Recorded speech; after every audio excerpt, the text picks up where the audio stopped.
In the midst of a tempestuous work life, I have chosen to recline comfortably at home. Shin-Chi lay upon the bench, basking in the sunlight that cascaded down upon him, unable to suppress a soft groan. Ah, heh, this is the life I have always yearned for.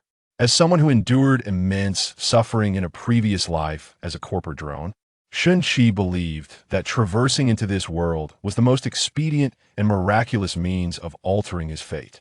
After accumulating countless accolades, the renowned diva, Li Huanga, acquired her former company, ascended to the position of CEO, and secretly wed. As Li Huanga's clandestine husband, Shun-Chi's joy was undeniably more profound than merely reclining and living off her generosity. In her own words, she stated, "Our marriage is for my peace of mind, a way to silence my family's incessant pressure for me to wed. If one day your true identity is revealed to the public, simply maintain the persona I have crafted for you. You will receive a monthly allowance of 200,000. You may even seek companionship elsewhere. But do not let me find out, and certainly do not let the media uncover it. Anything else, I shall inform you when I think of it." Having been a behind-the-scenes worker in the entertainment industry in his previous life, Shun-Chi was all too familiar with the nuances of such a role. He had never imagined that working behind the curtain could evoke such exhilarating happiness each day. "Even if my mind is filled with countless masterpieces from parallel worlds, I see no necessity to leave a mark in this one. I'm not that noble, although good work should not be buried. What does that have to do with me?" Suddenly, his phone rang. "Shun-Chi, today I will be bringing a few friends home. Please purchase some groceries. We shall have a drink and discuss matters tonight." Shun-Chi grinned widely and promptly acquiesced. His wife's voice was melodious, she was beautiful, and her figure was unparalleled. Perhaps the only source of vexation for Shun-Chi was the daily struggle of making ends meet. In their 3 years of marriage, they had established a clear agreement. Without explicit consent from one another, boundaries must not be crossed. Though they treated each other with utmost respect, and although their union was merely contractual, 3 years of cohabitation inevitably fostered a sense of camaraderie. She was the breadwinner, while he managed the household. Occasionally, they would share moments watching television and sipping drinks together. This dynamic truly enchanted Shun-Chi. Each fulfilled their needs, never imposing burdens on one another. This harmonious existence epitomized their unspoken understanding. Shun-Chi mounted the small 125 cubic centimeters motorcycle he had purchased with his first allowance after marriage and made his way to the market. It was his duty and obligation to prepare a splendid feast, ensuring that Li Huanga would hold her head high in front of her friends. When she was in good spirits, her monthly allowance would often increase. This world was vibrant, though its cultural aspects lagged slightly behind. Culinary culture also falls within the realm of culture. Shun-Chi vividly recalled their first meal together after their marriage agreement, where he had prepared a simple dish of stir-fried potato shreds, which Li Huanga devoured with gusto. Thus, during their 3 years of marriage, Li Huanga consistently opted to host her most intimate gatherings at home with those she trusted the most. Her close friends eagerly anticipated these occasions. Before long, a delightful spread was ready, and guests arrived. Shun-Chi greeted them with a smile and polite banter before gracefully retreating to the second floor to indulge in videos of glamorous women, allowing the space for discussions among the group. After finishing the meal, Shun-Chi merely needed to tidy up, take a shower, and retire for the night. Another day passed in a state of unremarkable contentment. The gathering concluded swiftly today, and as Shun-Chi was cleaning up, a fleeting glance ignited a spark of fervor within him. Li Huanga reclined languidly on the sofa, her alabaster thighs, longer than sugarcane, exposed to their roots, creating a captivating silhouette that was anything but languid.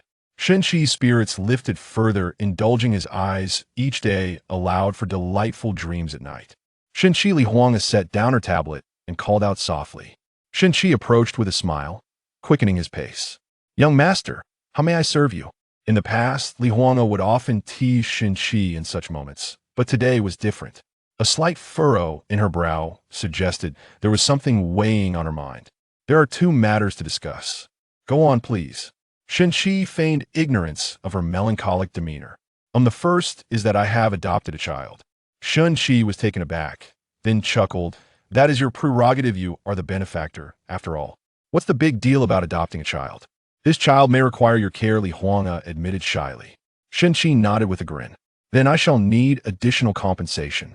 To Shen-Chi's surprise, the usually extravagant So exhibited an unusual hesitance instead of her customary boldness, her expression clouding with concern. What is it? Shen-Chi felt an inexplicable anxiety bubbling within him. Could it be that she was expecting something for nothing? Shen-Chi shook his head slightly. That couldn't be. Li Huanga was not one to quibble over money. Could it be? Shen-Chi's apprehension grew. Surely, their good fortune would not be coming to an end. Li Huanga, a bit embarrassed, confessed, the company has encountered some difficulties lately. The little king and queen have not been promoted as expected, and the new talent initiative is faltering. Shen-Chi interjected hastily. You never discuss work with me, just tell me the outcome. Li Huanga sighed. This month's salary may need to be reduced and also delayed. What? Shen-Chi was genuinely taken aback. There is no other option, Li Huanga replied, awkwardly. Shall we return to discussing the child?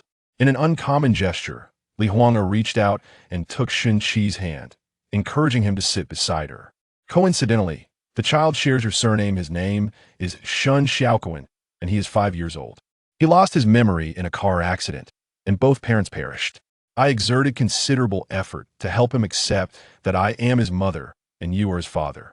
Shen-Chi was dumbfounded, but the reality is inconsequential. Li Huanga asserted with gravity. The child's well-being is of utmost importance. Shen-Chi gaped. This makes me seem rather unheroic. Li Huanga gave his shoulder a reassuring pat. Rest assured, apart from forgetting his parents, Shun Xiaoquan is perfectly normal. Thus, what we need to do is strive together to create a new, joyful, sweet, and harmonious life for Shun Xiaoquan. Shen-Chi stared blankly into Li Huanga's eyes. Her eyes were resolute, earnest, and solemn, yet they radiated the warmth of compassion and maternal love. In that moment, Shen-Chi felt as though Li Huanga was a white dove from the heavens, while he, Shen-Chi, was merely a worm in the earth. Very well. In a daze, Shen-Chi ascended the stairs, and Li Huanga revealed a mischievous smile. She reached for her phone and pressed the voice button. The plan is proceeding smoothly. At that moment, Fu Qing was reclining on the bed, dressed in light attire, her alluring figure unmistakably evident. Upon receiving Li Huanga's message, Fu Qing sprang upright and immediately placed a call. Hello. Li Huanga's voice was somewhat hushed, as if she were avoiding Shen-Chi. Huanga, is it truly right for you to deceive Shen-Chi like this? Li Huanga responded with unwavering conviction. Only Lin Duo and I have seen the score 4 chasing the moon. After revisions, it has indeed reached a new height. But aside from me and Shen-Chi, there is no one else at home. Chapter 2: The Arrival of the Little Ancestor. The good days have come to an end, so it indeed is Shen-Chi. Fu Qing inquired. Do you have any further discoveries? For instance, has Shen-Chi ever exhibited any talent for musical instruments or singing? Li Huanga replied, not particularly. He occasionally hums peculiar little tunes, yet I can discern that he possesses a keen musical sensibility. Therefore, you are betting on Shen-Chi having some abilities unknown to you, hoping to showcase them through a live variety show? This would enable him to become a signed artist? Li Huanga slightly shook her head. These are all uncertain matters. But the variety show mom is on a business trip holds significant value.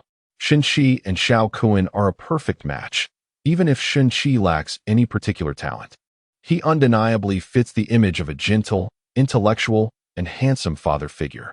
Indeed, I must say, Shen-Chi's sweet and sour pork tonight was truly exceptional. Moreover, it allows me to observe the interactions between Shen-Chi and Xiaoquan at home, Li Huanga remarked. Fu Qing suddenly flashed a mischievous smile. You claim it is a contractual marriage, but I see you developing feelings for Shen-Chi over time, wishing to make him your legitimate partner. Am I right? Don't say such nonsense. It's all for the sake of the child. Li Huanga's cheeks flushed, and also for our company. Fu Qing inquired with concern. What if Shen-Chi discovers that he has been spied upon and becomes angry? Shen-Chi has never been angry. He is greedy and stingy, and if anything, he would just demand some monetary compensation. Let us hope so. Shen-Chi tossed and turned, unable to sleep through the night. Had his ultimate dream in life, which he had cherished for 3 years, suddenly come to an end? At dawn, with reddened eyes, Shen-Chi suddenly sat up. I have been too pessimistic. The good days have not ended, merely faced temporary difficulties. Li Huanga is an exceptional entrepreneur, endowed with formidable resilience. She would not fall so easily. Even if there are issues with the company's operations, even if it were to face bankruptcy, my good days are not over. Shenqi envisioned Li Huanga standing on stage, radiant and charismatic. Indeed, she is a queen in her own right. She can still earn, no matter what. It cannot possibly diminish my trifling contributions, right? Suddenly, headlights illuminated the outside, and Shenqi donned a robe and approached the window. A little boy alighted from the vehicle, and upon seeing Li Huanga, Shenqi felt a surge of excitement as she squatted down to embrace the boy, alleviating the weight on his heart. Shen Xiaokuan has arrived. The arrival of Shen Xiaokuan led Shenqi to instinctively feel that Li Huanga's company was indeed facing issues, as these two matters had been communicated to him together by her. What a misfortune! Shenqi felt he could not remain idle and must devise a way to restore Li Huanga's company, ensuring that the good days could continue. Simultaneously, he needed to conceal his own abilities, allowing him to maintain his laid-back lifestyle and continue down the path of enjoying the fruits of others' labor. How should he proceed? Shenqi quickly freshened up and headed to the kitchen to prepare breakfast. An exquisite breakfast, nutritionally balanced, bursting with color and flavor. Before long, Li Huanga and Shen Xiaokuan descended. I must say, though Shen Xiaokuan is merely 5 years old, he can undoubtedly be described as handsome. His fair skin, glossy black hair, prominent nose, and expressive eyes give him a remarkably healthy appearance compared to his peers. Are you really my dad? Shen Xiaokuan stared at Shenqi and asked. Li Huanga's eyes blinked in disbelief, while Shenqi sighed inwardly, finally revealing a self-assured smile that he believed to be amiable. He even extended his arms in a welcoming gesture. Yes, I am your father. Li Huanga gently patted Shen Xiaokuan's head, urging him to embrace his father. Shen Xiaokuan, however, shook his head, feeling it was too soon. Before they could truly recognize each other, he needed to formalize a contract. He maneuvered around Shenqi and took a seat at the table, picking up a pen to begin writing. Shenqi turned his head in bewilderment. I now suspect he might actually be your biological son. Our first meeting mirrors that of 3 years ago, beginning with a written agreement. Li Huanga shot him a disapproving glance. This is for the best. The child will be better equipped to handle the world outside. But I am currently at a disadvantage, Shenqi lamented, with an additional person to care for. My expenses have increased, and the disbursement of funds has been delayed. The sneakers I have my eye on will have to wait. Li Huanga shrugged. There is little to be done. The child's growth is paramount. You must learn to be a good father. Educating Xiaokuan is also your responsibility. Shenqi felt overwhelmed. Shen Xiaokuan appeared quite pleased with Shenqi's culinary skills, even complimenting him. Not bad, keep it up. Shenqi's expression darkened. Hey, you little rascal. Li Huanga shot him a warning glance. Be mindful, children are quick to learn. Shenqi felt a wave of depression wash over him and cautiously inquired, Huanga, is it true that your company is facing serious issues? Li Huanga sighed and set down his chopsticks. As long as everything at home is stable, I can manage the company's troubles. In the span of 7 days, Shenqi had come to know Shen Xiaokuan quite well. How to describe Shen Xiaokuan? This child was remarkably mature for his 5 years, carrying himself with an air of wisdom beyond his age, often adopting an authoritative demeanor when displeased. Notably, Shen Xiaokuan was exceptionally talented, embodying the ideal of what others might refer to as the perfect child. Seizing a moment when Shen Xiaokuan was not present, Li Huanga confided in Shenqi, I will be traveling for a while.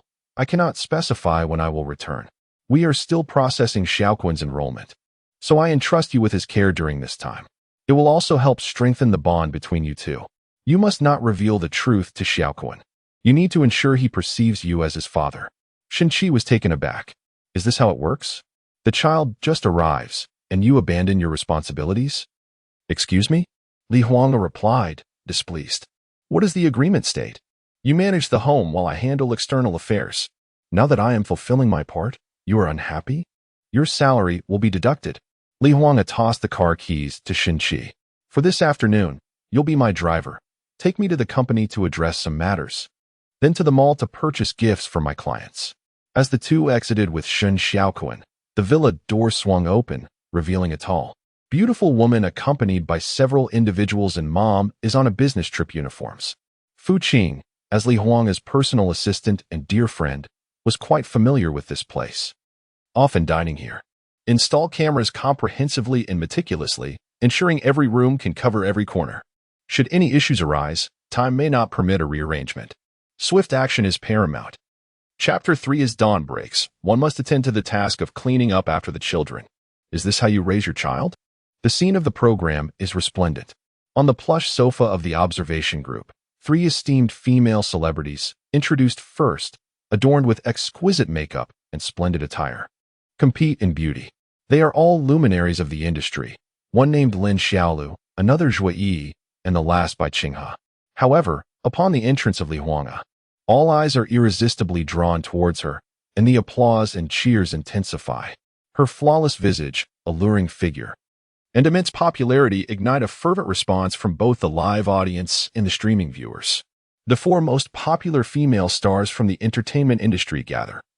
Their unspoken rivalry palpable. Each represents one of the 4 leading entertainment companies in Huaxia, each a hallmark of talent. They unite to present a grand immersive live-streaming mystery program titled Mom is on a business trip. Thus, the broadcast commences with vibrancy. The beautiful host Fang Qian and the handsome host Li Lei enthusiastically welcome everyone. Dear viewers, welcome to the live broadcast of Mom is on a business trip. This program is a collaborative effort from the 4 most renowned entertainment companies in Huaxia: Huang Entertainment, Heijing Entertainment, Anna Entertainment, and Huiguang Entertainment. Our esteemed observation group, comprising top-tier female stars and award-winning artists, is ready to go.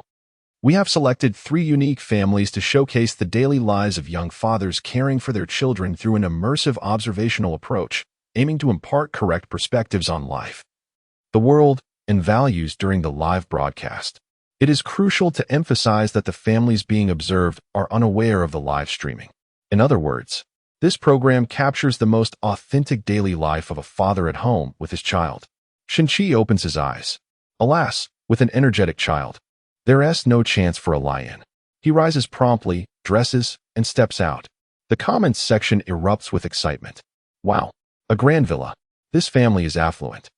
Clearly not an ordinary household. As per the introduction, Shenqi is just in his early 20s, and his child is 5. Young and handsome. He must have struck it rich with a wealthy partner. Otherwise, how could he afford such a large villa? I've realized one thing. Shenqi's grand villa is missing me. I wouldn't mind being a stepmother. Such a young father, still immature himself. Can he truly care for a child? After a quick wash, it is already 8 in the morning. Sounds come from upstairs. Xiao Kuan, go wash up first. Shenqi calls out. From above, Shin Xiao Kuan's displeased voice responds. The first rule of their father-son agreement states that Shenqi must not interfere in any of Shin Xiaokuan's matters or make decisions on his behalf. Have you forgotten? Shenqi, irritated, shouts again. Let me remind you, Shin Xiaokuan, your mother is not home. If I discipline you, there will be no one to intervene. Shenqi opens the refrigerator, retrieves some eggs, and heads to the kitchen. He takes a bowl, pours in flour, cracks the eggs, and begins to mix them skillfully. Then, he washes a few leaves of cabbage and slices them into shreds. He prepares to boil the soup.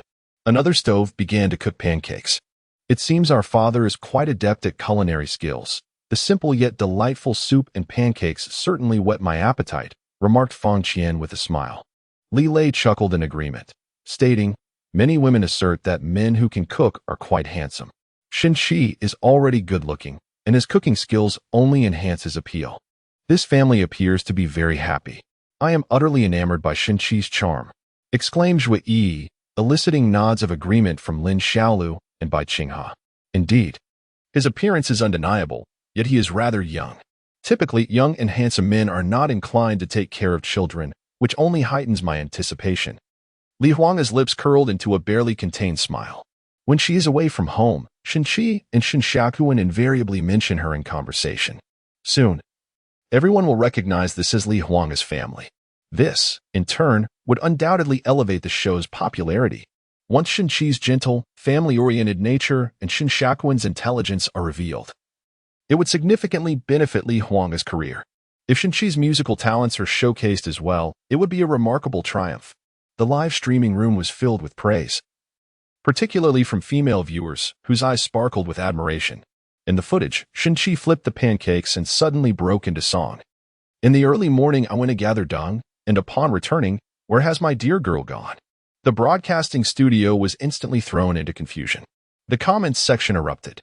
Wow, a refined, wealthy, handsome man is cooking and singing this? Just as my appetite was piqued, one mustn't judge solely by appearances. He is not only singing, but also providing his own accompaniment. Does he possess such a good sense of rhythm? Laughter ensued throughout the program. The trio of fan bin phone clutched their stomachs, tears streaming down their faces, pointing at the big screen in sheer delight. This is hilarious. What song is this? After all these years in the music industry, I have never heard it.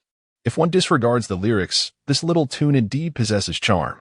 Li Huanga felt a tremor in her stomach, her blood pressure rising.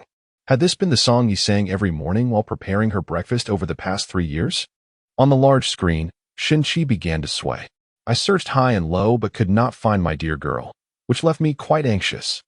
The other 3 female stars of the observation group completely shed their usual elegance, laughing to the point of rolling on the floor. Li Huanga gaped at the big screen, her mind a whirl. Is this how Shinchi behaves when I am not home? The typically gentle and quiet Shinchi. Could he possess such a wild side in private? A sudden sense of fear gripped Li Huanga. If Shinchi truly has such a stark contrast in personality, how profound must his depths be? I must admit, this little tune is quite catchy. Am I the only one who notices Shinchi's well-defined dairy? Goodness. I laughed like a dog on the subway on my way to work. Please, what is the name of this song? As Shin Shakuan descended from the upper floor, he made his first appearance in the scene. Oh my, what a handsome young man, Fang Qian exclaimed. With a father blessed with good looks, the son had undoubtedly inherited his father's charm, and this father-son duo captivated me. However, Fang Qian refrained from continuing, as Shinchi was still belting out a tune that could only be described as dreadful. Shinchi, could you possibly refrain from singing? It is truly unbearable. Shin Shakuan frowned as he took a seat at the dining table. Do not criticize my performance. This song is beyond the reach of ordinary singers. My singing prowess is unparalleled. Shinchi's voice echoed. With a sigh, Shin Shakuan placed his hand on his forehead, feeling exasperated. Having a man with such an eccentric disposition at home was indeed a source of constant annoyance. Fortunately, one of the 2 men was dependable. Chapter 4. No dinner until the child washes the dishes. Shin Shakuan rubbed his forehead, looking both pained and frustrated. How do you manage to masquerade so convincingly in front of my mother? I told her about your true self at home, and she simply refused to believe it. Li Huanga recalled that a couple of days ago, Shin Shakuan mentioned that Shinchi behaved like a lunatic at home. Yet Li Huanga's prior impressions of Shinchi's gentle demeanor were too entrenched for her to accept such a characterization. At that moment, Shinchi emerged with a steaming bowl of hearty soup and served Shin Shakuan, followed by a plate of potato and carrot pancakes. Shin Shakuan's eyes sparkled, though he feigned displeasure. What is this? Is my mother away, and you have decided to give me the bare minimum? Just soup and a pancake? Shinchi, holding the pancake, remarked, Oh, come on. This little kid is always too eager to eat. Suddenly, Shinchi's eyes lit up. Shakuan, do you believe I can devour an entire pancake in one bite? Shin Shakuan hesitated, eyeing the pancake in Shinchi's hand, which resembled a plate. One bite? I don't believe it. Shall we wager? Shinchi chuckled mischievously. What shall we bet on? Shin Shakuan's expression turned cunning. Shinchi grinned. I saw your mother give you 500 yuan yesterday before she left. Let us wager that amount. Li Huanga thought to herself, goodness. A father actually has his eyes on his son's little treasure? How shameless. It seems Shinchi has no standing at home. All his pocket money depends on tricking his son. This is certainly indicative of a father who is financially strained. If pocket money were abundant, would he be so miserly with his son's allowance? As a fellow man, I see a reflection of myself here. Words fail me, for it is a tale of sorrow. Li Huanga felt restless in the broadcasting room, as if sitting on pins and needles. Yet she had to maintain a facade of joy alongside the other 3 celebrity observers as they watched the large screen. Is it truly the case that my usual allowance is insufficient? A staggering 200,000 a month. Shinchi, Is your manner of eating not a tad too unseemly? The other three female celebrities in the observation group were engaged in endless discussions, while Li Huanga seemed somewhat taciturn. The host, Feng Qian, timely inquired, "Huanga, what are your thoughts on this father's actions?" Li Huanga gritted her teeth internally but smiled on the outside, replying, "It is quite shameless." However, the relationship between this father and child resembles that of friends, which is commendable. Lin Shilu immediately voiced a differing opinion. It is well known that Huanga is already married and has meticulously concealed her family life, which made her statement somewhat suspect. I too am married and a mother. I absolutely cannot allow such a situation in my household. Zhuo Yi, as a newly emerged little diva, being young and with fresh perspectives, remarked, I find it rather amusing to have such a father. I always wished for one like him, but my own father is far too stern. Bai Qinghe nodded in agreement, asserting, indeed, children tend to appreciate such fathers, but their mothers would certainly disapprove of such husbands. Li Huanga felt a surge of indignation, but was at a loss for how to counter the remarks. Her mind preoccupied with various methods to confront Shenqi upon returning home. I merely believe that a family should not be stifling. Perhaps there might be a twist to this situation. In the scene, Shenqi and Shen Xiaoquan had finished their meal. Xiaoquan, since I cooked, shouldn't it be your turn to wash the dishes? Shenqi inquired, wiping his mouth. Shen Xiaoquan stood up, declaring, I'm busy. I need to practice calligraphy. Before long, Shenqi indeed witnessed Shen Xiaoquan diligently practicing his writing in the study. The characters were even more aesthetically pleasing than the guidelines Shenqi had previously observed. My goodness, am I not as capable as a child? Xiaoquan must only be 5 years old, yet he seems quite skilled. Enough of that. I'm about to discipline my son. Shenqi chuckled, placing his hand on the paper where Shen Xiaoquan was practicing. I'm sorry, but you need to wash the dishes now. Shen Xiaoquan looked up, bewildered and displeased. Are you saying I have to do housework? Of course. Shenqi nodded gravely. Even though you are only 5, it is essential for you to understand a fundamental principle. What principle? Shen Xiaoquan asked, his small face clouded with confusion. There is no such thing as a free lunch. Within your capabilities, you must pay the price for what you receive. Shenqi's expression grew more serious. Since I prepared the meal, it is your responsibility to wash the dishes. Shen Xiaoquan scoffed. What if I refuse? Shenqi beamed brightly. You will not be permitted to eat the next meal until the previous dishes are cleaned. Do you want to try? Shen Xiaoquan's expression was defiantly challenging. Then let us see. Shenqi released his grip and even flashed a smile at Shen Xiaoquan as he exited the room. Is Xiaoquan not only 5 years old? Must he wash dishes at such a tender age? Isn't that a bit harsh? I actually believe Shenqi's approach is correct. It helps instill a proper worldview in the child. Nonsense. Do you make your 5-year-old wash dishes at home? Li Huanga gently furrowed her brow. Oh, Shenqi. Before leaving, I specifically instructed you to treat Xiaoquan kindly. He has just arrived, and you have him doing housework already? How will your relationship develop from here? Bai Qinghe coldly remarked, I have specifically studied child psychology and family dynamics. Properly encouraging children to engage in household chores can indeed enhance their practical skills. Yet threatening them with starvation is wholly inappropriate. Lin Shilu nodded in agreement, noting that a child of merely 5 years is in crucial need of nutrition and health. Depriving them of food would yield detrimental consequences. As I currently have no partner, I shall reserve my opinion, Zhuo Yi said with a smile. Li Huanga narrowed her eyes, casually glancing at Bai Qinghe and Lin Xiaolu. They were of a similar age to her, and the competition was fierce. All of them were entrenched in the entertainment industry, well aware of the unspoken rules that govern variety shows. The invitation of 4 major stars from the top entertainment companies was quite clear, without conflict or topics of discussion. The show would falter. Moreover, Li Huanga held a grudge against these two. A slight discontent brewed within her. Why did their words unsettle her so? The younger a child is, the more susceptible they are to developing good habits. I believe that in this instance, the father's actions are not entirely misplaced. Lin Xiaolu immediately covered her mouth, her expression one of shock as she turned to Li Huanga. Oh dear, Huanga, you must be more mindful. It is known that you do not yet have children, and such thoughts should not cross your mind. Bai Qinghe subtly added. Shenqi resorted to despicable means, betting with the child and winning 500 yuan. I have little faith in this father's educational methods. Huang, you ought to instill a better perspective in your husband. Should you have children, this approach is truly unacceptable. Both Lin Xiaolu and Bai Qinghe regarded Li Huang with earnest expressions. We are looking out for your well-being. Indeed, it is all for your benefit. Chapter 5. I will inform my mother of your emotional infidelity. Good heavens, for my benefit? Li Huang nearly rolled her eyes. All are cunning foxes pretending to be innocent rabbits.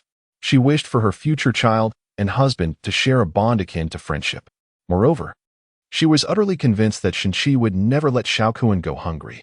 For 3 years, Shenqi's gentle demeanor had already penetrated Li Huang's heart.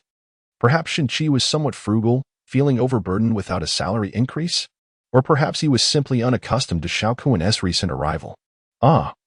It must be that Shenqi is young and lacks experience in dealing with children, Li Lei chuckled. Let us wait and see whether Shenqi will truly let Xiaokuan go without a meal. Indeed, Fang Qian also laughed. What if Xiaokuan actually washes the dishes later? Impossible. Absolutely impossible. Children of this age require coaxing, yet Shenqi does not indulge them. Perhaps he could enforce discipline to instill habits, but such occurrences are unlikely in a show of this nature. My son is 5 years old. The methods advocated by child education experts are utterly ineffective. Gentle and soft-spoken education will not work at all. Surprisingly disciplined. Shen Xiaokuan had perhaps long since established this habit, diligently practicing calligraphy on camera for an hour and a half. This left the live audience in awe. A lively and mischievous 5-year-old boy, yet Shen Xiaokuan could indeed sit still. In an instant, Shen Xiaokuan captured the admiration of everyone present. Shenqi merely tidied up a bit before reclining on the sofa, engrossed in his phone. As the camera zoomed in, everyone was momentarily taken aback. On Shenqi's phone screen was a strikingly beautiful woman with ample curves and long legs, her skin seemingly glistening, as if coated in oil. Ha ha ha, indeed. Men are drawn to beauty. Even dogs can be trained to avoid undesirable habits. As a man, I find it quite normal to watch such videos, don't you?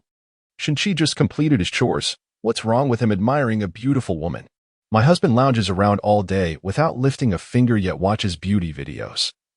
I think Shenqi is doing just fine. Li Huang blinked her beautiful eyes, staring intently at the large screen, her expression one of disbelief. Could this truly be Shenqi? Although the agreement was clear about not interfering in each other's affairs, Shenqi had never been one to indulge in such frivolous pursuits. Even if you were inclined, wouldn't I be sufficient? Bai Qinghe's cool voice broke the silence. I suspect Shenqi may be one of those hypocritical individuals. I feel pity for the mistress of this household. Li Huang furrowed her brows at that moment. I cannot agree with that. Teacher Bai, you are also married. Can you truly guarantee that your husband is the same in private as he is before you? Can watching a beauty video really define someone as hypocritical? Bai Qinghe chuckled softly. It seems our dear Huang still lacks understanding of men. Lin Xiaolu added with a laugh. First, Shenqi sings vulgar songs. Then he swindles Xiaokuan's money, threatens him with chores for food, and now he's secretly watching beauty videos. These 4 points are already enough for me. Li Huang knitted her brows again. No one knew that Shenqi was her husband. She felt a twinge of concern about what would happen once that truth emerged. On screen, Shenqi frowned and muttered, "These beauties may have ample bosoms and long legs, but they are all mere superficialities. Compared to Li Huang, they fall dramatically short." At that moment, Li Huang felt a flush of warmth spread across her cheeks, a sweetness blossoming in her heart. Did he truly think so highly of me? That's a fair point. No one can compare to our Huang. So Shenqi, the doting father, is a fan of Li Huang. That makes sense. How many in Huaxia aren't fans of her? Truly kindred spirits. Goodness, I used that very excuse when my wife caught me watching beauty videos. Bai Qinghe and Lin Xiaolu's faces fell, tinged with a hint of jealousy. Who would have thought that even a doting father could be captivated by the diva? Zhuo Yi remarked with a smile, it seems Shenqi is not lecherous. He merely admires the divine Huang. Just then, Shen Xiaokuan leaned in closer to Shenqi's screen. I am going to tell my mom you've strayed in spirit. Shenqi chuckled. Xiaokuan, you still have no idea about the state of affairs at home. Do you really believe your mother would take your word against mine? Shen Xiaokuan was momentarily taken aback, then quickly comprehended the situation. Observing this scene, Li Huang found her emotions to be exceedingly complex, unable to suppress a cold laugh within her heart. It seemed she had truly been deceived by Shin-Chi. Shin Xiaoquan appeared disinterested in conversing further with Shin-Chi. After casting a glare at him, he ascended to the study on the second floor. Shin-Chi brewed a pot of tea, retrieved a notebook, and began typing while sipping his beverage. Many viewers in the live stream were filled with curiosity. The camera zoomed in, yet the content of his writing remained obscured, revealing only that he was drafting a document. To observers, Shin-Chi seemed unemployed, as his introduction described him as a full-time husband, yet there was an unsettling impression that he might possess a clandestine occupation. Perhaps, like myself, he is a web novelist? All my savings are derived from writing online, unbeknownst to my wife. Discussions erupted in the studio, particularly for Li Huanga.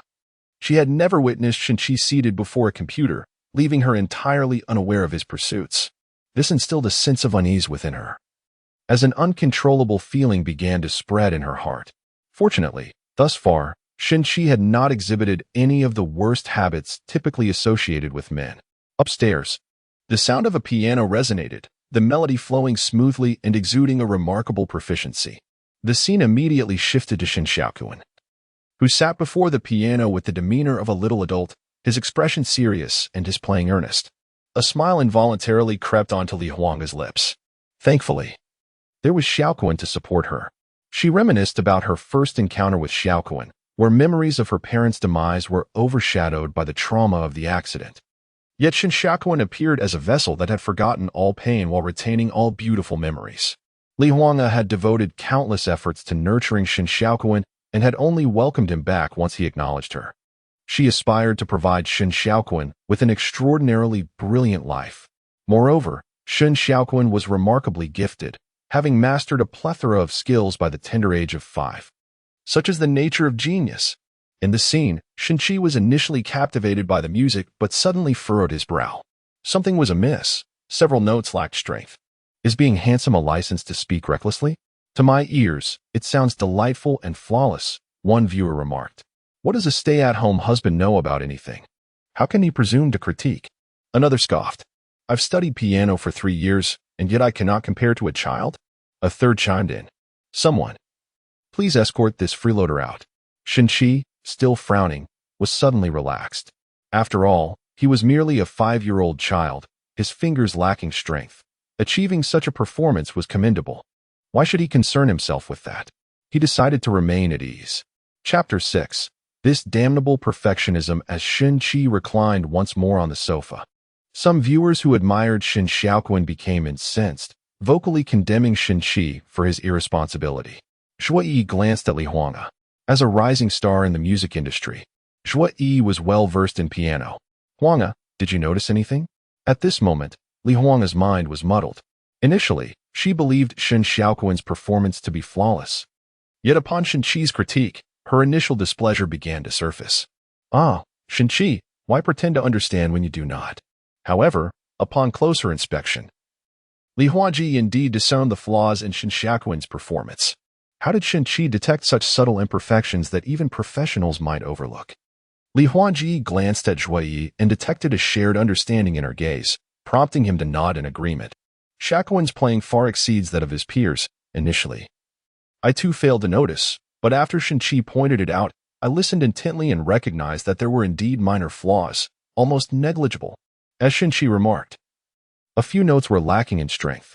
The audience in the broadcast room was immediately taken aback. Zhuo Yi added, just as I observed. Those who can detect such minor issues undoubtedly possess formidable skills and piano proficiency. What? Was I the fool all along? I was the one criticizing so fervently. Yet Shin-Chi truly caught it? Shin-Chi is so handsome. He even plays the piano. I knew he wasn't just a facade. Shouldn't the real issue be why a father isn't guiding his son? Why does he choose to remain passive? I see in Shin-Chi a man accustomed to living off others. By Ching's side in resignation, it is often the case that fathers face such dilemmas, taking a laissez-faire approach to parenting and avoiding responsibility whenever possible. Indeed, Lin Xiaolu concurred. Whenever I discover such issues at home, I address them immediately, which is why my husband doesn't resemble Shin-Chi. Li Huanji raised an eyebrow at Bai Qinghe and Lin Xiaolu. Oh, Are both Teacher Bai and the esteemed Lin able to discern such minute errors? Or do your husbands possess this ability? Bai Qinghe and Lin Xiaolu's expression shifted at that moment. Recognizing a flaw yet failing to guide is more reprehensible than being oblivious, is it not? Bai Qinghe retorted. Lin Xiaolu added with a hint of implication, even if one cannot instruct, one could at least enroll the child in a piano class. Zhui Yi chimed in cheerfully. Huang Ji's piano skills are already quite advanced. Surely a piano teacher cannot compare. Li Huangji turned her gaze back to the screen. Noting that the time on the living room clock had reached 11:30. Shenqi was still tapping away at his computer while Shen Xiaoquan had been playing for over half an hour. At last, Shenqi stretched, closed his laptop, and stood up with a frown. Truly, my perfectionist tendencies are becoming unbearable. Shenqi strode purposefully to the second floor, knocking on the doorframe of the piano room. Shen Xiaoquan paused, looking at Shenqi in perplexity. Is there something wrong? Shenqi stated directly, typically, a person's little finger has less strength as a child under 6. Yours will be even weaker. I believe, given your level, you must have noticed this issue. Shen Xiaoquan stared wide-eyed at Shenqi, seemingly astonished that Shenqi would address him in such a manner. Shenqi continued, therefore, while you were playing just now, you unconsciously lifted your little finger, using the strength of your wrist to press the keys with your little finger, even allowing it to rest while playing. Shen Xiaoquan was taken aback. For Shenqi was indeed correct. Yet, could this unreliable father truly play the piano? Shenqi extended his hand and gestured, saying, in truth, if you attempt to raise your little finger and play it with the same steady fingertips as the other fingers, you will discover that the little finger can indeed be elevated above the back of your hand just as easily. To strengthen your relatively weaker little finger, you might practice on the black keys, as they are higher than the white keys, requiring a higher lift to sound them effectively. After a moment's contemplation, Shenqi pointed to the sheet music on the piano. Regarding the piece you just played, to enhance the stretch from 4 fingers to 5, consider transposing it to a major or minor key for practice. Give it a try. With that, Shenqi turned to descend the stairs. Wait. Shen Xiaoquan called out to him. Shenqi turned around to meet Shen Xiaoquan's clear and astonished gaze. Do you play the piano? Shenqi chuckled lightly, shrugged his shoulders, neither confirming nor denying the inquiry. Why would someone like you, who lives off others, teach me? Shen Xiaoquan asked. Hey? Shenqi replied, somewhat displeased, I am your father. Is this how you speak to your dad? Shen Xiaoquan pouted. Shenqi, seemingly unperturbed, retorted, I am a perfectionist. If your playing is unpleasing to my ears, it is for my sake. Regardless, I have imparted the method to you. Shen Xiaoquan pondered for a moment, his gaze returning to the piano keys. Li Lei, intrigued, immediately inquired, does the queen of joyful songs, Li Huanga, agree with Shenqi? Both Li Huanga and Zhui Yi nodded in affirmation, right to the heart of the matter. Moreover, he has directly and succinctly presented a training method. Zhui Yi exclaimed, at least he is considerably more professional than I am. Li Huanga's mind continued to swirl with thoughts. She had considered that Shenqi might have some understanding of music, approaching this enrollment with the hope of unexpected gains, yet she had not anticipated his genuine expertise. Or perhaps it was merely a stroke of luck. Am I bewildered? Is the threshold for being a stay-at-home dad now so elevated? Did you notice? Shenqi's nonchalant attitude has even prompted his son to speak to him without courtesy. Not necessarily. Being able to identify problems does not mean that Shenqi is an exceptional pianist. However, someone lacking skill would certainly not be able to point out issues. So my brother Qi is not only handsome but also talented. Lin Xiaolu and Bai Qinghe seemed at a loss for words after Shenqi's guidance. Yet, they sensed an unusual atmosphere within the family. The two exchanged glances, each recognizing the thoughts reflected in the other's eyes. They were scheduled to host a live-stream parenting event for their two families, and although the production team had requested that they not inform their husbands and children, they had nonetheless prepared in advance, meticulously planning the activities for the live stream day, what to do at what time, the desired outcomes, and the personas they wished to embody. At that moment, the large screen in the studio displayed Shen Xiaoquan playing the piano once more. This time, he showed significant improvement, eliciting astonished reactions from viewers who understood piano. Suddenly, Shenqi sat upright on the sofa, glancing at the clock on the wall. Shen Xiaoquan, it is already midnight. Since you have yet to wash the dishes, I truly must let you go hungry." A sense of foreboding rose within Li Huanga. Lin Xiaolu and Bai Qinghe immediately seized the opportunity. If they could outshine the first family, wouldn't he that elevate their own? Their tone grew increasingly indignant. How could they truly let a 5-year-old child go hungry? What kind of father behaves this way? It infuriates me. I will never permit my husband to act like Shenqi. I must inform the lady of this household. Chapter 7. Exquisite Care. Party Dishes Amidst Li Huanga's Concerns. Shenqi began his culinary endeavor. He first retrieved some pork ribs, placing them in cold water with scallions, ginger, and cooking wine to eliminate any unpleasant odors. Next, he took a piece of meat and minced it skillfully. The rhythmic sound of chopping resonated in the air, a delightful symphony of preparation. He mixed the minced meat with egg whites, chopped scallions, ginger, cooking wine, soy sauce, and oyster sauce with remarkable precision and dexterity. Countless viewers watched with rapt attention. Oh my, a handsome man who can cook. I'm smitten. Don't say he is living off his wife. Shenqi is both handsome and a good cook. Some who rely on their partners don't even grasp this art. What dish is he preparing? Is the lady of the house returning? I suspect Shenqi has a scheme, deliberately preparing a delicious meal to entice Xiaokuan into doing the dishes next time. Lin Xiaolu and Bai Qinghe felt a twinge of unease. They were acutely aware that their husbands were not adept in the kitchen. Simultaneously, a fleeting envy betrayed their true feelings. How long had it been since they savored a meal lovingly prepared by someone dear? I believe the lady of this house must be incredibly fortunate, Zhuo Yi mused. I too wish to find a man skilled in the culinary arts. He is truly charming. Li Huanga felt a surge of delight. Wasn't this the very purpose of participating in the show? Mom is on a business trip?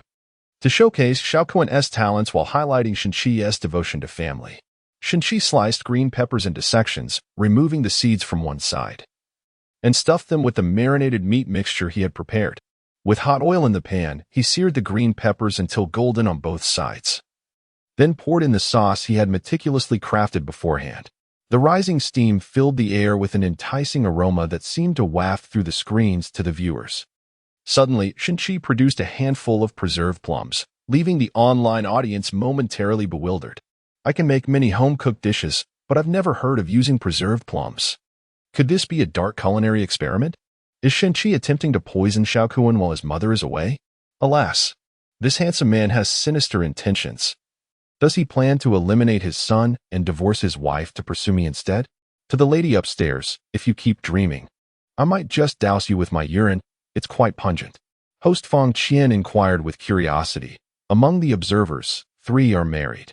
Do you know what Shenqi is preparing? Zhuo Yi and the others shook their heads. Yet Li Huanga smiled subtly, saying, this dish is likely called plum sauce ribs. My husband has made it for me before. Bai Qinghe instantly felt displeased. Oh, is the songstress flaunting her good fortune? Who knows if she has truly tasted it? Lin Xiaolu then realized, does Huanga know how to make it? Li Huanga paused momentarily, shaking her head. Having grown accustomed to the delectable dishes prepared by Shenqi at home, one must ponder whether Li Huanga has ever truly observed Shenqi in the act of cooking.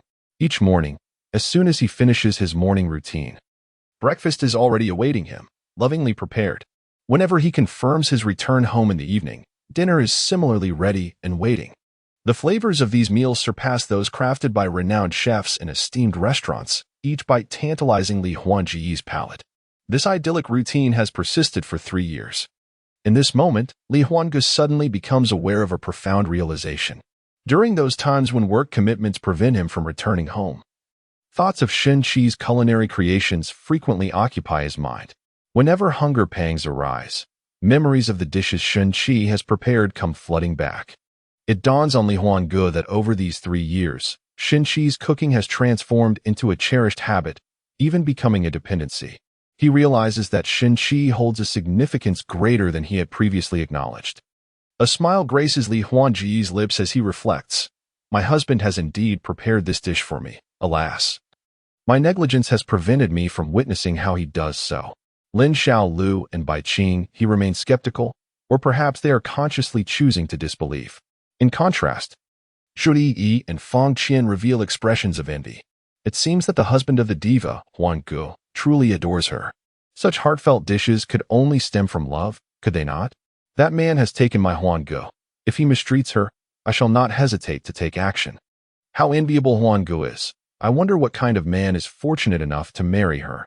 Look, Shinchi appears to be making plum sauce. Could it be that Huan Gu is right? Is it possible? Does this dish truly exist? Indeed, Shinchi first removes the pits from the plums, blending them into a sauce, before adding pre-cooked ribs to the pot along with 2 spoonfuls of the plum sauce. A fragrant steam begins to waft through the air. While stir-frying, Shinchi suddenly breaks into an exaggerated performance, singing joyfully. Your gentle smile resembles plum sauce. I savor the minty flavor of your lip balm at the corner of your lips. It is the sweetness of love, so certain, for it reflects your every shy reaction. Shui Yi exclaims in surprise, what song is this? Li Huanji's hands tightly grip the armrests of his chair. It's here. It's happening. Shinchi is singing again. A momentary confusion crosses his face. Why the word again? Well, if that song about picking up dung counts. However, this song is nothing like a morning chore. It is a catchy pop tune. The comments flood in. What is this song? I've never heard it before. It's beautifully sung. The melody is simple and catchy. Could it be a hidden gem from an obscure artist? I search for it. It doesn't even exist. So, Shui Yi covers her mouth in astonishment. Could it be an original? Impossible. Lin Xiaolu quickly interjects. That cannot be true. How could a stay-at-home husband without a job possibly create something? I concur. Bai Qing, he adds emphatically. Zhou Yi casts a puzzled glance at Lin Xiaolu, and Bai Qing he. Li Huanga cast a glance at the two individuals. In the land of Huaxia, talents emerge from the most unassuming families, leaving one to ponder what prodigies may arise from ordinary households. Can the 5-year-old Shin Xiaoquan's skills in calligraphy and piano truly be compared to those of his peers?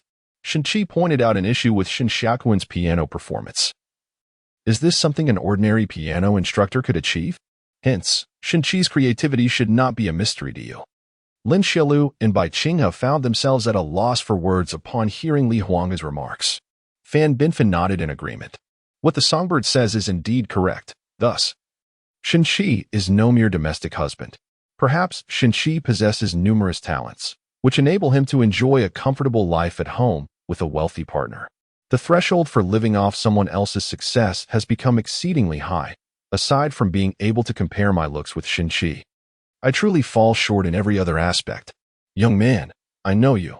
This time, it's my turn to tease you. After 30 minutes of simmering, the plum sauce ribs were finally ready. Shinchi reverently sprinkled sesame seeds over the dish. As a perfectionist, I do not merely prepare food. I create a manifestation of tenderness. Shinchi solemnly served the plum sauce ribs, lifting the plate to inhale its aroma, nodding in satisfaction. Only through meticulous care can one produce dishes imbued with warmth and love. Chapter 8. If you wash my socks, I shall feed you in just over 40 minutes. Shinchi prepared 4 exquisite dishes: plum sauce ribs, minced meat tiger skin peppers, oyster sauce mushrooms, and stir-fried cabbage hearts. Simultaneously, he steamed a pot of fragrant rice. The dishes, a feast for the senses, showcased Shinchi's relaxed, skilled, and adept cooking style. His expressions and words manifested an exquisite sense of ritual, transforming what appeared to be a simple meal into something profoundly significant. How astonishing! If someone could cook for me like this. How is it that I remain unmarried at 48? I am truly enamored. He is the epitome of a perfect man. If I were in his position, I would gladly let him bask in my affection. This fellow is truly infuriating. He has raised the bar for living off someone else's success to an entirely new level. If all the women in Huaxia witness this live broadcast, where shall I find a wealthy partner who would indulge in such a lifestyle? Li Huanga's feelings became exceedingly complex. Shinchi had met her expectations, a fact that brought her joy. Yet, she had never realized how heartfelt every meal Shinchi prepared for her was. Even when she was not home, his culinary endeavors were always infused with sincerity and dedication. Li Huanga felt deeply moved. This meal ignited a greater desire within her than usual. Shinchi habitually called out, "Huan," and chuckled while scratching his head. She was not home, and Li Huanga felt a pang in her heart. "Shinchi, oh Shinchi, we are merely bound by a contractual marriage. Could it be that you have developed feelings for me?" Li Huanga's cheeks flushed slightly as she noticed Shinchi glance towards the staircase. If it weren't to tease Shin Xiaoquan, would I exert myself to cook? Li Huanga remarked. By the way, why hasn't that boy come downstairs yet? How can I tease him if he doesn't show up? Haha, Shin Shi is so amusing. I must admit, I am genuinely looking forward to seeing Shin Xiaoquan's reaction later. How infuriating. Xiaoquan is so handsome. Can we really bear to let him go hungry? After watching Shin Chi cook, my perspective has shifted. Why is it always Shin Chi doing everything? Shouldn't Shin Xiaoquan at least wash the dishes? Xiaoquan is only 5. He's been practicing his writing and piano. Does he not deserve a meal? Finally, Shin Xiaoquan descended the stairs. It seemed that Shin Chi was deliberately waiting for this moment. Beginning to eat only when Shin Xiaoquan glanced in his direction. The tension was palpable. Shin Xiaoquan's expression darkened instantly. If I am not mistaken, you were speaking in English? Shin Chi chuckled. The delightful taste of English might very well transform into hysteria. You may find yourself experiencing it firsthand. Upon noticing the absence of his own bowl and chopsticks on the table, Shin Xiaoquan entered the kitchen to fetch a set himself, then approached the rice cooker to serve himself. Suddenly, a large hand pressed down on the lid of the rice cooker. Shin Chi's tone turned serious. I have already stated. No dishwashing means no food. Shin Xiaoquan was infuriated. Though young, I must treat you as a man. As a man, one must uphold their words. If you eat this meal, in our future interactions, you will disregard what I have said. As a father, I must maintain my authority, and you must earn your sustenance through your own efforts. Shin Xiaoquan stared blankly at Shin Chi, taken aback that Shin Chi had truly become resolute in Li Huanga's absence. Are you serious? Shin Chi nodded. It is better for me to educate you at home than for society to teach you the wrong lesson of entitlement later on. The atmosphere grew abruptly tense. Shin Chi's words are reasonable, yet why does it feel somewhat excessive? I actually believe Shin Chi is correct. Children excel at identifying adults' vulnerabilities. If adults can be resolute, children will develop commendable character. This is too cruel. Exquisite dishes lie before us yet remain unattainable. It is torment. Lin Shilu was angrier than before, exclaiming, This is ridiculous. Shin Chi is going too far. A child's health should be the priority. Teaching them to do chores can be done kindly. Why resort to such extremes? Bai Qing has stood up in anger. Zhui Yi shook her head slightly, believing Shin Chi was justified. It is merely one meal missed. Perhaps it might cultivate a good habit in Shin Xiaoquan regarding chores. Li Huanga found herself in conflict once more. She regarded Shin Xiaoquan as her own, while she hoped to nurture his diverse talents. She also wished for him to understand proper decorum in social interactions. However, she felt Shin Chi's method was somewhat excessive. No matter the circumstances, one cannot deny a child a meal. Shin Xiaoquan typically had a robust appetite, as he expended considerable energy daily on his hobbies. Yet, Shin Chi remained steadfast and resolute. And at this moment, no one believed Shin Xiaoquan would succeed in having lunch. Despite his tender age, Shin Xiaoquan exhibited a remarkable maturity, eschewing the typical tantrums employed by his peers to resolve dilemmas. He was acutely aware that Shin Chi would not relent in providing him lunch, and that weeping would be of no avail. The rumbling of his stomach, accompanied by the tantalizing aromas wafting from the dishes on the table, flushed his cheeks with embarrassment. Shin Chi, how might I procure a meal? Can you believe this is the approach a 5-year-old has taken to address his plight? It's evident that Shin Xiaoquan is precocious. He even analyzes human nature and negotiates terms. Damn it, I've been duped into having a son. Shin Chi chuckled softly. You neglected to wash your bowl from the previous meal. Thus, by rights, you should not be eating now.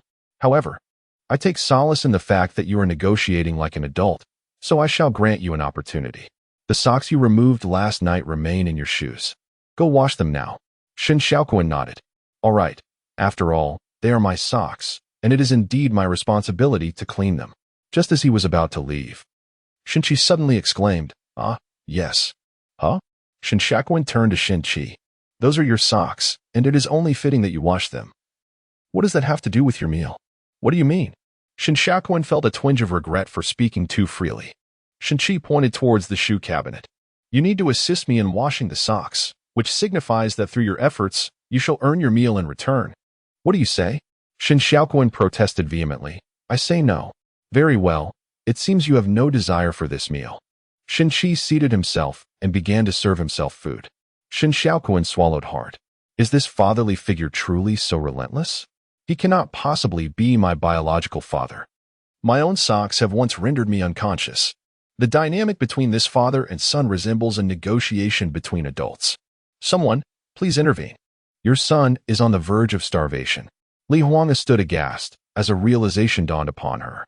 During their time at home, she had never washed any clothing aside from her undergarments, not because Shenqi forbade her, but rather due to their contractual marriage. She was unwilling to allow him to wash her intimates. Yet, it was Shenqi who washed the socks. His willingness to do so stemmed from the monetary contributions made by Li Huanga, which he deemed a reciprocal obligation. Thus, Shin Xiaoquan too must contribute before reaping the rewards?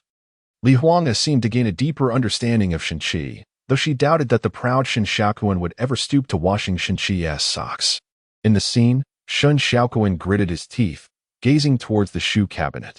First, I must ascertain the true odor of your socks. Chapter 9. He has arrived.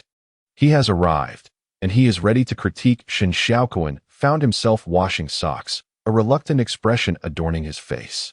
The barrage of comments from viewers condemned Shenqi, while Li Huanga's demeanor grew increasingly complex.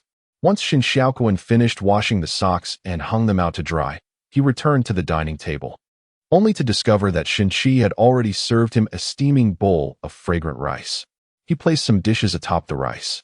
Shin Xiaoquan looked at Shenqi in surprise. Shenqi smiled slightly. Perhaps I am not particularly adept at interacting with children. Yet I believe that when engaging with a boy, one should not regard him merely as a child.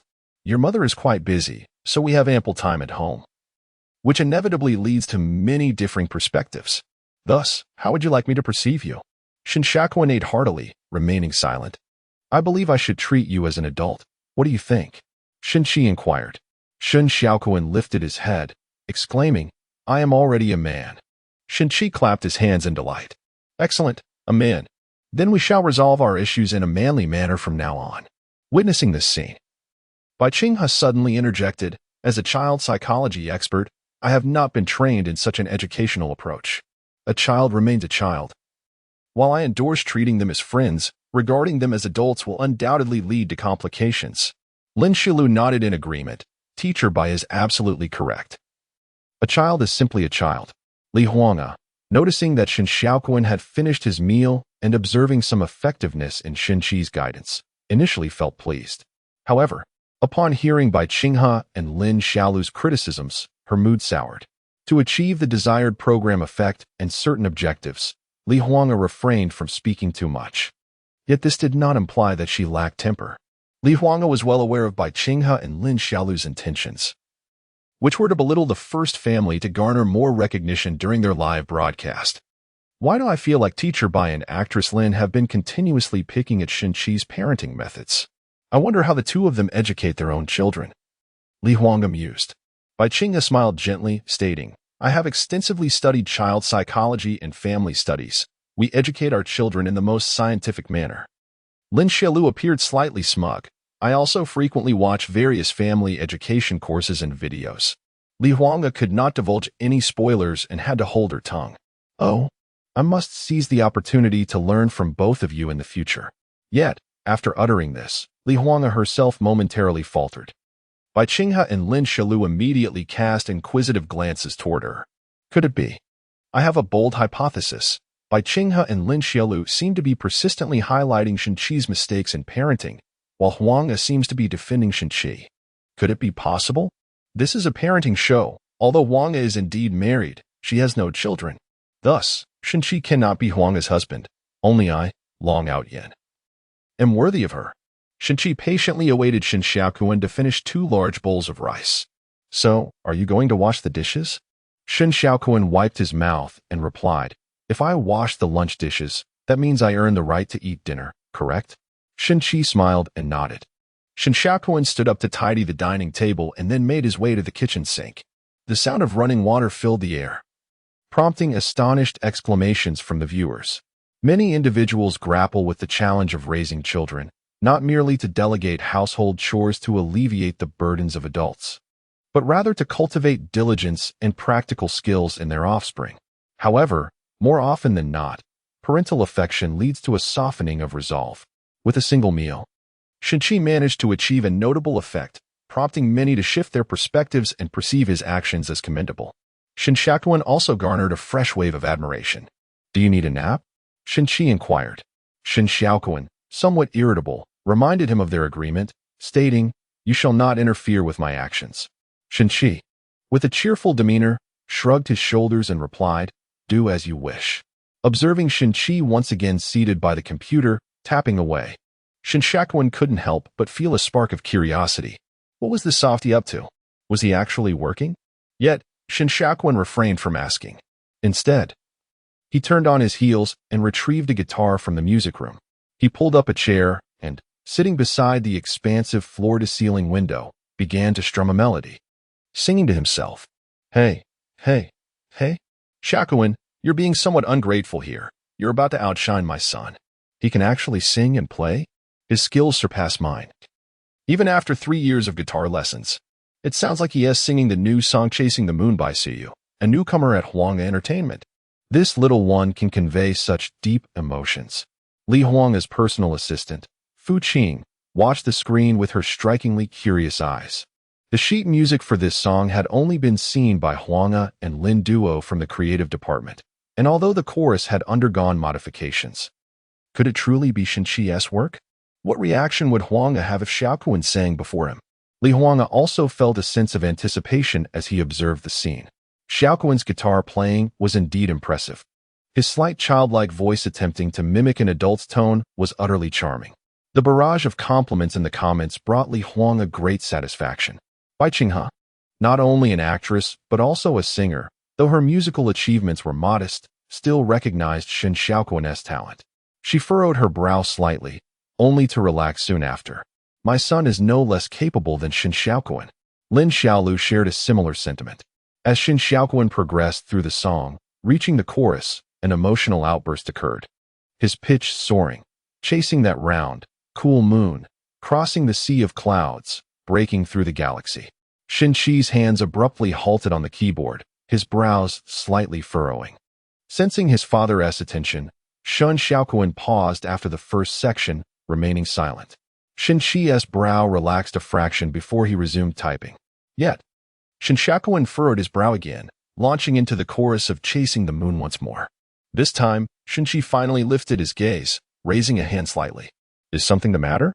Shin Shakuan inquired, pausing to look at Shinchi. Shinchi let out a soft sigh. My wretched perfectionism. He-s back. He-s about to nitpick again. Are you sure Shinchi is nitpicking? He-s genuinely pointing out Shin Shakuan's mistakes on the piano. Can a stay-at-home husband really play the guitar? He wouldn't dare to raise the threshold for living off others, would he? I'm now quite curious about the true status of this female host. Shinchi pointed at Shin Shakuan's left hand, addressing 2 issues.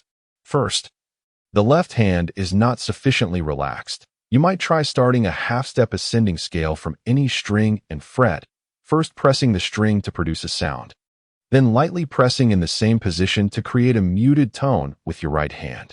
The screen was suddenly filled with question marks. Li Huang stood up abruptly. He truly understands. No, he hasn't actually played yet. He merely offered a professional suggestion. Everyone in the studio turned their attention to Li Huang. Bai Qinghe and Lin Xiaolu's expressions betrayed their inner thoughts. Indeed. Chapter 10. Father willing to be a workhorse, allowing mother to enjoy glory. Notice, at this moment, the fingers of the left hand should be quite relaxed. Feel the sense of relaxation and unify it with the sensation of pressing the strings so that the left hand's pressure gradually approaches the relaxed feeling of lightly pressing. Then, practice alternating between pressing and lightly pressing on the left hand across various strings and frets. The first problem is solvable. After Shinchi finished speaking, he nodded. Yes, it is solvable. Shin Shakuan, with a charming expression, felt that Shinchi's words were indeed correct. What? Am I losing my mind? He really understands. Why am I a bit confused? Isn't Shinchi supposed to be someone who relies on others? How does he seem so versatile? I'm smitten. This calm, composed, and confident demeanor is simply intoxicating. I'm amazed. My wife has always called me useless. What about the second issue? Shin Shakuan couldn't resist asking. Shinchi nodded slightly and replied, The second point is your string bending technique is incorrect. You are moving perpendicular to the strings, whereas the correct bending motion requires your wrist and fingers to remain extremely relaxed, pressing at a single point while your fingers sway left and right along the direction of the strings. Shinchi pondered for a moment before continuing. Have you ever played with a weeble? The entire motion resembles that of a weeble. You can start with single notes, then try double and triple notes for string bending, keeping your left fingers as upright as possible on your right wrist while practicing on the strings. In this way, the second problem can be resolved. Shin Xiaoquan was astonished. Li Huanga had warned her before leaving that this man might be deceptively skilled, but she was uncertain. If that were the case, Li Huanga hoped Shin Xiaoquan would uncover Shin Qi's capabilities. First piano, now guitar. As a prodigious child, Shin Xiaoquan could directly discern Shin Qi's professionalism in identifying problems and offering solutions. There's just one last thing. He must demonstrate his skills. Suppressing her astonishment, Shin Xiaoquan deliberately scoffed. You talk a good game, but can you actually play?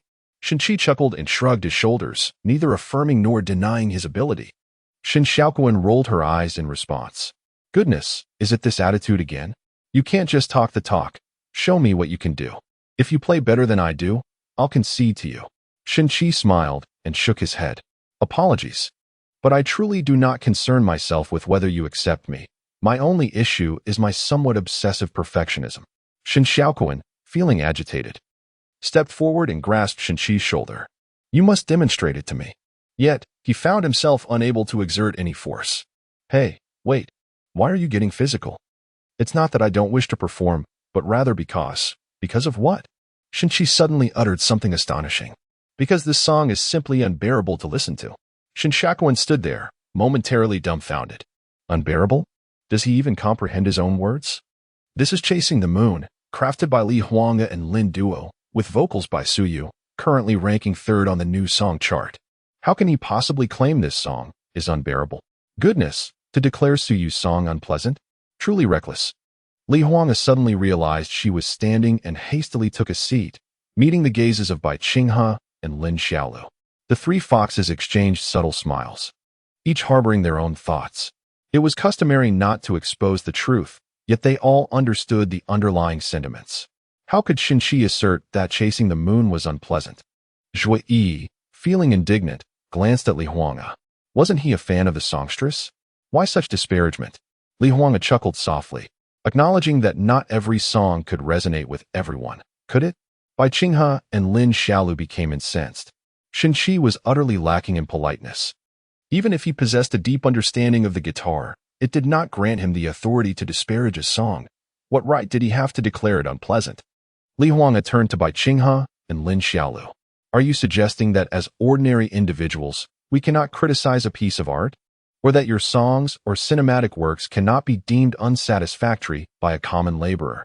Or do you believe I am so petty that I cannot tolerate anyone disparaging the music produced by my company? Li Huanga spoke in a calm tone, her expression gentle. Since you are all aware, I shall no longer concern myself with such trivialities. The faces of Bai Qinghe and Lin Xiaolu shifted slightly before they quickly adjusted their demeanor. Of course not. I was merely standing up for the songstress. Yes, indeed, that was not my intention. Li Huanga chose not to comment further and turned her attention to the screen. Unbearable? Shin Xiaoquan was incensed. This was a song he adored, one for which Li Huanga had penned the lyrics and contributed to the production. Yet, Shin Qi nodded once more. It truly is unbearable, in my view. The vast majority of popular music in this world is quite unpleasant, hopelessly outdated. Shin Xiaoquan's face flushed with anger. Stop spouting nonsense. You dare not even strum a guitar. Yet you proclaim Chasing the Moon to be unpleasant? You clearly understand nothing. Shin Qi shrugged. Indeed, I do not understand. Consider it as if I have said nothing. That won't do. Shin Xiaoquan grasped Shin Qi's arm. You must perform a song for me. If Chasing the Moon is not delightful, I shall inform my mother. Shin Qi felt a sense of helplessness. It was all due to that accursed perfectionist tendency and obsessive-compulsive disorder. There were certain things that could not be spoken, certain abilities that could not be displayed. If Li Huanga were to discover this, would he still be able to lounge about, living off her success? Fear not. lest you be conscripted into the realm of merriment and entertainment as a mere pawn in the workforce. No, no, no, I was merely jesting. I truly lack the ability to play the guitar, and songwriting is beyond my capabilities. With a sly smile reminiscent of an adult's cunning, Shin Xiaoquan declared his intention to call his mother. Stop! Shin Qi interjected hastily. Sensing Shin Qi's anxiety, Shin Xiaoquan fixed his gaze upon him, awaiting a response. Shin Qi appeared troubled and conflicted. Xiaoquan, you are a man, are you not? Of course. Shin Xiaoquan replied, somewhat irked. Shin Qi solemnly proclaimed. Then let us make a pact between men. I shall perform a song, but you must never disclose this to our mother. Why? Shin Xiaoquan queried, perplexed. Is it not a point of pride for a man to showcase his abilities before his wife? Shin Qi shook his head. You are too young to comprehend certain matters. Then enlighten me. If your reasoning holds merit, I shall acquiesce, Shin Xiaoquan insisted. Shin Qi sighed, speaking earnestly. Every healthy family has its roles. With our mother being ambitious in her career, it is the father's duty to allow her to shine in the public sphere, proving her worth. The burdensome tasks at home require someone to shoulder them, and the father willingly retreats into the shadows, akin to a diligent ox, to cultivate and sacrifice for the family. Shin Xiaoquan gazed with wide, sparkling eyes, striving to digest this revelation. Goodness! This fellow has managed to articulate the notion of living off another's success in such a refreshing manner? I am impressed. Yet, no eloquence can alter the fact of dependency, can it? It seems Xiaoquan refuses to acknowledge Shin Qi as his father. Perhaps due to Shin Qi's frequent attempts to deceive him. I cannot trust Shin Qi. Once more, Shin Qi sighed. In our family, only one individual needs to radiate brilliance. The father chooses to observe from the shadows as the mother ascends to become the most resplendent star in Huaxia.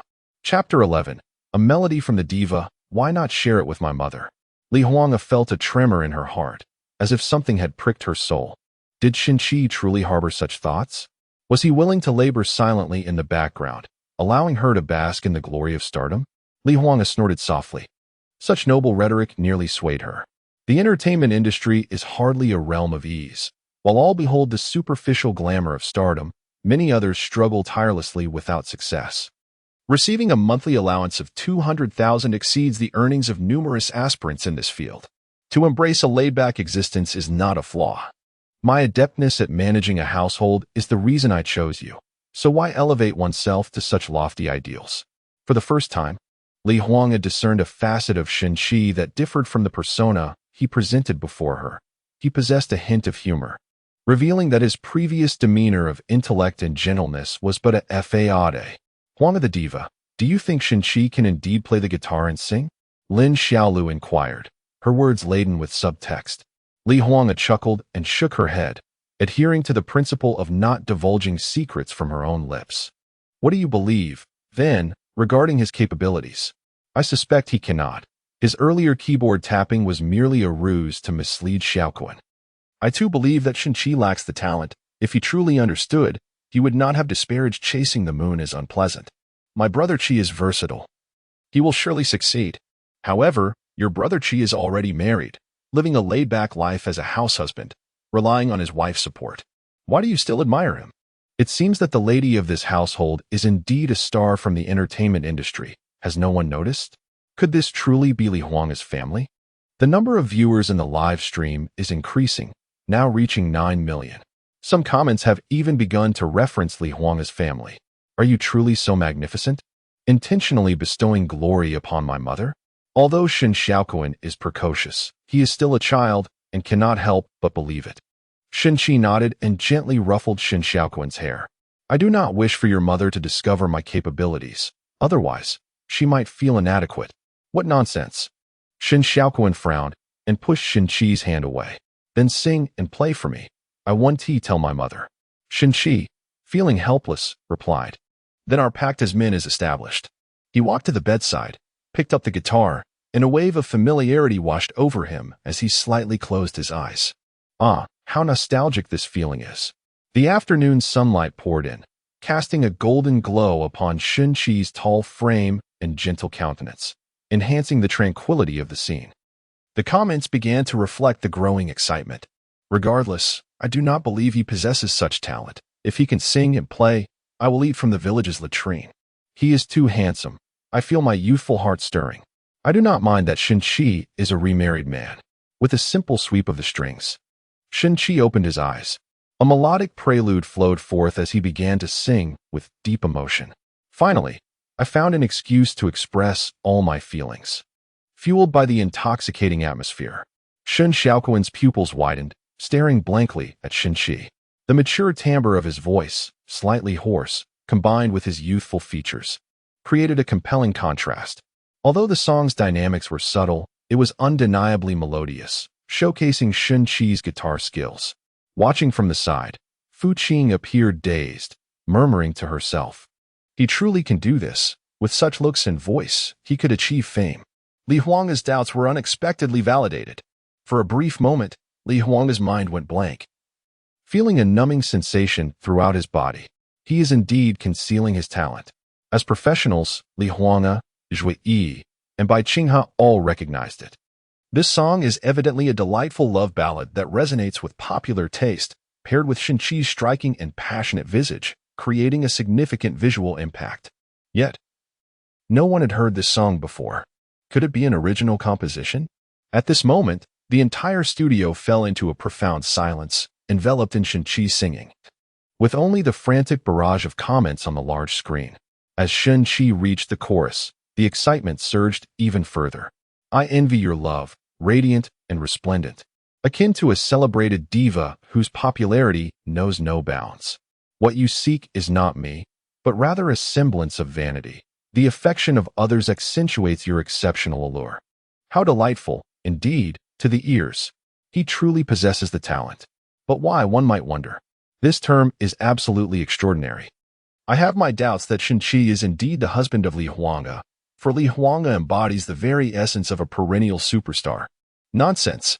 Li Huanga is mine. Did you not hear that she resembles a diva of unyielding fame? Li Huanga's lips quivered slightly. Is this song crafted for me?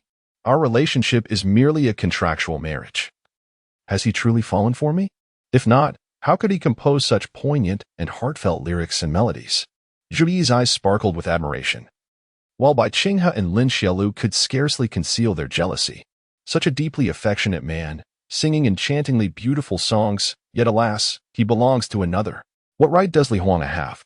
If one day love ceases to be beguiled and becomes clear enough to discern all right from wrong, until that time, you shall no longer be exalted in my heart, and I shall no longer regard you as a diva. As the final notes of the song resonated, Li Huanga's heart trembled anew. When did I cease to be the diva in your heart? Was it during our time together that I was no longer seen as such? In that moment, a truth cemented itself within Li Huanga's heart. Shin-chi loves her. For reasons unbeknownst to her, a sweet warmth blossomed within, yet simultaneously, a surge of irritation arose. "Young man, your thoughts are quite elaborate. Do you intend to live off others for a lifetime?" The thunderous applause from the auditorium jolted Li Huanga from her reverie, igniting a flicker of anger within her once more. Aside from not sharing the same bed, the 3 years of companionship between Li Huanga and Shin-chi had been remarkably harmonious, akin to that of close friends. Shin-chi was perceptive, often recognizing when Li Huanga returned home burdened by the unpleasantness of her work, and he would use his warmth to comfort her, allowing her to relax entirely at home. When the company required new works, Shin-chi was aware of it, yet he possessed this song. Why would he not share it? Is lying idle truly of such paramount importance? With Shin-chi's final strum, the song's performance reached its conclusion. Shin Xiaoquan, with an air of eagerness, inquired, "What is the name of this song? Did you compose it?" "The song is titled Diva. As for whether I wrote it," Shin-chi chuckled, "what do you think?" Your newly established image crumbled in an instant. Which do you find more melodious, Diva or Chasing the Moon? Shin-chi asked. Shin Xiaoquan, sulking, remained silent. Youth does not imply ignorance. From a professional standpoint, Diva indeed surpasses Chasing the Moon by a significant margin, even considering the latter's more mature arrangement compared to Diva, which was merely an impromptu performance. Shin-chi rose and patted Shin Xiaoquan on the shoulder. "Xiaoquan, do not forget our pact as men. You mustn't reveal this to your mother." Shin Xiaoquan called out after Shin-chi's retreating figure. "Shin-chi, why haven't you shared such a song with my mother?" It is not easy for her to manage the entertainment of joyful song alone. Do you truly deserve to be her husband? Shinchi's body trembled slightly. The 12th chapter. Caring for my mother and you is my vocation. Everyone watching the live broadcast harbored a growing sentiment that this scoundrel was indeed living off the soft provisions of the joyful song queen. Even if you are handsome, tall, and capable of culinary arts, playing the piano and guitar, what does it matter? Do you truly deserve Li Huanga? You merely wish to lie back and live off her success, even going so far as to conceal your abilities. What are you afraid of, you petty man? Fu Qing stood up, her eyes fixed on Shinchi in the broadcast, gritting her teeth. You, Shinchi. I never wanted Huanga to find someone living off her. Yet I did not expect you to be so burdened by your thoughts. The studio erupted into a cacophony, all discussing Shinchi's astonishing song. Many girls' eyes sparkled with admiration, as if this heartfelt melody was penned just for them. With the fact of Shinchi being Li Huanga's husband firmly established, countless individuals began to believe this song was composed for her, all indulging in the sweetness of their romance. Bai Qinghe and Lin Xiaolu were somewhat discontented. In their eyes, Shinchi should continue to ride on the coattails of Li Huanga without offering assistance. Zhuo Yi turned in astonishment to Li Huanga, the queen of joyful song. The hosts Li Lei and Fang Qian, aware of the truth, pretended to be surprised and asked, Queen Huanga, is what Xiao Kuan said true? Is the first family we are broadcasting truly yours? Li Huanga glanced at the screen displaying over 10 million online viewers, a smile gracing her lips. Yes. Due to contractual obligations with the production team, I apologize for not mentioning it earlier. I have been quite anxious, haha. Fang Qian gasped. Oh my. Is that so? Li Lei, adhering to the script, inquired. It is common knowledge among the people of Huaxiao that Queen Huanga is married, yet she does not have children? Li Huanga comprehended the moment had arrived to garner respect and acclaim. A trace of sorrow suddenly crossed her face. Xiao Kuan is my adopted child. When he was 3, a car accident claimed the lives of his parents, and he has since forgotten them. For a child, this is perhaps a blessing, as forgetting that painful memory alleviates much suffering. I adopted him and sent him abroad for treatment and care, telling him I am his mother and Shinchi is his father. I make it a point to visit him monthly. I recently brought him back as he is about to start primary school and he has only just met Shinchi, so he is somewhat unfamiliar with him. Zhuo Yi's eyes turned red. So that is the case. Sister Huanga, you are truly magnificent, and your husband is remarkable as well. Li Huanga shook her head with a smile. Bai Qinghe and Lin Xiaolu seethed with resentment. All right. You reveal such significant information in the first episode, just to overshadow our families in the following 2 episodes. Now is the moment to showcase the benevolence of female celebrities, as they embrace Li Huanga deeply in front of the cameras. Indeed, Huanga, you are truly magnificent. Your exemplary conduct sets a standard for us all. Li Huanga reciprocates the embrace. Within one's capacity, one must always endeavor to engage in actions that are devoid of remorse. The studio erupts in applause. The live broadcast continues. Shinchi is privy to all the details surrounding Li Huanga's adoption of Shin Xiaoquan. Yet he did not anticipate that Li Huanga would share so much during her time with Shin Xiaoquan. This indicates that few individuals can earn Li Huanga's complete trust for such confessions. Xiaoquan, your mother runs a large enterprise, and she will undoubtedly encounter numerous challenges. Such issues should be entrusted to professionals rather than a laid-back man like me. Wouldn't you agree? Shin Xiaoquan's cheeks flushed with indignation. But you are his husband. Shinchi scrutinizes Shin Xiaoquan's expression. If I am indeed his husband, does that mean you consider me your father? Since you do not, how can you expect me to fulfill a father's responsibilities? My duty is to care for the family, and I take this responsibility seriously. Moreover, I am performing quite well in this regard. This suffices. Shin Xiaoquan finds herself momentarily speechless, unable to retort, yet she seems to ponder something anew. But as a man, shouldn't you possess greater ambition? No. Shinchi shakes his head, as if imparting wisdom to Shin Xiaoquan. Caring for you and your mother is my career. Li Huanga is once again reassured of Shinchi's love for her, albeit concealed in everyday life. Initially, I sensed something amiss with Shinchi. Why do I suddenly perceive him as extraordinary upon hearing this? Indeed, one manages the home while the other oversees external affairs. Both Shinshi and Li Huanga perform admirably. I must respectfully disagree.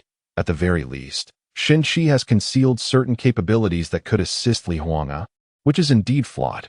Every family has its unique circumstances. What would happen to Xiaoquan if Shinshi were also to work outside? Enough of your concerns. Why fret over a family earning 3,000 a month when you only earn 3,000,000? The number of viewers in the live stream surpassed 10 million.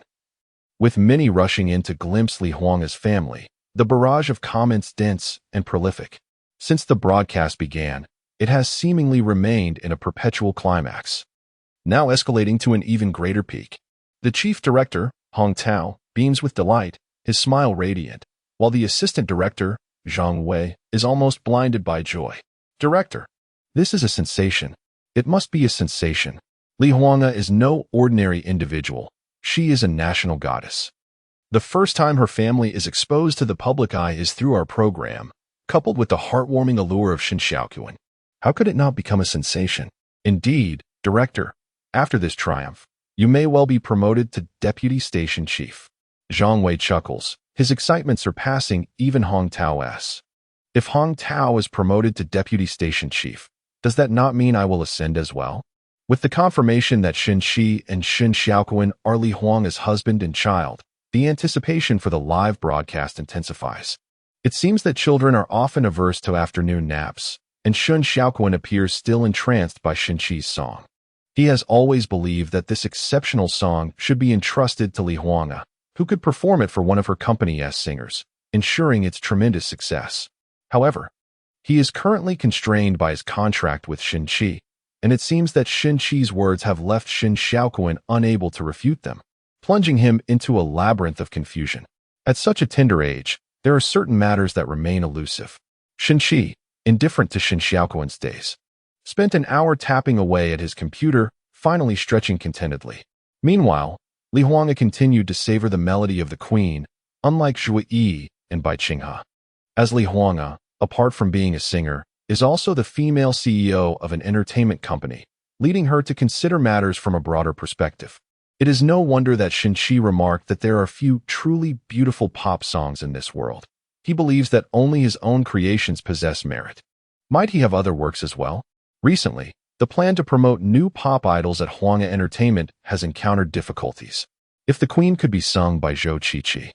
Leveraging the popularity of Mommy is on a business trip and the exposure from the Queen's family. Li Huanga's heart ignited with fervor. Chapter 13. The father and son became behind-the-scenes chefs. Li Huanga's mind echoed with Shin Shi's earnest declaration. Taking care of your mother and you is my career.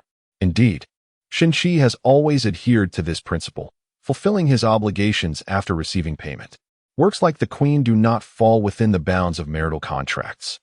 Even if Li Huanga believes that Shin Shi loves her, he should not monopolize or forcibly take without reciprocation. This point has never troubled her. What truly perplexes her are Shin Shi's words. Has Shin Shi genuinely fallen in love with her? The afternoon sunlight was gentle, streaming through the expansive floor-to-ceiling windows, illuminating Shin Xiaoquan's guitar with a radiant glow. Shin Shi and Shin Xiaoquan sat across from each other at the coffee table, resembling adults engaged in negotiation. Shin Xiaoquan, with a furrowed brow, pondered like a little adult for a moment. So, you can help Mom, but you don't want to reveal many of your talents. Is that correct? Shin Shi nodded, his words eliciting a mix of amusement and exasperation from numerous netizens. My greatest dream is to find someone as beautiful, well-shaped, graceful, and affluent as your mother to live a comfortable life, indulging in little drinks and watching movies together. However, your mother is too career-driven. If she discovers that I'm a genius, her assertive nature would surely thrust me into her company. In such a scenario, the lifestyle that currently satisfies me would be irrevocably disrupted. This is truly amusing. Clearly, he is living off her, yet it feels so endearing.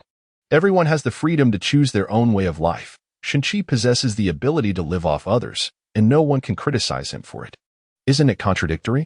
Shin Shi evidently loves Li Huanga and wishes to assist her, yet he is reluctant to part with his comfortable life. I am genuinely curious about what conclusion this father and son duo will reach. In the broadcasting studio, Zhuo Yi's envy was palpable. Li Huanga was also stirred by immense curiosity. Bai Qinghe and Lin Xilu were consumed by jealousy. They spoke so sweetly, yet in reality, had they done anything for Huang? They merely sought a long-term benefactor. I hold individuals like Shenqi in the lowest regard. If he were my husband, I would undoubtedly cast him out. Zhuo Yi was about to speak when Li Huang silenced her with a glance. She eagerly anticipated the spectacle that would unfold during the upcoming live broadcasts from both families. Teacher Bai and actress Lin claimed that Shenqi was nothing, yet I couldn't help but like him. Their fists seemed to strike against cotton, and feeling disgruntled, they fell silent. Fang Qian smiled and said, "Isn't Shenqi currently in discussions with Xiao Kuan? Perhaps they have a good solution." Li Lei added, "Let us wait and see," continuing to watch the live stream. Thus, the dilemma lay in how to present your work to her, or to her company's creative department. Without her mother knowing, Shenqi remarked, "Yes, the creative department." Shun Xiaokuan fell into contemplation. Shenqi chuckled at Shun Xiaokuan's furrowed brows and scratching head, finding it amusing how this little adult was so similar to grown-ups, only missing a cigarette during his ponderings. "All right, I've already devised a splendid plan." "Ah?" Shun Xiaokuan exclaimed, looking at Shenqi in surprise. Shenqi replied with a grin, "Before you returned, your mother informed me that her company was facing some difficulties, and she intended to cut my household expenses and delay the disbursement. That must be quite terrifying for you, considering how stingy and greedy you truly are." Shin Shakuan agreed. "Ha ha, a sharp observation. This little adult has uncovered his father's thoughts. I adore Xiao Kuan. The live stream from Huanga's family is utterly delightful." Li Huanga couldn't help but chuckle, and the atmosphere in the studio grew joyous. "Therefore, I have thought of a rather clever solution these past few days," Shenqi declared confidently. "Do tell." Shin Shakuan's eyes sparkled with excitement. "Call me father, and I shall reveal it." Shenqi chuckled mischievously. Shin Shakuan's expression darkened immediately. Shenqi stood up, stating that they would discuss the matter later. Hey. Shin Shakuan quickly grabbed Shenqi, asking, "Are you certain that once I call, you will deliver?" "Absolutely, father." Shin Shakuan's cheeks flushed slightly, lowering his proud head. "Ha." Shenqi's hearty laughter echoed through the villa. The barrage of comments erupted in delight, highlighting the shameless and entertaining nature of the exchange.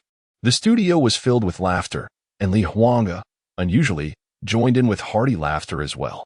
Yet, some hearts remained dark and brooding. 1 hour later, Shenqi and Shin Shakuan sat before the computer, their heads huddled closely together, for eyes fixated on the screen. Amidst the curiosity of countless netizens, the camera zoomed in, revealing the computer screen.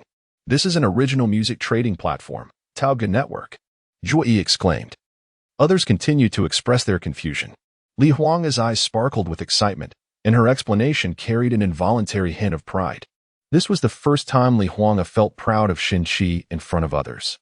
The complete lyrics, sheet music, and instrumentation for the arrangement have all been meticulously prepared and uploaded in electronic format. Additionally, there are detailed notes regarding the nuances for the singer during the performance. Li Huanga felt a touch of warmth while simultaneously recognizing Shenqi's astuteness. Everyone witnessed the name behind the account of the songwriter on Tao Guwang. Behind the scenes cook. Laughter erupted as Zhuo Yi pointed at the screen, finding it utterly amusing. "Forgive my lack of education. Have I always misinterpreted the term mastermind?" The audience erupted into laughter. In the footage, Shin Shakuan appeared exceedingly joyful and thoroughly satisfied. Thus, Mother would remain oblivious to the fact that it was you who penned this song. You could send a private message to Huanga Entertainment or your mother's account under the pseudonym Behind the Scenes Cook. Now only 2 issues remain. First, you've set the price at 50,000. This song will attract numerous buyers. Shenqi chuckled. "No need to worry about that. Without my consent, the transaction cannot proceed." Shin Shakuan nodded in agreement. "Now, for the second point," he inquired. "Given that you can craft such exquisite lyrics and seemingly lack formal education, how could you misspell the term mastermind? Impressive, truly a role model for us all." Indeed, as Shenqi stated, he is willing to be a humble behind-the-scenes worker, which is quite touching. Though this father and son may not be related by blood, their peculiar rapport exudes an abundance of love. The entire internet is seeking a man like Shenqi. There are offers aplenty for a son like Shin Xiaokuan. I truly envy Huanga the diva. She is indeed a winner in life. Chapter 14. What is wrong with children playing on their phones? The account of the songwriter behind-the-scenes Cook was registered and the song uploaded, prompting countless requests for transactions. Shinchi and Shin Xiaoquan exchanged puzzled glances at the flood of inquiries. Is there such a scarcity of songs now? Little do these two know they are being broadcasted live across the internet. Let us keep it a secret from them. Yes, revealing it would spoil the fun. These two, akin to thieves assisting the diva, believe it to be their little secret. Their antics are causing me great amusement. Li Huanga felt a surge of emotion. Concurrently, within Huanga Entertainment, her closest confidant and personal assistant, Fu Qing, assumed an air of authority akin to a vice president. She directly issued commands to the original department. Today, keep an eye on a songwriter named behind-the-scenes Cook on Tao Guang. See if he sends any offers to sell his song. The staff in the original department nodded in unison. No one dared to disregard the orders of the second female overlord. Once Fu Qing departed, a female clerk in the department explained the situation to her colleagues. An understanding dawned upon them. Goodness, it's no wonder that the song created by the president's husband and son has garnered such attention. The recent upload of Mommy is on a business trip has attracted over 10 million viewers, generating significant buzz. Some viewers of the live stream began to contemplate their next moves. In the office of the vice president of Black Crystal Entertainment, Lu Jintao held the phone with an expression of grave seriousness. Shinchi was nothing more than a man living off others. Since he was indeed a man of such nature, he must be avaricious. With the diva priced at 50,000, I refused to believe he would not sell it for 500,000 just to curry favor with Li Huanga. This song possesses exceptional quality, and with the momentum of the program, its release is bound to be a sensation. I do not care what means you employ. You must secure it. Upon hanging up, a cold smirk appeared on Lu Jintao's face. Li Huanga, oh Li Huanga, I acknowledge your status and expertise in the music industry. But running an entertainment company is no simple feat. Merely breaking into the top 4 entertainment giants places you at the bottom of the heap. My plans to promote newcomers and emerging stars have thwarted your aspirations, and this time shall be no exception. There are others among the top 4 entertainment firms who share Lu Jintao's sentiments. The pie of the entertainment and music industry is finite. If Huanga Entertainment takes a larger slice, the other 3 must settle for less. At this moment, Li Huanga felt as if she had already secured the rights to the diva. Her mood buoyed not only by this prospect, but also by the consideration shown by Shin Qi and Shin Xiaoquan. It turned out that the man was not merely living off her. A wild thought crossed her mind. What if she were to elevate his status? Suddenly, the image of Shin Qi's robust physique and handsome visage post-bath flashed in her mind, and her cheeks flushed, prompting her to quickly shake her head. What was I thinking? Meanwhile, Shin Xiaoquan, elated by his assistance to Li Huanga, found it difficult to concentrate on practicing the piano and calligraphy, neglecting his meticulously planned daily activities. Peering down from the second floor, Shin Xiaoquan spotted Shin Qi tilling the garden, and his eyes lit up as he stealthily retrieved a phone from beneath his pillow. He then opened a game. Observing Shin Xiaoquan's furtive behavior, Li Huanga felt both amused and exasperated. Before leaving home, she had admonished Shin Xiaoquan not to play on his phone excessively, as it was detrimental to his eyesight and fostered addiction, instructing Shin Qi to keep an eye on him. Lin Shelu interjected, after all, Xiaoquan is still a child. Playing on a phone without adult consent is indeed a poor habit. In my household, such behavior is utterly unimaginable. Bai Qing'e chuckled. My son would never sneakily play on his phone. He is allowed an hour of phone time only on weekends, after completing his homework. Is it really that bad for children to play on their phones a bit? Zhuo Yi remarked. In today's society, what child does not engage with mobile devices? As long as parents enforce moderation, it should not be an issue. Lin Xiaolu replied. You are young, unmarried, and without children. You do not grasp a child's mindset. The allure of a phone to a child is immeasurable, and even the most diligent parents struggle to exert control. Bai Qing'e added. If a child becomes truly absorbed, excessive parental intervention may lead to resentment and rebellion, which would create complications. Li Huanga let out a cold laugh. It seemed they had finally found an opportunity. I possess a profound understanding of Xiaoquan. He harbors numerous interests and diligently crafts his own study schedule each day, rarely indulging in mobile phone distractions upon its completion. I believe that occasionally using his phone is not a grave matter. For I trust that Xiao Kun is well aware of his actions. Bai Qinghe and Lin Xiaolu immediately shook their heads in disagreement. You are overestimating a child's self-discipline, they exclaimed. Huan Ge, it's not that we are criticizing you, but you must be more vigilant, especially when you are not at home. Do you know how things unfold? Indeed, men and children are remarkably similar. They present one fade in our presence while concealing another behind our backs. Were it not for the live broadcast, you might remain oblivious to Xiao Kun's sneaky phone usage, just as you are unaware of Shen Qi's many secrets without a live show. Li Huange silently scoffed, but refrained from retorting. Currently, the broadcast merely depicted Li Huanji's household, and she was curious to witness what transpired in their homes during the upcoming live sessions. Children will always be children, regardless of how mature or sensible they may seem. They are still prone to playfulness. It's quite impressive, isn't it? It's been nearly a day. If it were my son, he would still be in bed, glued to his phone. Why do I feel like Lin Xiaolu and Bai Qinghe are deliberately targeting and speaking ill of us? Both Lin and Bai are well versed in child psychology. Their children must be far more disciplined than Xiao Kun. Xiao Kun merely plays with his phone. Is that a cardinal sin? If my son were half as sensible as Xiao Kun, I would be overjoyed. The sounds of intense gaming emanated from Xiao Kun's phone. The scene shifted to the courtyard, where Shen Qi, who typically remained at home, had meticulously tended to the flowers and greenery, which thrived in perfect order. A small plot of vegetables appeared freshly harvested, and at that moment, Shen Qi was wielding a hoe, turning the soil. The afternoon sun poured down, casting a radiant glow on his well-defined muscles, glistening with vitality. The heat was overwhelming, and in the privacy of his own yard, Shen Qi unhesitatingly removed his shirt. The audience erupted in astonishment. Wow, is this what they mean by looking slim in clothes, but muscular without? Goodness. An inverted triangle, a V-shaped torso, a fish line, corn-like abs, sweat cascaded like small streams at the junction of each muscle. I longed to taste his perspiration. Huan Ge is so fortunate, isn't she? I must admit, I am envious. As a corporate female executive, I am on a quest for a man like Shen Qi across the internet. Chapter 15. The dual impact of gaming and Shen Qi on Xiao Kun and Lin Xiaolu and Bai Qinghe exchanged glances, each recognizing the threat Shen Qi posed to their families. They could not help but reflect on their own partners, who lacked Shen Qi's height, charm, and physique.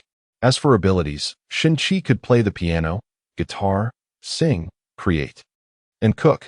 What skills did their partners possess? The two began to compare, yet as they did so, they found themselves less concerned than anticipated. No matter how exceptional a man may be, if he is a freeloader, he will inevitably be scorned by society.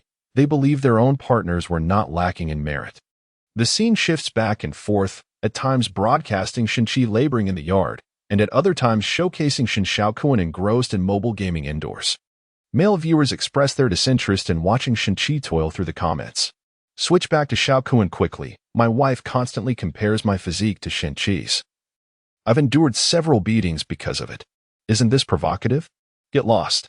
Enough already. My wife is currently arranging a gym membership for me. In stark contrast, female viewers are vocal in their desire to see more of Shen Qi. Even if Shen Qi says nothing, the sight alone is captivating. Ladies, I've taken screenshots. I've now set it as my phone wallpaper. My husband has already been sent to the hospital for receiving a dose of longing for Shen Qi. The crew in the studio finds the barrage of comments both amusing and bewildering.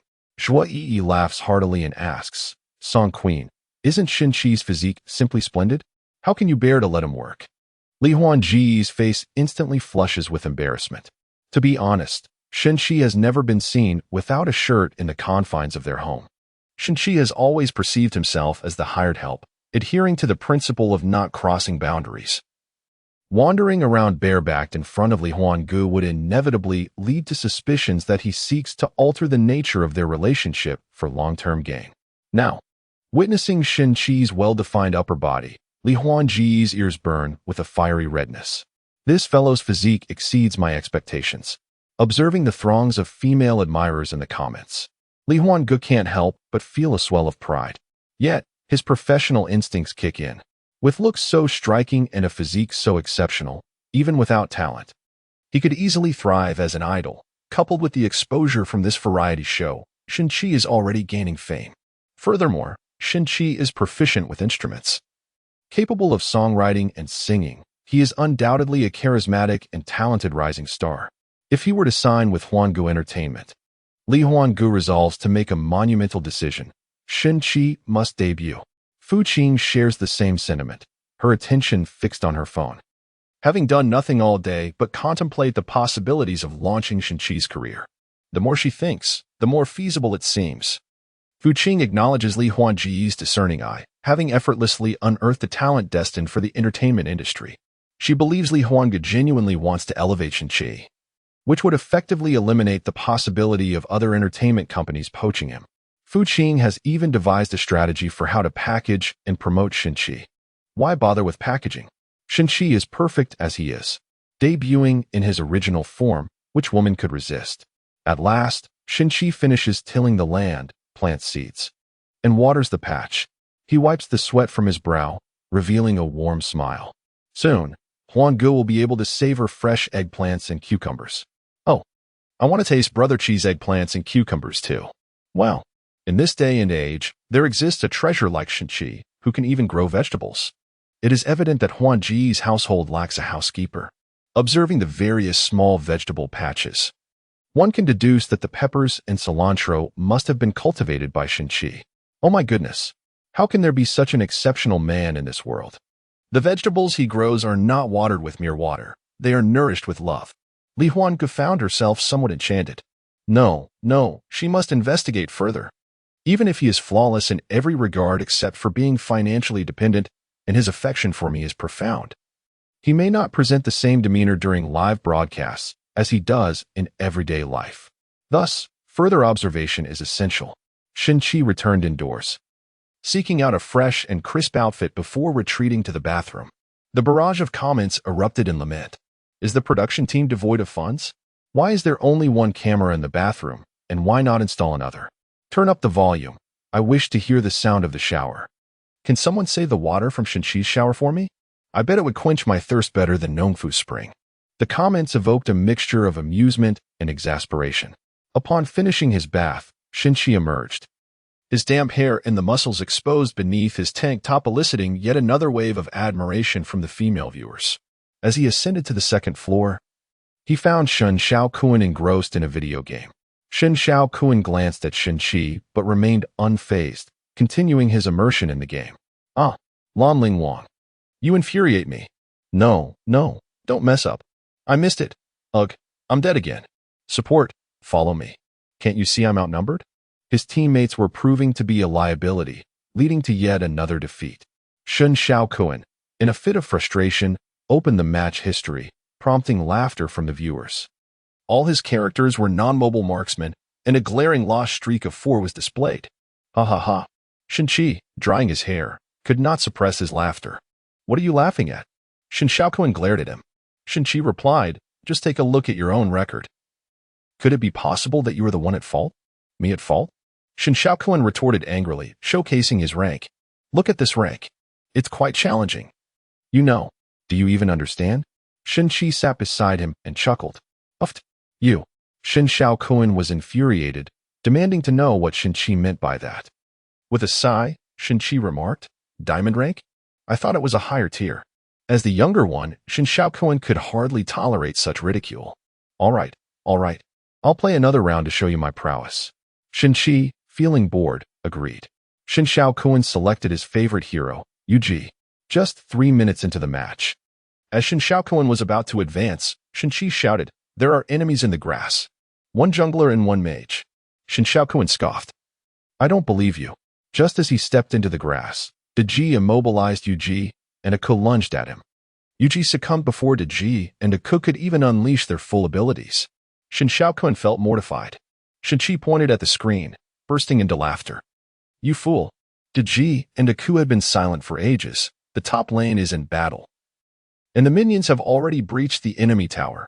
Those 2 must be ambushing you at the bottom lane. Shen Xiaokuan was left astonished, unable to counter the observation. I'm dying of laughter. Xiaokuan is suffering from a dual assault from both the game and Shin-Chi, the unfortunate child. I can see that Xiaokuan's face has turned pale. Listening to Shun Qi's analysis just now, his understanding of the game is quite profound. He is likely a skilled player. Anyone can engage in empty rhetoric, but an observer remains clear, which does not diminish Shun Qi's prowess. Chapter 16. Xiao Kuan is merely in kindergarten, not even a primary school student. Lin Xiaolu expressed her indignation. As a father, not only does he fail to stop his child from playing games, but he also watches on. Xiao Kuan has already been playing games for over an hour, and Shun Qi does not even attempt to educate him. He is truly an irresponsible father. Bai Qinghe wholeheartedly agreed. My child is absolutely forbidden from touching mobile games. Should I discover otherwise, I would ensure he remembers the lesson. My husband would never indulge our child, as Shun Qi does. Li Huanga became incensed and spoke without reservation. Xiao Kuan practiced writing, played the piano, washed dishes at noon, and even practiced the guitar. What is wrong with him playing games for a while? Just for an hour. Even if it were 2 or 3 hours, I grant my permission. What is the issue? In my household, these are not problems. As long as Xiao Kuan is independent and self-sufficient, I do not concern myself with his leisure activities. Though Li Huanga's words were contradictory, it mattered little.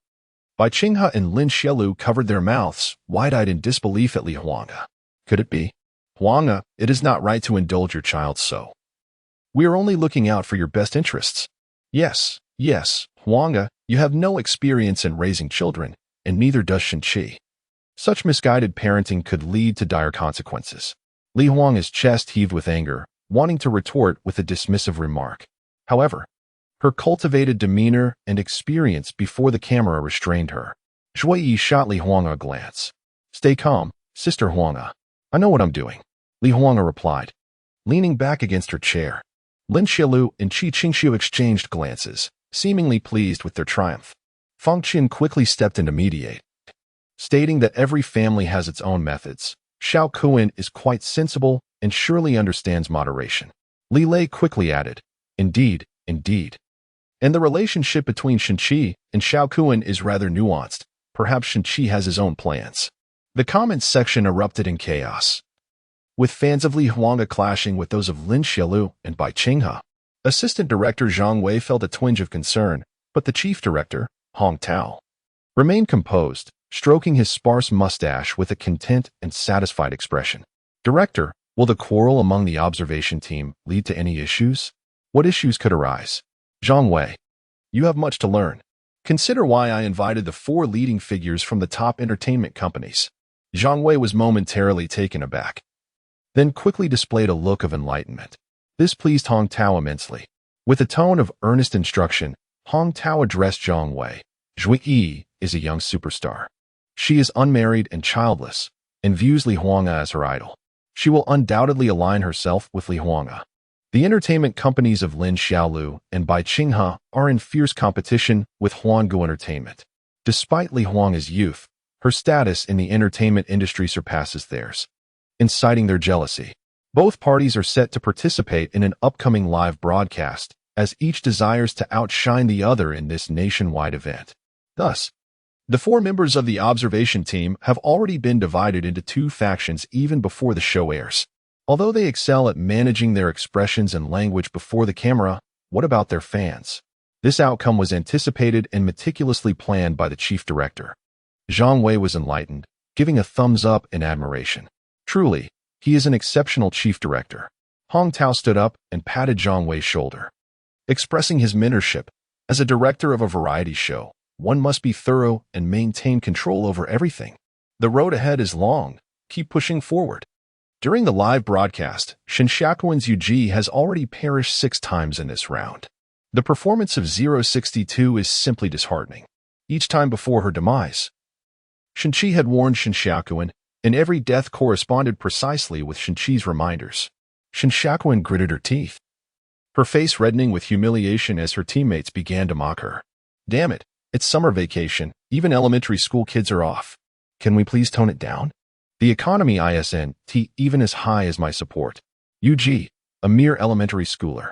Enraged, Shen Xiaoquan attempted to bring up the surrender panel, but her teammates insisted she endure a few more deaths before reporting her. Even Shen Qi's occasional sigh felt like mockery to Shen Xiaoquan. Frustrated, She slammed her phone onto the sofa. I'm done. Shinchi's eyes brightened. You're really done? Shin Shaoquan retorted, I just have a bad feeling today. I'm not in the zone. Shinchi nodded, I understand. With that, he took Shin Shaoquan's phone. I'm laughing so hard it feels like my kidney stones are shattering. Shaoquan is no elementary schooler. He is more like a kindergarten child. My kid also plays Honor of Kings. While he is not as skilled as Shaoquan, he sure knows how to curse while gaming. If the son can't do it, how about the father? Shaoquan's teammates are truly lacking in conscience this round. Zhuyi, who also plays games, couldn't he help but sigh at Shin Shaoquan's dismal performance. Oh dear, with these stats, victory seems nearly impossible. Yuji's economy is only 5,000, while the enemy's support is nearing 5,000, and their marksman and jungler are both over 7,000. Even some netizens, who typically don't play games, felt curiosity. Can Shinchi still win now that he has taken over? Li Huanga, who usually doesn't game, felt an unusual tension.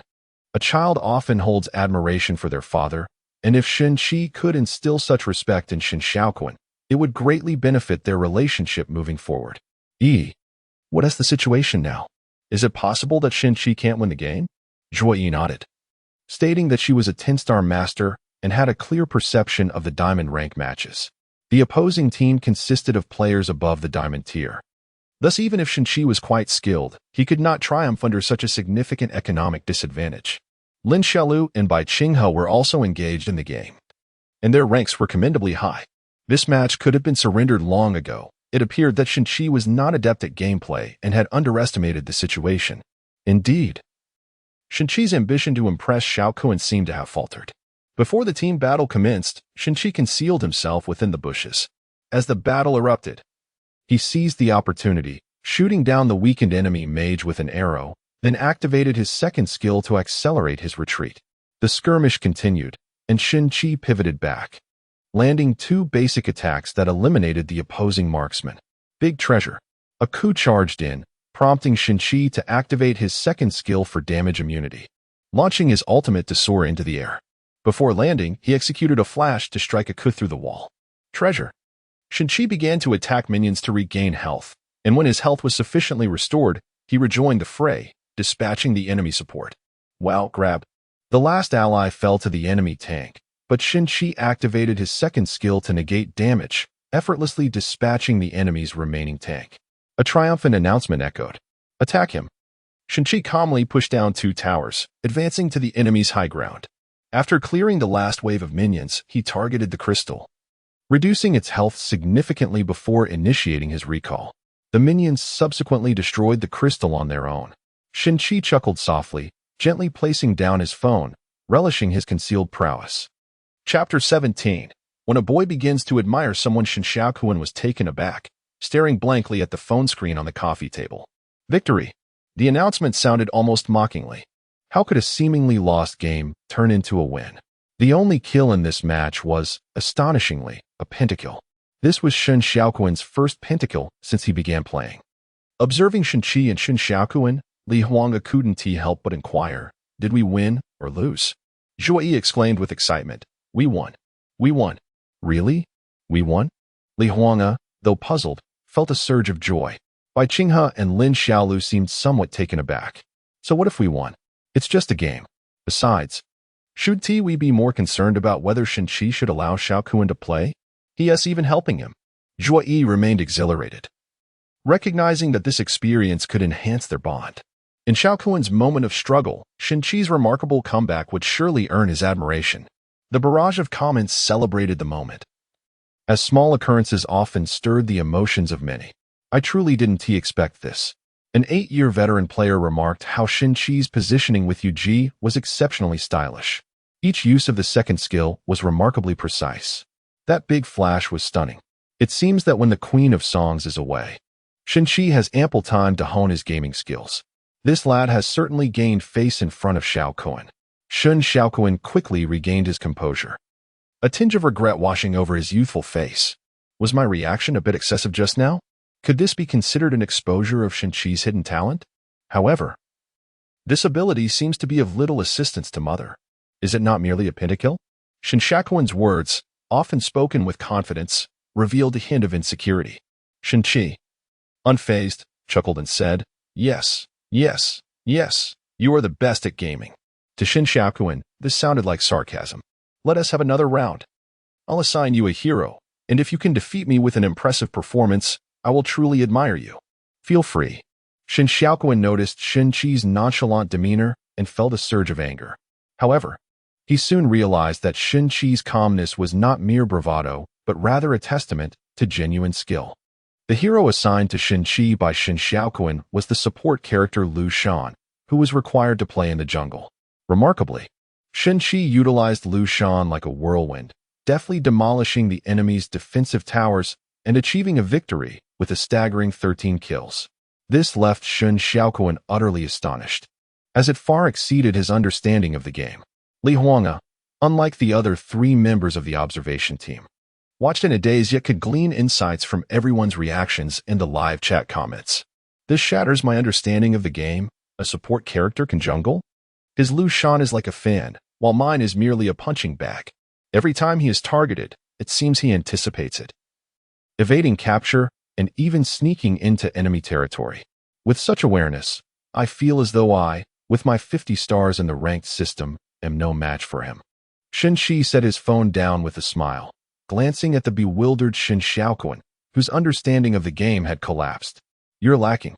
Just practice more." Had this been before, Shin Xiaoquan would have retorted fiercely, but now, he found himself at a loss for words. The stark reality was evident. Shin Xiaoquan was indeed inferior to Shin-Chi. Suddenly losing interest in the game, Shin Xiaoquan sulked and exited.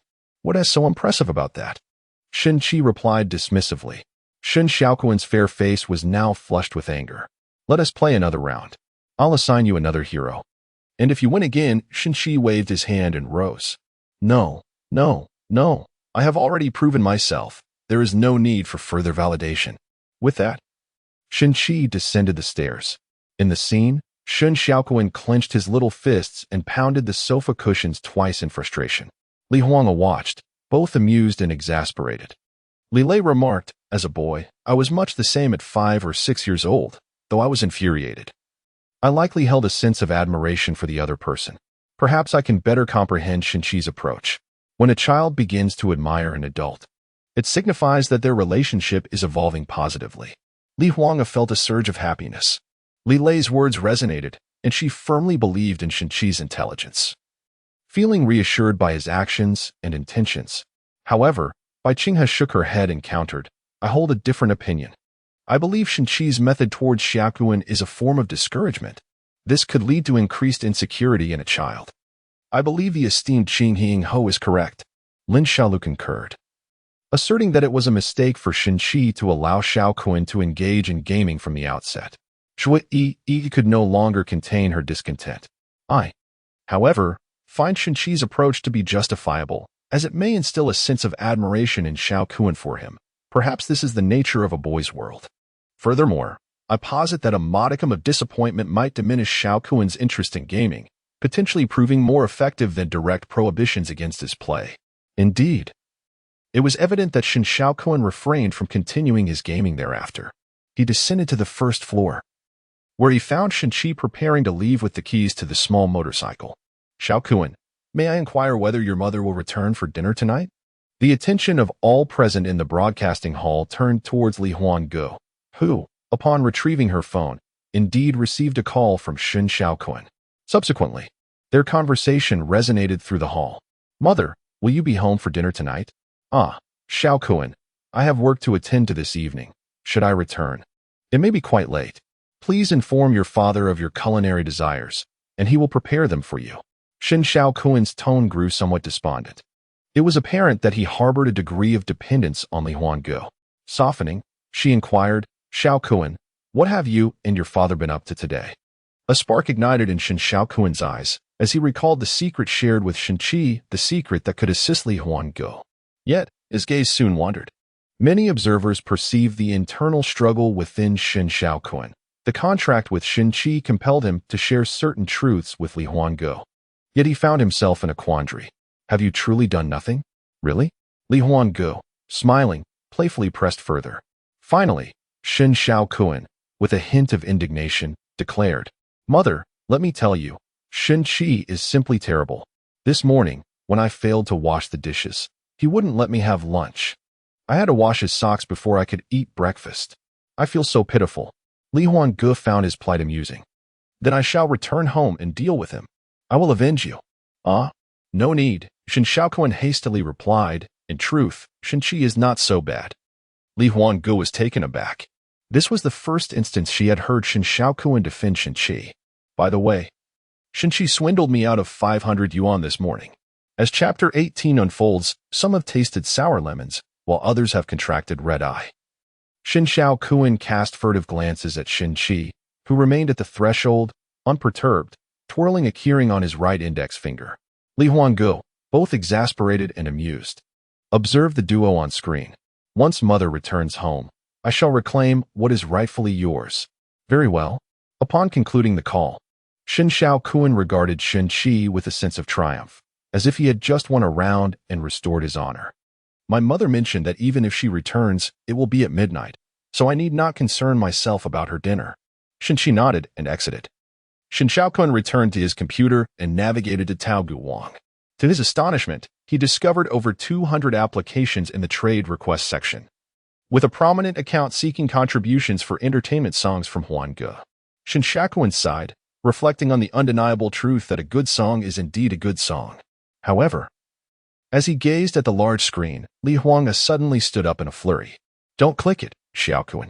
The audience in the broadcast room looked at Li Huangge in bewilderment, and the barrage of comments was filled with confusion.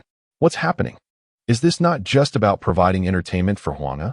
Could it be that Huangge Entertainment involves more than just Li Huangge's holdings? Are there underlying conflicts at play?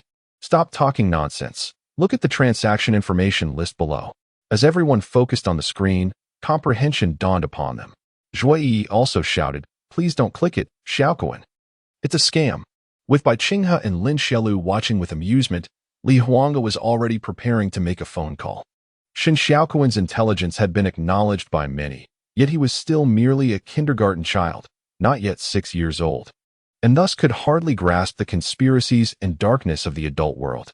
Just when anxiety filled the room, Shen Xiaoquan furrowed his brow and leaned closer to the computer screen. Below the account for Huangge Entertainment's song solicitation, just 4 or 5 lines down, another account for Huangge Entertainment appeared. Scrolling further down, names like Li Huangge's personal assistant, the Huangge Entertainment Creative Department, Huangge Music, and the Huangge Solicitation Department emerged in succession. Shen Xiaoquan squinted, adopting an all-seeing demeanor. Goodness, how astute. Such brilliance. This must be the child of another family. Don't mention it. My son is older than Xiaoquan and gets deceived out of his lollipops daily. Did you see that? Dragons beget dragons, phoenixes beget phoenixes. I would like to crown Xiaoquan as the smartest little friend on the internet. Li Huangge and Zhuo Yi both exhaled in relief. However, at that moment, Shen Xiaoquan spoke again. Mom's company has so many accounts for song solicitation. Li Huangge responded, and Zhuo Yi echoed, indeed. How surprising. Children really are children. The song is priced at 50,000, but that's the price for Huangge Entertainment. It's not the same for others. What a loss. Li Huangge then recalled that she couldn't reach Shen Xiaoquan by phone and had to call Shen-Chi instead. Yet Shen-Chi was riding a motorcycle and likely wouldn't hear her. Just as tension permeated the room, Shen Xiaoquan smiled slightly in front of the computer. Mom said that all transactions by minors on the internet are illegal. Although the likelihood of issues arising from this transaction is low, it's prudent to avoid all potential complications to prevent trouble. Therefore, I want to click it. I'll wait for Shen-Chi to return before proceeding. What the heck? Is this child a prodigy? Thank goodness Xiaoquan is obedient. I almost cried. Fortunately, regardless of the reason, it's good that it was stopped. I was so scared I almost wet myself. At that moment, a deep, magnetic male voice suddenly reverberated through the studio. Huh? The crowd was taken aback. Realizing that Li Huangge had indeed called Shen-Chi, Li Huangge was also stunned. You're not riding a motorcycle? Shen-Chi responded, puzzled. How did you know? Li Huangge cast a glance at Feng Qian and Li Lei, who were signaling her discreetly, and she thought to herself, didn't T. Xiaoquan just use your phone to call me and ask if I was heading home? Huangge, Shen-Chi's gentle teasing voice chimed in, I must say. You truly are the most astute woman in the world. Li Huanga felt her cheeks flush as Shin Qi continued to jest. I was indeed riding my motorcycle, and generally, I cannot hear my phone ringing while riding. But you. On the other hand, the third principle of living off someone else. Under no circumstances should Li Huanga be unable to reach Shin Qi. A wave of sweetness surged within Li Huanga. Reflecting on the past 3 years, Shin Qi had never once failed to answer her calls or respond to her messages promptly. Fearing Shin Qi might mention anything about their contractual marriage, she feigned annoyance and said, "All right, hurry and buy some groceries. Make sure to prepare a nutritious meal for Xiaokuan tonight." Shin Qi chuckled heartily. The second principle of living off someone else. Shin Qi must absolutely comply with Li Huanga's requests. "Hang up," Li Huanga exclaimed in mock anger. "At your command." "I can't believe it. I've consumed 5 tons of dog food. Have I caught a case of red-eye disease or just bitten into a sour lemon? What a shameless production team. Why must they make me witness this? If I could find a husband like Shin Qi, I'd willingly trade 50 years of my life." The studio momentarily fell silent, only to erupt into thunderous applause. All the women gazed at Li Huanga with envious eyes. A warm glow enveloped her, and she felt a tinge of feminine vanity arise at that moment. Shui Yi excitedly grasped Li Huanga's arm. "Sister Huanga, Shin Qi treats you so well. He is so attentive. I truly envy you. From now on, my standard for a husband will be Shin Qi." Fang Qian echoed her admiration. "If it weren't for the live broadcast, we would never witness such a sweet romance." Bai Qinghe and Lin Xiaolu felt a pang of bitterness yet could only smile and offer compliments. "Oh dear, Huanga the diva is truly fortunate. Shin Qi is just like my partner, adept at sweet talk. Mine is too. I thought my husband was unique, but now I see Shin Qi." At that moment, Li Huanga's emotions were complex. Amidst the sweetness was an unwavering certainty. Shin Qi loved her. A love that was all-consuming. If it were not so, Shin Qi would only need to manage their home. Why then did he behave like an ardent admirer? Little did Li Huanga know, Shin Qi delighted in making her smile, often rewarded with a red envelope in return. Meanwhile, in the program's backstage area, the chief director, Hong Tao, observed the surge in online viewers to an astonishing 13 million due to this brief interlude, his smile broadening. "Thank you, Li Huanga. Thank you, Shin Qi and Xiaokuan," he expressed. Assistant Director Zhang Wei nodded in agreement. "Director, you should promote this quickly. If I could secure Li Huanga's family for the show, I could be the chief director too. This program has little to do with your title.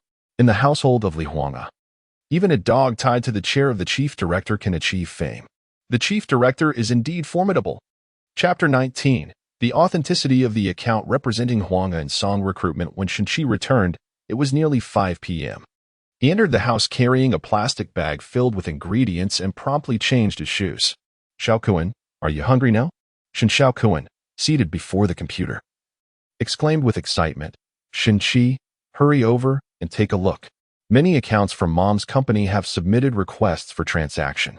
Taken aback, Shin Qi quickly set down the bag and approached. Upon a brief glance, his expression turned somewhat grim. "Xiaokuan, as your father, you must speak properly." Shin Xiaokuan frowned. With a sigh, Shin Qi replied seriously, "Xiaokuan, I must now enlighten you about the darkness and treachery of human nature. Do you see the names of these accounts?" Shin Xiaokuan nodded, his bright eyes fixed on Shin Qi. "All these accounts are fraudulent. One can register any name on the website at will. It is impossible for an entertainment company to possess so many accounts soliciting songs." "Ah, they're all fake?" Shin Xiaokuan gasped in surprise. "Indeed."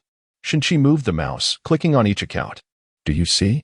Not a single account has an explanation." Shin Xiaokuan clutched his chest, looking adorably startled. "Fortunately, I didn't accept. Isn't this just fraud?" Seemingly in a teaching moment, Shin Qi stated, "This song was composed for Mom's company, and its true value is certainly no less than 50,000. It is simply priced lower because it is intended for her company." Shin Xiaokuan nodded. "Right, but the song is clearly priced on Tauga.com, which indicates we intend to sell it. Anyone can apply for a transaction. If they initiate a trade and we agree, the transaction will be automatically completed. This constitutes a legal and reasonable transaction, and even if we sue them, we would not prevail. Thus, what we can do is discern the genuine from the false, ensuring we confirm the true trading counterpart to avoid errors." Shen Xiaokuan grasped the concept, looking at Shen Qi's handsome face with a hint of realization. Wait. This guy is just living off others. How does he know so much? It was indeed amusing that she found his words quite reasonable. My brother Qi is truly remarkable. He discerned the truth at a glance and even used this situation to educate Xiaokuan on discernment. Though this father-son pair is not biologically related, their bond is undeniably profound. I believe it won't be long before Shen Qi wins over Shen Xiaokuan. Li Huanga felt a sense of relief. Yet a flicker of curiosity arose within her. Wasn't Shen Qi always lounging at home? How could he possess such discernment? Bai Qinghe and Lin Xiaolu scoffed, ready to speak. But then they observed Shen Qi making a new discovery on the screen. Shen Qi clicked on an account representing Huanga for song recruitment. And after scrutinizing a plethora of transaction information, he finally revealed a satisfied expression. Xiaokuan, take a look at this account. Is there anything different? Shen Xiaokuan inquired curiously. Shen Qi nodded and remarked, this account name bears the golden membership emblem, accompanied by dual verification from Taogu Network and Huanggu Entertainment. Hence, this account must be genuine. Shen Xiaokuan instantly felt a surge of joy. Hooray! At last, we can distinguish it. The song can finally be delivered to my mother's company. Amidst the chorus of admiration in the bullet screen and the praise resonating throughout the studio, Li Huanggu abruptly stood up, his expression fraught with alarm. We cannot click it. The audience in the studio turned to Li Huanggu, their faces etched with surprise.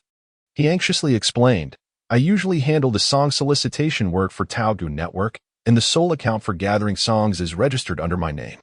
This account must be a forgery. Bai Qinghe and Lin Xiaolu exchanged excited glances, finding amusement in the situation. Goodness! Just look at this name that claims to represent Huanggu in soliciting songs. Are you certain it was chosen thoughtfully? Isn't that name rather hasty? It appears fake at first glance. Just when we praised Shen Qi, it all fell apart. What a letdown. Haha, why does this seem so comical to me? Shui Yi suddenly grew anxious. Oh dear, you must make the call swiftly. Just as Li Huanggu took out his phone, it vibrated, signaling an incoming call. Fu Qing, Fang Xian urged, don't answer it yet. Shen Qi's matter is more pressing. Without hesitation, Li Huanggu ended Fu Qing's call. But before he could dial Shen Qi, a message from Fu Qing arrived. Li Huanggu felt a twinge of curiosity, knowing Fu Qing. There must be something significant at hand. Fu Qing was aware that Li Huanggu was participating in a live broadcast and would not be so abrupt. Suddenly, an idea struck him, and he promptly opened Fu Qing's voice message. Fu Qing's voice crackled with urgency, reverberating through the studio. Huanggu. The account claiming to represent Huanggu in soliciting songs was registered by me. I have completed the verification. Please don't say it's fake on the show, or my account will be rendered useless. The studio fell into a hushed silence. Li Huanggu felt as if his mind was ablaze. When Fu Qing called again, Li Huanggu grasped his phone, feeling the tremor as if he had received an emergency alert. Hello? Fu Qing, Fu Qing interjected, that account was registered by me. Think about it. Who else could have chosen such a name? Apart from me, Fu Qing, who could it be? At last, Li Huanggu grasped the situation. Oh dear. Fu Qing quickly added, you're participating in a program, and I was worried Shen Qi wouldn't discern the authenticity and might sell it to a fraudster, which is why I hastily verified the account. Oh, I see now. Li Huanggu finally felt a sense of relief. The studio erupted with collective sighs of relaxation. Goodness, another twist. I hear Fu Qing is a stunning operations officer in the entertainment industry, one that many companies have failed to woo away. She is also a beauty and fashion influencer on major short video platforms, boasting millions of followers. Such deep camaraderie, what a fitting name. Isn't it a tad more melodious than the behind-the-scenes chaos? Now I understand. I'll hang up. All right.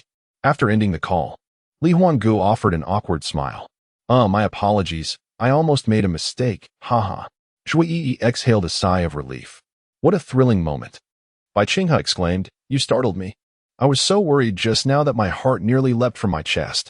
Lin Xiaolu, her expression tinged with fear, gently caressed her elevated chest. Li Lei chuckled. That was rather hasty. Had the diva Huanggu called Shen Qi just now, he might have deduced that we were eavesdropping on him. The group finally grasped the gravity of the situation. We mustn't expose ourselves. If we do, the thrill will vanish. And it will feel like mere acting. Indeed, the exhilaration of peeping is unparalleled. Rest assured, my brother Chi is quite astute and will not be deceived. All eyes once again turned towards the screen. After confirming several times, Shin-Chi clicked on the option to agree to the transaction. Transaction successful. Shin-Chi's phone immediately buzzed with a notification from the bank. Your account ending in XX has received a deposit of 50,000 yuan. Thank you for supporting Tauga Network. This is splendid. Absolutely splendid. Shin Shakuan jubilantly leaped into the air. Shin-Chi, gazing at the message on his phone, wore a contented smile. Ah. We common folk are truly joyous today. Chapter 20. The money earned through talent and effort deserves praise. Shin-Chi's avaricious demeanor was finally caught by Bai Qinghe and Lin Xiaolu, although it was necessary to keep the diva Huanggu unaware of their actions. This level of greed seemed excessive, did it not? Indeed, a man without work is a failure. To be so elated over 50,000 yuan is quite trivial. Zhuyi Yi frowned, yet Li Huanggu merely sneered, turning her attention towards Bai Qinghe and Lin Xiaolu. It was well known that Lin Ying's husband was a renowned king of the music industry, thus he would hardly regard 50,000 yuan with any significance. Similarly, Bai's spouse was an executive at a major corporation, making such a sum inconsequential to him as well. However, not all individuals are the same. For an ordinary person, 50,000 yuan is no trifling amount. Should a commoner feel joy over earning money through their own talents, only to be looked down upon by these two esteemed teachers? Upon hearing Li Huangji's words, Zhuyi Yi felt a wave of relief wash over her. Bai Qinghe and Lin Xiaolu's expressions faltered, revealing their discomfort. Diva Huan, good. Please do not misinterpret our intentions. We do not look down upon him. We merely believe that Shin-Chi has been living off the generosity of others and should not earn an additional profit from you. Just as Li Huanggu was about to respond to Lin Xiaolu, she interjected, I run a company, and there is a business transaction between my company and Shin-Chi. Does Lin Ying imply that Shin-Chi should not accept this money? Lin Xiaolu pursed her lips, preparing to speak, but Li Huanggu immediately interjected.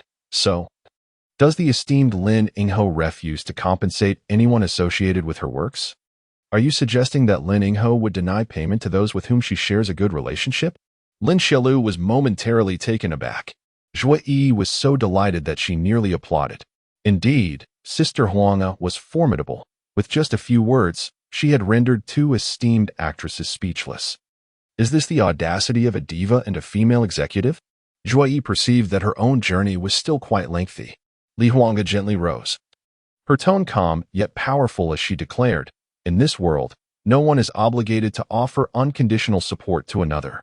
Even a person as ordinary as Shin-Chi, who has created an admirable work through his own talent, should not have his achievements claimed without conditions, even by me as his wife. Every individual has the right to rejoice in the wealth they have earned through their own efforts. Instantly, the broadcasting studio resonated with applause from the audience. A clear indictment directed at Bai Qinghe and Lin Xiaolu. The barrage of comments from fans of Bai Qinghe and Lin Xiaolu continued to argue. Yet they were swiftly drowned out by neutral netizens and Li Huangge's supporters. What? Do Bai Qinghe and Lin Xiaolu, such esteemed actresses, look down on 50,000 yuan and expect ordinary people to do the same? Isn't this a blatant disrespect towards the less fortunate? Aren't your earnings a result of countless ordinary fans? I find myself preferring the down-to-earth nature of Sister Huangge. Shin-Chi, as Sister Huangge's husband, surely doesn't need the money.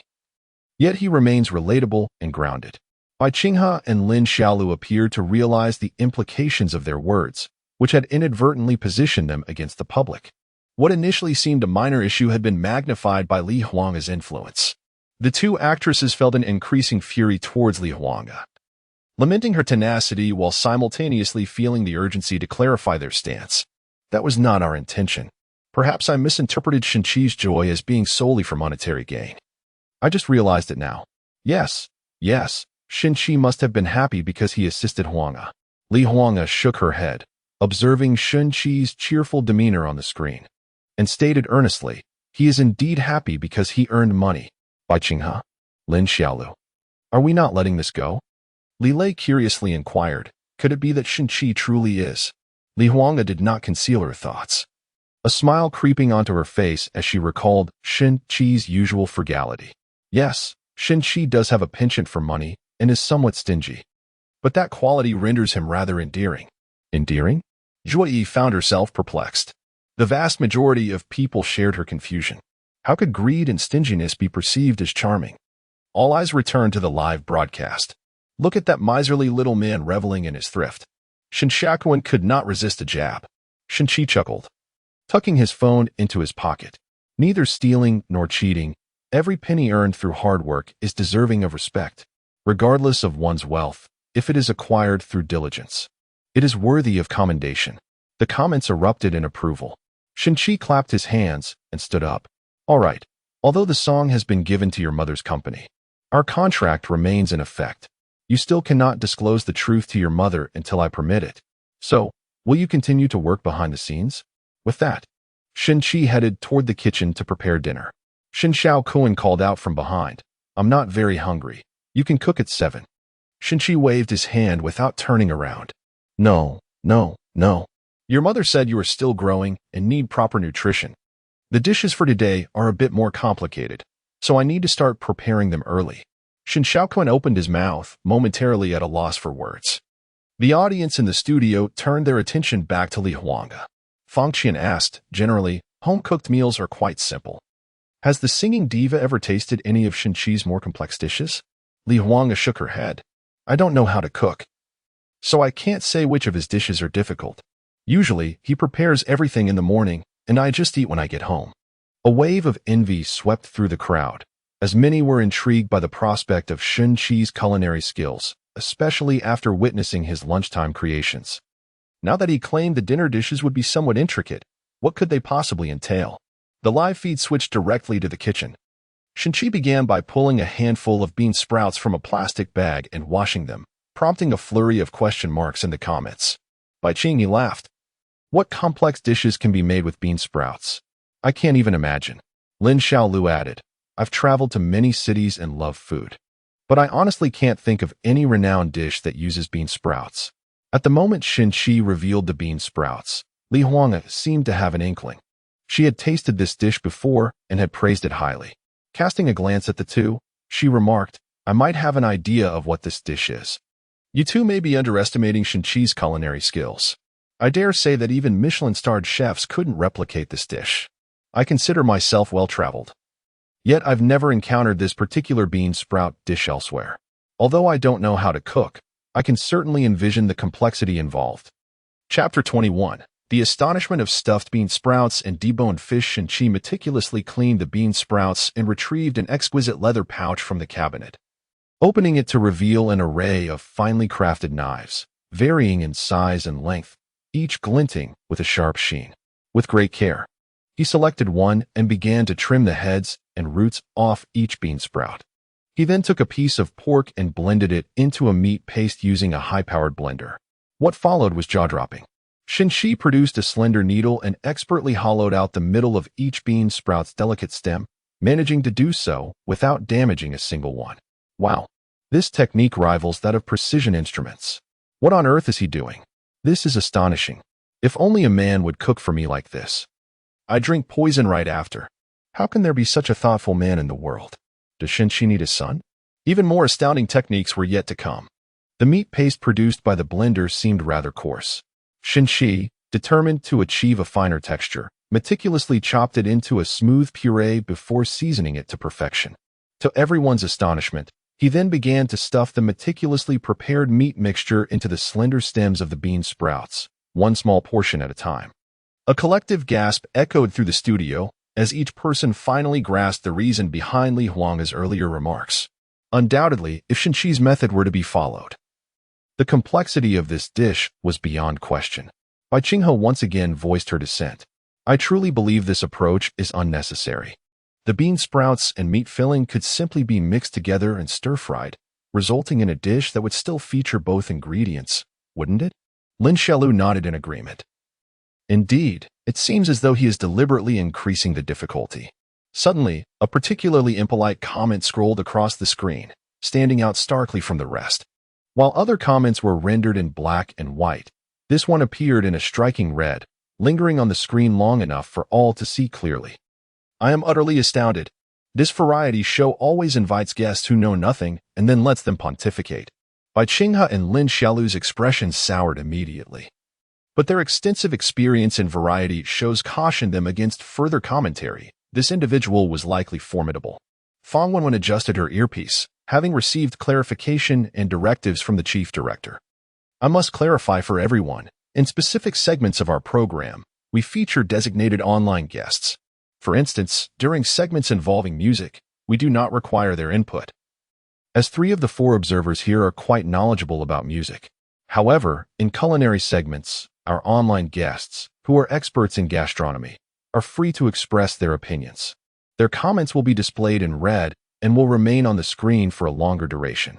A wave of understanding washed over the crowd, with Bai Qinghe and Lin Xiaolu furrowing their brows, relieved they had refrained from saying anything further. Li Lei chuckled. The individual who just spoke is none other than the most renowned gourmet in our homeland, Master Lin Yiming. Gasps of astonishment erupted. Wait, Master Lin Yiming? He is an authority on our culinary culture, among the few most skilled in the art of cooking in our nation. So what did Master Lin Yiming's comments imply? With Lin Yiming's appearance, Bai Qinghe and Lin Xiaolu found themselves reluctant to voice any further opinions. I possess a rather irritable temperament, particularly in the realm of culinary culture.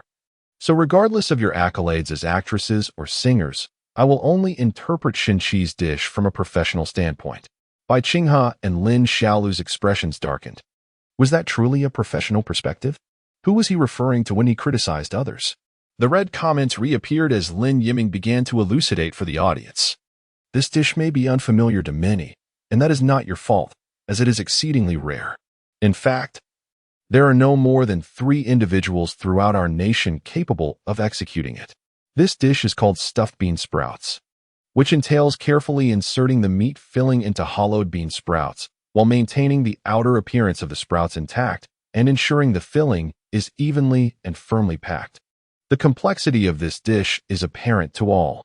Observing Shinqi's meticulous technique may seem daunting, yet the true challenge lies in the execution, which requires an even greater degree of skill and patience. Shinqi's apparent ease is a testament to his mastery of this culinary art. The unique texture of the stuffed bean sprouts, with the crispness of the sprouts harmonizing with the savory aroma of ham, creates a delectable flavor that is a favorite of Empress Shixi. The audience, struck by the myriad intricacies and historical significance of this dish, found themselves in awe. Li Huanggu, feeling a tumult of emotions, pondered how such a difficult dish could be prepared for her by Shinqi. How deeply must he care for her? A smirk crossed her face as she thought of Bai Qinghe and Lin Xiaolu, bemused by Shinqi's apparent mockery directed at her. How amusing it was. The vibrant commentary continued. Stuffed bean sprouts are not merely a culinary delight, but also a representation of the exquisite craftsmanship inherent in Chinese gastronomy, reflecting the opulence and refinement of ancient court cuisine. Even today, this dish remains a brilliant gem within the rich tapestry of Chinese culinary culture, enticing those who wish to explore and preserve its legacy. Lin Yiming added with a laugh, stir-fried bean sprouts with minced meat. Haha. Instantly, Bai Qinghe and Lin Xiaolu's faces flushed with embarrassment. Zhuo Yi, envious, clutched Li Huangji's arm tightly, exclaiming, Sister Huanggu, I am genuinely envious of you. Li Huanggu could only chuckle in response. If not for participating in this program, she might never have grasped Shinqi's dedication. I have truly fallen for this man, she mused. Previously fond of Bai Qinghe and Lin Xiaolu, she found herself inexplicably irritated by them now.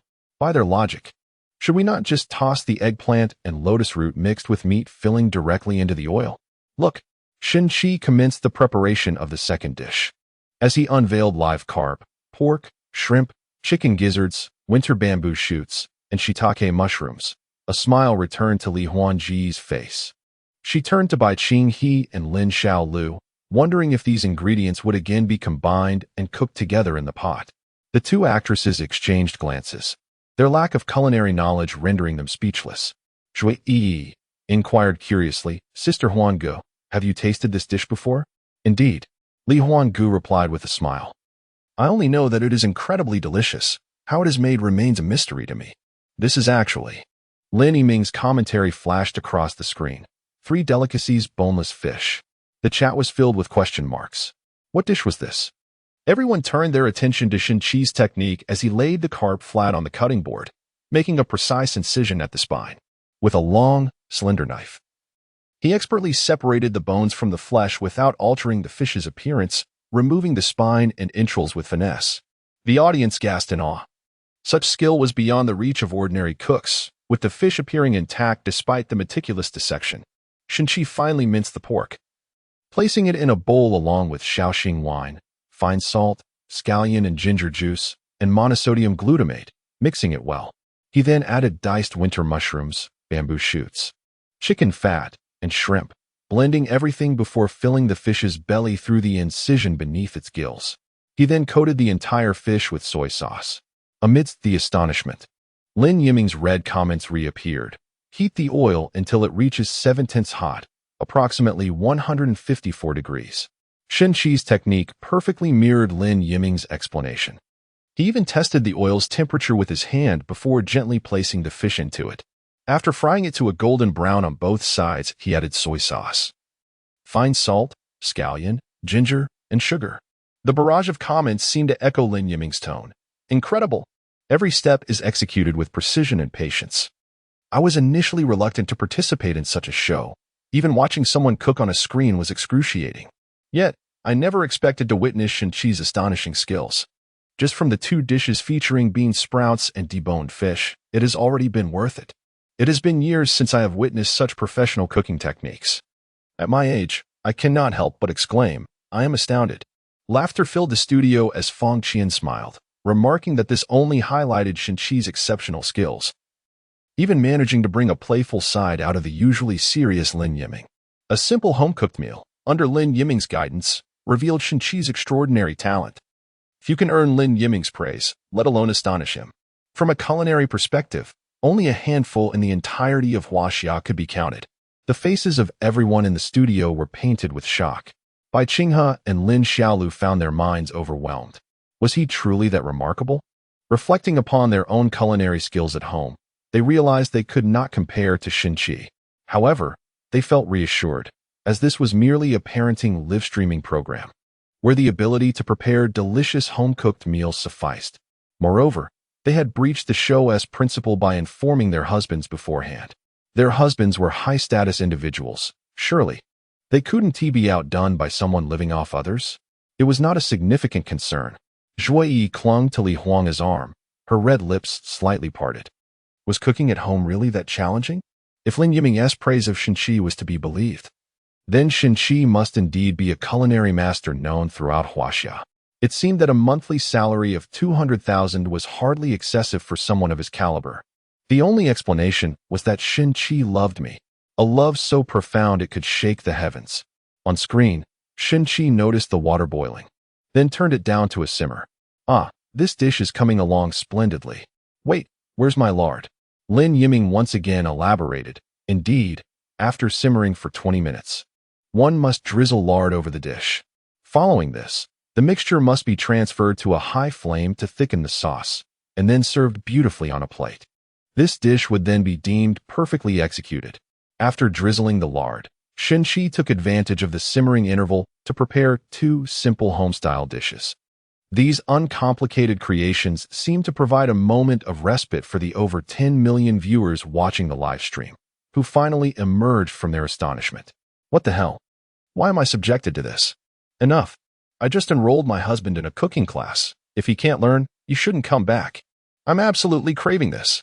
Seeing Shin Chi put so much effort into cooking for Xiaokuan brought tears of emotion to my eyes. Fu Qing had yet to recover from the excitement of receiving the song when she was once again dazzled by Shin Chi's talents. How foolish was I to have belittled Shin Chi in front of Huan Ge so many times. I was so hasty, just based on Shin Chi's culinary skills. Huan Ge truly has an eye for talent. I must visit Huan Ji's home to taste this. My mouth is practically watering. Shin Chi's professionalism throughout the cooking process was evident and deeply felt by all. The most astonishing aspect was the seamless blend of dedication and patience displayed by Shin Chi, who exuded a sense of mastery and tranquility, along with a devout reverence for the dish. as if infusing the culinary arts with a soul and faith. Just as everyone was immersed in this experience, Shinchi suddenly transformed the serene atmosphere in the kitchen. Perhaps it was satisfaction with the meal or the joy of assisting Li Huanggu that prompted Shinchi to become somewhat jubilant. Reminiscent of the morning's performance of picking up manure, as he began to sway once more. With hands clasped behind his head, eyes shut tight. And a face full of bliss, he began to move rhythmically. He set a beat, then opened his mouth to sing. Aku lay house, ho ho. Drip drop, Lu Gong's got a monkey. Gai gai hong mia, oh ya la yi. Li gay ho. Hit. Hey. The entire live stream chat momentarily paused in disbelief before erupting once again. What on earth is he singing? Picking up manure and hitting monkeys? Why does his voice have a hint of curry flavor? It sounds so joyful, almost addictive. His dance moves are simply enchanting. I'm dying of laughter. What an amusing man. Zhui Yi, with her low sense of humor, burst into laughter again. Bai Qinghe and Lin Xiaolu could not contain themselves either. Rolling on the big chair, clutching their stomachs. Fang Qian and Li Lei also lost their usual composure, covering their mouths and turning away. Trying to maintain their roles as hosts but finding it difficult to catch their breath. Li Huangji's expression was exceedingly complex, tinged with embarrassment yet stifled laughter. Discomfort mixed with helplessness. She realized one more thing. Shinchi was far from the gentle and cultured individual she had previously perceived. Rather, he was quite the jokester. A kurui howled, his voice echoing melodiously as he sang a whimsical tune. After a couple of rounds of this playful singing, Shinchi finally concluded his culinary endeavors. He placed the dishes on the dining table, instantly spotting Shen Xiaoquan, whose little face resembled that of a small black coal, lounging on the sofa. Could you possibly refrain from that incessant humming? Must you sing such absurd songs about scavenging and monkeys? I can comprehend a man's desire to entertain himself while engaged in household chores, yet such melodies are nothing short of an affront to music. Please, do not share such tunes with my mother's company under the guise of your private account. Even if someone were to purchase it, that would still amount to deceit. Shen Xiaoquan's face bore a serious expression, resembling a miniature adult, which was rather amusing. Shinchi retorted, "Hey, you little rascal. Am I not allowed to enjoy myself a bit while preparing a meal? Be careful, or I shall cut off your food supply. You dare?" Shen Xiaoquan challenged, puffing out his chest. "If you say that again, I shall. You dare, and I will speak of you. You say that, and I will dare." Li Huangge chuckled. This father-son duo is simply delightful. Is Shinchi truly immature, or is Xiaoquan unusually mature? I think I understand now. Shinchi genuinely regards Xiaoquan as an equal. Such a relationship is enviable. My son greatly fears my husband, which diminishes much of our joy. I genuinely admire Huang's family. Chapter 23. Tasks concerning Huang's challenges under the envious gaze of numerous netizens. Shen Xiaoquan savored his meal with great delight. Yet, as a child, he was oblivious to the intricacies of culinary appreciation. He simply found Shinchi's dishes to be extraordinarily delectable. A cook naturally feels elated when others enjoy his creations, prompting Shinchi to indulge a bit more himself. The 4 exquisite dishes vanished in an instant, leaving many in awe. It seemed fewer netizens commented on Shinchi's perceived idleness, much to the chagrin of Bai Qinghe and Lin Xiaolu. Particularly after Lin Yiming's jibes, their resentment only deepened. This time, Shen Xiaoquan exhibited remarkable decorum. Upon finishing his meal, he voluntarily washed the dishes, as though fearing he might miss out on Shinchi's cooking. Li Huangge fully embraced Shinchi's approach to parenting, believing it far superior to mere indulgence. After the meal, while Shen Xiaoquan occupied himself with his own activities, Shinchi donned athletic attire and ascended to the 3rd floor to engage in fitness. At last, Bai Qinghe and Lin Xiaolu found their opportunity. Isn't he a household man with a penchant for fitness? Who is he trying to impress? Indeed, he is no societal elite needing to flaunt his presence. Zhui Yi appeared increasingly unable to tolerate the situation. Although she was youthful and a rising star in the music industry, she stood in the shadow of the more seasoned actresses. Yet, Zhui Yi possessed a fierce spirit and an overwhelming sense of justice, especially now that she had become an admirer of Shinchi, adding a protective tone to her words. "Sister Lin, Sister Bai, I believe it is inappropriate to speak in such a manner. Fitness is a healthy lifestyle choice, a right and passion that belongs to everyone. At times, exercising is not solely for the sake of others, but rather for oneself. Bai Qinghe and Lin Xiaolu immediately grew displeased. We acknowledge that Li Huanga holds a high status. But what gives you the audacity to speak to us, Zhuai? Li Huanga patted Zhuai's hand and turned to Bai Qinghe and Lin Xiaolu, her tone remarkably calm. Do the husbands of the two leading actresses engage in fitness? The two nodded affirmatively. Indeed. Yes, they maintain excellent personal habits. Li Huanga inquired, who, then, is their fitness regimen intended for? Lin Xiaolu laughed heartily, only to suddenly pause, as if realizing this might be a sensitive topic. Well, he appears in public daily and needs to maintain a good image. Li Huanga responded with an "oh" and pressed further. So, ultimately, who is it for? Lin Xiaolu, not lacking in intelligence, found the question quite tricky. Bai Qinghe remarked, fitness is, of course, for health. She too suddenly halted. Zhuai instantly grasped the implication and burst into unabashed laughter. Sister Huanga is truly remarkable. Li Huanga chuckled lightly. So, why can't Shenqi exercise? The answer is glaringly obvious. What exactly are these two doing here? Do I sense that they constantly look down on Shenqi with a sense of superiority? How unfair. What grounds do they have to belittle Shenqi? Are their husbands truly that exceptional? Must they scrutinize his fitness regime? Is exercising a crime now? I seriously want to shout out loud in frustration. That is enough. Stop sending voice messages. Sister Huanga's commanding presence is undeniable. Her seemingly simple questions have exposed their true colors. Wow, look. Zhuai pointed at the large screen, her eyes sparkling with excitement. After a brief warm-up, Shenqi had already immersed himself in his workout. His fitted attire clung to his form, accentuating his sculpted physique. While he may not possess the explosive bulk of a bodybuilder, his well-defined and balanced lines perfectly align with contemporary aesthetic standards, evoking admiration from men and leaving countless female netizens drooling. Li Huanga gazed in awe at the image of Shenqi, dripping with sweat, unable to suppress her admiration. Though his physique was evident at home, witnessing it on a public platform surrounded by so many viewers felt akin to discovering a new world. Compared to the artists in the entertainment industry who have carefully curated their body image, Shenqi's physique is far superior. Given what Shenqi has displayed thus far, his debut would undoubtedly be successful. Li Huanga couldn't help but ponder the possibility of Shenqi's emergence in the industry. The first step has been taken. The variety show mom is on a business trip, serves as the perfect launching pad. In the second step, it has already been demonstrated that he possesses both intelligence and a strong sense of family. Thus, there is no need for him to create a public persona or elaborate packaging. In the third step, he is proficient in musical instruments, has a flair for composition, and appears to sing quite well. In the fourth step, it is worth noting that our own family operates an entertainment company, so we are not lacking in resources or promotional avenues. In the fifth step, there is no need for sensationalism, as he is the husband of a pop diva, and his wife is notably popular. The more Li Huanga contemplated this, the more exhilarated he became. In this era, finding an artist of such caliber is indeed a rarity. Yet, Shenqi possesses all the requisite qualities, which significantly reduces the costs associated with nurturing new talent. Fu Qing shared a similar sentiment.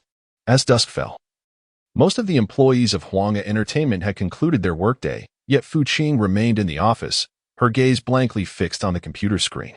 The day had drained her, not through work, but through the emotional turbulence she experienced while watching the live broadcast.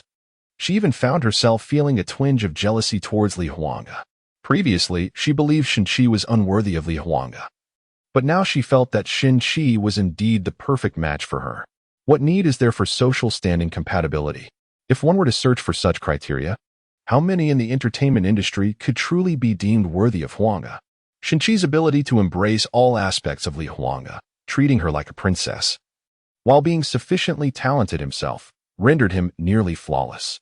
Aside from the minor criticism of being somewhat dependent and lacking ambition, Shenqi was, in every sense, perfection. Fu Qing even considered Shenqi to be her benchmark for potential boyfriends. No, that is not quite right. It seems that every woman dreams of finding someone like Shenqi. By 8:30 in the evening, one would typically expect to feel exhausted after a full day of live streaming. The production team of the program Mom is on a business trip adheres to a straightforward principle: immersive daily life. Guests and viewers in the studio are free to move about, and the production team can pause or conclude the broadcast at appropriate times. Yet, after an entire day, numerous online viewers remain thoroughly engaged, and those in the studio found the experience neither tedious nor tiring, but rather quite enjoyable. Both Shin-Chi and Shin Xiaoquan possess striking looks and personal charm, which took the production team by surprise. Although Li Huanga's appearance fee was substantial, it was undeniably worth every penny. Fang Qian and Li Lei took a sip of tea and resumed their hosting duties. Now that evening has settled in, the day's live broadcast has been filled with amusement, showcasing Shin-Chi's unique approach to childcare. Indeed, the popularity of the live stream stands as the best testament to this. As we approach the conclusion of the first episode, we have arranged for a small segment before we wrap up. This segment is particularly intriguing as it pertains to the tasks of our hostess, the illustrious Huanga. Everyone immediately turned their attention to Li Huanga, who felt a slight jolt of nervousness.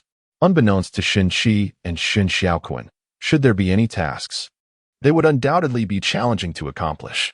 Fang Qian smiled and said, "We have compiled the most discussed topics from the live stream throughout the day and have filtered numerous options, utilizing big data analysis. We have selected the 10 most popular and engaging choices, which will now be put to an online vote. The activity that viewers most wish for Huanga to undertake will become her task." Subsequently, the large screen displayed a series of task options eagerly anticipated by the online audience. Upon seeing them, Zhui Yi and her companions were instantly amused, while Li Huanga found himself in a state of bemusement. What on earth were these tasks? One required Shin-Chi to don only his underwear while playing the guitar and singing Queen. Another tasked Li Huanga, Shin-Chi, and Shin Xiaoquan to engage in a game, with Shin-Chi compelled to play as Sunbin in the jungle and achieve a pinnacle. There was even a demand for Shin-Chi to earnestly sing Picking Up Manure and Hitting Monkeys. Additionally, Shin Xiaoquan was to address Shin-Chi as father. Lastly, Shin-Chi was to teach Li Huanga the song Hitting Monkeys. By Qinghe and Lin Shelu's spirits soared, their faces breaking into smiles. Li Huanga began to feel a rising tide of anxiety within. Good gracious. Chapter 24's task was for Shin-Chi to teach the queen how to sing Hitting Monkeys? Li Lei added, "The other 3 members of the observation group can also vote. Each of your votes counts as 100,000 votes. However, a single vote from Queen Huanga is equivalent to 200,000 votes. Once the tasks were finalized, we would air behind-the-scenes footage before the next live broadcast from Queen Huanga's residence to see if the tasks were accomplished. Should they remain unfulfilled, Queen Huanga would face severe repercussions." Bai Qinghe and Lin Xiaolu were instantly delighted, pondering how even they had not anticipated that what they most wished to see was Shin-Chi in his underwear, playing the guitar and performing Queen. Their hearts warmed. They chose not to glance at Li Huanga's face. Zhui Yi, however, exuberantly exclaimed, "Oh my goodness!" singing Queen in his underwear. The audience erupted into laughter, and the barrage of comments flooded the screen once again. Isn't it a bit much to sing in just underwear? Why isn't there an option for Shin-Chi to change his wife? This is rigged. We want to see Huanga whip Shin-Chi with a small whip. We want to see Shin-Chi in a maid outfit singing Picking Up Manure while hitting monkeys. Ah, Krui, roar, monkey, hey. Shut up, upstairs. As the day progressed, Li Huanga realized that this was the moment of utmost tension. Initially, he had noticed that Shin-Chi seemed different, not exhibiting the usual nervousness. Later, he was concerned that Shin-Chi might target Shin Xiaoquan, but that worry had dissipated. He handled the challenges posed by the 2 leading actresses with remarkable composure. However, now, as he bore the weight of a summary vote at the end of the day's program, Li Huanga was genuinely anxious. He silently selected the option for Shin Xiaoquan to call Shin-Chi father. Li Huanga thought to himself, "If all else fails, I can invoke my mother's authority. Xiaoquan will likely understand." Soon after, the fervent public voting commenced. Backstage, Assistant Director Zhang Wei observed the serene and composed Hong Tao, seated in the director's chair, sipping tea with an expression of tranquility filled with admiration. How could he conceive so many astonishing ideas? Is this the caliber of creativity required from a chief director of a premier variety show? Zhang Wei, please provide today's statistics. The peak online viewership reached 14.65 million, with an average of 9.21 million. Hong Tao was thoroughly pleased. This data ranked among the top 5 for live variety shows in the history of Huaxia. What are the top 5 programs? The Spring Festival Gala hosted by the Central Television is undoubtedly a phenomenal event. The task options displayed on the large screen resemble a race, with participants vying for supremacy, causing Li Huanga's heart to race uncontrollably. It feels akin to the trepidation she experienced when she first stepped onto the stage to sing at the onset of her career. Now, Li Huanga wishes to close her eyes and fervently pray with clasped hands. Please do not let the most embarrassing option be selected. Otherwise, I would be utterly mortified. The countdown begins, 5 seconds remaining. With a crisp announcement, a task option suddenly appears on the large screen. Zhuyi and Bai Qinghe, along with Lin Xiaolu, stare wide-eyed at the screen, bursting into laughter, tears glimmering in their eyes. Ha ha ha, it's truly this one. Ha ha ha, the Queen of Songs. This is just hilarious. Li Huanga, with her red lips parted, gazes at the task option on the screen with a look of desolation. Her heart, once suspended in anxiety, has now plummeted to despair. It feels irretrievable, utterly lifeless. The visage of Shen Qi, with his harmless demeanor, flashes through her mind, prompting her to mutter a curse. Are you simply bored? Why not compose more songs like Queen instead of resorting to something as ridiculous as Beat the Monkey? Where am I to hide my face? Fang Qian finally regains her composure after the laughter. I declare that the Queen of Songs task is to have Shen Qi teach Li Huanga to sing A Ku Lei Huya Monkey Hey. YISNT Shen Qi performing Queen in his underwear with a guitar. YISNT Shen Qi singing Picking Up Manure and Beat the Monkey in his underwear. This is a conspiracy. YISNT Huanga singing Queen in her underwear. For the first time, I have seen a look of hopelessness on the face of the national goddess Li Huanga. The goddess Huanga's persona is on the verge of collapse. Huanga, take note. We will be recording your video of learning Beat the Monkey. So please ensure you are in the living room or any other location where our cameras can capture you, Li Lei stated. Li Huanga's expression turned bitter. Can we not change the task? Lin Xiaolu burst into laughter and replied, That's not possible. This is the voice of the masses. The program has its rules. Wouldn't this be inappropriate? Bai Qinghe, with a serious expression, responded and turned to the audience to inquire, Do you want to see the Queen of Songs perform Beat the Monkey? The audience was immediately energized. Collectively shouting, The Queen of Songs sings Beat the Monkey. The uproar was thunderous. Bai Qinghe was quite pleased, sporting a subtle smile. The national goddess. The queen of the music scene, the aloof female executive, her persona firmly established. Exceptionally talented, stunningly beautiful, with unparalleled vocal skills, she is not to be approached lightly. Isn't this the label bestowed upon you by all of Huaxia? Singing Beat the Monkey? I am eager to witness how your most resilient persona transforms into that of a clown. Li Huanga sighed, realizing that this situation was irreversible. Having triumphed throughout the day, she faced defeat in the end. Zhuyi, feeling a pang of sympathy for Li Huanga, extended her small hand to grasp Li Huanga's, offering a slight comfort to her heart. Thank you, Sister Huanggu, for your kindness. It seems as a term from a Sans language. Hai, your comeback was splendid. The expression of the diva Huanggu being at a loss is quite amusing. You know, this side of Huanggu is rather endearing. I am utterly overwhelmed. No voice messages from upstairs, please. Chapter 25. What to do when reaching the 7th ring. You have 2 more rings than the 5th. Li Huanggu sat in a luxurious business vehicle, unable to resist covering her head with her hand. The driver, Xiao Long, who had been driving for Li Huanggu for 3 years, couldn't help but express concern. Sister Huanggu, are you feeling tired? I'm not tired, just a bit weary. Li Huanggu replied weakly. Are we heading home or back to the company? Li Huanggu opened her eyes and gazed forward. Aotian, did you watch the live broadcast today as well? Long Aotian paused, biting his lip to suppress a laugh. Yes, Li Huanggu sighed. Long Aotian hesitated for a moment before speaking. Sister Huanggu, sometimes you come off as too serious.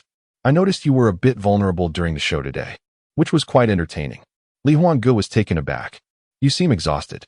Such programs can help divert your mind from the burdens of work and reveal a side of you that remains hidden from others, which is truly delightful.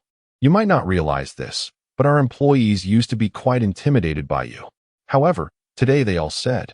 Li Huangge was once again astonished. What? They said you were quite adorable. Li Huangji's expression turned complex. Had the mask of pressure been worn for too long? Should I ask Xinqi to teach me?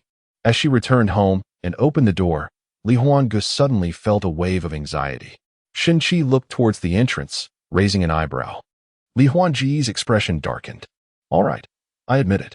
I never noticed these small details in your expressions before. Today, I realize you've been putting on a facade. You clearly adore me to the core. Why pretend to be so nonchalant? Now that you see me, your heart must be racing. Xinqi gently set down the teapot. His voice soft and magnetic. It's 11 o'clock. Would you like a midnight snack? Still pretending? You villain who sings. Li Huangge snapped, her tone somewhat harsh. Xinqi seemed momentarily taken aback. Are you tired? Sleepy? Facing pressure at work? Let me run a bath for you. As Xinqi stood to head to the bathroom, Li Huangge suddenly called out to him, sit down. Xinqi obediently sat, recounting how well things had gone at home throughout the day. Xiao Kun practiced piano and guitar, and even did some calligraphy, eating heartily. Li Huangge couldn't help but scoff inwardly. Still pretending to be gentle and caring, are we? It's already July, and I haven't released any music this year, Li Huangge remarked. Li Huangge never discussed work with Xinqi. This abrupt statement left him puzzled. Then why don't you release something? Xinqi blinked his innocent eyes at Li Huangge, who sighed in resignation. Do you think I should sing a song that contrasts starkly with my previous style? Xinqi, embodying a customer-first principle, pondered the question earnestly. Allow me to clarify. I truly lack an understanding of music. If one were to consider a different style of song, perhaps hip-hop or something akin to rock, over the past 3 years, Xinqi has consistently maintained a gentle demeanor. Whenever Li Huangge expressed doubts, Xinqi would offer suggestions, yet never intervened in her decision-making, allowing her to find inspiration within the options presented. Now, with a newfound awareness, Li Huangge felt rather foolish. Suddenly, a question struck her. Tomorrow morning, she must attend a program at the television station's broadcasting building, and the same goes for the day after. Where would she find the time to learn the song? This meant that tonight, tomorrow night, and the night after were her only opportunities for practice. From her experiences on the first day of participating in Mom is on a business trip and her understanding of the chief director, Hong Tao, Li Huangge was acutely aware that failing to complete her task would result in a punishment far worse than learning a song. Can you sing? Xinqi found Li Huangge's peculiar behavior rather odd. She had just stated her ignorance of music. Li Huangge's expression visibly darkened, and Xinqi felt a heaviness in her heart. What is the matter? Our contract never stipulated that I must be multi-talented. Occasionally, when you're at home, you hum a few tunes, which piques my interest. So, why don't you sing for me the little melodies you usually hum? At that moment, Li Huangge felt she was truly clever. Her reasoning was flawless. Xinqi, puzzled, inquired, Are you certain? Absolutely. Li Huangge sensed she was on the verge of accomplishing her task. As long as Xinqi sang the song, Li Huangge would request her to teach her a few lines. Whether she learned it or not was inconsequential. Her phone was recording, and she could covertly master it later. Even if the production team required a live demonstration, Li Huangge remained unperturbed. I am a diva. My musicality is exceptional, and my ability to absorb music is remarkable. I will learn it at once, without error. Although Xinqi was unaware of Li Huangge's strange fixation, he adhered to the rules of his role. One must comply. Shall I sing a couple of lines then? Go ahead. After a moment's reflection, Xinqi finally opened his mouth amidst Li Huangge's anticipation. 5 rings. You have one more than the 4 rings. Xinqi's voice had a somewhat delicate and sharp quality. Li Huangge momentarily failed to react. Although Xinqi's singing was quite melodious, the lyrics left her utterly perplexed. 5 rings? The Olympic 5 rings? 4 rings? The Audi 4 rings? 5 rings. You have one less than the 6 rings. Xinqi's rendition was vivid, and Li Huangge felt her mind was overwhelmed. What on earth is a 6 ring? Finally, one day you will reach the 7 rings. What happens when you reach the 7 rings? Li Huanga stared blankly at Shenqi, her mind swirling with questions. What to do? Shenqi extended 5 fingers toward Li Huanga. You have 5 rings, then withdrew 3 fingers. 2 more. Rings. Li Huanga? Shenqi appeared quite pleased, casting a triumphant glance at Li Huanga. Only then did Li Huanga come to her senses. What nonsense about 5 rings? I asked you to sing a little tune, and here you were calculating addition and subtraction with me. Chapter 26. The Queen finally achieves her desire to learn monkey fighting upon returning home. Bai Qing has sought out her husband, Liang Bin, who was seated in the study, engrossed in his work at the computer. Darling, I still wish to remind you about the live broadcast the day after tomorrow. Liang Bin's expression darkened slightly. Is it really necessary to remind me multiple times? Bai Qing aside, today, Li Huanga's live broadcast performed exceptionally well. If we cannot surpass that freeloader, it would be quite embarrassing. A freeloader? Liang Bin raised an eyebrow in surprise. Li Huanga's husband is a freeloader? He couldn't help but feel a twinge of discontent as he recalled Li Huanga's stunning beauty and alluring figure.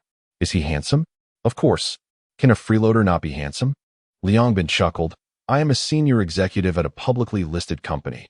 Do you really think I cannot compete with a freeloader? He assumed their conversation was concluding and that Bai Qinghe would proceed to shower and retire for the night.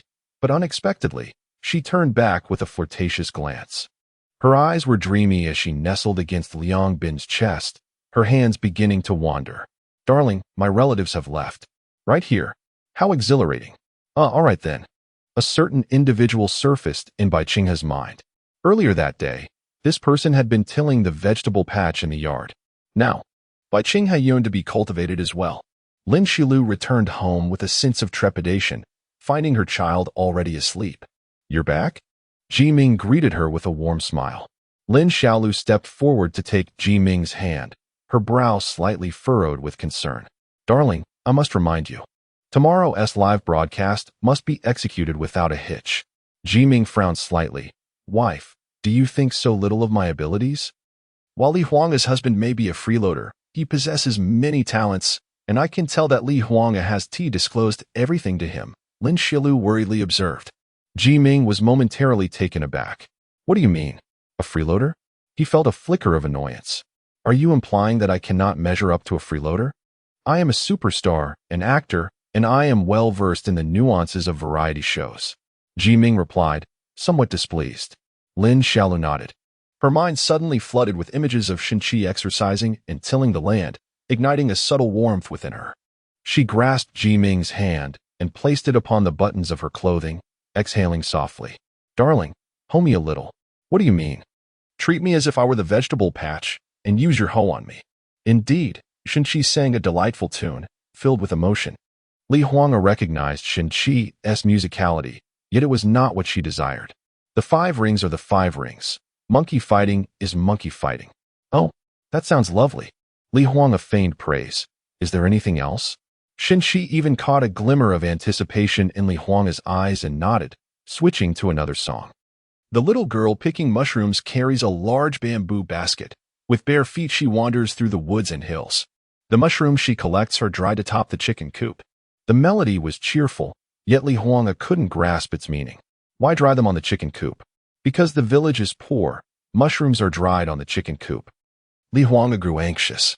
This little tune was innocent and delightful, yet it was not what she sought. Mushrooms are merely mushrooms, and the monkey is just a monkey.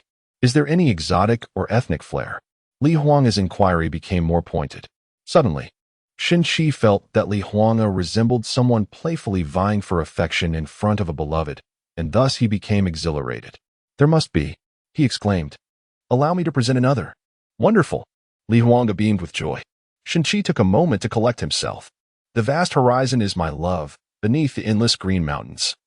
Flowers are in bloom. Li Huanga waved his hand dismissively. Don't rush, it's coming. Shenqi seemed to share in the excitement. You are the most beautiful cloud in my sky. Don't hurry, it's on its way. Let me cherish you. Stay, stay. Li Huanga began to sing the catchiest tune. Instinctively, Li Huanga tried to cover Shenqi's mouth, but Shenqi brushed his hand away. I told you not to rush. It's almost here. Shenqi steadied his breath. Stay, stay. Yo la la la, halabe, ila su la, Halabela. A melodious ethnic tune resonated throughout the villa's living room. Observing Li Huanga's wide-eyed astonishment, Shen Qi proudly inquired, "Did it arrive?" Shun Xiaoquan descended from upstairs, rubbing his sleepy eyes, wearing an expression of displeasure. "Shen Qi, are you never done? Singing about picking up dung and the monkey by day, and now belting out about the 5 rings and mushrooms at midnight. What on earth are you singing?" Mother, you're back." Shen Xiaoquan joyfully dove into Li Huanga's embrace. Li Huanga felt elated. Finally, the monkey had been mentioned, all thanks to Xiaoquan. "Good son." "What monkey?" Li Huanga feigned ignorance. Shen Xiaoquan, resembling a whistleblower, pointed at Shen Qi, expressing his discontent. He sang some dreadful song about a monkey while cooking at home. "Oh?" Li Huanga turned his eager gaze towards Shen Qi. "Sing it for me?" "Sing." Shen Qi had no choice but to comply. "Akule hoya ho hey, li ji ho. Duh. Hey. Dulu dulu lu dulu dulu. Teach me." Li Huanga insisted with seriousness. Shen Qi was bewildered. "Huh." Shen Xiaoquan was flabbergasted. "Mom, you are a queen. You teach me. Right now." Li Huanga earnestly reiterated. "Quick. Akule hoya ho hey, akula hoya. What's the next line?" "You haven't even learned the previous one." "Never mind that. Just the next line. Dida lu gong jie ho de hey." It was a sleepless night. Shen Xiaoquan lay in bed, his mind swirling with thoughts of the monkey and the catchy tune. Li Huanga tossed and turned, unable to sleep, as the infectious melody echoed in her mind. Shen Qi was too excited to slumber, for he believed that Li Huanga might indeed harbor feelings for him. The secret could no longer remain hidden. It was on the verge of revelation. He was about to secure a lifelong companion. As the latter half of the night passed, Shen Qi, aware that Li Huanga would rise early, prepared breakfast with care. Li Huanga sighed, this weighty love. Long Outyin drove Li Huanga towards the broadcasting building, and as she donned her headphones to revisit the recently learned monkey tune, she couldn't help but hum along, as the vibrant sounds of the lively melody filled the air. Long Outyin turned his head while waiting for the red light, an expression of concern crossing his face. "Sister Huang Ge, have you not had breakfast? I could hear your stomach rumbling just now." In the broadcasting studio, Li Huanga donned an elegant beige suit, exuding a refined yet cool demeanor. From both her appearance and the audience's reaction, she overshadowed by Qinghe and Lin Xiaolu. Joyi rose with a smile to greet Li Huanga. "Sister Huang, good. After returning home last night, I couldn't shake the catchy tune from my mind. It was simply intoxicating." Li Huanga sighed lightly in resignation. "Who isn't? I dreamt all night about that melody." "You're fortunate. I not only had that tune but also the 5 rings, mushrooms, and he la bei dancing through my dreams." Before the camera, Bai Qinghe and Lin Xiaolu exchanged pleasantries with Li Huanga, sharing lighthearted laughter. Lin Xiaolu, who had risen before dawn to prepare, felt that her spotlight was eclipsed by Li Huanga's mere presence. Understanding the extent to which Bai Qinghe and Lin Xiaolu cherished their reputations, Li Huanga couldn't help but find it amusing. Would they conceal this from their husbands? She was less concerned about being overshadowed in her personal life and more intrigued by the unfolding drama. Once their husbands learned about the live broadcast, any attempts to conceal the performance would inevitably leave traces. If the viewers caught wind of it, the consequences could be detrimental. Li Huanga refrained from informing Shen Qi in advance, not wishing to disrupt the established order, but also to gauge Shen Qi's capabilities. Primarily worried about being exposed by online viewers. Among the 4 observers, Joyi was the most innocent. Li Huanga regarded her as the most promising representative of the new generation of singers with exceptional songwriting talent. Their friendship had blossomed further the day before, and they quietly discussed Shen Qi's songs, punctuated by giggles. Under such circumstances, the live broadcast of the first episode officially commenced. Fang Qian appeared in a traditional Chinese qipao, invigorating the atmosphere alongside Li Lei, who was clad in a blue suit, with the same opening remarks and professional hosting. The anticipation among the online audience heightened as the large screen in the studio displayed scenes from Lin Xiaolu's home. Eagerly, Lin Xiaolu stood up, beaming with excitement before the host could prompt her introduction. "My husband is Ji Ming," a name that should be quite familiar to everyone. Ji Ming, a renowned pop idol, had once captivated the entire entertainment industry with their love story.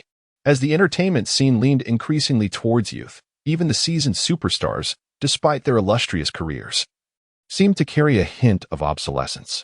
Lin Xiaolu's participation in Mom is on a Business Trip was not only a chance to elevate her own profile, but also a gesture of support for her husband, Ji Ming. Continuing her introduction, Lin Xiaolu shared, "My son is Ji Taodao, who is 8 years old this year and will be entering the 2nd grade after the summer vacation. My husband and I have always supported each other, adhering to scientific principles in our approach to our child's education. He has devoted considerable time to accompany our son, Tao Tao, even foregoing numerous work commitments. Under our guidance, our son has grown to be remarkably wise and understanding." The more Lin Xiaolu chattered on, the more Li Huanga felt at ease. The more one lacks something, the more one tends to flaunt what they possess. Fang Qian and Li Lei hesitated to interrupt Lin Xiaolu, yet she herself sensed something amiss as she continued speaking. The live broadcast was set to commence at 7 in the morning, yet Lin Xiaolu's villa was enveloped in an unusual silence. Are they still not awake? It's the summer break. They tend to sleep in. Isn't something a bit off? According to Lin Tianwang's remarks yesterday, Tao Tao should have been instilled with excellent habits. Moreover, Tianwang has publicly stated he maintains a routine of early rising and sleeping. Lin Xiaolu involuntarily furrowed her brow and offered an explanation. Perhaps my husband took Tao Tao out for a morning run? He often does so. Some individuals appeared to have an epiphany, while others marveled at the healthy lifestyle of Lin Xiaolu's family. Yet, Li Huanga suddenly inquired with a smile, "If they went out for a run, shouldn't Ji Tianwang and Tao Tao's slippers be placed beside the shoe cabinet? Do they not wear sneakers for running?" Lin Xiaolu's expression faltered, and others began to share her confusion. Bai Qingya chuckled, "Perhaps the sports shoes in Lin Ningho's home are not kept at the entrance?" As more than half an hour passed, the living room remained devoid of any presence. Lin Xiaolu's heart raced with increasing anxiety. Everyone in the studio began to find the situation rather dull. Even Lin Xiaolu's eloquence could not sustain such a lackluster opening. The barrage of comments on screen echoed a similar sentiment. The program has been live for an hour, and we are left staring at an empty living room? Perhaps they truly went for a run and are just delayed. This is an immersive daily live stream. Sleeping in is part of the routine. Tianwang is human too. This indicates that Lin Xiaolu did not inform Ji Tianwang about the live stream in advance, which adds to its authenticity. "Guys, I'm stepping out for a bit. I'll return once they show up." Lin Xiaolu felt increasingly awkward, her words exhausted.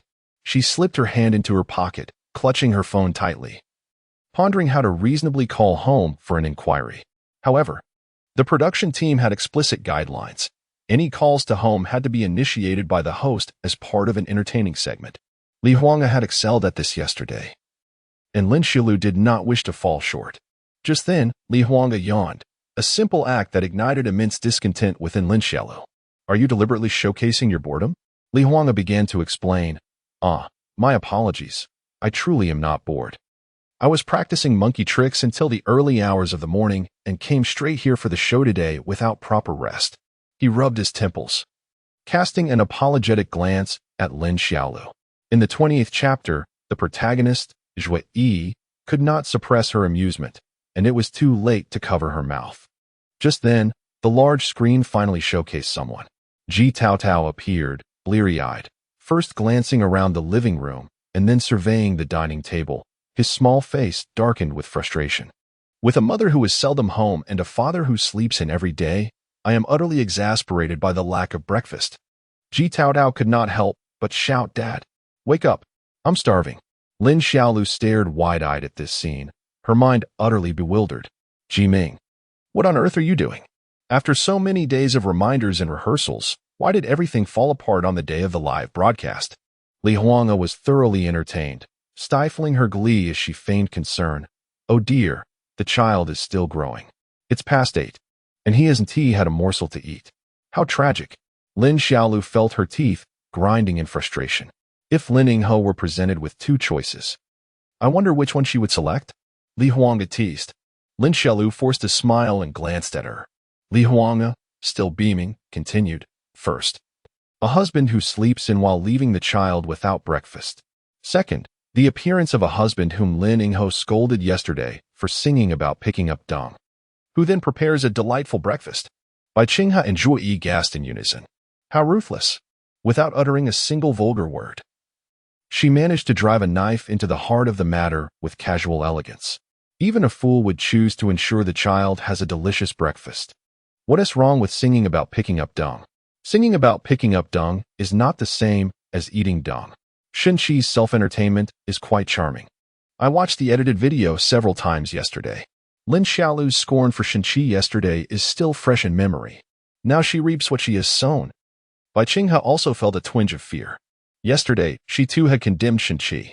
At a loss for words, Lin Xiaolu could only stammer. I don't know what is going on. Perhaps my husband stayed up too late last night, which is why he hasn't risen. At that moment, Ji Ming finally appeared on the screen. He was clad in blue shorts, bare-chested, emerging from the bedroom, yawning and rubbing his eyes with a frown of impatience. What are you shouting about? The comment section erupted in astonishment, the studio filled with gasps. Is this really King Ji? His physique pales in comparison to Shen Qi's. He looks quite flabby. Isn't King Ji supposed to be gentle and amiable in public? Who would have imagined he is like this behind closed doors? Isn't the child allowed to call out for his father when he is hungry? Just after Ji Ming spoke, he seemed to recall something, and a sinking feeling washed over him. Suddenly, he adopted a softer demeanor, reaching out to ruffle Ji Taotao's little head. Daddy was busy with work last night and woke up a bit late. I apologize, my dear. I will go prepare your meal right away. Ji Taotao paused, bewildered. Was there something amiss? Did his father actually possess the ability to apologize? As if struck by inspiration, Ji Taotao began to glance around curiously. With just this slight gesture, Li Huang's heart became as clear as a mirror. Ji Ming, glancing at the clock on the wall, hurried back into the room to put on a jacket before heading to the kitchen to prepare breakfast. Although plans had been made, Ji Ming was taken aback to find that the household ingredients were completely depleted. Such matters had always been the purview of the housekeeper. It was not only Ji Ming who had overlooked this, but even Lin Xiaolu, a participant in the program, seemed to have forgotten. Ji Ming furrowed his brow slightly. Surely, this should not pose any significant issue. Are we only boiling plain water? Is it just plain noodles? Hard to say. Plain noodles lack nutrition. Perhaps he will saute some scallions or make a sauce instead. Breakfast is usually simple. Even the homes of Lin Yingho and Ji Tianwang are quite down to earth. When I'm not home, he always prepares breakfast for Taotao, Lin Xiaolu chuckled. Li Huang nodded in agreement, noting how much Ji Tianwang dotes on Taotao. He surely would not only serve Taotao plain noodles. Lin Xiaolu concurred. Indeed, that's certain. In the scene, Ji Ming brought a pot of water to a boil before adding the noodles. He then simply sprinkled in a bit of salt, and, once the noodles were cooked, served them. Bai Qinghe and Zhuo Yi were momentarily taken aback, curiously glancing at Lin Xiaolu. Lin Xiaolu stiffened, her eyes widened as she stared at the screen, hoping for Ji Ming to take further action. Unfortunately, Ji Ming merely set 2 bowls of noodles on the dining table before taking a seat himself. Boiling noodles in plain water does not diminish their inherent nutritional value. Moreover, Taotao adores plain boiled noodles, Lin Xiaolu hurriedly explained. Taotao, sitting at the table, gazed at his bowl of plain noodles, his little face scrunching up in dismay. Dad, I've really had enough of your plain noodles. They have no flavor at all. You make me plain noodles every day. Why do you deceive Mom by saying you prepare so many varieties for me in the morning? It seems you put on a good show in front of her while I suffer alone. Lin Xiaolu couldn't help but stifle a laugh. Here I am, treating you as a formidable opponent, yet your husband and son continuously undermine me, leaving me with no chance to retaliate. This adversary is utterly ruthless, so heartless, so devoid of martial ethics. Thus, Li Huanga, stroking her delicate chin, turned her gaze to Lin Xiaolu. Does Taotao truly enjoy plain noodles? Chapter 29, Last Year. The Ji couple donated a building. Ji Ming slowly set down his chopsticks, his gaze upon Taotao softening with a hint of earnestness. Taotao, while you consume this bowl of plain noodles, you must reflect on our past hardships and empathize with the countless loyal souls from our Huaxia who endured such struggles. Understand that even this bowl of noodles was once a rare luxury in a bygone era. Ji Ming lifted his chopsticks once more, taking large bites of the noodles, seemingly savoring the memories of a time filled with arduous challenges. A sharp glint appeared in his eyes as he unintentionally glanced at Taotao, causing the boy's heart to quiver. as he recalled the lessons Ji Ming and Lin Xilu had imparted to him over the past few days. Children are inherently innocent and lack self-control, and once again, they began to gaze around restlessly. Li Huang's heart was filled with conviction. If Lin Xiaolu had not secretly informed Ji Ming and Ji Taodao, there was no way she would believe that she could kill Shen Qi. Ah, so that is the case. I had always wondered how the Tianwang family, despite their immense wealth, would still eat plain noodles. Ji Tianwang had previously starred in a wartime drama, and it seems his love for the country compelled him to educate Taodao in this manner. But wait, why is no one addressing the issue regarding Huanga? Does Taodao truly enjoy eating plain noodles? I too wish to inquire, for the absence of an answer weighs heavily on my heart. Lin Xiaolu felt a measure of relief. Her husband was indeed quite astute. The problem was not substantial. Ji Taodao willingly settled at the small desk and retrieved his summer homework. Lin Xiaolu felt a wave of pride. Her husband's approach to Taotao's education was evidently effective. Bai Qinghe immediately commended. Taotao must be excelling in his studies. It appears the educational methods of the esteemed Lin and Ji are quite commendable. Lin Xiaolu cast a grateful glance at Bai Qinghe. Indeed, Taodao had performed exceptionally well throughout the entire first grade, and his teachers held him in high regard. Applause erupted from the audience, and Lin Xiaolu's heart swelled with joy. Everything seemed to be falling into place, did it not? The number of viewers in the live stream began to gradually recover, and Zhang Wei felt a sense of relief. After all, Ji Ming was a Tianwang, and his fanbase was inherently vast. Surely it must surpass that of Shen Qi. Now that everything was back on track, it would undoubtedly surpass yesterday's numbers. Hong Tao remarked with a faint smile, "You still fail to grasp the fundamental issue." The explosive popularity of yesterday was due to numerous factors. Li Huanga possesses more fans than Ji Ming and Lin Xiaolu, and moreover, it was Li Huanga's first foray into exposing her family to the public eye. Yet, the crux of the matter lies in the charisma of Shen Qi and Shun Xiaoquan. Zhang Wei recalled many vivid scenes from the previous day, Shen Qi's culinary skills, his musical talent, and the secretive manner in which he collaborated with Shun Xiaoquan to manage the Taogo website for Li Huanga. These were the elements that resonated with the online audience. One could only hope for outstanding performances from Ji Tianwang and Ji Taodao. Zhang Wei proclaimed, "They certainly will. After all, Ji Ming is a Tianwang." The camera zoomed in, presenting Ji Taodao's workbook clearly on screen. The handwriting appeared peculiar, resembling the chaotic scrawl of a crab that had been dipped in ink and then left its erratic trail across the paper, disorganized and rather jarring to the eyes. Some viewers even recognized the content penned by Ji Taodao, seemingly a short essay from his summer homework. "Today, my father made me plain noodles again. This marks the 27th time I've eaten them this summer. I usually do not smile unless I cannot help it. This handwriting is truly beyond words." Was Ti Liningho supposed to say that Tao satisfied his teachers? Is this really it? Why does it feel so utterly insincere? It is entirely different from Shen Qi and Shen Xiaoquan. Do not speak ill of Liningho and Ji Tianwang. My idol's excrement smells sweet. Lin Xiaolu's smile suddenly froze. Li Huanga abruptly inquired, "Is Taotao enrolled in a public school or a private institution?"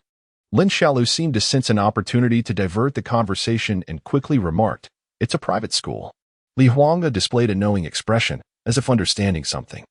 Lin Xilu paused, her face filled with confusion as she looked at Li Huanga. "Understand?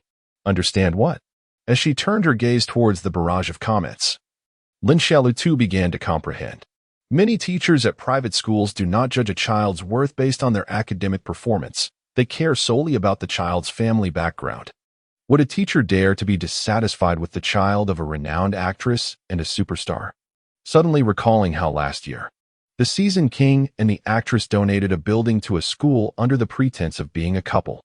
Goodness, everything is clear now. Ji Taodao was still working on his homework, though he appeared to be somewhat disengaged. Ji Ming sat on the sofa, fiddling with his tablet, seemingly occupied with some work. The live stream was beginning to feel rather tedious, and the number of viewers was gradually dwindling. Ji Ming, a seasoned star who had participated in countless variety shows, was well aware that it was essential to present a favorable image of their family at this moment.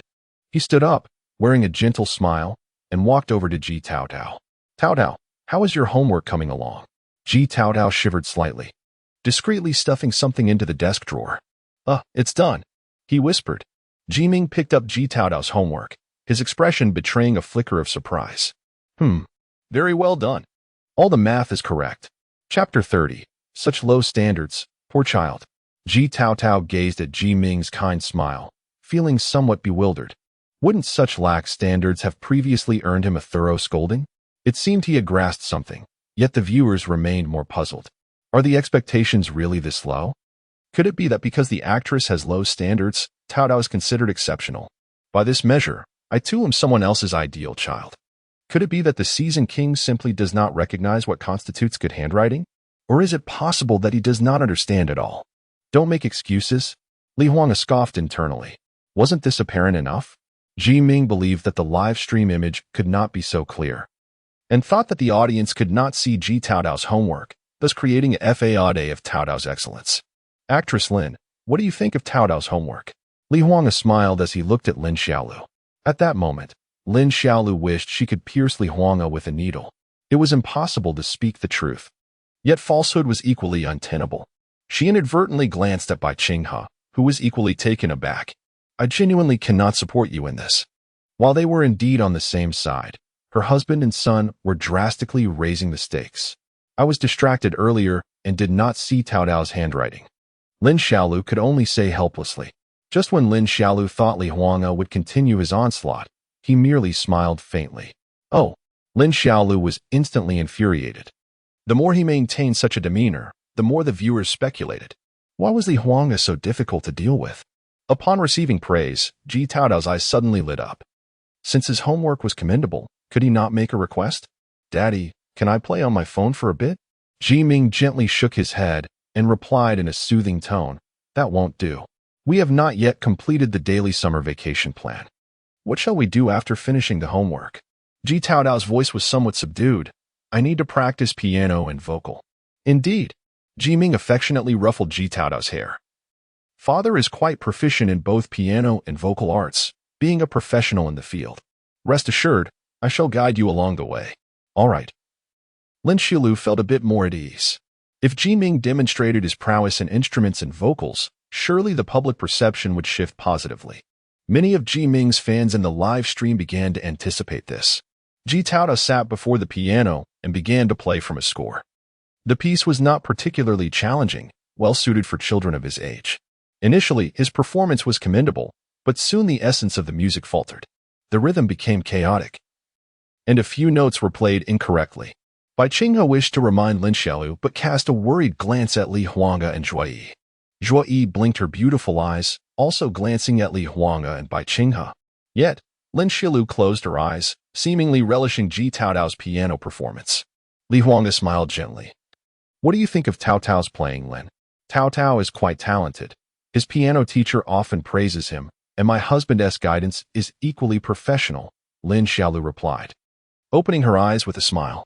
Li Huang nodded appreciatively. I trust the standards of King Ji. Bai Qinghe opened her mouth but ultimately refrained from speaking. Zhuo Yi also hesitated, sensing it inappropriate to undermine Lin Xiaolu at this moment. Upon finishing the piece, Ji Ming smiled and affectionately tousled Ji Taodao's hair. Well done. That was quite impressive. Even as a novice, I could discern the numerous mistakes. The rhythm was utterly disordered. King Ji's standards have once again redefined my perceptions. Though I lack expertise, the expressions of the other three observers conveyed much to me. Surely, King Ji must possess understanding? Did he anticipate the live broadcast? Assuming the audience would be oblivious? Lin Xiaolu, upon witnessing these comments, finally grasped the situation. Oh, Ji Ming, when Taodao airs, you ought to correct him. At least it would portray the image of a stern father. Instead, you appear to mock him. What a waste of my performance here. Taodao is still young. He needs encouragement, which is why my husband, Li Huang's smile grew even brighter. Ah, I see. Lin Xiaolu remarked. Taodao is already 8 years old, while Xiaoquan is merely 6. I had intended to say that Taodao's performance fell far short compared to Xiaoquan's. Shenqi can point out even the slightest flaw. Yet King Ji, with his expertise, fails to notice? I can't shake the feeling that something is amiss in Lin's household. The Queen of Melody, Huang, is truly remarkable. With such effortless words, Lin Xiaolu seems to crumble every time. Who can be blamed for this? Yesterday, Shen Qi performed admirably, yet Lin Xiaolu still found fault. Zhang Wei suddenly noticed the online viewership in the live stream surging once more. Director, the count has reached 378 million. Hong Tao nodded, his mind as clear as a mirror. These people are here for the spectacle. The barrage of comments was filled with disputes, as some argued over who possessed superior piano skills between the seasoned king and Shen Qi, while others contended whether Shen Xiaoquan or Ji Taodao played better. Lin Xiaolu's apprehension lingered, yet fortunately, Ji Ming seemed unconcerned with how long Ji Taodao needed to practice, swiftly shifting the focus to the vocal prowess in which Ji Tianwang excelled. Ji Taodao's expression visibly darkened, and seizing the moment while Ji Ming was distracted, he muttered under his breath, "The most annoying thing is vocal training. Every time my dad is even more excited than I am, dragging it out for 2 hours. Isn't singing and showing off outside enough? Why must he torment me at home? I truly am a pitiful child." Chapter 31. Ji Tianwang's voice was a complete mess. Lin Xiaolu's heart felt as though it were on a roller coaster, rising and falling uncontrollably. At that moment, a wave of melancholy washed over her. She shared the same sentiment as Li Huanga from the previous performance, sensing that many elements which once appeared harmonious had become somewhat askew during her absence. She began to question, was everything truly as splendid as Ji Ming often claimed? Even though her husband was aware of the live stream, the scene was devoid of substance, filled with incomprehensible words and mathematical problems and chaotic piano playing. The thought of what might have transpired without the live stream left Lin Xiaolu unsettled. Ji Taodao's subtle expressions of disdain and aversion towards numerous matters starkly contrasted with the image she had always held of him. Indeed, the monotonous vocal lesson dragged on for over an hour. Ji Tianwang seems to be more focused on showcasing himself rather than teaching responsibly. One comment read, "Hello everyone. I am a graduate student from the vocal department of Huaxia Music Academy, and I feel that some of the things Ji Tianwang teaches diverge from my study materials." Another noted, "Ji Tianwang is all about technique, devoid of emotion." Someone exclaimed, "Nonsense. How dare you question Ji Tianwang?" Li Huanga stifled a yawn, her eyes glistening with moisture, rendering her already captivating gaze even more enchanting. Zhuo Yi could no longer contain herself and whispered her most perplexing question to Li Huanga. "Sister Huanga, did you play the monkey last night?" "Yes, I did." Zhuo Yi's eyes lit up. "Really? Did you learn it?" Li Huanga seemed to recall something and couldn't help but chuckle softly. Just then, the broadcast captured Ji Ming attempting a high note, only to falter. "Tao Tao, what your father is demonstrating is what it looks like when one cracks a note. Remember that, okay?" Ji Taodao was taken aback, "But I didn't crack a note today." Lin Xiaolu appeared to have found her target for frustration, frowning at Li Huanga. "Sister Huanga, don't you think that's rather impolite? I watched your live stream attentively from beginning to end yesterday. Now my husband is teaching Taodao vocal techniques, and your laughter feels like mockery." Bai Qinghe remained silent but nodded slightly. Zhu Yi felt a wave of concern. Such queries were difficult to counter, and Sister Huanga might not handle it well. However, Li Huanga merely smiled lightly. "Oh, were you all not laughing yesterday? When Shen Qi performed well, you all picked apart and ridiculed him. Does my laughter suddenly become impolite?" Zhuo Yi was thoroughly anxious. Sister Huanga was indeed bold, choosing to confront directly. Lin Xiaolu was taken aback, not expecting Li Huanga to express herself so candidly. The fans of both individuals erupted in a heated debate, each staunchly defending their position. Suddenly, the number of viewers in the live stream surged once more. Huanga, the diva, remains the same as she was when she first debuted, daring to confront an arrogant senior artist. Huanga has always been imbued with a strong sense of justice. Her laughter likely carries no hint of mockery. How could it not? Isn't it glaringly obvious? Ji Ming is also a superstar. When he hit a wrong note, Li Huanga laughed. Isn't that impolite? While Lin Xiaolu hesitated on whether to fully sever ties, Li Huanga showed no signs of retreat, continuing. "When Shen Qi prepared a delectable meal, you claimed that stir-frying bean sprouts with minced meat was equivalent. When Shen Qi guided Xiao Kun on piano and guitar, you mocked the stay-at-home dad for pretending to understand. Before Shen Qi composed the diva, you derided his creative abilities. Under Shinqi's unique educational approach, you asserted that his methods were flawed. Yet, Li Huanga stood boldly, pointing at the large screen where Ji Ming and Ji Taotao were still practicing their vocal techniques. Meanwhile, Ji the King opted for simplicity with plain noodles, justifying it as a lesson for the children to appreciate hardships. Ji the King feigned ignorance towards Taotao's homework errors and pretended not to understand Taotao's piano issues. Why didn't Tiu raise any doubts then? The atmosphere in the venue suddenly chilled, leaving the audience in shock. Joy Yi covered her mouth, staring blankly at Li Huanga, her eyes sparkling with admiration. Initially puzzled by why Sister Huanga's temperament had suddenly softened, it became evident she had been holding back a significant outburst. Lin Xiaolu and Bai Qinghe never anticipated that Li Huanga would not only dare to confront, but would do so with such audacity. Yet, what was the underlying truth? The barrage of comments provided the answers. I previously thought Li Huanga was rude. Upon reflection, the first to display rudeness was Lin Xiaolu, and her behavior was even more egregious. Who would willingly endure such remarks about their family? Huanga has been remarkably patient until now. Her words are truly cathartic. I have long harbored disdain for Lin Xiaolu and Bai Qinghe. They scrutinize the merits of others while fervently defending their own flaws. Earlier, Huanga and Yi were engaged in conversation, completely oblivious to Ji Ming's actions. Where is the mockery in that? Lin Xiaolu was merely trying to create trouble for Huanga. Feeling relieved now? Perhaps Lin Xiaolu has learned what it means for fortunes to turn over in 30 years. Li Huanga smiled once more, delivering an even more explosive statement. It seemed that the actress had been extolling her own family, and after an entire morning had passed, I simply wish to inquire, what admirable qualities have been showcased? What positive energy has been disseminated to the vast online audience? Furthermore, Li Huanga made yet another astonishing remark. Just moments ago, when Ji the King was teaching Taotao to sing high notes, it was evident that they were not high in the male vocal range at all. Thus, Ji the King had indeed hit a wrong note. Chapter 32. One cannot dwell on past sufferings at noon. The chief director, Zhang Wei, found himself in a state of bewilderment, acutely aware of the validity of Hong Tao's earlier remarks.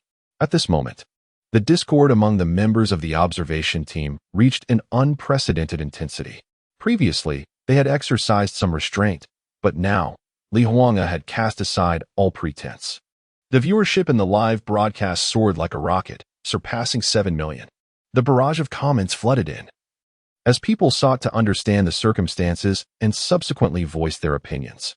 The vast majority rallied in support of Li Huanga, and many of Lin Xiaolu and Bai Qinghe's actions from the previous day were scrutinized anew. Zhang Wei fretted over the potential for a live broadcast incident. Yet Hong Tao remained as unyielding as a mountain, his expression unwavering. We are here to produce a show. Our priority is to elevate the program's popularity, rather than mediating relationships among the observation team members. Do you recall what I initially told you? Why I invited Li Huanga, Lin Xiaolu, and Bai Qinghe? Zhang Wei nodded in astonishment. Director, I believe I have come to an understanding.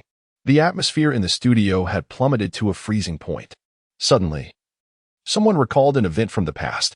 Years ago, when Li Huanga first debuted, she participated in a variety show pairing new and established singers. She approached it with utmost seriousness, arriving early for rehearsals. At that time, her partner was Ji Ming, who failed to appear even after rehearsals commenced. Ultimately, during the recording, Ji Ming made an error, yet the public relations team claimed it was Li Huanga's fault.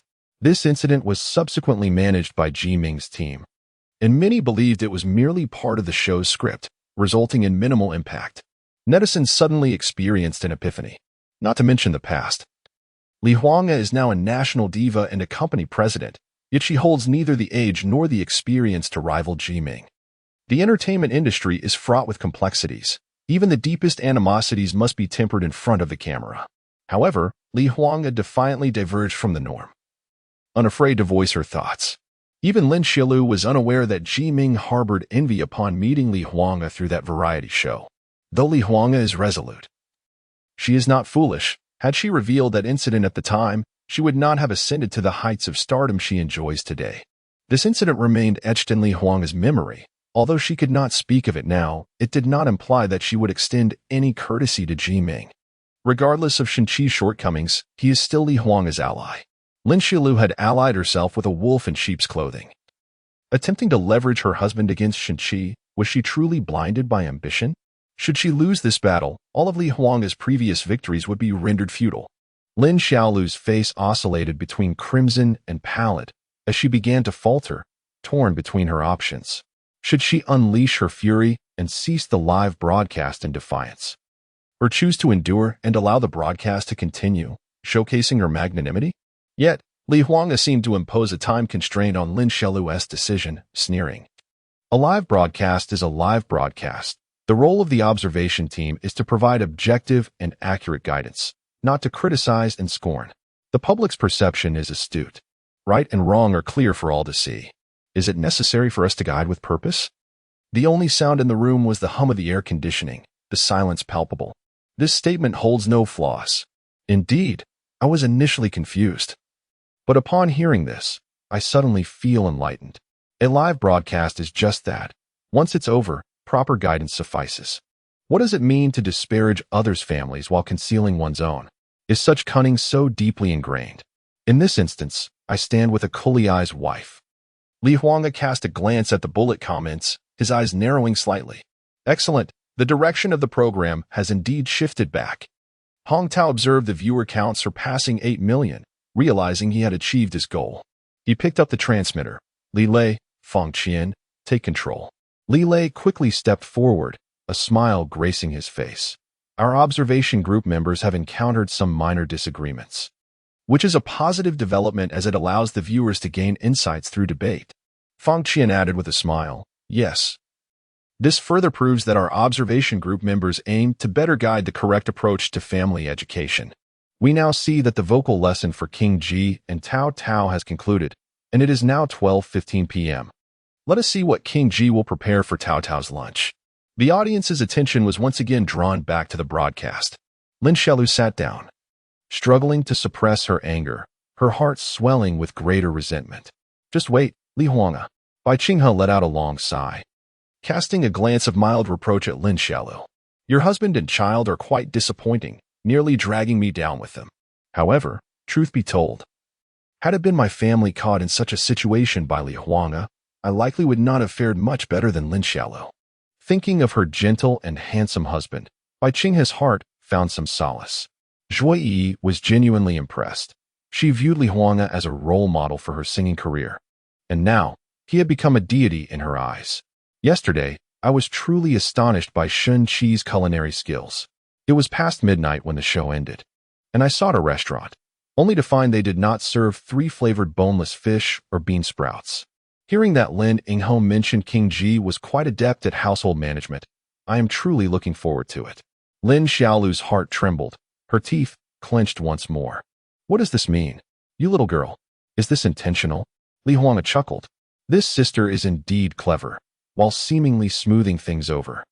She effectively placed Lin Xiaolu back in the hot seat. Li Huanga casually inquired, Lin Yinghe, surely King Ji wouldn't have Tao Tao reminiscing about hardships during lunch, would he? The child is in a crucial growth phase, requiring proper nutrition. Lin Xiaolu found herself speechless with frustration. Bai Qinghe opted for silence, yet Li Huanga turned, smiling at her. Bai Yinghe, I recall we discussed the topic of children's dietary health in our last session, correct? Bai Qinghe was taken aback. Did we discuss it? Whether we did or not is inconsequential. What matters is that Bai Qinghe must endorse the importance of children's dietary health and nutritional balance. Indeed, the child is growing and must be attended to in this regard. At that moment, a striking series of red bullet comments suddenly appeared on the large screen. Yesterday, I engaged in deep contemplation and realized that my culinary skills pale in comparison to those of Shen-Chi. I sincerely hope to witness the splendid performance of Chef Ji, allowing me to learn something, as I did in the previous match. The comments section erupted once more. I am Lin Yiming, the culinary deity of Huaxia, Lin Yiming. Oh my, I am reminded of the succulent fish and the stuffed bean sprouts. I have already purchased 3 buns, eagerly awaiting the dishes prepared by Chef Ji to savor them. When Chef Ji participated in the culinary show, he claimed to be a master of the craft. I am finally about to witness it. Chapter 33, A Coup. What a shocking display. The moment Lin Yiming appeared, Lin Xiaolu felt a surge of trepidation. As a couple, how could Lin Xiaolu possibly remain oblivious to Ji Ming's culinary prowess? At home, it was typically their housekeeper who prepared the meals, and occasionally, when they were hungry in the middle of the night, Ji Ming would take to the kitchen. Yet, Lin Yiming had stated that even he might not surpass Shen Qi. How many individuals across Huaxia could rival Shen Qi? Contemplating this, Lin Xiaolu gritted her teeth in frustration. How could Shen Qi be so exceptionally skilled in cooking, raising the standard of home-cooked meals to such heights? Darn it, it would have sufficed to prepare reasonably comparable dishes. And Lin Xiaolu had even anticipated Ji Ming's culinary skills as a highlight before the show aired. But now, she could not guarantee the opinions of the viewers. Ji Taotao had eaten very little in the morning and was already famished. However, Ji Ming was seated on the sofa, fiddling with his tablet, showing no inclination to prepare a meal. Fang Qian, upon receiving instructions from Hong Tao, smiled and inquired, "Lin Ningho, may we zoom in on what Chef Ji is working on?" Lin Xiaolu nodded. Ji Ming had not been engaged in any significant work recently. Thus, there were no confidentiality agreements to concern. It was likely that he was in the midst of a creative endeavor, and showcasing the tablet screen might enhance Ji Ming's popularity. Yes, my husband is usually engaged in creative work. He must be studying music composition. As the camera zoomed in, gasps erupted in the studio. The tablet screen vividly displayed a video of a voluptuous beauty posing seductively. This scene felt incredibly familiar, as Shen Qi had also watched it yesterday. Lin Xiaolu was left dumbfounded. Her husband, being a superstar, ought to be listening to various genres of music. Moreover, he excelled in dance, surely drawing inspiration from the strengths of others. Lin Xiaolu's voice dwindled, becoming softer with each word. Everyone was not naive. A superstar watching a female internet celebrity dance could hardly be justified as mere research for choreography. Was indulging in the latest viral videos merely a quest for inspiration? Li Huanga chuckled softly. Though she said nothing, it seemed that everyone interpreted her expression. What had Lin Xiaolu said yesterday when Shen Qi was watching? Unlike Lin Xiaolu, who had mockingly criticized Shen Qi, Li Huanga did not disparage the chef's demeanor. When Shen Qi was watching yesterday, he expressed some disdain for the beauty videos, stating they were inferior to those of Queen Huanga. Shen Qi appeared to be entirely dismissive of the platform's recommendations. He swiftly scrolled past every video of women dancing. Even without knowing, Shen Qi could assert that they were not as captivating as Queen Huanga. Now, we observe Chef Ji's performance. Ji Ming did not exhibit any signs of obsession. However, he lingered far too long on certain seductive videos featuring alluring women, even replaying specific moments that were particularly provocative. Lin Xiaolu was infuriated by this display. The audience's reaction to this scene was overwhelmingly intense. It was a topic that could easily have trended on social media. Yet here it appeared so vividly in the live broadcast. Is this really the upright Ji Wang, neglecting to cook for his son while indulging in videos of beautiful women? Unbelievable. Hello everyone, I am the woman in the video. Thank you, Ji Wang, for your interest in me. Please follow me for some delightful surprises. Had I known Ji Wang was so lecherous, I would have donned some stockings to entice him. Setting aside everything else, Ji Wang certainly has an eye for talent. The timing of his replays was impeccable. Li Huanga remained silent, and Zhui Yi did not utter a word either. Bai Qinghe chose to protect herself first. Lin Xiaolu's expression was one of utter fury, her body trembling slightly with rage. Li Lei hastily interjected, "Now, we will proceed to the phone call segment. But I must remind Lin Ningho to absolutely refrain from disclosing anything about our live broadcast." Lin Xiaolu could hardly wait, gritting her teeth as she dialed Ji Ming's number. Upon connection, Ji Ming's gentle voice resonated. "Hello? Darling, are you missing me?" Both Li Huanga and Zhui Yi nearly burst into laughter at this. Lin Xiaolu clenched her jaw, striving to maintain a calm tone as she inquired, "Husband, has Tao Tao completed his tasks this morning?" In the frame, Ji Taotao's eyes darted towards Ji Ming. He has, indeed. Tao Tao's writing has shown substantial improvement, and he has mastered his math problems. His progress in piano is remarkable as well, and he has practiced some vocal exercises. All completed satisfactorily. Haha, this is quite the scandal. I genuinely like Ji Wang and Lin Ningho, but I am unfollowing them now. Hypocrisy at its finest. I never anticipated Ji Wang would speak such nonsense, his acting skills rivaling Lin Yingho's. What Ji Wang? That is Ji Yingdi. What are you preparing for Tao Tao's lunch? Lin Xiaolu's words were laden with implication. Husband, Tao Tao is growing, so it is essential to prepare nutritious meals. We do not require gourmet dishes, just something wholesome and palatable. Ji Ming smiled slightly, immediately grasping Lin Xiaolu's meaning. Rest assured, my dear. As they spoke, Ji Ming's finger swiped, revealing yet another video of a beautiful woman dancing provocatively. I was just about to prepare lunch for Tao Tao. That's good, Lin Xiaolu said, her expression darkening as she reminded him not to keep fiddling with his phone or tablet. Ji Ming felt a shiver run through him and naturally locked the screen. All right, don't worry. After the call ended, Ji Ming rose and entered the kitchen. Retrieving ingredients from the refrigerator, Lin Xiaolu felt a slight sense of relief as the countertop filled with an array of items. And the comments from Ji Ming's fans began to flood in with praise. The actions of Ji Ming may not have raised any concerns under normal circumstances. Yet in light of the previous day's comparison with Shen Qi's exquisite dishes of bean sprouts and deboned fish, they appeared somewhat clumsy. Fortunately, the scene shifted to Ji Tao Tao.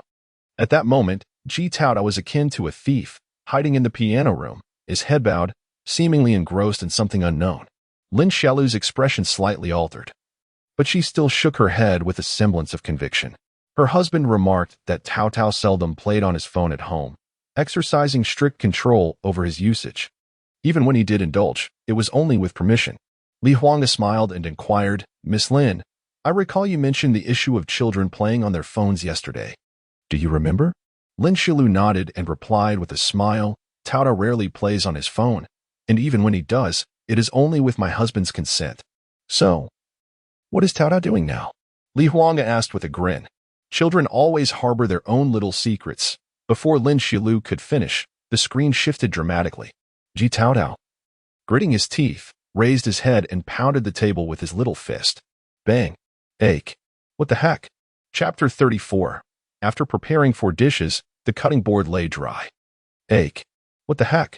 Ji Tao Tao nearly shouted, his small frame erupting with immense energy, causing the table to rattle. Li Huanga could no longer contain his laughter. And Zhuo Yi quickly leaned over the table, her shoulders trembling as if vibrating. Lin Xiaolu stood there in stunned silence, as if she were meeting her adorable little treasure for the first time. Tao Tao secretly plays games? He actually curses? Is this truly her usually gentle and understanding son? Ha ha. This is making me laugh so hard I could burst. This is pure slap in the face. Miss Lin, you should hold back on the praise. It seems to bring trouble. Is this the beloved and sensible son that Miss Lin speaks of? Her pretty face must be swollen like a pig's head now. I am Ache. Why is this little rascal cursing at me? Ji Tao Tao continued his tirade. Ache. You old pig leg. Damn. It seemed Ji Tao Tao had been caught multiple times, completely forgetting the live broadcast as he focused solely on venting his anger. Lin Xiaolu was rendered speechless. Her face flushed as she stood there, appearing both conspicuous and utterly bewildered. Zhuo Yi glanced at Li Huanga, who had returned to a neutral expression, seemingly recognizing the disparity. She attempted to emulate Li Huanga, but unexpectedly, Li Huanga's expression shifted to one of reluctant concern. Host. Perhaps we should check in on King Ji in the kitchen instead. Zhuo Yi was taken aback, her mind clouded with confusion. How ruthless. It seemed a consideration for Lin Xiaolu, while also aiming to prevent the vast audience from witnessing the detrimental impact on the child. It was, in reality, an exceptionally cunning act of psychological warfare. Truly, one learns until the end of life. Lin Xiaolu even cast a grateful glance at Li Huanga. When the scene shifted back to the kitchen, viewers noticed that a significant portion of the screen was shrouded in darkness. Once, a cabinet door was ajar, obstructing Ji Ming's view while he cooked, revealing only a side profile of him in action. Li Huanga squinted, comprehending everything. The online audience was quite vexed by the obstructive cabinet door. They could not see clearly and were unable to ask Lin Xiaolu to close it. After a considerable span of over 10 minutes, the cabinet door was finally shut. The scene became clear. On the stove, 2 pots were steaming. One pot contained a fish head adorned with vibrant red and green chopped chilies, with its broth bubbling away. The other pot held shiny, braised pork, appearing exceedingly appetizing. On the countertop lay 2 prepared dishes, One was a colorful stir-fry of broccoli, shrimp, and carrots, while the other was an exquisite handmade meatball soup. Oh my, this is making me hungry. Indeed, our King G is impressive. Critics stand corrected. Apologies. Today, those 3 pancakes were worth every penny, just perfect to accompany the meal. Look at Lin Ningho. Her smile is enchanting. Her expression conveys her inner thoughts. I am ready to shine. Li Huanga felt a flicker of doubt but could not pinpoint it. Lin Xiaolu chuckled. My husband is quite skilled in the kitchen. I often enjoy these dishes at home, though they may not be as intricate as those made by Shen Qi. As long as the cook pours their love into the meal, it becomes the finest cuisine. The studio erupted in applause. Fang Qian and Li Lei joined in the praise. Then, a striking red barrage of comments appeared, representing Lin Yiming. It was very conspicuous, lined up in rows. There's an issue. I was quite attentive when King Ji revealed the ingredients. There was no fish head, shrimp, or pork at that moment. Even if there was pork, it would be impossible to make meatballs in such a short time. A cascade of question marks appeared above everyone's heads as they looked back at Lin Xiaolu. She quickly responded. My husband often prepares meatballs in advance and stores them in the refrigerator. Lin Yiming's red comments raised further doubts. The freshness of these meatballs is remarkable. They could not have been made more than 2 hours ago. Since King Ji began cooking, only half an hour has elapsed, not to mention other dishes. Just the braised pork alone could not have been completed in that time. This is not a critique of Lin Ningho or King Ji. I merely pose a question from a professional standpoint. Lin Xiaolu appeared momentarily stunned. She had no knowledge of cooking. Li Huanga suddenly bore a look of astonishment, rising to point at the large screen. King Ji's culinary skills must be extraordinary. Look, the cutting board is dry after this meal. And notice the condiments beside the stove. Even I know that cooking fish requires cooking wine, yet that bottle remains unopened. Zhuai Yi formed her lips into a small circle. How peculiar. Some netizens felt insulted, perceiving themselves as being misled, and expressed their anger. Are we being toyed with here? I also cook at home. And if these 4 dishes were made fresh, it would take at least an hour. It is not shameful to be incapable. No one has demanded that Ji Ming possess the skills of Shen Qi. Why resort to deceit and trickery? Is it not evident that this is merely for the sake of public perception? To maintain the carefully crafted personas of public figures? I too have noticed something amiss. There are no cooking utensils beside the 2 pots, and the sink is devoid of any remnants. Moreover, the kitchen trash bin contains not a single scrap related to this meal, not even the green onion tops or broccoli stems. Lin Xiaolu's anxiety escalated. Li Huanga let out another admonishing sound, causing Lin Xiaolu to tremble like a startled bird. Each of Li Huanga's seemingly casual remarks bore the weight of a tempest. Indeed, the anticipated evidence remains obscured. Perhaps it is concealed within the cabinet that was just opened? Zhuai Yi was momentarily taken aback, nearly bursting into laughter. Fang Qian and Li Lei stared at Li Huanga, their emotions a tumultuous mix. This program, categorized as a premium variety show, evidently requires more than mere embellishment. It demands a host with formidable on-site mediation skills. At present, Fang Qian and Li Lei find themselves in a dilemma. Any assistance rendered feels inadequate, and they risk incurring the ire of netizens.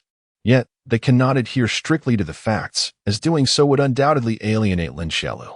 As Li Huanga finished speaking, the barrage of comments erupted once more. What on earth? What is that cabinet hiding? Can you still not see? It is clearly obscuring our view. Ji Ming must have ordered takeout. I too find it implausible, but the simplest explanation is often the most accurate.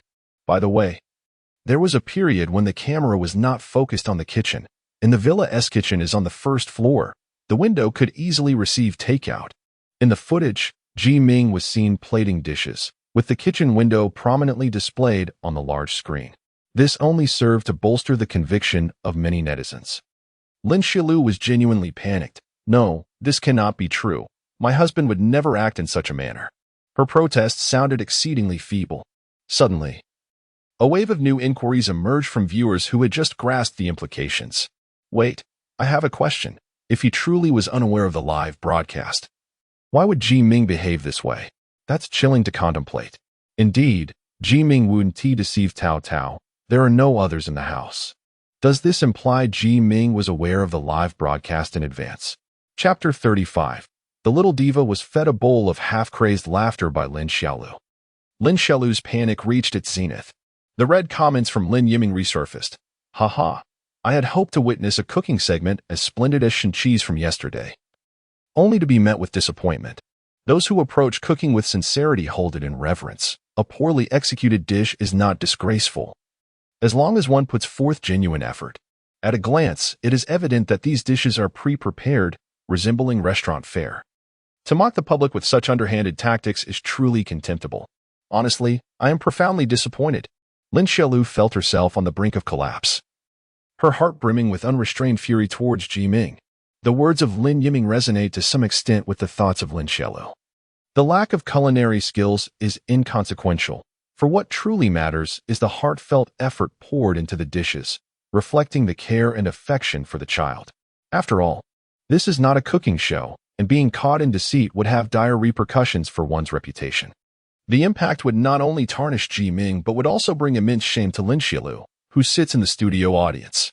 Yet, in the midst of this, Ji Ming maintains a benevolent smile, presenting dish after dish on the table, to distinctly showcase that these dishes are his creations. Ji Ming meticulously wipes the edges of the plates with a napkin. Tao Tao, dinner is ready. Today, I've prepared 4 of your favorite dishes, he announces. The scene shifts back to Tao Tao, who seems to believe the study is quite secluded, free from prying cameras. Consequently, his disdain is palpable. Hurry up. It feels like a life-or-death situation. I've already lost badly, encountering that relentless ko. This child is hopeless. Lin Yingho, you should quickly practice your secondary skills. If Ji Taingwang falters, I can assist. At such a tender age, how can he harbor such deep-seated disdain for his biological father? His expression resembles that of someone who has been oppressed for years, facing a tyrannical boss. Lin Yingho has elevated this foul-mouthed rascal to the skies. He looks thoroughly annoyed. Compared to yesterday's cheerful atmosphere at the songstress's home, this is a stark contrast. Every comment in the barrage feels like a needle piercing Lin Xiaolu's eyes, pushing her to the brink of despair. It is only due to her formidable mental fortitude that she refrains from storming off. Fortunately, Ji Tao finally concealed his phone and descended the stairs. Upon seeing the table laden with dishes, he suddenly perked up. Wow, it smells amazing. Dad, you're incredible. However, within a minute, Tao Tao displayed Ji Ming's remarkable talent for dramatic transformations. Even as the visuals improved somewhat, Lin Xiaolu's face remained flushed with embarrassment. This time, she genuinely dared not to offer any praise. The prearranged plot unfolded precisely as designed, yet the scripted lines faltered on her lips. The 4 members of the observation panel fell into a notable silence. Li Huanga reveled in her delight. As long as Lin Xiaolu remains quiet, few will say much. Everyone will judge right and wrong for themselves. Alas, as an award-winning actress, performing has become second nature. Yet, in this live broadcast, her husband and child's acting skills leave much to be desired. Serves her right. In this moment, Li Huanga failed to realize that her joy stemmed not from a desire to retaliate against Lin Xiaolu, but from the feeling of avenging someone. The entire afternoon after lunch saw Ji Ming dozing off on the sofa while browsing videos, while Tao Tao seized the opportunity to stealthily play games in the study all afternoon. The live broadcast dragged on in an exceedingly dull atmosphere, filled with a chorus of criticism in the comments. Did Lin Yingho tip Ji Taingwang off about the live broadcast beforehand? The production team needs to clarify this. This is unbearably tedious, especially compared to the liveliness of the Huanga family's broadcast. We strongly urge the production team to refrain from live-streaming the show in the future. It's utterly uninteresting. The viewer count has been steadily declining, and Assistant Director Zhang Wei has repeatedly cautioned Hong Tao. When the online audience dwindled to 430,000, Hong Tao finally let out a sigh. Let us cease the broadcast. Zhang Wei immediately felt a wave of relief. He was genuinely concerned that this program, which could enhance his credentials, might be ruined by Lin Xiaolu's family. Fang Qian and Li Lei shared similar sentiments. Being young and hosting a premier variety show was a golden opportunity. The morning had been bearable, but by lunchtime, it was simply unbearable. No matter how high their emotional intelligence or strong their hosting skills, it was evident that continuing was impossible. The director's words were akin to a pardon. Fang Qian eagerly announced. The live broadcast of the second family in the first episode is nearing its conclusion. Now, let us allow our numerous online viewers to cast their votes for the option selected by Big Data. The option with the highest votes will become Lin Ningho's task.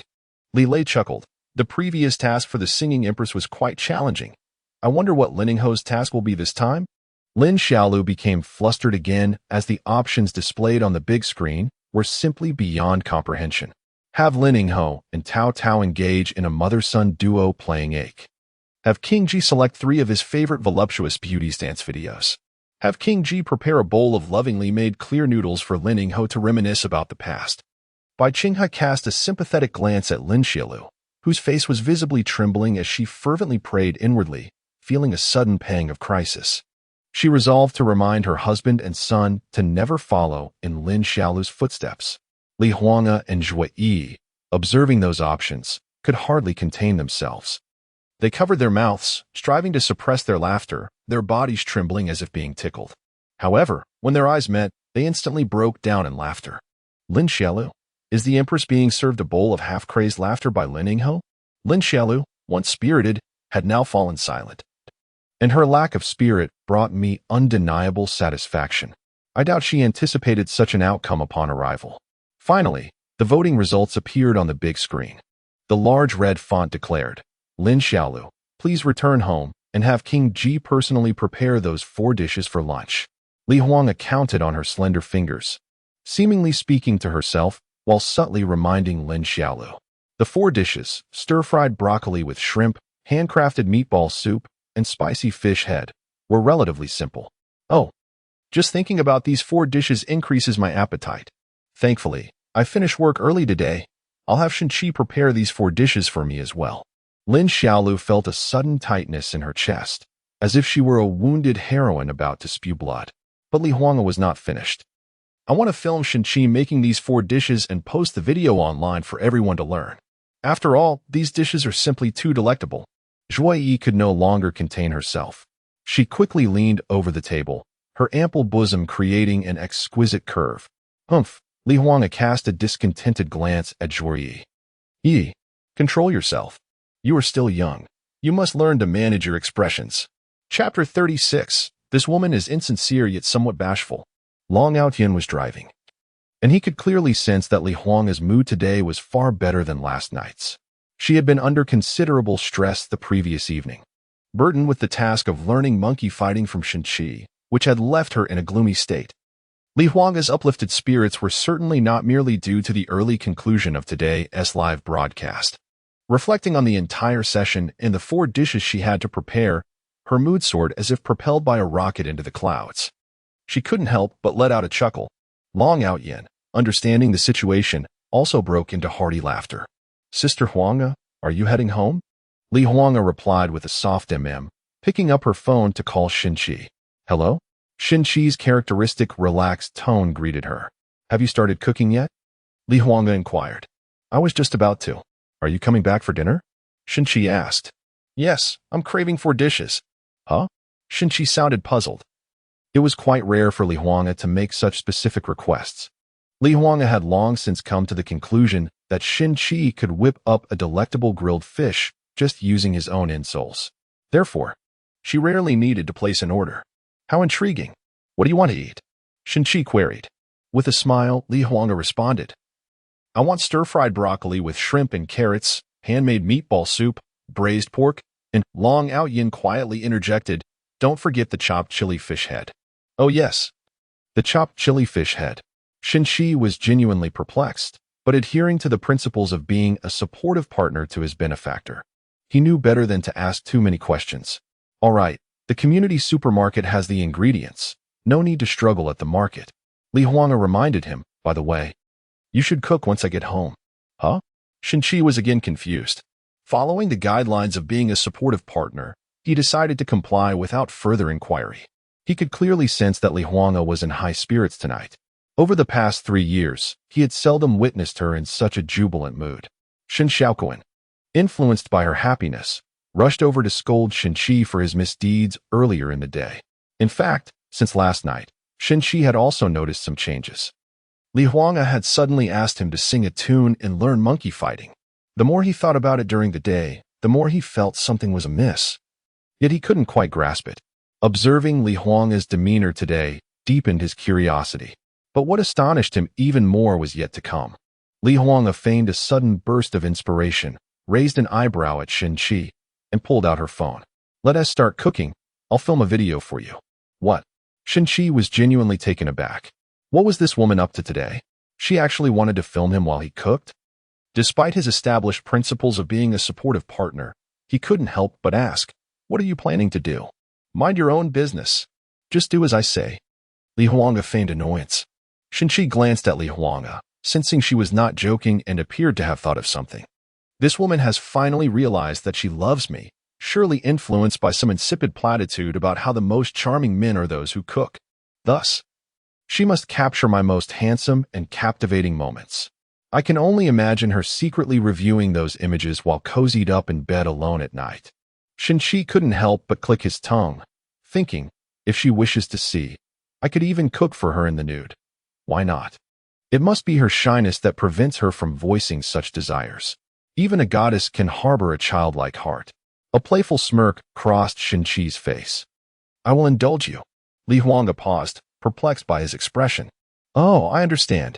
Shin Qi tied on an apron. "I comprehend completely," and then retreated into the kitchen. Ji Ming was busy preparing a meal for Ji Tao Tao, still under the impression that they were live streaming, given that the previous day, Li Huanga's family had broadcast until after 9 o'clock. Lin Xiaolu returned home, simmering with unexpressed anger, and upon entering, she heard Ji Ming's enthusiastic voice.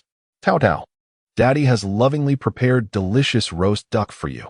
Ji Ming's confusion deepened upon noticing Lin Xiaolu changing her shoes. "Aren't you participating in?"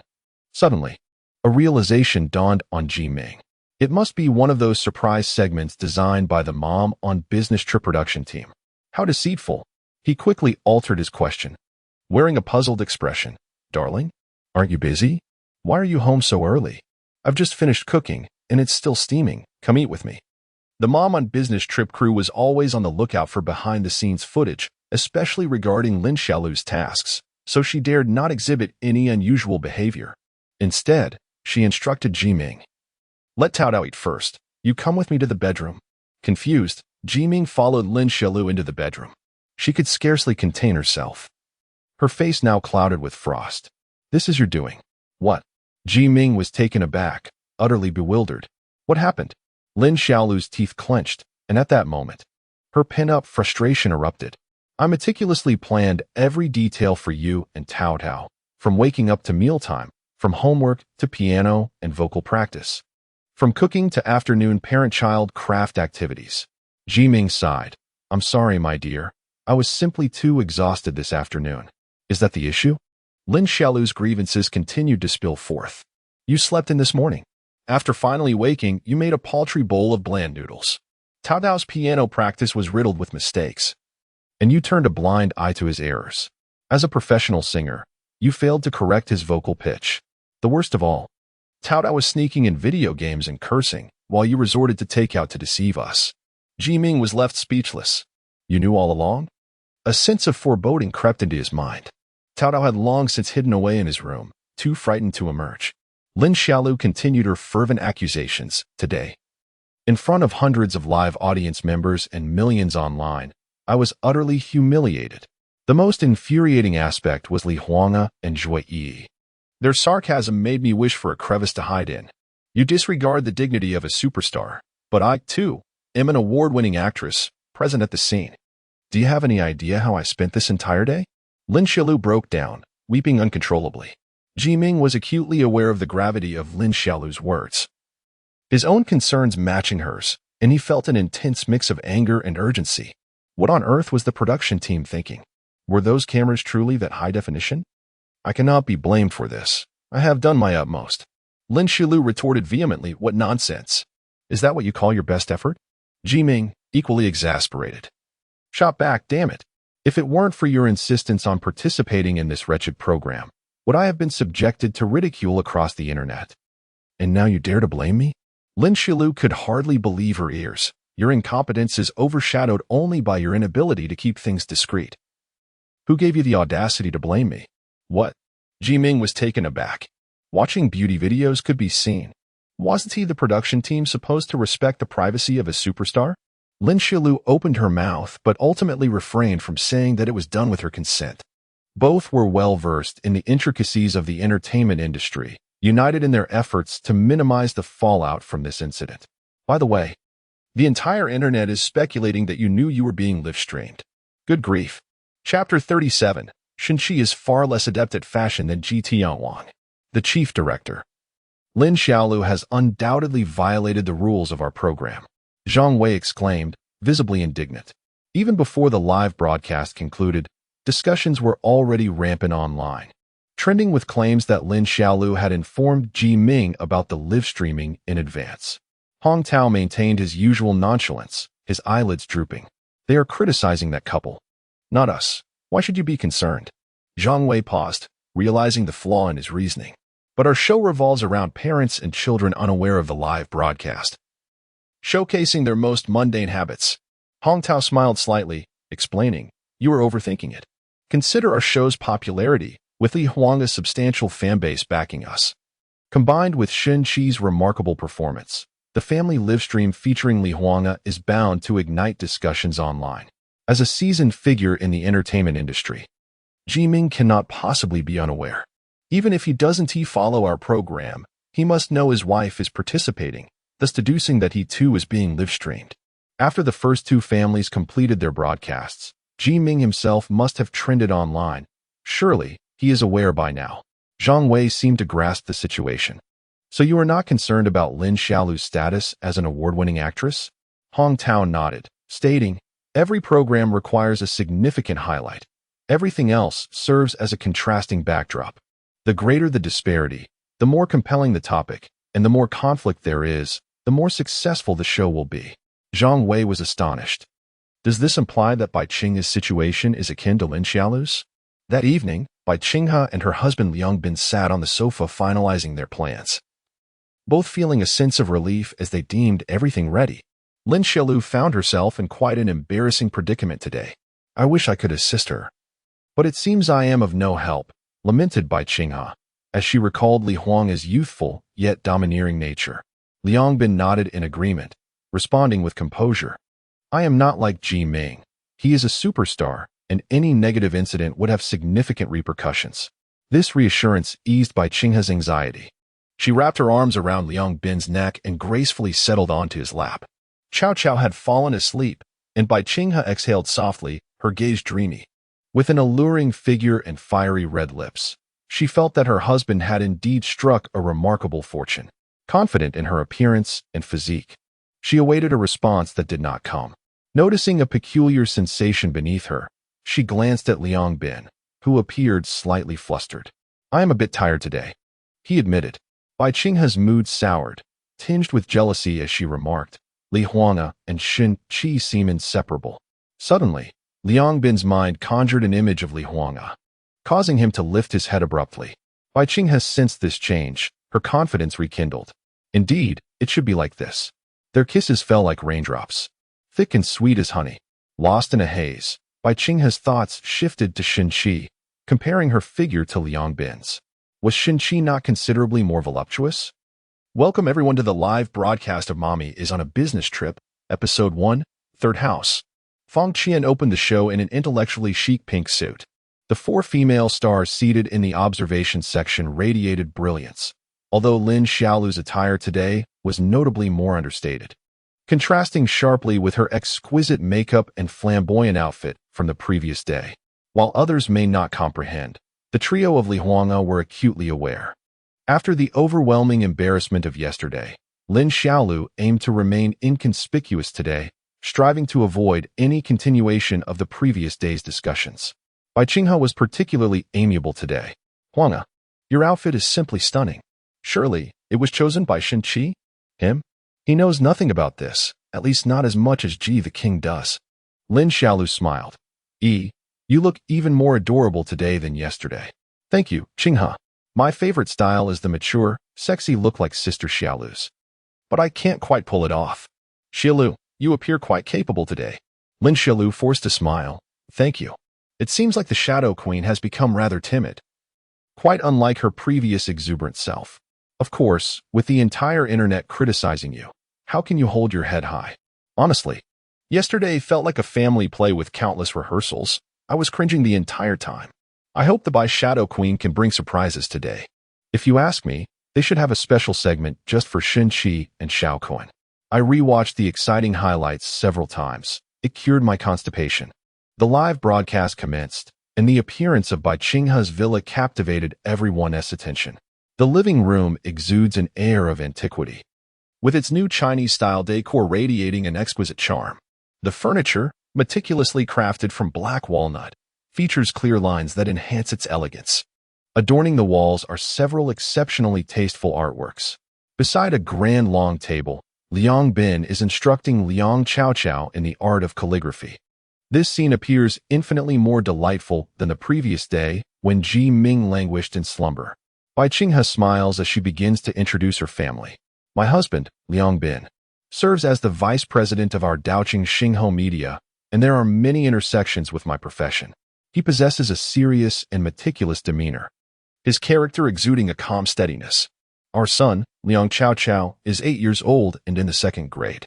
His studies are a source of relief for us, and his demeanor is quite proper and honest, a testament to my husband's educational influence. Liang Bin's serious expression conveys strictness, while Liang Chaochao diligently practices his calligraphy, already exuding a certain grace. The audience is filled with praise. Starting to practice calligraphy early in the morning before breakfast demonstrates remarkable family education. An eye-catching red font comment appears on the screen. An 8-year-old child writing calligraphy to this standard is indeed exceptional. The strokes reveal a solid foundation, undoubtedly the result of dedicated practice over time. Li Lei smiles as he introduces. In our last episode, we discussed the presence of professional online guests at specific times. Speaking now is the renowned calligrapher and literary figure, Mr. Fang Shi. A wave of astonishment sweeps through the studio. Fang Shi, is he not the most prestigious calligrapher, painter, and historian in our nation? The production team has truly made a grand effort, inviting the culinary master Lin Yiming, and now Mr. Fang Shi has joined us. With Mr. Fang Shi praising Cao Cao, his skills are undoubtedly impressive. At least it appears far superior to the home of Lin Yingho. Bai Qinghe smiles gently and continues. My husband has always had a passion for these pursuits: calligraphy, painting, poetry, literature. From a young age, he encouraged Cao Cao to immerse himself in learning, which Cao Cao also enjoys. Just then, the atmosphere shifts dramatically. Liang Bin, wielding a ruler, darkens his expression and strikes Cao Cao's small hand. Smack. Is this how you write? How many times have I told you? Why do you persist in making such mistakes? Are your ears calloused? Deserving of a beating. Chapter 38. Cao Cao operates like a cold, silent machine. Isn't this a bit too harsh? That seems excessively strict. It reminds me of my father watching me practice writing. The painful memories of childhood resurface. Didn't T. Bai Ingho claim that her family's education is quite scientific? Beating can be scientific as well. Bai Qinghe appears unperturbed. In terms of our children's education and talents, we are indeed very strict. Strictness is essential in cultivating good habits and fostering better learning in a child. This statement seems to resonate with many guests present, as supportive voices flood the comments. Li Huang furrowed his brow, feeling a twinge of discomfort within. In the image, Liang Chaochao appeared somewhat fearful, timidly picking up the pen that had been knocked to the floor and hesitantly resumed writing. After more than half an hour, Liang Bin went to prepare breakfast, and only then did Liang Chaochao's expression soften a little. The atmosphere in the live stream seemed to grow heavy, as the observation team fell into a contemplative silence. Liang Bin's breakfast preparation was meticulous, calm, and quiet, displaying a practiced skill. Liang Chaochao, displaying remarkable maturity for his age, had already set out the bowls, chopsticks, and spoons, carefully arranging the napkins. He placed the napkin in the center of the table, then, sensing it obstructed the dish, he thoughtfully repositioned it to one side. When Liang Bin carried the dishes out, Liang Chaochao promptly stood to assist, gently placing the food on the table. During the meal, the father and son shared a profound silence, finishing their food quietly. Liangbin wiped his mouth and asked in a neutral tone, "Do you know what comes next after we finish eating?"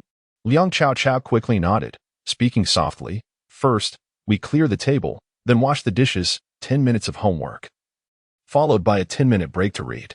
After lunch, a nap for an hour and a half, then practice calligraphy in the afternoon, followed by an hour and a half of basketball." Liangbin nodded impassively, saying, "Go ahead." A palpable heaviness enveloped the live stream. "I can't help but feel that Chao resembles a robot," one viewer commented. "They hardly resemble a father and son. There's no indication of Liangbin's affection for Chao. At just 8 years old, Chao should be playing, yet he appears as solemn as an old man. Perhaps the household is overly focused on discipline during the day." Another suggested, "Isn't that beneficial? Chao is being raised to be responsible, which is certainly better than how Tao from Liningho's family is brought up," remarked Lin Xiaolu. Glancing at Bai Qinghe with a hint of envy, she reflected on her own excessive trust in Ji Ming. If her family could be as structured as Bai Qinghe's, there would be no embarrassment like yesterday's. The comments in the chat expressed skepticism about the parenting style, yet Bai Qinghe remained unfazed. At this age, children are at a crucial stage for developing good habits, so a stricter approach is necessary for their future, she asserted. A boy must be closely monitored from an early age. Any leniency could hinder his success. Li Huanga observed Liang Chao, who appeared as timid as a kitten, and suddenly felt a surge of sympathy. "I seem to understand what you meant the other day, Bai Qinghe. The way Shin Qi treats Shin Xiaokuan is indeed very different from your family's approach. Both are strict, yet in completely different ways. I do not dispute the theories you advocate, nor do I claim they are incorrect, but I have one question for you." Bai Qinghe raised an eyebrow, prompting him to continue. Li Huanga gazed earnestly into Bai Qinghe's eyes and asked, "Do you think Chao enjoys this lifestyle?" Bai Qinghe chuckled lightly. "What does it matter if the child likes it? In childhood, the essential skills were not acquired, and the good habits that should have been cultivated remained unformed. Upon reaching adulthood and enduring the harsh realities of society, it is not only the children who feel regret, but we, as parents, share in that sentiment as well." The barrage of comments regarding Li Huanga and Bai Qinghe reveals a cacophony of differing opinions. Li Huanga believes she cannot awaken a slumbering individual, while Bai Qinghe perceives Li Huanga's approach to parenting as rather amateurish, considering that Shin Xiaokuan is not her biological child.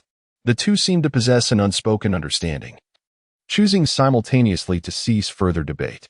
Bai Qinghe harbors disdain, thinking to herself that Li Huanga merely envies the scientific methods of her family's education, as the entire internet witnesses the effectiveness of their child rearing. In contrast, Li Huanga holds a deeper contempt, lamenting the sacrifice of her own son's innocence, transforming a child who should thrive joyfully into a cold automaton, uncertain of the internet's consensus on this matter.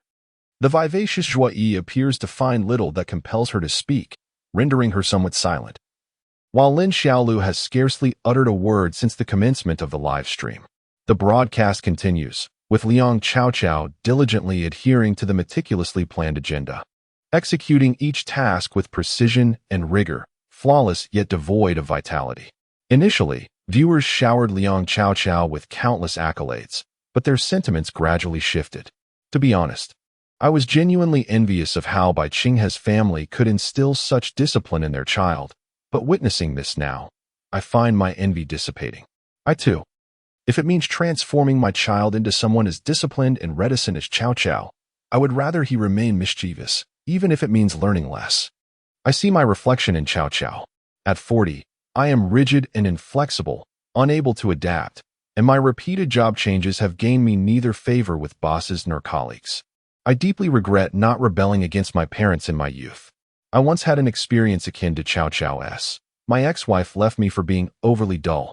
Countless empathetic sentiments flooded the comments section. Even in the realm of basketball, which typically celebrates the vivacity of boys, Liang Chao executed his tasks with meticulous adherence to protocol and silence. Subsequently, Chao retreated quietly to the bathroom to change clothes, remaining there for an extended period. The live stream approached dinner time. Throughout the event, Bai Qinghe observed from a perspective akin to that of a deity.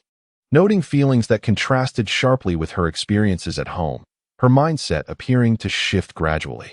She subtly furrowed her brow, lost in contemplation. Shun Xiaoquan's exuberance evoked a sense of envy in Bai Qinghe.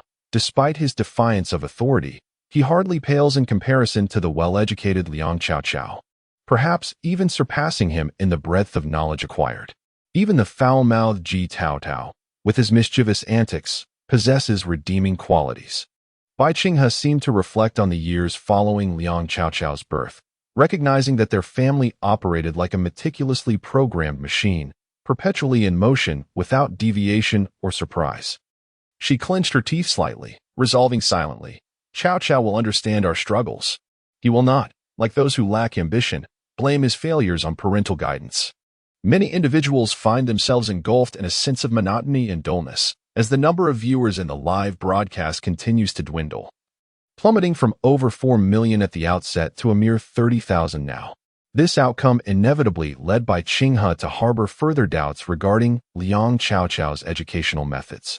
As the barrage of comments on the screen revealed a scarcity of praise for Bai Qinghe's approach to family education, Li Huanga finally spoke up once more. With a sigh, Li Huanga expressed, "I am compelled to share my thoughts. I do not deny Bai Qinghe's family education. After all, every family has its unique approach. However, throughout the day, apart from when Mr. Liang posed questions and Cao Cao responded, the child has not uttered a single word. Imagine, even if Cao Cao mastered every skill in the world. What value would that possess if he loses the ability to socialize and communicate with others? At this tender age, which should be filled with innocence and vivacity, Cao Cao is deprived of what every child fundamentally needs." A look of compassion crossed Li Huanga's face as she voiced her inner conviction. Happiness. Chapter 39. To attain. "I must have done good deeds in my past life." Li Huanga's words seemed to resonate with a profound power, echoing loudly.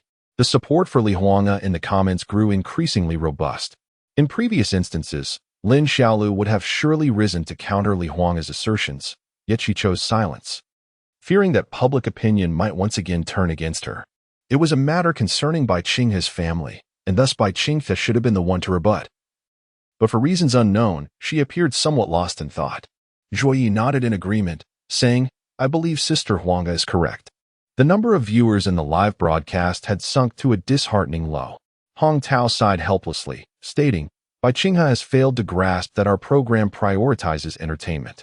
Although it promotes the correct parent-child relationships and family values, if the show lacks interest, who would watch it?" He picked up the walkie-talkie, signaling for a conclusion. Fang Qian and Li Lei proceeded according to the program's protocol.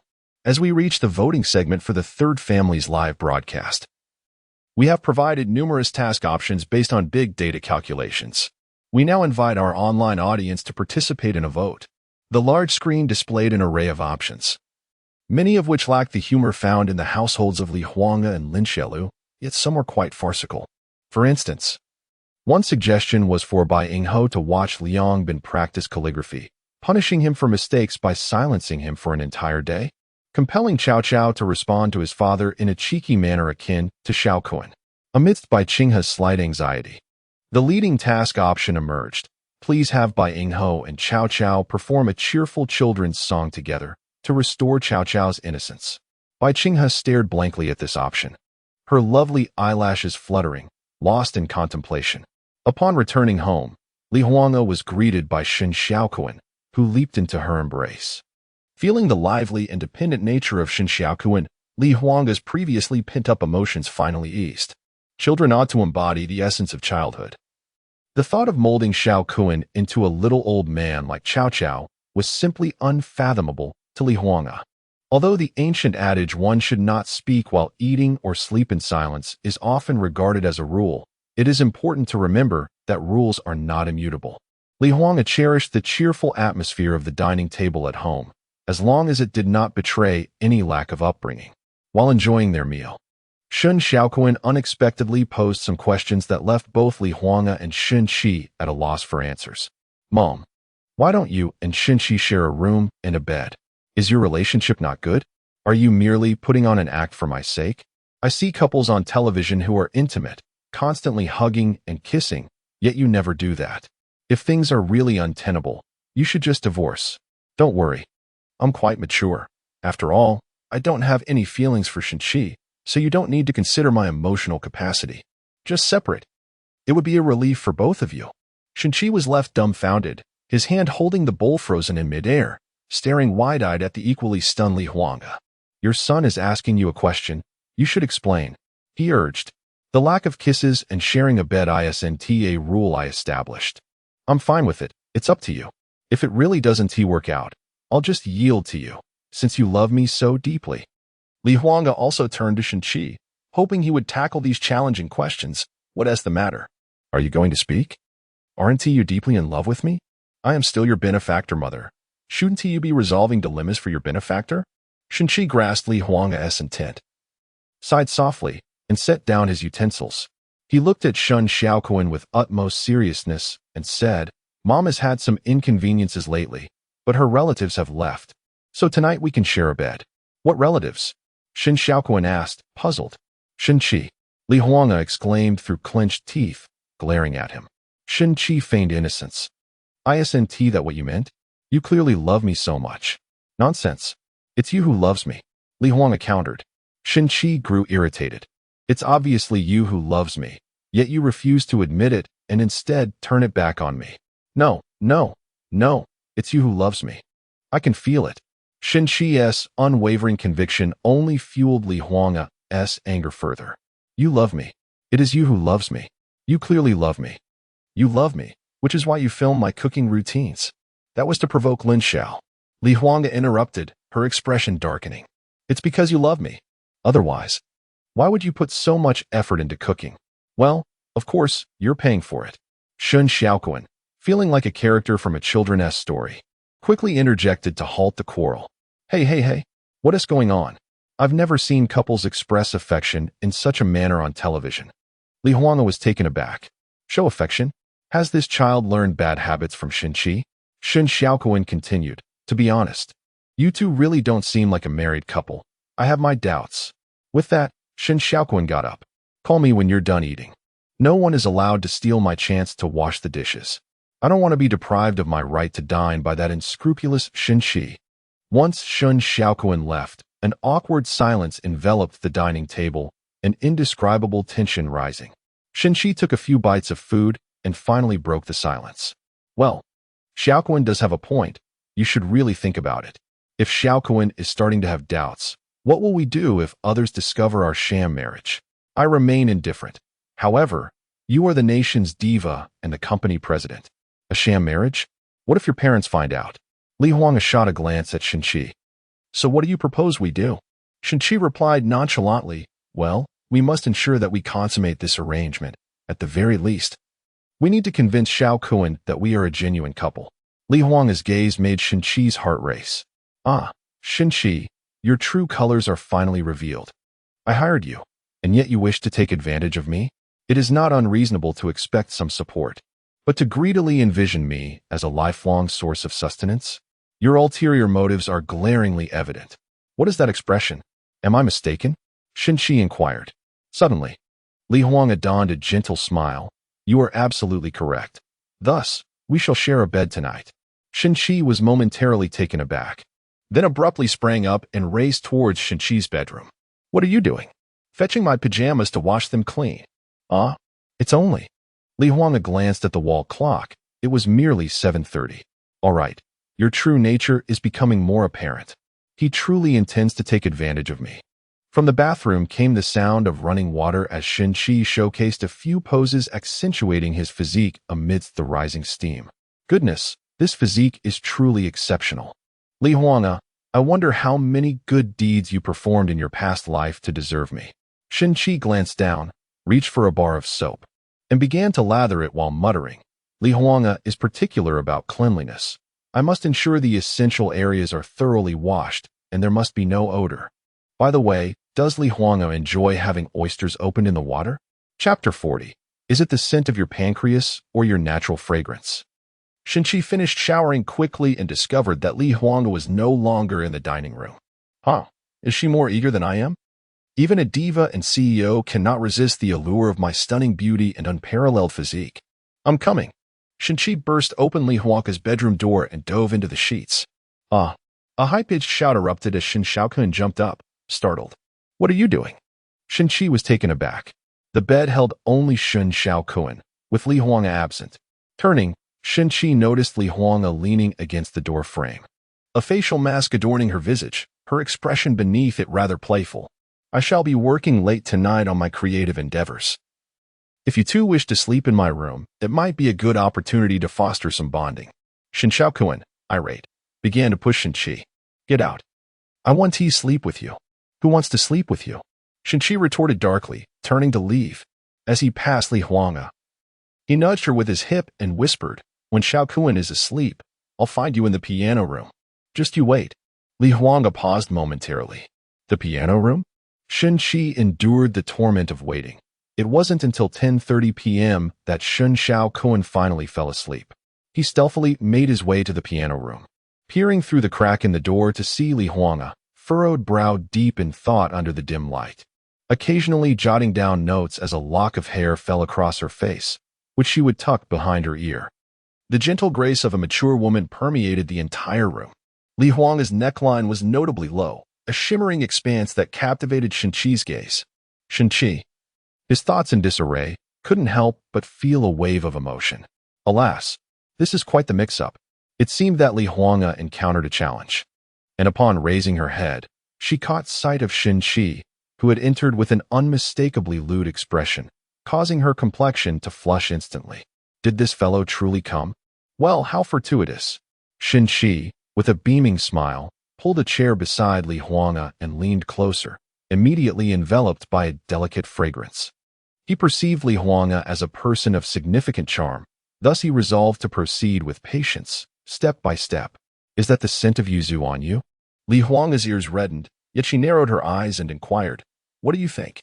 Shinchi, already elated, realized that Li Huanga showed no signs of aversion, which made him feel like a fool for the past 3 years. Had he recognized her affection sooner, would he have waited until now? What purpose did those little films on his phone serve?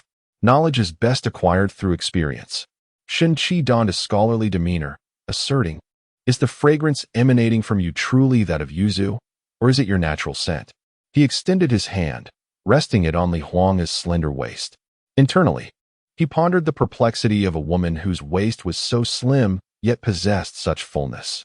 Did this not contradict the principles of human anatomy? Allow me to investigate. Li Huanga was genuinely flustered. She had not anticipated that Shinchi would dare to act so boldly.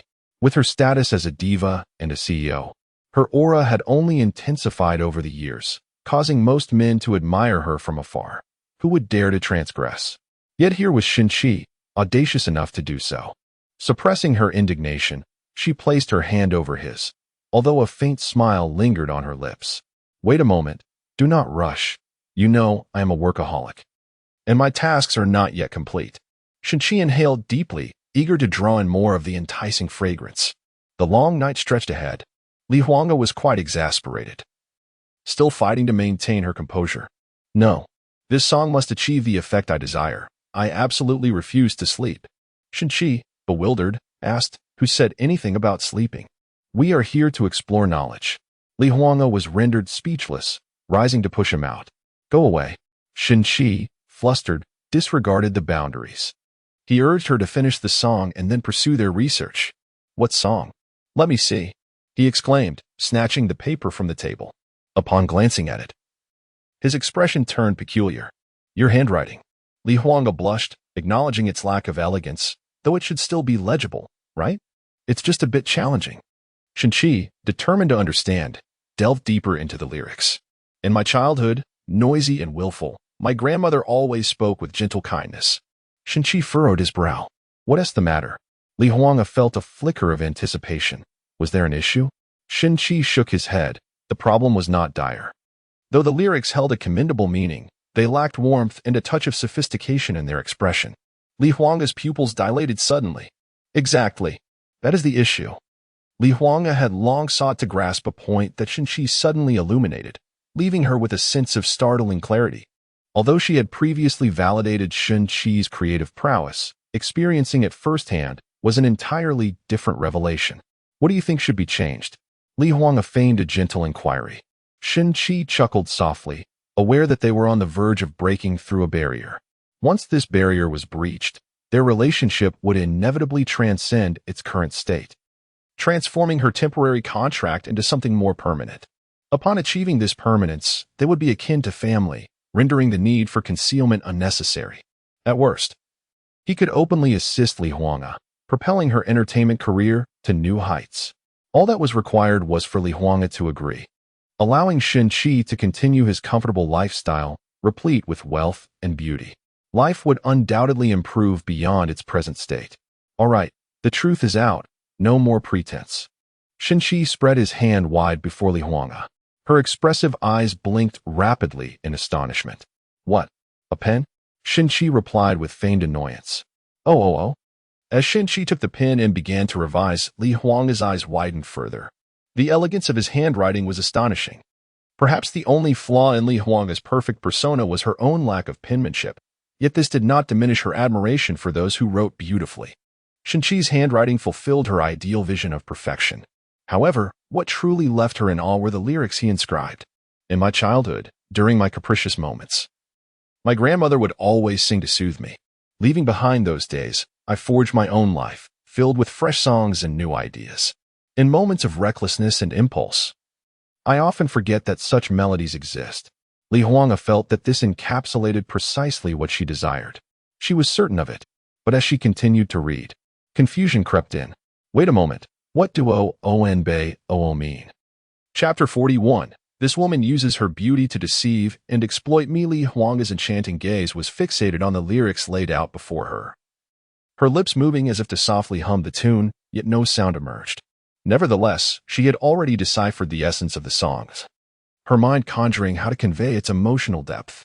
With heartfelt articulation, it would recount the memories of childhood, whispering unadorned truths into the ear. The yellowed fragments, her grandmother's wrinkles, the pain of falling, all flowed together in harmony with the music and piano's gentle chime. Incredible! Shin-Chi was quite pleased with Li Huang's reaction. In this parallel world, where the entertainment industry was stagnant, even a diva could be molded by his influence. Had he known it would be this simple, he would have cast aside pretense long ago. As she became absorbed in the song, Shin-Chi's hand flew across the paper, continuously unleashing a torrent of creative energy. Li Huang gradually felt her mind blanking, as if she were submerged in a passionate sea. She felt fragmented, like a fragile boat tossed about in a storm. She could only endure. She could only resign herself to fate. All the control lay in the hands of the man named Shin-Chi. Her striking visage was marked by an inescapable allure. Shin-Chi seemed to possess an extraordinary magnetism, with each word he penned. Li Huang was struck by an uncontrollable thrill deep within her soul. At that moment, her mind was consumed by a single term: surrender. A complete and utter surrender.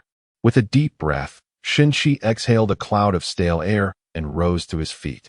He spread his arms wide, lifting them to his chest before twisting his hands and pressing firmly against his sides, signaling the end of a task well done. The season of harvest had arrived. Ripe fruits adorning the branches of the trees, their enticing fragrance wafting into Shin-Chi's nostrils, reminding him that the time for picking had come. Suddenly, Li Huang felt two large hands encircle her waist, as if grasping something tightly. The heat emanating from those hands penetrated her body, causing her to shiver involuntarily. Shin-Chi immediately sensed he had stumbled upon a treasure. Oh heavens, is this all it takes to rattle you? You must be ill. It requires treatment. Fortunately, I'm skilled with injections. As he felt those large hands begin to move upwards, Li Huang panicked, raising her arms to push Shin-Chi's hands away. Realizing what had just transpired, her neck and ears flushed crimson. What do you intend to do, Shin-Chi? He opened his mouth and blinked. What could I possibly want to do? Naturally, I wish to pick fruits. Li Huang glared at him in a mix of shyness and anger. The typically aloof ice queen now exuded a contrasting aura, fierce yet endearing. You, return to your room, retrieve our agreement, and scrutinize its contents closely. Before Shin-Chi could utter another word, he was unceremoniously pushed out the door. Once the door clicked shut, Li Huang leaned against it. Recalling the sensation from moments ago, a novel experience that quickened her heartbeat and weakened her knees with embarrassment, Shin-Chi was perplexed. Everything had been fine at first. Why had the mood shifted so abruptly? Sitting on the edge of his bed, he cursed under his breath. I finally grasped it. This woman is manipulating me, using her beauty to extract my worth. She wants me to review the agreement, yet she herself has violated it, compelling me to engage in actions beyond its scope. The audacity of capitalists. She has deceived me. However, a troubling thought gnawed at him. How did she know I could write songs? Ah, Shin Xiaokuan. That little rascal. Just you wait. And you too, Li Huanggu. A flicker of resentment crossed Shin Qi's face.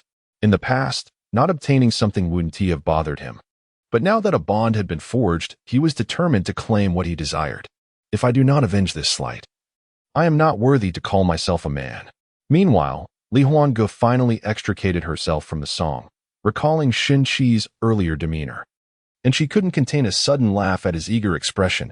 It was genuinely amusing. Yet, upon reflection, she felt a twinge of guilt.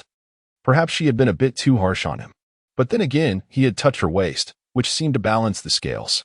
At that moment, curiosity struck her. Why were his hands so warm? Why had her body felt so weak? Was such a sensation truly so intoxicating? What was it like, really? Li Huanggu, with her traditionally conservative thoughts, had never ventured into such territory, as no man had ever caught her eye until now. Through the recent events, Li Huanggu realized that deep within, she harbored no aversion whatsoever. Did Shin Qi possess some sort of magical charm? This thought led Li Huanggu to recall certain narratives from novels, seemingly providing a relatively plausible explanation. If he lacked any supernatural abilities, how could Shin Qi have transformed from a mere house husband into someone so extraordinarily capable, proficient in piano, guitar, singing, and composition? He also exhibited a remarkable understanding of copyright and the music market. No, she must devise a means to unearth all his talents, and subsequently concoct a plan to bind him to a contract, ensuring he toils for her entertainment company for eternity. After all, who allowed him to touch her? The following day, Li Huanggu arose before dawn to prepare herself, as it was the first live broadcast of the second episode of Mom is on a business trip, necessitating her arrival at the studio by 7 a.m. Shin Qi had a habit of rising early for a jog, yet today he did not venture outside. She peeked through the window. It was not raining. Soon, the sounds of cooking emanated from the kitchen, warming Li Huanggu's heart. In the living room, a small blackboard bore reminders pinned by Shin Qi, such as the time Li Huanggu would leave and her nutritional breakfast requests for the following day. His meticulous attention to detail and silence was precisely what Li Huanggu needed most, and he executed it flawlessly. To claim she was not moved would be utterly disingenuous.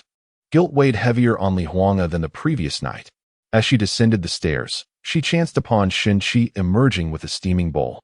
He cast a glance at Li Huanggu, turning away like a forlorn widow, wishing to evade her gaze. Unable to suppress a chuckle, Li Huanggu found herself amused. Shin Qi was indeed vexed, yet he strove to maintain composure, mindful not to offend his benefactor. During breakfast, he did not join her at the table. Li Huanggu quietly finished her meal and departed for her car. Shin Qi gritted his teeth, watching as Long Ao Yin drove away. Were individuals in the entertainment industry not more open-minded? With such a handsome man at home, how could this woman be so oblivious? A remedy was essential. He would inevitably win her over.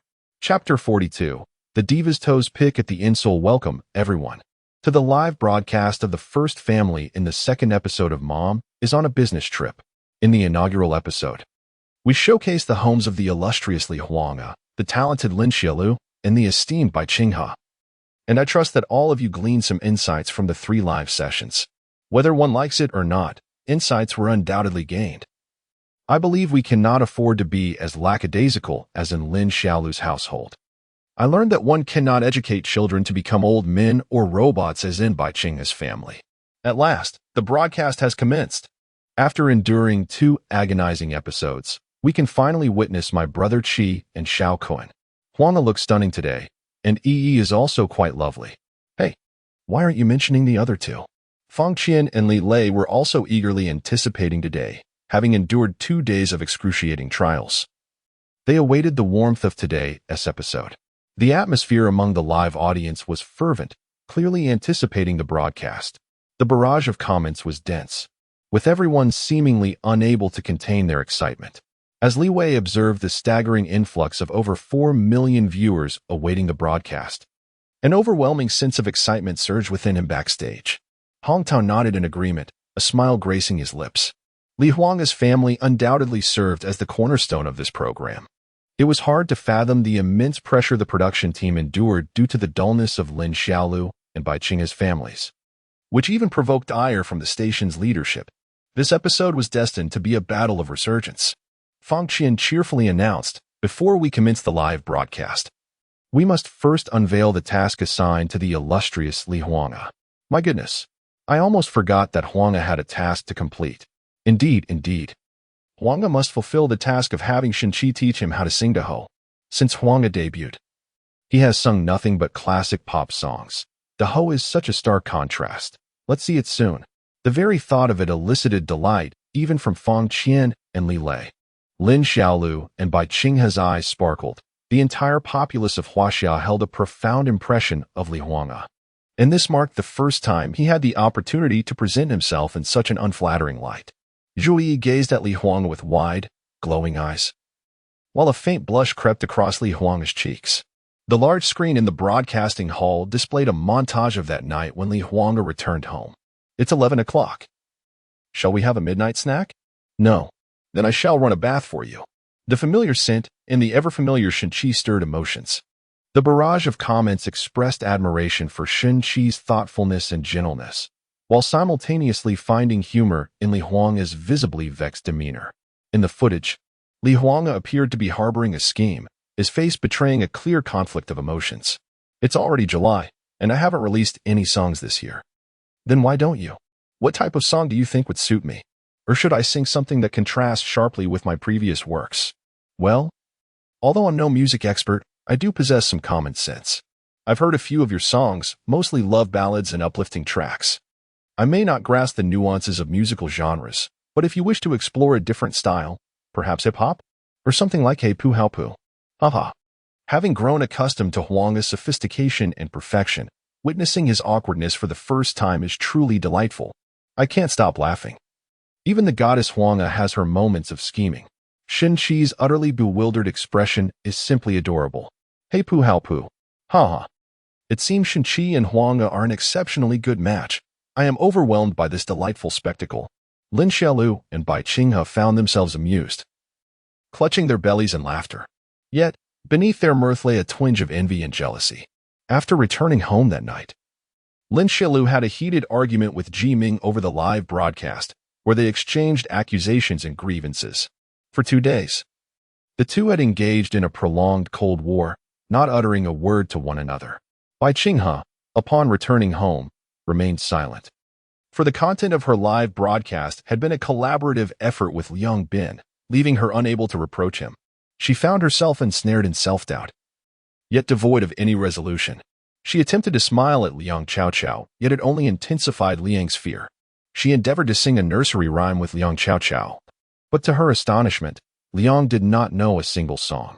It suddenly dawned on Bai Qinghe that nursery rhymes were deemed utterly useless in their household. At that moment, Lin Xiaolu and Bai Qinghe, amused by Shenqi, found themselves envious of Li Huanga. Such a harmonious and delightful family environment, such an entertaining marital relationship, would surely evoke envy in anyone who witnessed it. In the scene, Shenqi catered to Li Huanga's every request, and eventually, he began to sing. The viewers erupted in laughter. Was this challenging task truly accomplished so effortlessly due to Shenqi's compliance with Li Huanga? 5 rings. You have one more than 4 rings. 5 rings. You have one less than 6 rings. I know what the 5 rings are. But what on earth are the 4 and 6 rings? Just say whether Shenqi's arithmetic is correct. Is this the little tune Shenqi hums at home? It's utterly hilarious. Picking up dung, beating monkeys, the 5 rings have me in stitches. The clips showcasing the completed task were merely a prelude, and the viewership in the live stream surged dramatically, surpassing 5 million in a mere moment. The little girl gathering mushrooms carried a large bamboo basket, her bare feet traversing the woods and hills at dawn. How delightful. A song brimming with childhood charm. It's so cheerful, I adore it. They say a man remains a boy until death. Until now, I've only seen foolish men. But this is the first time I've encountered a man who truly embodies that spirit. I strongly suggest that the diva Huanga assist Shin-Chi in producing an album to include these amusing songs. She gathered mushrooms and dried them atop the chicken coop. Oh no, I just praised it. I can't get it out of my head. It's all I can think about now. Li Huanga could no longer contain herself and covered her face. The entire studio erupted in joyous laughter. Zhui Yi, dressed in a short skirt, laughed so hard she nearly fell off her chair, almost revealing herself. Lin Shelu and Bai Qinghe laughed to the point of tears. Fang Qian and Li Lei could no longer hold back, realizing the challenges of being a host. Why dry them on the chicken coop? The village is poor. Mushrooms are dried on the chicken coop. No fault in that. I just gave birth. My milk is blocked, but now I'm laughing freely. I must present a banner to Shin-Chi. I haven't even gotten out of bed. Laughing so hard I'm like a maggot. My mother thought there was an earthquake. I laughed so much I broke my cooling mat. Is there anything of exotic or ethnic charm? There must be. Let me provide you with another. How wonderful. The vast horizon is my love. Beneath the endless green mountains, flowers are blooming. No, don't rush. It's coming up. Ha ha. Zhui Yi, tears streaming down her face, clutched Li Huanga's arm. While Li Huanga felt so embarrassed she wished to disappear into a crevice. Her toes began to dig into the insole of her high heels. Eee. Could you keep your voice down? Ah ha ha ha. You are the most beautiful cloud on my horizon. Don't rush. I will arrive shortly. Let me cherish you. Stay. Stay. Singing melodiously, the most splendid tune. I've told you not to hurry. I will be there soon. Oh. La la la. Halabe. Ila suala. Halabe la. Are you almost here? Chapter 43. Is Shin-Chi an online literature author on 8Cat Network? Zhui Yi swore that she had never laughed so heartily in her life. She wiped away a tear, clutching her stomach and pinching Li Huanga's arm. Sister Huanga. Ha ha ha. This song is also an original by Shin-Chi, right? Ha ha ha. How unique. Have you considered including it in an album? Li Huanga. Infected by Zhui Yi and the entire audience, couldn't he help but chuckle. I can't quite comprehend what Shin-Chi thinks about daily. Sometimes I find him incredibly clever, conjuring such bizarre songs effortlessly. Other times, I feel he is a bit foolish. What kind of song is this? Fang Qian finally managed to compose herself, genuinely looking forward to whether Huanga the diva had truly learned to perform Beat the Monkey. Shin-Chi, haven't you had enough? Singing about picking up dung and beating monkeys during the day, and at midnight, belting out 5 rings and mushroom? What are you singing so loudly about, Halabe? He once sang a dreadful song about beating monkeys while cooking at home. Oh, sing it for me, will you? That's not appropriate. Sing. All right then. It must be the little Cohen, huh? Shin-Chi is truly envious of Huanga the diva's demeanor. It's not fear, but an abundance of affection. All of Huanga the diva's thoughts are written on her face. Have we finally reached the Beat the Monkey segment? I am so excited. Akule. Rur monkey hey. Ekla monkey ya. It's akule. Rur monkey hey. Next line. You didn't even learn the previous line. Don't worry about that. Just the next line. Dita lu gong ga monkey da hey. Amidst the audience's uproarious laughter, Li Huanga's attempt at Beat the Monkey came to a close. She found Shin-Chi both amusing and exasperating. Dealing with such a comical character made her feel quite bemused. The broadcasting studio erupted into thunderous applause. Li Huanga was concerned that the unscrupulous production team would insist on verifying whether she had genuinely learned to beat the monkey. Fortunately, the show's purpose was to entertain the masses. And as long as that goal was achieved, it sufficed. It was a rare sight to witness the national goddess in such adorably awkward moments, setting a delightful tone for the show before the live broadcast even began. This truly is a splendid behind-the-scenes glimpse. I can't help but wonder if there will be new amusing scenes of Shin-Chi at home with the children today. Fang Qian chuckled. Li Lei also laughed. Then let us commence today's live broadcast. The large screen displayed the living room scene. On the walls of Li Huanga's villa, the clock pointed to 7 o'clock. Shin-Chi sat on the sofa, with a pot of tea placed on the coffee table before him. During the first day of live streaming, many criticized Shin-Chi as someone who merely reclined and lived off others, yet he had garnered quite a following. Upon seeing Shin-Chi at that moment, many fans expressed their excitement in the comments. One fan noticed something unusual. Upon closer inspection of Shin-chi, it becomes evident that his demeanor appears quite dismal. Is it possible that the renowned diva, Li Huanga, has been giving him a hard time at home? That seems unlikely. For Shin-chi has been performing admirably. Li Huanga's embarrassment deepened as she observed the large screen. Lin Xiaolu, seemingly emerging from the shadows of her own live broadcast, inquired with a smile, "Why does Shin-chi look so glum?" Li Huanga managed a sheepish smile, explaining that the couple was merely engaging in playful banter which had inadvertently dampened his spirits. This elicited a knowing expression from Lin Xiaolu and Bai Qinghe.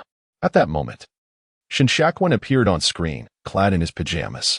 He cast a puzzled glance at Shin-chi, asking, "Why do you look so unwell?" "I'm off to wash up." "You should prepare breakfast." Shin Shaquan's daily routine seemed commendable, even though he had just enrolled in a new school and was still on summer break. He maintained a disciplined schedule, rising promptly at 7 each morning to wash up, have breakfast, and follow his daily agenda. Today, Shin-chi prepared a breakfast that looked as exquisite as ever, yet he refrained from singing while cooking. Many viewers expressed disappointment, and Li Huanga pondered whether Shin-chi's mood had soured. The father and son quietly finished their meal, after which Shin Shaquan washed the dishes and, as was his custom, headed to the music room to practice the piano. Meanwhile, Shin-chi sat before the computer, engaged in typing for over an hour. "I strongly suspect Shin-chi is up to something behind Li Huanga's back. In the last live broadcast, he was also glued to his computer," remarked one viewer. "Is this kept man not what we assumed?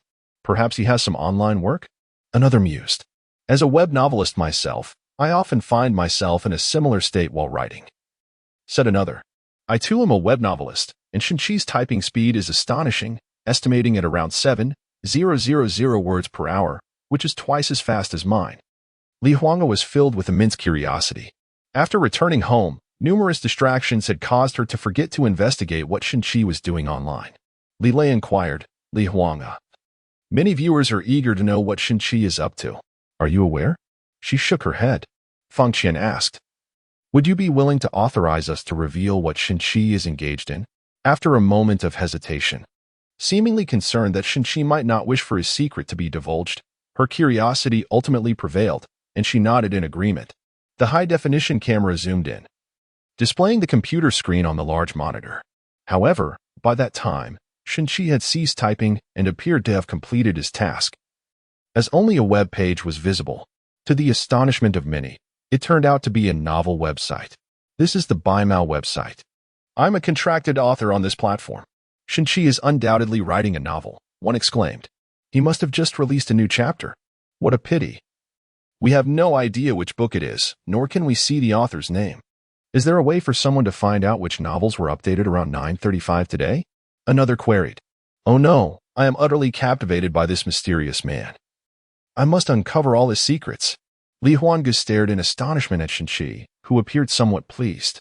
She was genuinely perplexed. I had been married to Shin-chi for 3 years, yet I had never known that he spent his days composing words. And whether he was writing novels was even more of a mystery to me. After all, I was seldom home during the day. Upon Li Huangji's remarks, Shin-chi seemed to grow even more enigmatic. Lin Xiaolu and Bai Qinghe were the least inclined to wish for Shin-chi to have a legitimate occupation, as the men they were with had already been overshadowed by the so-called soft rice men. If Shin-chi were to possess a proper job, that would be intolerable. After all, being a web novelist is a rather rare profession in reality. Merely witnessing Shin-chi typing away at his computer on the Baimao website did not necessarily confirm that he was a web novelist, did it? Indeed. And as far as I know, the vast majority of web novelists often endure hunger for several meals a day, which does not imply that Shin-chi could earn a living through web literature, right? This is indeed true. We web novelists often go hungry 3 times a day. If Shin-chi truly is a web novelist, I believe that, given his personality, the books he writes must be quite entertaining. Even if his writing is subpar, I would still be willing to support him. An urgent investigation is launched across the internet to uncover what book Shin-chi is writing. Chapter 44. Is it truly possible for such coincidences to exist? Amidst the overwhelming curiosity online, someone finally discovered a novel that was updated on the Baimao Novel Network around 9:35 today. Furthermore, The team of the mom is on a business trip program also had relevant technical personnel who traced the updates on Baimao that occurred just minutes after Xin-Chi finished typing. Huang Gu, we require your consent once more. Are you willing to allow us to disclose these novels? Li Lei inquired. Li Huangge was inherently someone who could not keep secrets, especially concerning the man she had shared 3 years of her life with. Her curiosity was insatiable. One of the reasons she had signed up for this program was to uncover what exactly Xin-Chi was hiding. As a female president of an entertainment company, she was acutely aware of the effectiveness of certain methods in boosting popularity. However, merely exposing the possibility that Xin-Chi had written a novel, among many others, did not seem straightforward to pinpoint. Very well, I agree. Huang Gu is magnificent. She truly regards us as family. I am so looking forward to it. I am a die-hard fan of Xin-Chi. I have a sixth sense. Just give me the book title, and regardless of the options, I will recognize it at a glance. Names of various novels began to appear on the big screen. The Rural Little Divine Doctor, expert in gynecological massage. That night, I hurt you deeply. The relationship between piston movement and rice irrigation. Fantasy. Grant me a female emperor, and I can create a sect. Why do all the current novel websites have such titles? I have added them all to my bookshelf. I'm a devoted reader. I suspect Xin-Chi might have written Fighting the Sea's Crazy Worm, especially since he can sing Picking Up Manure. Is his act of picking up manure meant to create a sensational craze? Just by looking at the titles, I felt a shiver run down my spine, followed by a profuse sweat. The audience in the broadcasting studio was both amused and perplexed by the titles of the books. Just as Fang Qian was about to inquire which book Li Huanga believed was most likely penned by Xin-Chi, the last potential title appeared, eliciting a collective gasp from the audience. The superstar's wife works overtime while I lay flat and get live-streamed across the internet. Li Huanga sprang to her feet, her eyes wide with disbelief. Zhue Yi murmured, this title resonates so closely with both Sister Huanga and Xin-Chi's current situation. At the headquarters meeting room of Baimao Novel Network, confusion ensued. What? Xin-Chi is writing books on our site? Which one? The most likely candidate was the superstar's wife works overtime while I lay flat and get live-streamed across the internet, though Fenhai Kuangzu was also a strong contender. Incompetent fools. Investigate. Can't we simply check the registered author information? We are currently looking into it. Those books potentially written by Xin-Chi must now be generating buzz. We need to promote them immediately. If we confirm which one is by Xin-Chi, we must ensure it receives maximum exposure. Understood. Also, let's act swiftly to capitalize on the momentum from the mom's business trip program. We cannot afford to squander such a golden opportunity. In the broadcasting studio, Zhue Yi exclaimed, Sister Huanga, I truly envy you. Xin-Chi must adore you immensely. He has surely captured every moment of your life together in his writing. Li Huanga's mind struggled to process the revelation. He really writes books? And they reflect my life? Should I have accepted his proposal last night? They say that young men filled with vigor can easily become pent up. With his robust physique, he must have been overwhelmed. Simultaneously, several authors on Baimao Network suddenly realized their works were gaining unexpected popularity, flooded with countless reviews, chapter comments, and pleas for updates, along with a surge in monetary rewards.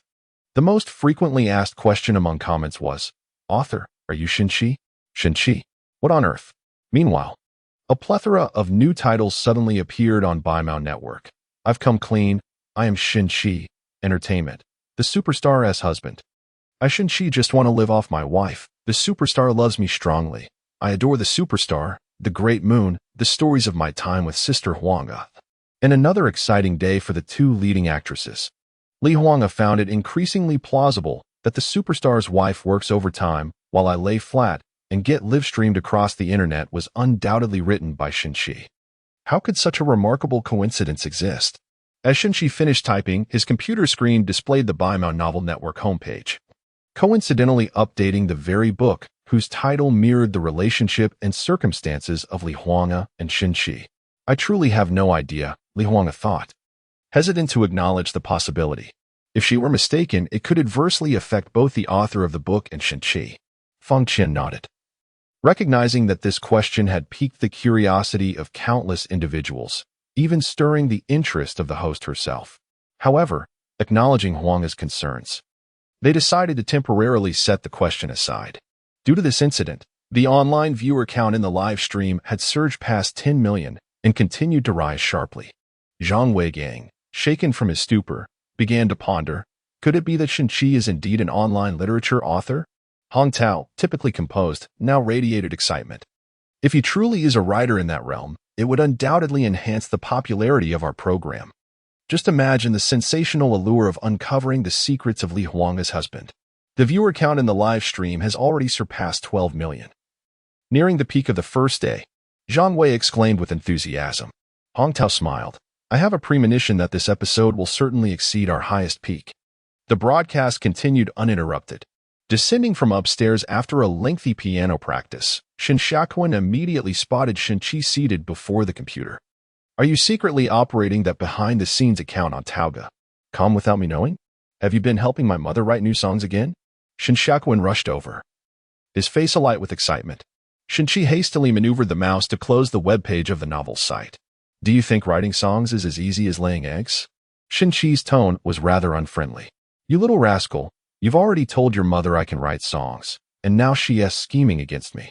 Just the thought of songwriting infuriates me. Shen Xiaoquan appeared somewhat disheartened. By the way, how is that Song Queen coming along? I'm quite eager for its release. At Huanggu Entertainment, the popular young singer Zhou Qiqi emerged from the recording studio, his handsome face brimming with enthusiasm. He had been exceedingly joyful these past few days. For Fu Qing had gifted him a new song that he adored immensely.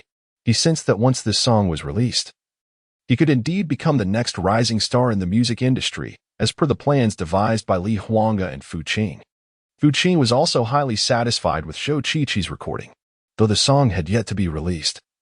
It had already achieved remarkable popularity with Mom is on a business trip. As long as his performance matched the song's quality, its eventual release would undoubtedly yield impressive results. I'm absolutely in love with this song, Sister Qing, Zhou Qiqi exclaimed. I never imagined that the husband of Sister Huanga could compose such a magnificent piece. Fu Qing glanced at the live stream footage on her phone. Perhaps he is not merely a songwriter. Chapter 45. His Luna will watch under the moonlight. Shen Xiaoquan seemed entirely oblivious to Shenqi's displeasure. I practiced the piano for nearly 2 hours and have only just taken a break. Shenqi raised an eyebrow, observing Shen Xiaoquan, who appeared hesitant. Did I instruct you to practice? If you're tired, then don't practice. Shen Xiaoquan's face darkened. Hey, Shenqi seems to be in a bad mood today. Of course, who would be in a good mood after getting beaten? But I'm curious, what did Shenqi get punished for? Probably because of Xiaoquan. Perhaps he was caught mistreating Xiaoquan by Sister Huanga, and now he seems to hold a grudge. An idle man living off the efforts of the queen. Residing in her grand villa and spending her money, and he's still isn't satisfied? Who is he showing his displeasure to? He deserves it. Nonsense. My brother Qi has a job. He is an online literature author. Shen Xiaoquan appeared to be in need of Shenqi's assistance, and surprisingly did not take offense at Shenqi's unkind demeanor. This small sentiment was easily discerned by Shenqi. According to your daily plan, what else do you need to study this morning? Shenqi inquired. I don't have any plans today. Shen Xiaoquan remarked that he would be resting until lunch. Shenqi assumed that Shen Xiaoquan, after reporting to Li Huanga, intended to pressure Shenqi into writing songs. Do as you wish, but I suggest you head upstairs. Shen Xiaoquan was suddenly filled with curiosity, adopting a look of intrigue. You must have something up your sleeve. Are you trying to divert me so you can pursue your own schemes? Then, as if a thought struck him, he exclaimed, Ah. Shenqi, are you planning to sell your songs to others for personal gain? What is this? Earning 50,000 by selling to my mother isn't enough. You think you can make more elsewhere? Oh goodness. Thankfully, Xiaoquan is sharp. Shenqi is indeed quite cunning. Perhaps he aims to write online literature? I'm genuinely anxious. This man harbors too many secrets. Xiaoquan, do not be swayed by him. Shenqi rolled his eyes, replying, Think what you will. Shen Xiaoquan genuinely disliked Shenqi's nonchalant attitude, yet he had matters weighing on his mind. He softened his expression, feigning a desire to discuss something with Shenqi. Agree to one condition, and I shall leave you to your business. Shenqi raised an eyebrow, responding as if Shen Xiaoquan could actually control him. You, Shen Xiaoquan, must suppress your anger, Play a few rounds of Honor of Kings with me. I'm nearly at diamond rank. Shinchi was taken aback, then burst into laughter. No matter how mature a child may seem, age remains a factor. Even a child like Shin Xiaoquan is still affected by mobile gaming. However, Shinchi had played games with Shin Xiaoquan and knew his skills were commendable. Reaching diamond rank was not an issue, and even ascending to Starry might be feasible. Yet, given that it was the beginning of the season, challenges were heightened, with many players employing Smith accounts. Is that all? Shinchi found it amusing. Shin Xiaoquan appeared slightly embarrassed but nodded, explaining, I have a team where I serve as the captain, but to be captain, I must be in the top 3. Currently, I'm ranked 3rd, and I need to solidify my position. Shinchi hesitated but ultimately agreed. In Shinchi's mind, he believed that children should embody their youthful nature, playful and energetic, as that is their essence. Additionally, he genuinely worried about Shin Xiaoquan causing disruptions. Furthermore, Shinchi did not wish to strain their relationship too much, for in the eyes of Gold sponsor mother, Shin Xiaoquan was exceedingly significant. 2 matches. No more. Shinchi held up 2 fingers. Shin Xiaoquan countered with 5 fingers, insisting on 5 matches. After a prolonged debate, they finally settled on 3 stars. Subsequently, both their phones chimed with the game's entry notification. Ding, ding. In contrast, Shin Xiaoquan's phone was high-end and brand new, while Shinchi's was battered, with a cracked screen, producing a somewhat distorted sound. Oh goodness, this father and son duo gaming while the diva watches. When they return, I must ensure Shinchi receives a proper thrashing. Now I understand. Such matters are indeed significant to a child. Thank goodness I agreed to my son's request, or I would have taken drastic measures against you. As I observed the chaotic barrage of comments, my expression darkened. I held high hopes for Shin Xiaoquan, fully aware of his prodigious talent. In light of this, I had meticulously crafted 2 potential paths for him, one leading to prestigious institutions such as Tsinghua and Peking University, and the other towards a career as an artist. The brilliance of these futures was already becoming apparent in Shin Xiaoquan's demeanor. Therefore, I was genuinely reluctant to see him ensnared by the allure of video games. Bai Qinghe and Lin Xilu exchanged glances, each perceiving a sense of bewilderment in the other, as if their understanding of the situation had been profoundly altered. With the mother absent, was the father truly at home indulging in gaming with the child? Online criticism seemed notably muted. Oh, heavenly songstress, I must address you here. Look at what Shinchi is doing at home while you're away. How could he allow Shin Xiaoquan, such a sensible child, to become engrossed in gaming? Bai Qinghe remarked, her brow furrowed. Although I disapproved of Shin Xiaoquan's gaming habits, I found it even more intolerable to hear Bai Qinghe's incessant chatter. I turned my gaze toward her, my tone nonchalant as I inquired, what? Should we expect Shin Xiaoquan to remain utterly silent at home, terrified of his father like a mouse before a cat? Bai Qinghe was momentarily taken aback, her face flushing crimson, yet when she opened her mouth, no words emerged. Lin Xiaolu, unable to bear my assertive demeanor, chimed in, regardless. It's simply wrong to engage in gaming with children, isn't it? I cast a sidelong glance at Lin Xiaolu. So, is it right for a child to secretly play games and utter profanities? Yu Zhuyi nearly lost her composure, hastily covering her mouth and turning away. Oh, what relief. It's amusing how one fails to educate their own child, yet is quick to judge others. Zhuyi, filled with righteous indignation, found this hypocrisy intolerable. Soon after, Shinchi and Shin Xiaoquan dominated the gaming arena. With my approval, their mobile screens were projected clearly for all to see. As the game commenced, Shinchi seemed eager to swiftly resolve the situation with Shin Xiaoquan, revealing an array of astonishing skills that left onlookers gasping in awe.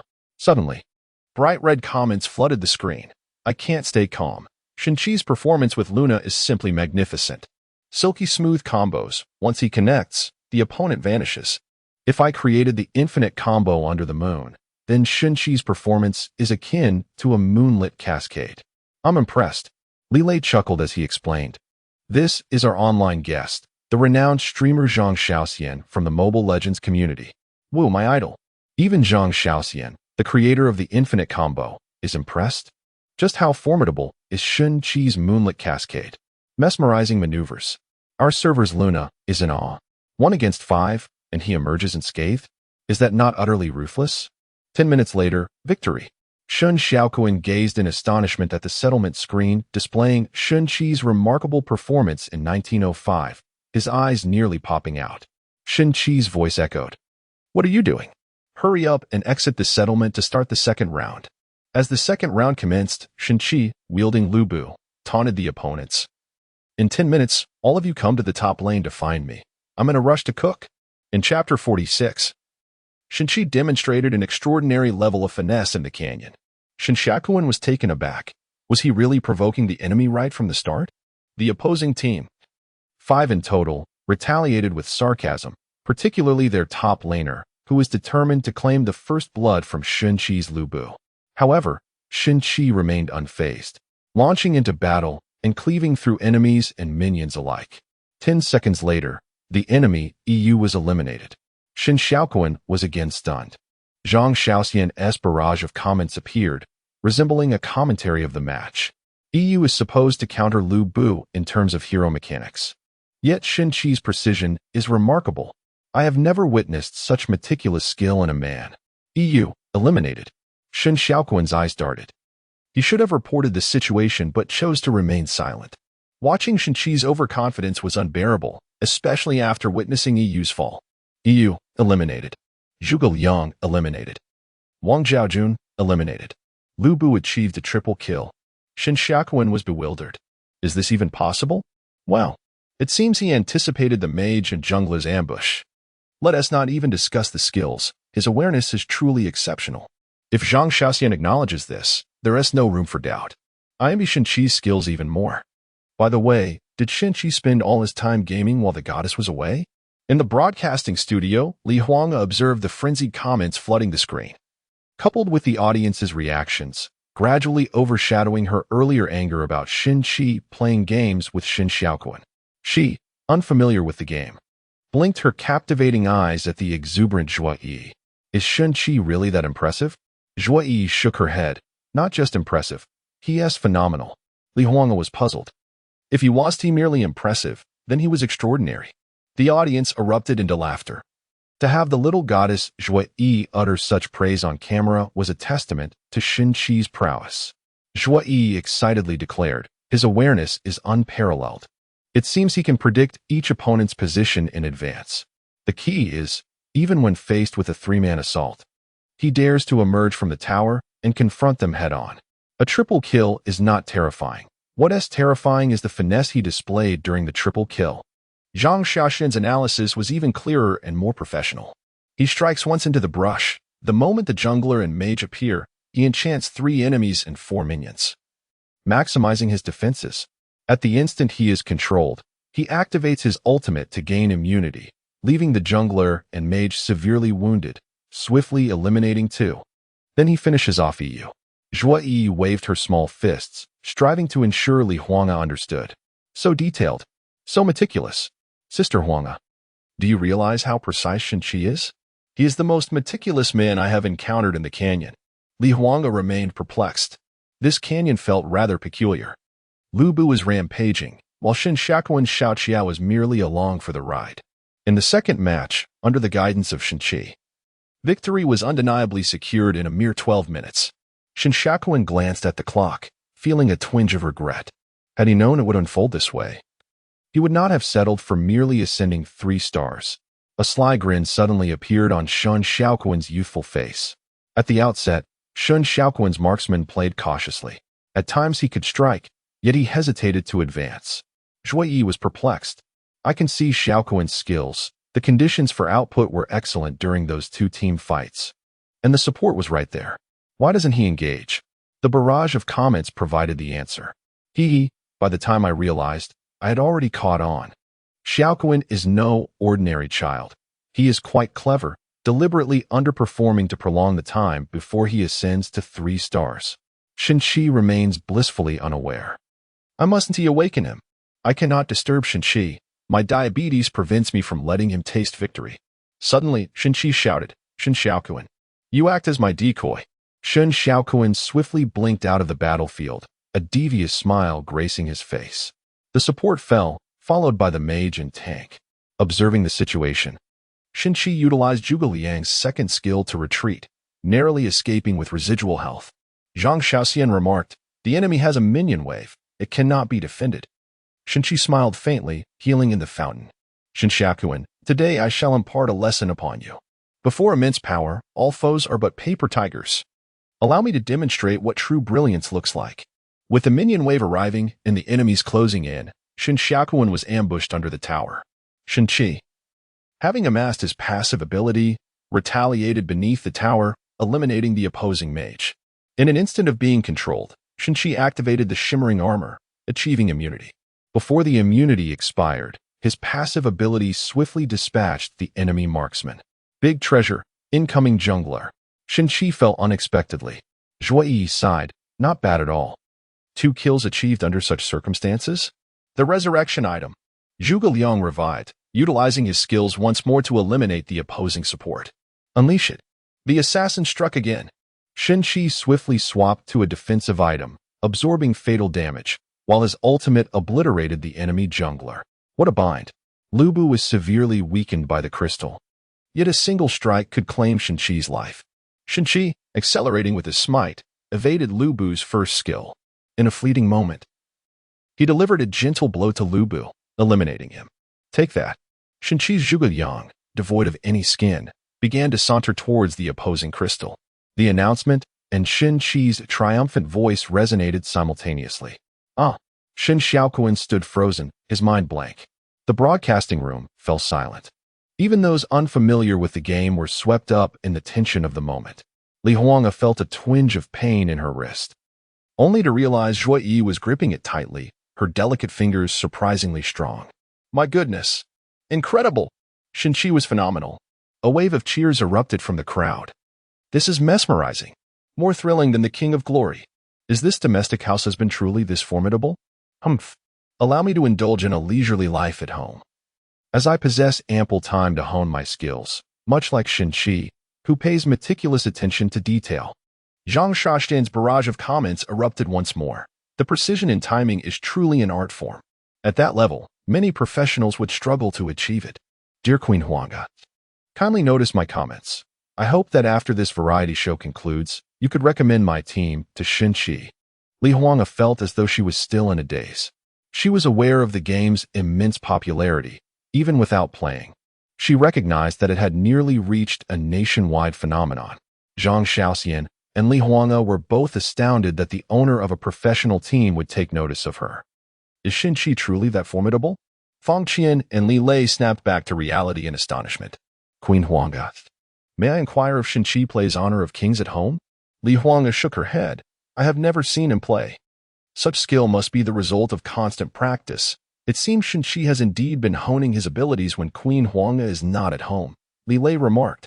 Li Huanga nodded. Aside from this explanation, there seemed to be no other plausible possibilities.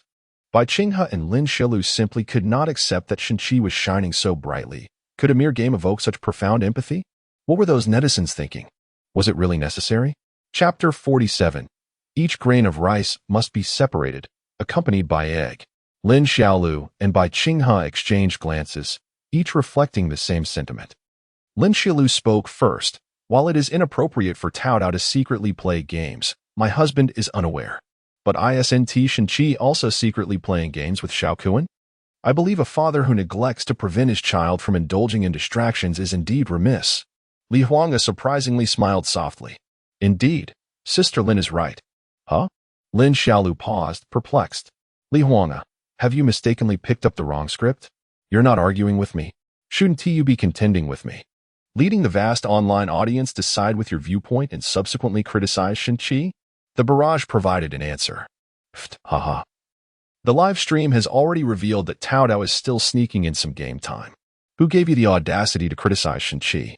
Qi clearly told Xiaokuan that they would only play 3 matches. That is moderation. Far better than sneaking around. Isn't it rather blatant to target Queen Huanga's household? I'm increasingly irritated by this old hag. Lin Xiaolu was left speechless, her heart seething with indignation towards the unreasonable netizens. Bai Qinghe felt emboldened, as Cao Cao does not engage in gaming. Regardless, it remains inappropriate to indulge in distractions alongside one's child, correct, Queen Huanga? Li Huanga turned to Bai Qinghe, offering another gentle smile. Sister Bai makes a valid point. Bai Qinghe was taken aback. The barrage once again provided answers. Is playing a game truly equated with losing one's ambition? Cao Cao seems eager to indulge in distractions. Do you provide opportunities? It's merely playing a game. It's not as if one is addicted. Xiao Kuan is so sensible. Is playing a game a crime? Crime? Haha. Which child among you resembles a prisoner more? Bai Qinghe ground her teeth in frustration. Zhua Yi seemed to grasp why Li Huanga refrained from engaging in disputes with them. After all, no one could persuade anyone else, and the absence of contention displayed a sense of grandeur. Naturally, the judgment of netizens would carry weight, enough to secure Sister Huanga's position of invincibility. This, after all, was a live-streaming program of immense popularity. The broadcast continued, while Shun Xiaoquan appeared somewhat disheartened. Logically, a rise of 3 stars should be a cause for celebration, yet the sight of Shen Qi's smugness ignited a fire of frustration within him. A man must possess a spirit of contract. Shen Qi cheerfully exited the game, announcing, I will prepare dinner shortly, after you eat. Retreat to your room and do as you please, but do not disturb me. This piqued Shun Xiaoquan's curiosity. What exactly are you planning to do? Mind your own business. Shen Qi replied, heading to the kitchen. Is Shen Qi going to write a novel again? What a perfect opportunity this time. I must ascertain which book he is working on. Wasn't it determined he was writing The Sea of Dung and the Mad Maggot? No. It's that one about the diva rolling in. I'm just lying flat. No. Updates on novels can be scheduled. It doesn't necessarily mean the latest updates are from those few. Sister Huanga, do you know what Shen Qi is up to? It feels so mysterious, Zhui Yi inquired. Li Huanga shook her head, stating that aside from managing household affairs, nothing seemed to hold such significance. Amidst this great uncertainty, Shen Qi appeared in the kitchen, commencing his culinary endeavors. He prepared 4 exquisite dishes. Although they lacked the previous shock factor, Lin Yiming still offered high praise. The simpler the dish, the more it tests one's skill. Take Shen Qi's fried rice, for instance. Most people either end up with hard rice or sticky clumps. Some even overcook the eggs, severely affecting the flavor. Suddenly, Zhui Yi exclaimed, Oh, Shen Qi isn't singing while cooking today? The comments erupted with enthusiasm. Yes. We were expecting him to sing while cooking. It feels like something is missing without the song. It's nauseating to hear him rap about garbage. But not singing makes one feel itchy all over. Shen Qi, please sing. I long to hear his little tunes. As they conversed, Shen Qi, with one hand skillfully tossing the fried rice, began to sing. Calculating. I've been at the Full Man's Pavilion for 3.5 years, carrying water and chopping wood. Never slacking off. Serving dishes, sweeping floors, washing pots. I'm quite diligent. The master says I have the talent to impart the essence of Huaxia cuisine. The audience reacted with amusement. What? Is this a cooking song? But it's not a ballad. It's rap. He can rap too? It appears to be original. My brother is impressive. Li Huanga gazed in astonishment at Shen Qi, who was dancing the ladle, recalling the delightful taste of his fried rice. It's delicious. Could it be that not singing results in a poor dish? Ha, this is so entertaining. Zhu Yi clapped with delight. Bai Qinghe and Lin Xielu, observing the jubilant comments, felt a deep discomfort.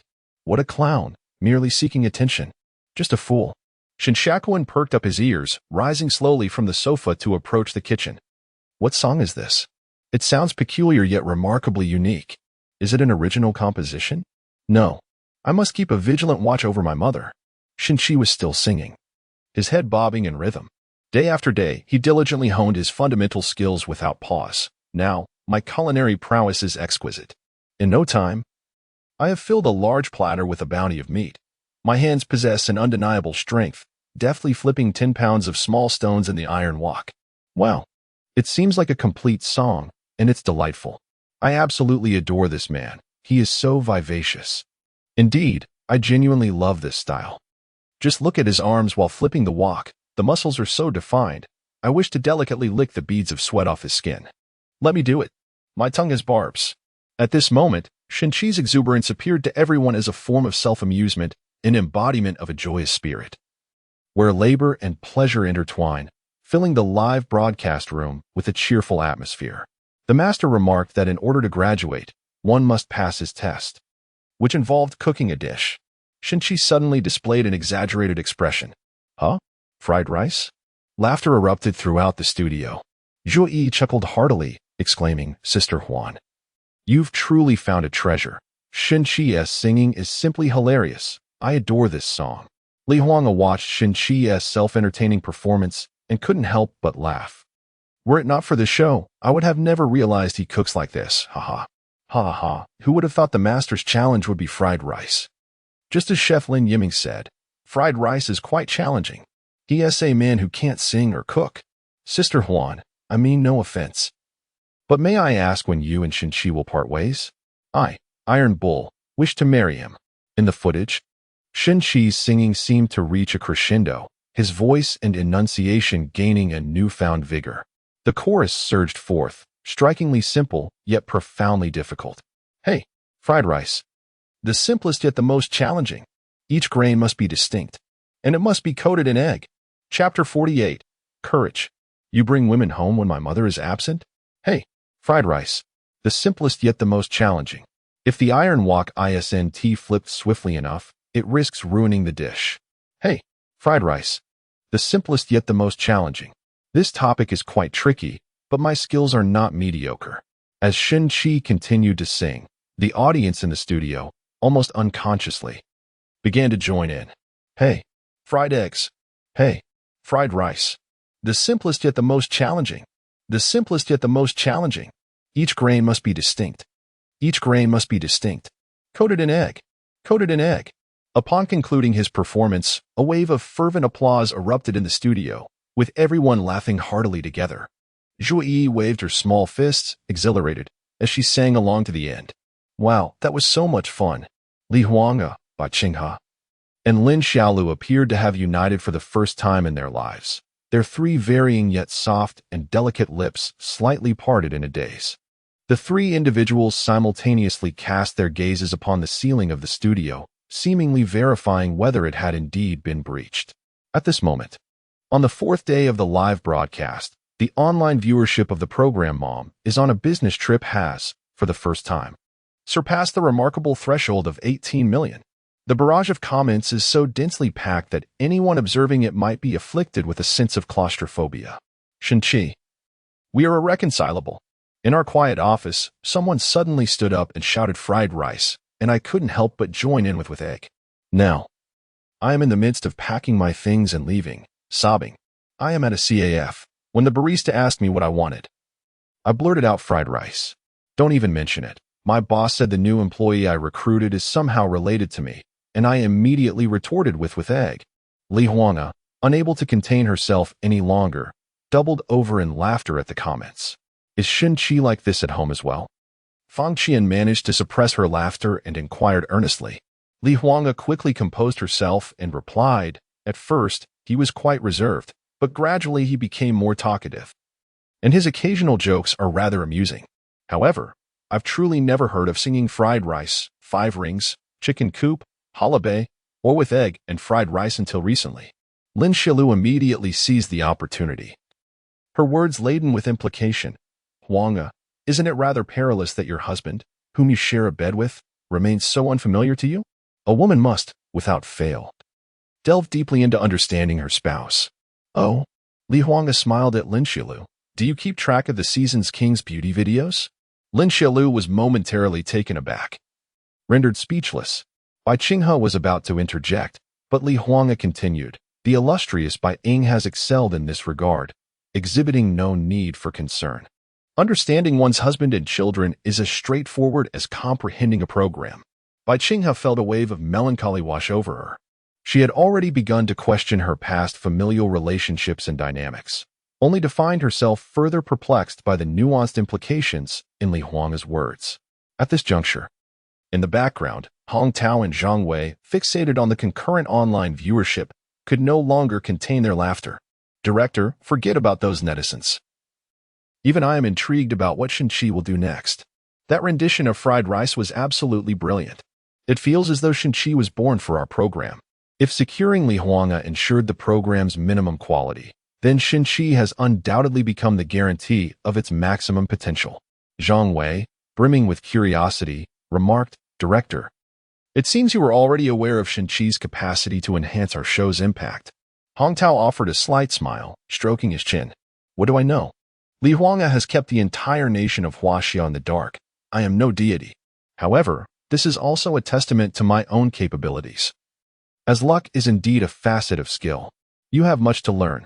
Zhang Wei felt a profound sense of admiration. The more he understood, the more he realized how challenging it would be to replace this old chap director. "I wish to accompany you and serve as your assistant director for a lifetime." Everyone is curious about what Shin-Chi will do after dinner, to the extent that he willingly engages in 3 rounds of games with Shen Xiaoquan. As they eat, Shen Xiaoquan poses a question that had been lingering in his mind. "What song were you singing while cooking?" Shin-Chi, perplexed, replies, "Did I sing?" To which Shen Xiaoquan, equally astonished, recalls, "The one about fried eggs being both simple and difficult, and something about eggs." "Oh, that was just an impromptu thing. Don't pay it any mind." Shin-Chi waves his hand dismissively. Shen Xiaoquan, recognizing the innocence of youth, relinquishes his inquiry. Despite his understanding of music, he is oblivious to the industry's intricacies. "So what will you do after dinner?" he queries. Shin-Chi slowly sets down his chopsticks, his expression turning grave. "This is something I must impress upon you. You mustn't tell your mother about this, understood?" Shen Xiaoquan instantly becomes alert. "So what is it?" Shin-Chi responds earnestly, "Your mother does not like having people over, so this matter must be kept from her." Shen Xiaoquan's countenance darkens, and he rebukes. "How dare you, Shin-Chi? Just because my mom doesn't share a bed with you, you couldn't resist? You audaciously invited someone over?" Shin-Chi rolls his eyes, opting not to provide an explanation. Meanwhile, the online comments grow increasingly lively. "Did you see that? Shin-Chi is practically perfect except for living off someone else's fortune. I refuse to believe he has no flaws. This is a revelation. So he is just a wolf in sheep's clothing. This scoundrel. Is marrying the goddess Li Huanga not enough for him? If I were in his shoes, I'd stay indoors for 8 years. With those long legs of Huanga, I could make quite the impression. How could Shin-Chi even think of straying?" Bai Qing He, filled with indignation, exclaims, "Huanga, see? I told you so. You must keep a close eye on him. If he brings unsavory characters home, trouble is bound to ensue." "Exactly," Lin Xiaolu adds, equally concerned. "If Xiaoquan sees things unsuitable for children, it could greatly affect him." Li Huanggu, unwilling to engage further, firmly believes that Shen-Chi is not that kind of person. She is acutely aware of how men in the entertainment industry gaze at her, and the fact that Shen-Chi has maintained boundaries for 3 years reassures her. Even the last near miss was a testament to his inability to suppress his affections. And her own influence played a part. Shin-Chi would never act in such a manner. A sudden flutter of unease grips Li Huanggu. No. The contract clearly stipulates that even if Shin-Chi seeks companionship, as long as it does not affect her, she has no right to interfere. Yet, the thought of such occurrences fills her with an inexplicable dread. Her expression darkens slightly. "Even if you seek companionship, you cannot bring them home, especially with Xiaoquan present." Shui Yi quickly interjects. "The situation is not yet conclusive. Let us observe how it unfolds." With immense curiosity, the clock strikes 1 o'clock. Shen Xiaoquan hears the doorbell and peeks his head from the staircase, his small face radiating sheer fury. Shin-Chi rose to open the door, subsequently ushering a person into the villa. Upon catching sight of this individual, the live-streaming room of the program nearly erupted. Chapter 49. What is Annie seeking from Shin-Chi, if not rehearsal? With a beaming smile, Shin-Chi led a middle-aged woman clad in an intricately embroidered crimson qipao into the living room. "Aunt Zhang, it's quite warm outside, I assenti it? Allow me to turn on the air conditioning. We shall commence shortly," he said. Aunt Zhang, bursting with enthusiasm, exclaimed, Let us begin. Let us begin. I can hardly wait." With that, she shed the sheer shawl draped over her shoulders. Goodness, that lady must be at least 60 or 70. I refuse to believe that my Shin-Chi would engage in anything untoward. It certainly cannot be as everyone imagines. Every day it's lavish feasts of fish and seafood. Sometimes I long for a simple dish of celery and potatoes. Stop speculating. Do you truly believe that marrying Li Huanga would spark his interest in such a matron? You beast. Release that lady. Let me take her place. Zhang Wei was taken aback, pondering whether the chief director should initiate a filter. However, Hong Tao, furrowing his brow, shook his head, stating, I find it hard to believe Shin Qi would act foolishly while Shin Xiaoquan is in the house. Yet, Hong Tao countered, if you were Li Huanga's husband, would you risk engaging in such scandalous behavior with a child present? Zhang Wei seemed to grasp the implications. The audience in the studio buzzed with speculation, their murmurs filling the air. Lin Xiaolu and Bai Qinghe felt a stir of excitement within. Everyone yearns to witness the unfolding of their hopes. If Shin Qi were indeed so unscrupulous, it would serve as the most potent rebuke to the exalted Li Huanga. Zhu Yi cast a worried glance at Li Huanga, who also sensed that something was amiss in the unfolding scene. Yet she instinctively felt that Shin Qi could not possibly be that kind of person. Nevertheless, doubts lingered, for Shin Qi had diligently adhered to his responsibilities over the past 3 years, never exhibiting any poor habits. Could it truly be that he was unaware of the live broadcast and was engaging in morally questionable actions behind her back? I choose to trust Shin Qi. He is not a base individual, Li Huanga declared. Fang Qin quickly added, the situation is yet to be concluded. Let us continue to observe. After turning on the air conditioning, Shin Qi retreated to his room, while Aunt Zhang settled onto the sofa, beginning to search her person. Where could it be? Why can't I find it? Goodness, if I'm not mistaken, is she searching for a little umbrella? At her age, is that still necessary? How could she possibly be expecting? I believe in Huanga. Huanga believes in Shin Qi. Thus, I too believe in Shin Qi. If Shin Qi were truly that sort of person, he would certainly not be picky. There is no man in this world who does not stray. Not even a man married to Li Huanga. Shin Xiaoquan also found himself perplexed. Was he mistaken in his assumptions? At that moment, another knock echoed at the door. With Shin Qi absent, Aunt Zhang rose to answer it, revealing yet another woman clad in a black dress.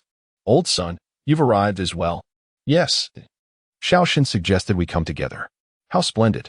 In that case, we can collaborate seamlessly. 2. Ah, what a pity, exclaimed Shin Qi as he returned, holding several sheets of paper. Aunt Sun has also arrived. Take a look at this, I've revised it. Upon seeing the modifications, Aunt Zhang and Aunt Sun's eyes immediately brightened. This is splendid. Young Shun is truly talented. Shin Qi smiled and remarked, Uncle Wang and Uncle Li should be arriving shortly. Please take a moment to relax and familiarize yourselves. I will fetch some fruits and tea. Once they arrive, we can proceed with rehearsing the song. A collective sigh of relief filled the broadcasting studio, as if everyone wished to preserve their favorable impression of Shin Qi. I told you Aunt Zhang and Aunt Sun were here for a rehearsal. Indeed, what else could they possibly want from Shin Qi? Those who misunderstand Shin Qi harbor ill intentions. I was startled. It felt like a jolt coursed through me. I was utterly taken aback. That aunt bore a striking resemblance to my mother. Li Huanga chuckled, feeling a burden lift from his heart, accompanied by a twinge of guilt towards Shin Qi. These two aunts were older than Shin Qi's mother. How could they harbor such doubts about him? A flicker of disappointment crossed Bai Qinghe and Lin Xiaolu's faces. This seemed inappropriate. Shin Qi was unemployed, and the family's income relied solely on Huanga. Shouldn't there be some discretion in their actions? Zhu Yi, unable to contain herself, interjected. Everyone has their own social circle. While roles may differ within families, it is evident that Shin Qi has also demonstrated his worth. Is it wrong for him to have close friends visit? Lin Xiaolu retorted. Regardless, my husband is absolutely forbidden from bringing strangers into our home without my consent. Same here. Bai Qinghe echoed. Li Huanga chose not to argue with them, feeling increasingly perplexed as she continued to observe. This was her first instance of Shin Qi inviting guests. And it was even her first glimpse of his social circle. Her curiosity grew ever stronger. Before long, Uncles Wang and Li arrived, both impeccably dressed, their demeanor suggesting they were not ordinary elderly men. A van was parked at the villa entrance, and Shin Qi assisted the elders in unloading several black boxes from the vehicle. Soon, the living room transformed into a different scene. Everyone realized they were witnessing a small ensemble. Uncle Li played the electronic keyboard, Uncle Wang handled the flute, and Eru, Aunt Sun, played the guzheng, while Aunt Sun took the lead as vocalist. From the conversations among Shinchi and the four elders as they prepared, it became clear to everyone what was afoot. The Dachong Cultural Department's Mid-Autumn Festival performance was just 2 months away, and they were getting a head start. It should all go smoothly. Indeed. Although this song differs greatly from those we rehearsed previously, with Young Shun's assistance, we will surely succeed. By the way, Young Shun, this song you've composed is truly exceptional. It makes me feel rejuvenated. The theme resonates profoundly, and we shall undoubtedly make a resounding impact. We will elevate the legacy of our beloved old band. Shinchi remarked with a smile, I have already completed the arrangement for the pop instruments. You simply need to incorporate the folk instruments as per my written sections. The elderly participants were brimming with anticipation, and the audience in the live broadcast shared their eagerness as well. Even the 4 members of Li Huang's observation group were engulfed by immense curiosity. What kind of song could Shinchi possibly compose for a senior band? And one that aligns with the theme of the Mid-Autumn Festival Gala in 2 months? Shinchi inserted a disc into the computer, and the high-quality Harman Kardon speakers, typically used by Li Huang for listening to music, began to play the prelude of the arrangement. It sounded somewhat simple yet was undeniably captivating. As Wang Dage, Li Dage, and Aunt Sun joined in with their folk instruments, many felt a thrilling sensation coursing through them. This has a certain flavor. Just hearing the accompaniment, one can tell this song is anything but ordinary. Did you notice? The moment they entered performance mode, the demeanor of the 4 elderly participants transformed completely. I think I've suddenly developed a fondness for this old band. I am eagerly anticipating what this song will be. Aunt Zhang began singing at just the right moment, her voice resonating with clarity. When will the bright moon appear? I raise my cup to ask the heavens. I do not know what year it is tonight in the celestial palace. I wish to ride the wind to return, yet I fear the jade towers and palaces. For the heights are unbearably cold. I dance and play with the clear shadow. How is it similar to being among mortals? Li Huang and Zhua Yi widened their eyes in astonishment, almost simultaneously rising from their seats, riveted by the big screen. As a queen of music and a rising star respectively, their expertise in the field is unparalleled. They instantly recognized that this song was indeed the 50th chapter, May We All Live Long and Share the Beauty of the Moon. Even if we are 1,000 miles apart, everyone in the broadcasting studio turned their attention to Li Huang and Zhua Yi, bewildered by their expressions of shock. Although the song was indeed melodious and delightful, it seemed rather unusual for the 2 music luminaries to react in such a manner. Exchanging glances, they understood each other's thoughts. In the music industry, there exists a widely acknowledged concept. Certain songs are designated as queen songs. These compositions often possess exceptional quality. In other words, a newly debuted female singer who acquires such a song is bound to achieve instantaneous fame. Conversely, an already established young female singer receiving such a song is likely to ascend to the status of a rising star. A rising star, in turn, has the potential to become a queen. The reason these songs are referred to as queen songs is that they have a significant probability of elevating a female singer's status considerably. Thus, such songs are exceedingly rare.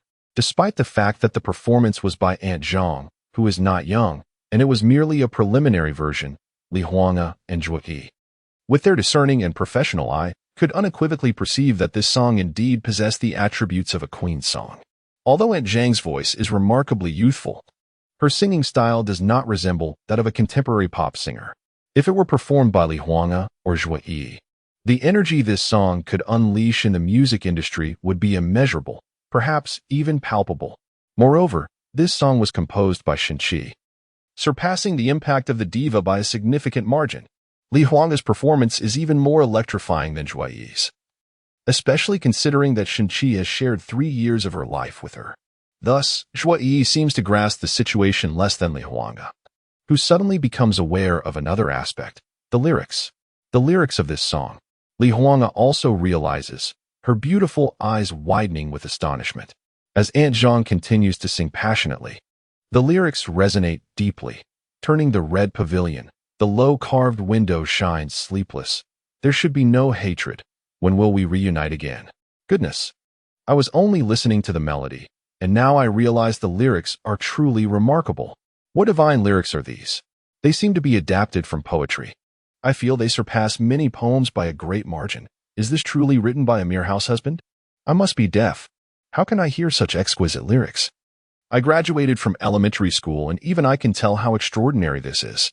At that moment, a flurry of striking comments appeared at the top of the live stream. The renowned scholar Fong Shi spoke again. I once harbored some resistance to being a guest on variety shows, as I believe that in this fast food era, it is increasingly rare for fine poetry to emerge, and I never anticipated it would appear in such a program. The lyrics of this song indeed constitute a piece of poetry, adhering to the traditional form of shui diao gu tu. It unfolds imaginations and reflections centered around the mid-autumn moon, incorporating the joys and sorrows of human existence into a philosophical pursuit of the cosmos and life, reflecting complex and contradictory emotions. Simultaneously, it expresses a love for life and an optimistic spirit.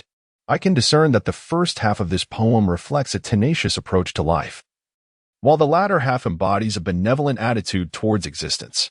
The phrasing is graceful and fluid, merging emotion with scenery, thought with setting. Profound in its ideas and lofty in its realm, brimming with philosophy. I am utterly convinced. Amidst the dense red comments, over 10 million viewers in the live stream seemed to resonate with Fong Shi's fervent enthusiasm for his lengthy critique. Everyone knows of Fong Shi's stringent dedication to poetry. For him to be so moved by these verses is undoubtedly a reflection of their extraordinary quality. While the audience is astonished, they simultaneously harbor a deeper question. Is this truly written by Shenqi? Is this a joke? It is merely a live show, and they are unaware they are being broadcast. It is just a gathering of some elderly folks rehearsing songs for an annual mid-autumn cultural program, specifically for a senior citizen choir. Are you really presenting an eternal masterpiece? Have you no shame? Bai Qinghe and Lin Xiaolu are both bewildered. For these two acclaimed actresses, although music may not be their forte, their discerning ability is undoubtedly intact. They appreciated the poem immensely, yet they could not fathom the extent of its brilliance. Now that Fong Shi has declared it so, it must indeed be true. However, how could Li Huang, husband, a man of leisure, possibly have penned such exquisite verses? It surely cannot be the work of Shenqi. A person preoccupied with household chores, such as laundry, cooking, and cleaning, could never create songs and poetry of this caliber. Bai Qinghe exclaimed with fervor, her incredulity surpassing that of Lin Xiaolu. This was particularly difficult for her to accept, as her husband, Liang Bin, also held a profound appreciation for Chinese poetry and often engaged in its study and composition. Yet, after being overshadowed by Shenqi, even Liang Bin's forte seemed insufficient. How could he? How dare he? Li Huang felt a surge of satisfaction within her, glancing at Bai Qinghe and casually inquiring, Bai Yinghe, has my husband's poetic inclination offended some interest of yours? Why does it trouble you so? Bai Qinghe was momentarily taken aback, hastily masking her anger and resentment with a smile. I am merely astonished. It feels utterly inconceivable. I understand your sentiment. Li Huang responded with a smile. So, you believe that only distinguished individuals can possess a love for and mastery of poetry, and that someone like Shenqi, who is busy with domestic duties, cannot? I do not mean that. Bai Qinghe, aware of the trap, began to panic slightly. I truly do not mean that. Lin Xiaolu quickly intervened to ease the tension. Huang, I share the same shock as Bai Yinghe. We genuinely do not mean that. Did you not also feel astonished by this poem and song? Li Huang nodded in agreement. Indeed, the truth is, it is truly astonishing. Suddenly, Zhuo Yi shivered, letting out a profound sigh as goosebumps appeared on her fair, smooth arms. At that moment, Aunt Zhang had reached the concluding line of the song. Human emotions are filled with joys and sorrows, while the moon waxes and wanes. This has been a challenge since ancient times. May we all cherish our long-lasting bonds, even if separated by 1,000 miles. Li Huang's mind went blank in that instant. She stared, transfixed, at Shenqi on the screen. Shenqi sat there serenely, his demeanor exuding tranquility, a faint smile gracing his lips, his fingers lightly tapping against his knee. Fong Shi's comments flashed across the screen, both a personal revelation and a shared interpretation for millions. Absolutely incredible. Truly extraordinary. The song and poem complement each other perfectly. Human emotions are filled with joys and sorrows, while the moon waxes and wanes. May we all cherish our long-lasting bonds, even if separated by 1,000 miles. This is a timeless masterpiece. A timeless masterpiece.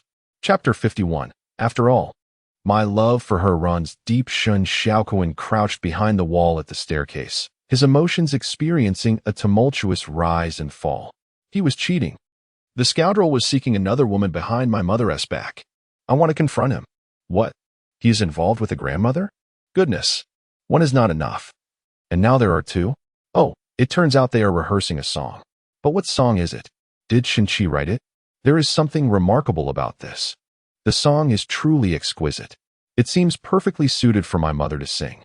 Are traditional folk instruments really this delightful? I would love to join in. As the performance concludes, the elderly audience bursts into applause.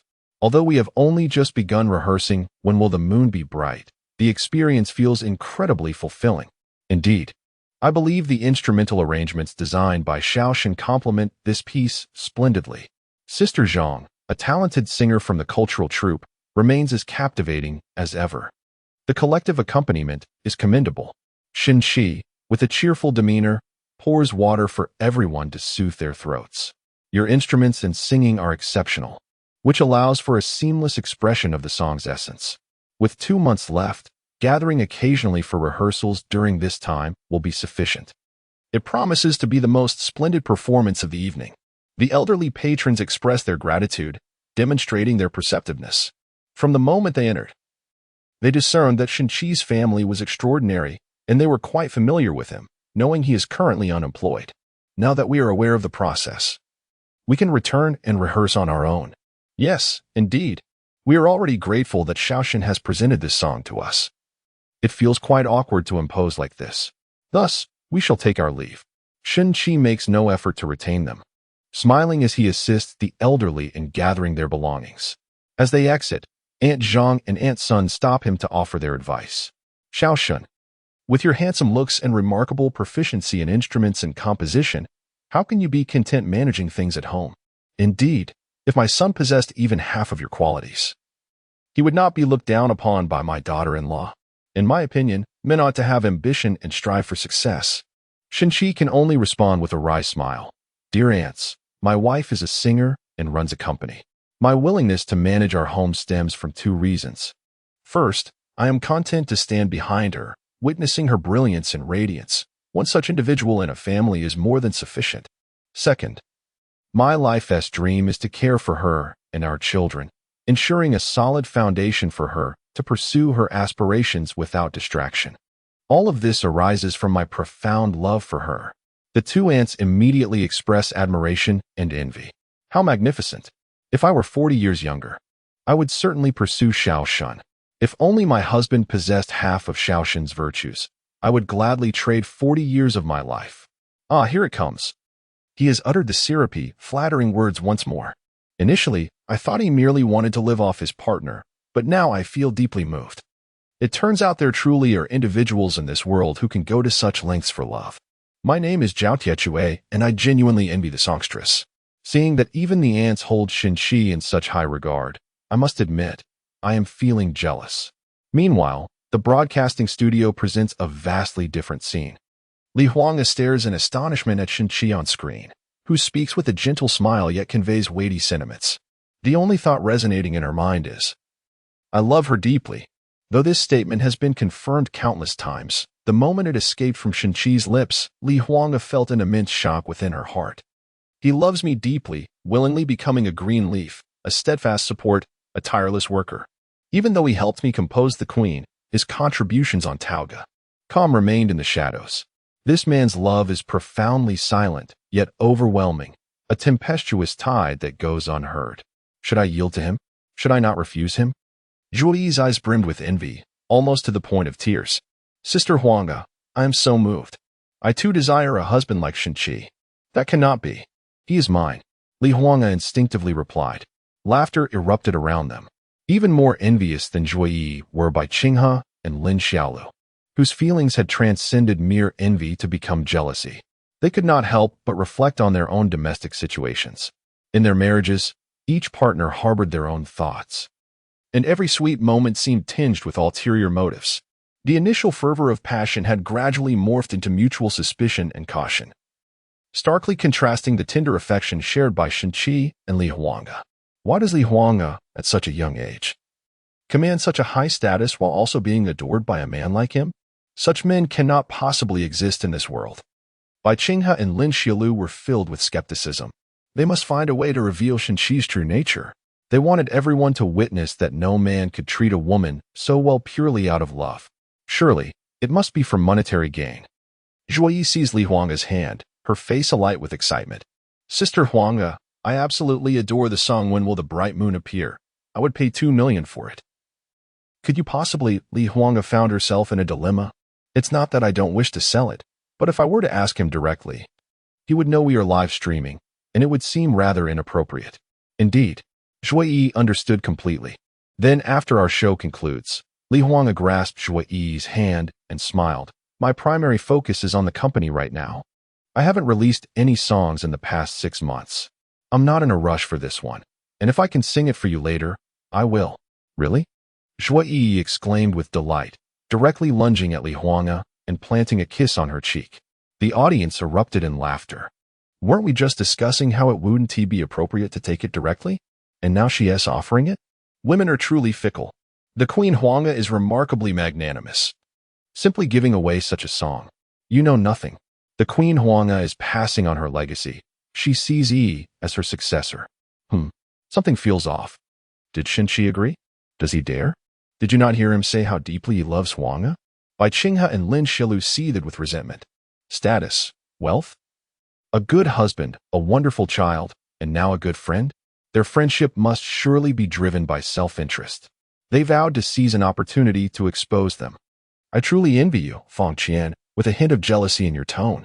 I must closely observe what else Shenqi will do next. Even in the absence of the songstress, the dog food continues to flow, evoking a sense of envy within me. Li Lei chuckled. I fear there is no woman in this world capable of rejecting a man like Shenqi. Truly, he is a paragon for our generation. Shen Xiaoquan, noticing that others had departed, finally made his way to the living room. Shenqi was provocatively dragging his alluring dairy across the floor, while the live stream was inundated with the exuberant comments of female admirers. Shenqi, speak your mind. Shen Xiaoquan appeared somewhat bashful. I also wish to learn folk instruments. Shenqi paused, momentarily taken aback, and turned his gaze towards Shen Xiaoquan. You are just a child. It's enough to enjoy popular music. You like folk instruments too? Aren't you a bit young for such diverse interests? While having many hobbies is commendable, one must not be overwhelmed by them. It's akin to having too many ideas. Once they accumulate, they weigh one down. Have you ever heard the saying? Shenqi's expression grew earnest, while Shen Xiaoquan looked perplexed. What saying? Too many arts will suppress the body. Chapter 52. Shenqi, your true colors are finally revealed. Too many arts will suppress the body. Shen Xiaoquan momentarily struggled to comprehend. Is there such a saying? Shenqi nodded solemnly. Indeed. Consider this. A person's energy and time are finite.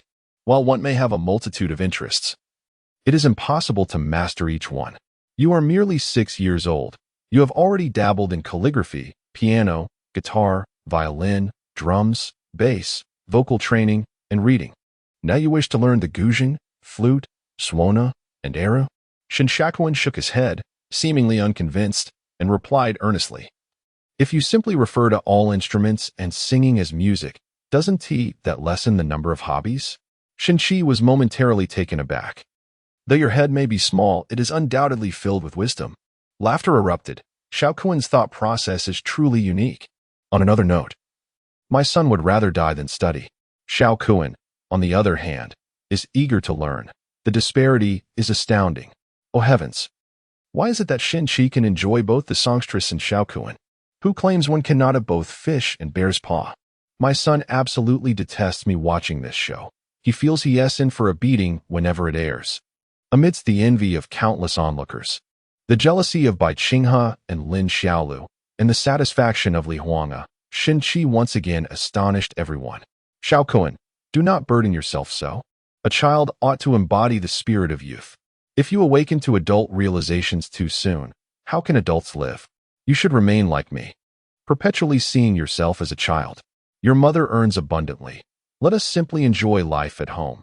Eating, sleeping, playing games, and occasionally watching television or scrolling through short videos. After all, embracing a laid-back lifestyle is the true path. The male viewers expressed a chorus of support and envy through their comments. Even many female viewers declared that if their husbands and children resembled Shin-chi and Shin Xiaoquan, they would gladly allow them to lead a relaxed life. Bai Qinghe could no longer contain herself, exclaiming in frustration, "I simply cannot bear to watch this. Is this truly the way to be a father? It is utterly appalling to mislead children with theories that are fundamentally detrimental to their growth. Is he attempting to mold Xiaoquan into a dependent individual akin to himself?" Lin Xiaolu was equally indignant. Xiaoquan is diligent and ambitious, yet Shin-chi continuously sets obstacles in his path. It is already challenging for children to persist in any endeavor, and even more so to cultivate a passion for learning. Shin-chi is unequivocally misleading countless families. With over 10 million viewers in the live broadcast, what calamity would ensue if they were all swayed by Shin-chi's misguided teachings? Zhuo Yi's face flushed with anger. And just as she stood up, she was restrained by Li Huangge. Li Huangge gently shook her head at Zhuo Yi, then turned her attention to Bai Qinghe and Lin Xiaolu. "All I desire for my child is to be cheerful and lively, without resorting to insults.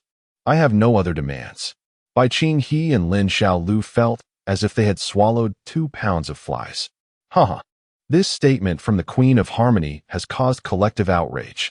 One child behaves like a robotic elder, while another secretly plays games and hurls insults. Yet they dare to criticize such a sensible Xiaoquan? Perhaps Shin-chi employs a method of reverse education? After all, Xiaoquan has indeed been well educated. What if the child of a wealthy family knows nothing? What does it matter if they can't afford to raise them? As the observers quarreled and the comments flooded the screen, Fang Shi's prominent remark reappeared. He was engaging in dialogue with Li Huangge, Queen of Harmony. "I cannot contain myself any longer. May I make a request?" Li Huangge, who held scholars in high regard, nodded immediately. "Please, go ahead. I am acquainted with Wang Dehai from the former band. May I visit Shin-chi through his connections? Rest assured, I will not disclose any details of the live broadcast. I am simply enamored with poetry and wish to seek Shin-chi's insights on the subject. After all, the rendition of When Will the Moon Be Clear was truly breathtaking." Li Huangge pondered for a moment. Fang Shi is a revered figure in poetry, literature, and calligraphy, esteemed within the scholarly community of Huaxia, and his character is beyond reproach. Establishing a relationship with someone of Fang Shi's stature is undoubtedly beneficial. Li Huangge smiled and replied, "Certainly. It delights me that Shin-chi has garnered your admiration for poetry. I am immensely grateful." While Li Huangge and Fang Shi reached an understanding, Shin-chi and Shin Xiaoquan remained at an impasse. Shin Xiaoquan yearned to learn, yet Shin-chi refused to teach. Shin Xiaoquan even resorted to provocation. "Is it that you cannot play folk instruments at all?" "Indeed, I cannot. So please do not ask me to teach you." At that moment, the comments from viewers suddenly resumed, revealing their detective-like curiosity. The 8-Cat Network has just updated 2 books. The relationship between piston motion and rice irrigation in fantasy. Give me an Empress, and I can create a sect were updated just an hour ago. Goodness, Shin-chi's novels have narrowed down to just Feng Haiquang Chuan, Queen of Harmony's wife.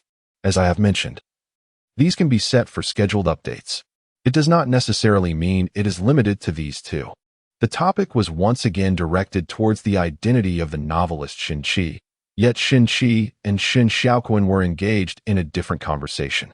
"Xiaoquan, someone else will arrive shortly, and remember, don't mention this to your mother."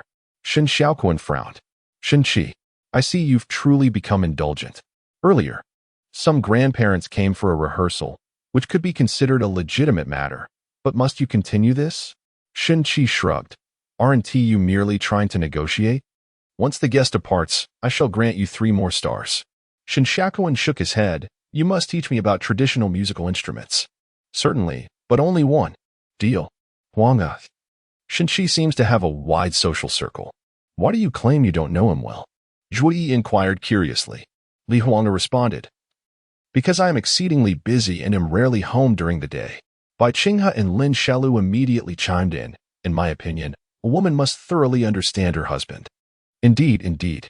A man with wealth often strays. Given how much you earn, you must be providing Shin-Chi with ample pocket money. Aren't you concerned he might go astray? Li Huanga smiled once more, calmly asking, trust is essential between spouses. It appears both of you, esteemed actresses, have little faith in your husbands. Might they have a questionable past? The two shook their heads vigorously.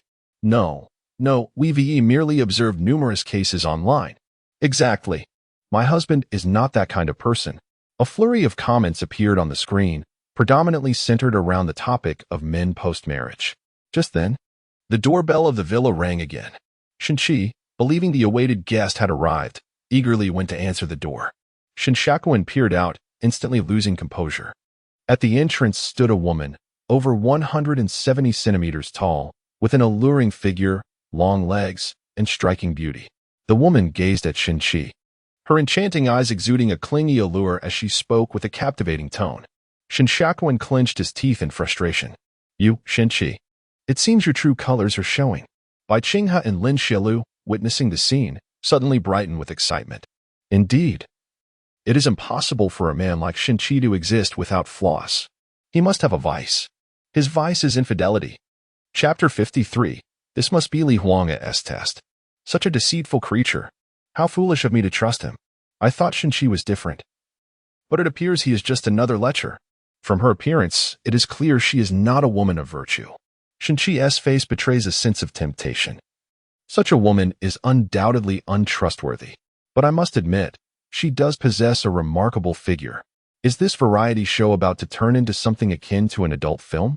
I can't wait. Li Huanga maintained a calm expression, yet her mind was racing with questions. Who was this woman that Shin-Chi had invited to his home? What was her purpose? Could it be that Shin-Chi truly was? Bai Qinghe and Lin Xiaolu seemed to have discovered new territory. Exhilarated at the prospect of finally having an opportunity for retaliation. I told you, men are not to be trusted. As the situation unfolded, the audacity of the encounter was striking, especially with Li Huanga absent from home, automatically filtering out the words of two individuals. Li Huanga continued to delve deeper into the matter at hand. The woman, balancing a platter of fruit, smiled radiantly at Shin-Chi and spoke in an alluring tone. Hello. I am your new neighbor, here to introduce myself. These are the finest fruits from my family's orchard. A small gift for you to savor. As the saying goes, a good neighbor is better than a distant relative. I hope we can support each other in the future. Shin-Chi paused momentarily, nodding politely yet refraining from accepting the fruit. Neighbors should assist one another, but he chose not to partake in the offering. The woman appeared taken aback, then continued with a smile. My name is Li Jiao. May I ask for your introduction? I am Shin-Chi, the man of this household, he replied. And what is your profession? Li Jiao inquired further. Shin-Chi responded nonchalantly, I live off my wife's earnings. Pardon? Li Jiao was momentarily stunned. Then her laughter became more flirtatious, her body swaying slightly. You certainly have a sense of humor. Indeed, it is the truth, Shin-Chi reiterated.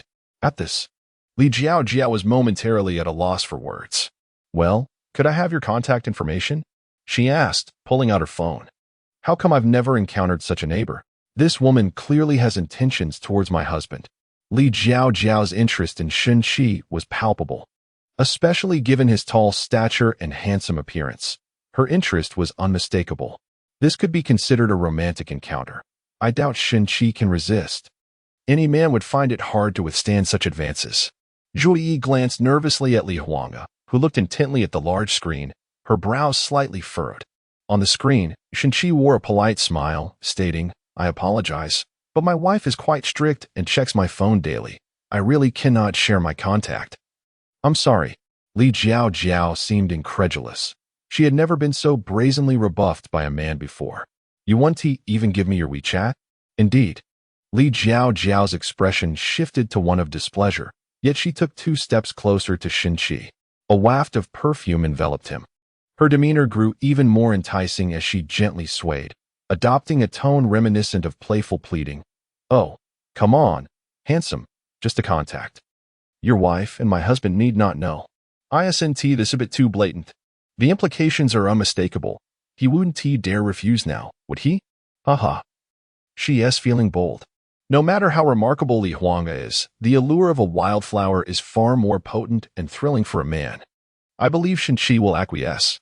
If I were there, I'd be shedding my undergarments right now. Bai Qinghe and Lin Shelu exchanged glances, their excitement palpable. They had reached the pivotal moment. Li Huanga. Dear Li Huanga, how would you respond if your husband exhibited even the slightest hint of betrayal? On screen, Shenqi raised his hands and took 2 steps back, presenting a demeanor of firm resistance. I'm truly sorry, but my greatest aspiration is to live a life of leisure, relying on my wife's wealth, and she is far more attractive than you. Thus, I harbor no feelings of remorse towards her, nor do I wish to jeopardize my source of sustenance for the sake of trivial matters. Apologies. But Li Jiaojiao wore an expression of disbelief, even beginning to question her own allure. Your wife is quite stunning. Indeed, she is, Shenqi replied. And she is quite affluent. Richer than me? Li Jiaojiao inquired, curiosity evident in her tone. Shenqi nodded, asserting, though I am unaware of your wealth. My wife's fortune suffices for my needs. There is no necessity for me to take risks. Li Jiaojiao's demeanor shifted to one of indignation. Let me be explicit. We both seek our own desires. At the very least, you do not stand to lose. With the conversation reaching such a juncture, Shenqi felt no need for politeness. Madam Li Jiaojiao, I have made myself abundantly clear. Do not attempt to seduce me. To speak frankly, while you may consider yourself beautiful and well-proportioned, in my comparison, you fall significantly short of my wife. Therefore, I must kindly ask you to leave. With that, Shenqi resolutely closed the door. What? He truly rejected her? For the first time, I realized that a man can be content without straying, even while living off a woman. What does this imply?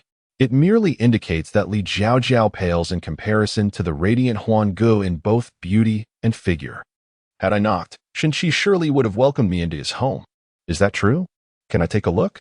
The studio was suddenly filled with fervent applause, Bai Qinghe and Lin Xilu clapping mechanically, yet an overwhelming sense of disappointment lingered in their hearts. Shenqi dismissed her so readily? He turned down a beautiful woman presented to him? How could this be? Zhuo Yi remarked with envy, Sister Huan Good. Shenqi has withstood the test of temptation. Li Huanga felt a wave of relief. Despite being unaware of the live broadcast and the explicit terms of their contract that allowed for seeking companionship, Shenqi had remained steadfast. What does this signify? There is but one answer. Shenqi loves me more deeply than I could have ever imagined. Such profound love is silent, akin to a gentle rain nourishing the earth. He has wholly become an integral part of my life. Turning to see the complex expression on Shen Xiaoquan's face, Shenqi gently advised, Xiaoquan, when you mature and encounter such situations, you must learn to discern. The easiest gains are often the most perilous. Keep your eyes wide open. This world is fraught with traps. Remember the 4 words. Desireless, one is strong. For reasons unknown, Shen Xiaoquan suddenly appeared quite cheerful. I am in awe. I am utterly impressed. Shenqi's ability to win Li Huanji's heart is undoubtedly not mere fortune. Upon deeper reflection, could this be a trial set by the production team? Impossible. Just look at Huan Gu's expression. She is completely unaware, her concern and anxiety palpable through the screen. This only indicates one thing. Shenqi truly loves Li Huangu. Yet, Shenqi secretly placed a hand over his chest, murmuring inaudibly to Shen Xiaoquan. As if in a state of trepidation, a stunning beauty appeared out of nowhere to entice me. It feels utterly abnormal. It must be a test from that woman. Li Huangu. Thankfully, I was astute. But why would she test me? Shenqi's eyes sparkled with realization. I have come to an understanding. She loves me deeply. This presents a test for me.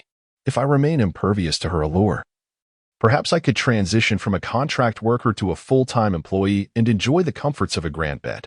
Such trivial tricks can hardly deceive me. Oh, women. Chapter 54. The chicken and rabbit in the same cage. Gangsters clash backstage.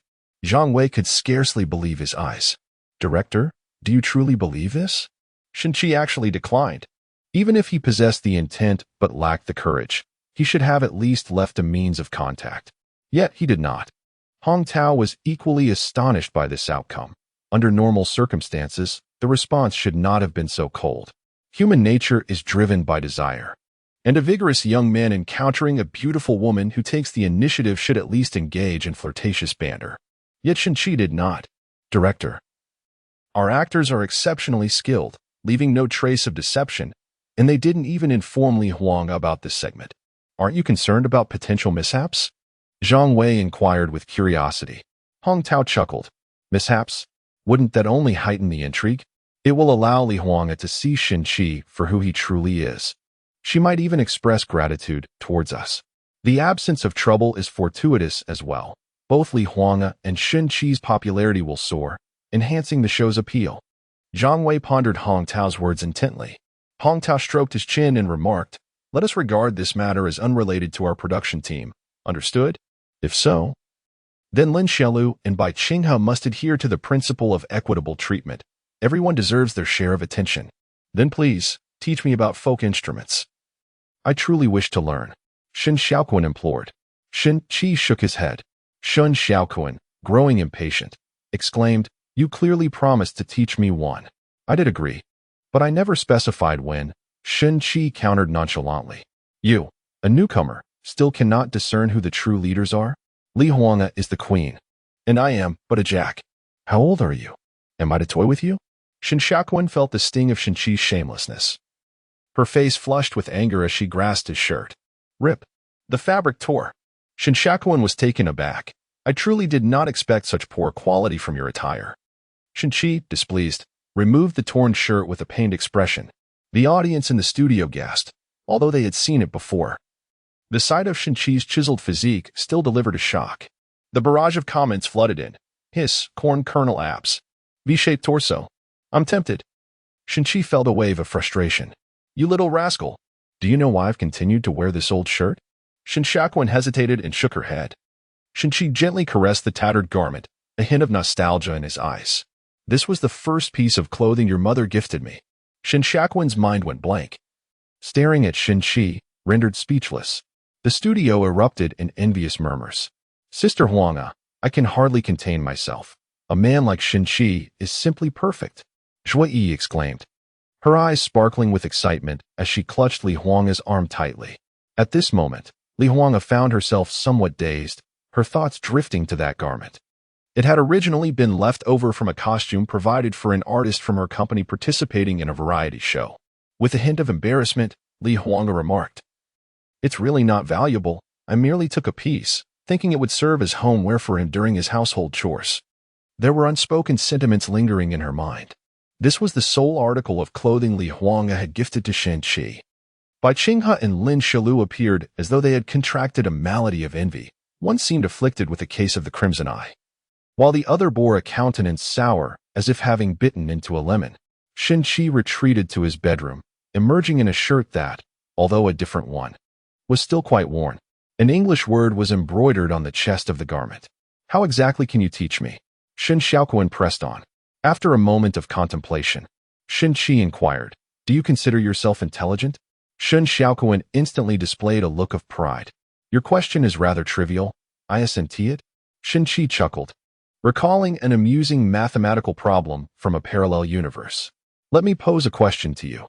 When you solve it, I shall teach you." Shin Xiaoquan's expression shifted to one of understanding. "You intend to confound me with a problem beyond my years, correct?" "Of course not. Pray tell. What do you have in mind?" Shin-chi nodded and began. "A cage contains both chickens and rabbits. It is known that there are a total of 35 heads and 94 legs within the cage. How many chickens and how many rabbits are there?" Shin Xiaoquan was taken aback. "Is that even a legitimate question?" He fetched a pen and a piece of paper, beginning to scribble and draw. Shin-chi felt a sense of satisfaction. At last, there was tranquility. Meanwhile, the comments section exploded with reactions. "What an innovative problem. It sounds deceptively simple. Yet no one can solve it. Fool, a fifth grader could definitely solve it using linear equations." The question posed by Shin-chi is solvable without exceeding Xiaoquan's age. No matter how clever he is, he surely hasn't learned equations yet. "I'm called an equation. What use am I?" In the studio, numerous audience members began counting on their fingers, while Li Huang and Zhui Yi fell into deep contemplation. "One cannot use equations." Bai Qinghe and Lin Xiaolu exchanged glances. each reflecting confusion in the other's eyes. What exactly is an equation? Many were drawn into the live stream by this very question, and the concurrent viewer count soared to 19 million. As Bai Qinghe and Lin Xiaolu calculated, their expressions grew grim. In terms of the live stream's popularity, their combined households were outshone by Li Huang's. Shenqi, observing Shen Xiaoquan's fervent scratching of his head, couldn't help but smile. The problem from the parallel universe could indeed be deemed novel here. Speaking of which, where was that fellow? Ding dong. The doorbell finally rang. Within 2 minutes, Shenqi ushered in a middle-aged man, approximately 50 years of age. The man bore a fierce and menacing appearance, with a full beard that lent him a somewhat butcher-like visage. Shen Xiaoquan cast a furtive glance, but quickly lost interest, retreating to his bedroom to ponder the chicken and rabbit problem. The two individuals appeared to be quite familiar with one another, sitting down without any pretense to engage in conversation over tea, their expressions somewhat grave. Has the timeline been established? Yes, in 2 months. How many individuals do we currently have on hand? 78. Shenqi furrowed his brow at the mention of the 2-month deadline. What about the location? The middle-aged man replied, It is confirmed, but how much will it cost? Shenqi inquired. The man, looking somewhat troubled, responded, It will require a full 8 million. After a moment of contemplation, Shenqi rose to go to the bedroom, returning with a card which he pressed into the man's hand. There are 2 million on this card. I will find a way to secure the remainder. The middle-aged man was taken aback, his eyes flickering for a moment before he tucked the card into his pocket, then offered Shenqi an awkward smile. It will definitely be handled. Shenqi smiled faintly in return. I believe in you.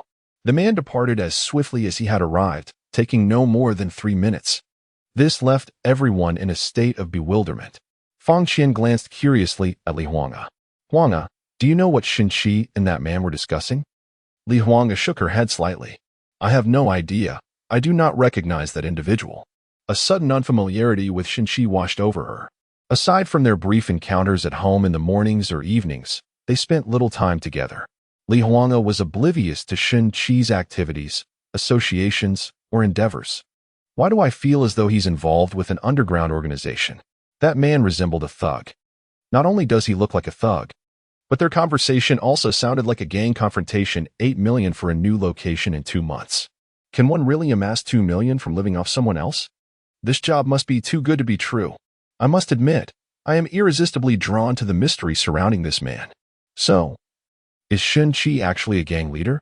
Is that money intended for purchasing weapons for a confrontation? Chapter 55. If both the chicken and the rabbit were to have their legs chopped off simultaneously as the excitement in the live streaming room escalated. Bai Qinghe and Lin Xiaolu seemed to have grasped yet another opportunity. Huanghe, putting aside what Shenqi and that man might be conspiring about. How does a man without a job possess 2 million? Bai Qinghe asked. Lin Xiaolu added, In today's society, earning money is exceedingly challenging. Shenqi, being a jobless man, has effortlessly produced 2 million. You must be providing him with a substantial amount. Huanghe. Zhuoyi opened her mouth to speak, but hesitated, fearing it might cause trouble for Li Huanghe. Although discussing celebrity earnings was a topic to be avoided on camera, it was evident to anyone that Li Huanghe was not merely affluent. Her status as a diva placed her among the apex of the music industry's revenue-generating entities. Moreover, she also managed an entertainment company. A mere 2 million was but a drop in the ocean. Shenqi was performing admirably. What was the harm in offering him some financial support? This time, Li Huanghe chose not to ignore their inquiries, instead responding with a gentle smile. I provide Shenqi with 200,000 each month. All household expenses are accounted for separately. Is there a problem with that? You may think it unseemly for a man to live off a woman, but I do not share that perspective. Shenqi possesses qualities that I need. He excels in his role, and I am more than willing to invest this money. I can certainly afford it. The money given to Shenqi is his concern. I am indifferent to the conversation he just had with that man. Indifferent? Could it truly be so? Li Huanghe pondered, hoping he would not bring trouble upon me. If he engages in illicit activities, with nearly 20 million viewers in the live stream, this could escalate to a significant issue, akin to exposing a crime before the entire nation. I am genuinely looking out for your best interests. Lin Xiaolu expressed her worries. noting that if Shin-Chi were to misuse this money, the repercussions for you would be immense. This statement held merit. Bai Qinghe nodded in agreement. Zhuo Yi slightly shook her head, asserting that the situation has yet to unfold, and no one can definitively claim Shin-Chi intends to commit wrongdoing. Even if he is not up to no good, a pressing issue remains. Bai Qinghe stated gravely that Shin-Chi needs to gather another 6 million within 2 months. Lin Xiaolu chimed in, questioning where he would acquire this 6 million. Given he is unemployed, it is evident he would likely seek financial support from Sister Huanga. Li Huanga chuckled. So, now I am referred to as Sister Huanga? How considerate of you. In this instance, I align with Teacher Bai and Teacher Lin. I can tolerate being idle or dependent, but if Shin-Chi uses Sister Huanga's money for unlawful purposes, wouldn't that be a betrayal to her? Oh, this is truly exasperating. What exactly is Shin-Chi up to? Li Huanga couldn't help but feel conflicted. On one hand, she genuinely feared Shin-Chi might engage in unsavory deeds, while on the other, she was curious if he might devise a way to ask her for money. Regardless, this situation at least afforded Li Huanga an opportunity for deeper insight into Shin-Chi. In the entertainment realm, Fu Qing finally awaited the live broadcast of Li Huanga's family. Keeping a close watch from early morning, she was captivated by Shin-Chi and Shin Xiaokuan, indulging in the juicy details about her close friend and boss. As a workaholic, she eagerly anticipated seeing Shin-Chi present more of his creations. When Will the Moon Be Bright was utterly stunning. Fu Qing felt at ease, but as she continued watching, her brows furrowed in concern. What exactly does Shin-Chi intend to do? Please do not engage in anything detrimental to Huanga. The operations manager knocked and entered. President Fu, do not call me President Fu. I am merely Huanga's assistant. Oh, please do not jest. The entire company regards you as President Fu. Is there something you need? Isn't Zhou Qiqi's the queen due for release? Since Huanga is unavailable, it was stated that all decisions would be made by you. Then let us prepare for the launch. Once the operations team departed, Fu Qing's gaze fixated on Shin-Chi on the screen, her confusion deepening. With 2 months to raise 6 million, would he indeed seek financial assistance from Huanga? If he truly requires this money, I might have to speak ill of him in front of Huanga. Shin Xiaokuan emerged from the room, brimming with excitement, waving his arms and exclaiming, Shin-Chi, I have completed the problem of chickens and rabbits in the same cage. There are a total of 12 rabbits and 23 chickens. Wow, haha. Little Kuan got it right. The answer matches what I derived using equations. The equation is quite easy to solve, but without using it, the task becomes challenging. How did Xiaokuan manage to do it? It is not advisable for children to tackle such difficult problems from a young age, as it may render us adults rather foolish. Shin-Chi chuckled softly, narrowing his eyes as he gazed at Shin Xiaokuan. You must have arrived at this conclusion through a hypothesis, right?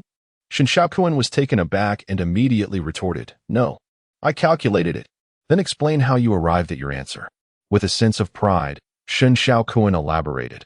I had 35 chickens and rabbits lift half of their feet simultaneously, which means 47 feet were on the ground.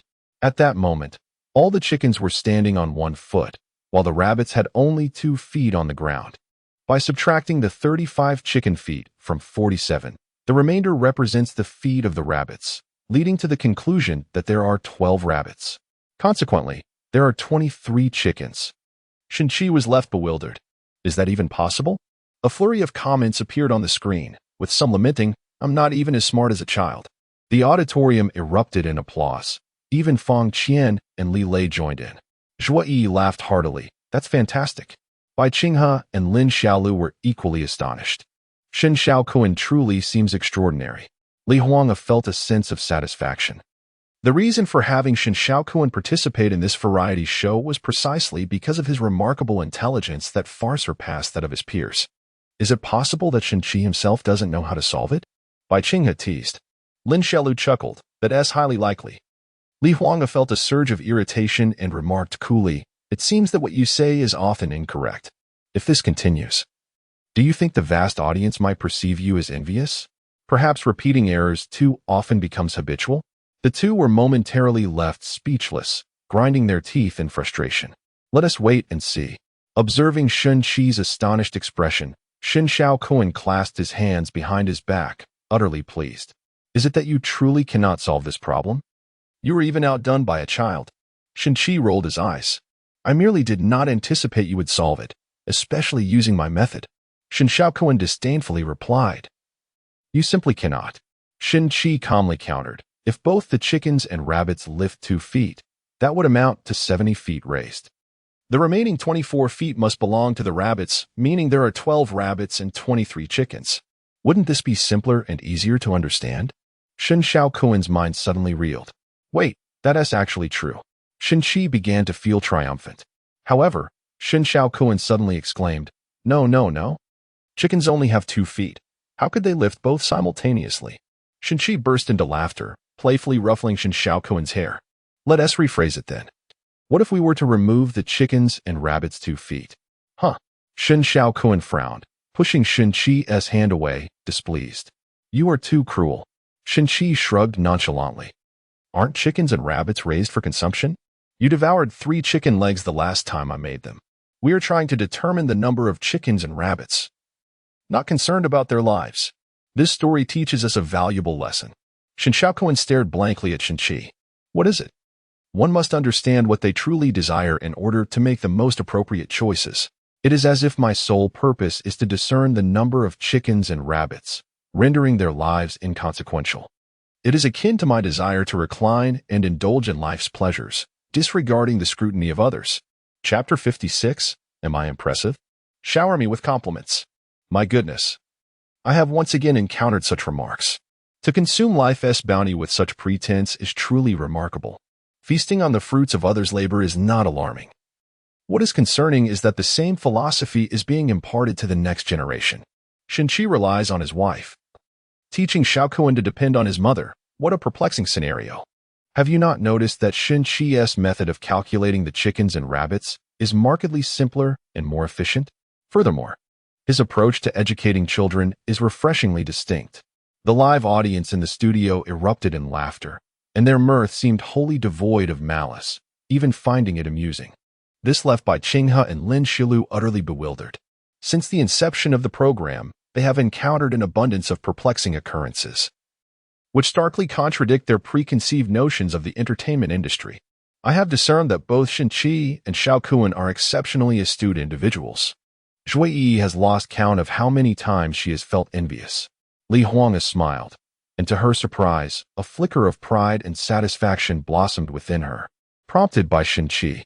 Upon realizing this, she found herself in a state of confusion. What, I wonder, are Shin-chi and that fearsome man conspiring about? Moreover, how does Shin-chi intend to earn 6 million in 2 months? These two enigmas are undeniably captivating. Shin Shaokuan pondered for a considerable time, concluding that Shin-chi's method of calculating the chickens and rabbits is indeed simpler and more comprehensible than his own. Shin Shaokuan, ever proud and unyielding, was not accustomed to defeat. Confronted with the undeniable truth, he felt a twinge of discontent. Even if your method is superior, we wagered on my ability to solve the problem, and I have indeed done so. Should you not teach me a traditional musical instrument now? Shin-chi nodded, affirming that he indeed should, just not at this moment. Not at this moment? Shin Shaokuan grew anxious. Surely, you must provide a definitive time frame? Shin-chi retrieved his phone, opened a short video platform, and located several instructional videos on traditional instruments, handing them to Shin Shaokuan. Begin by watching these.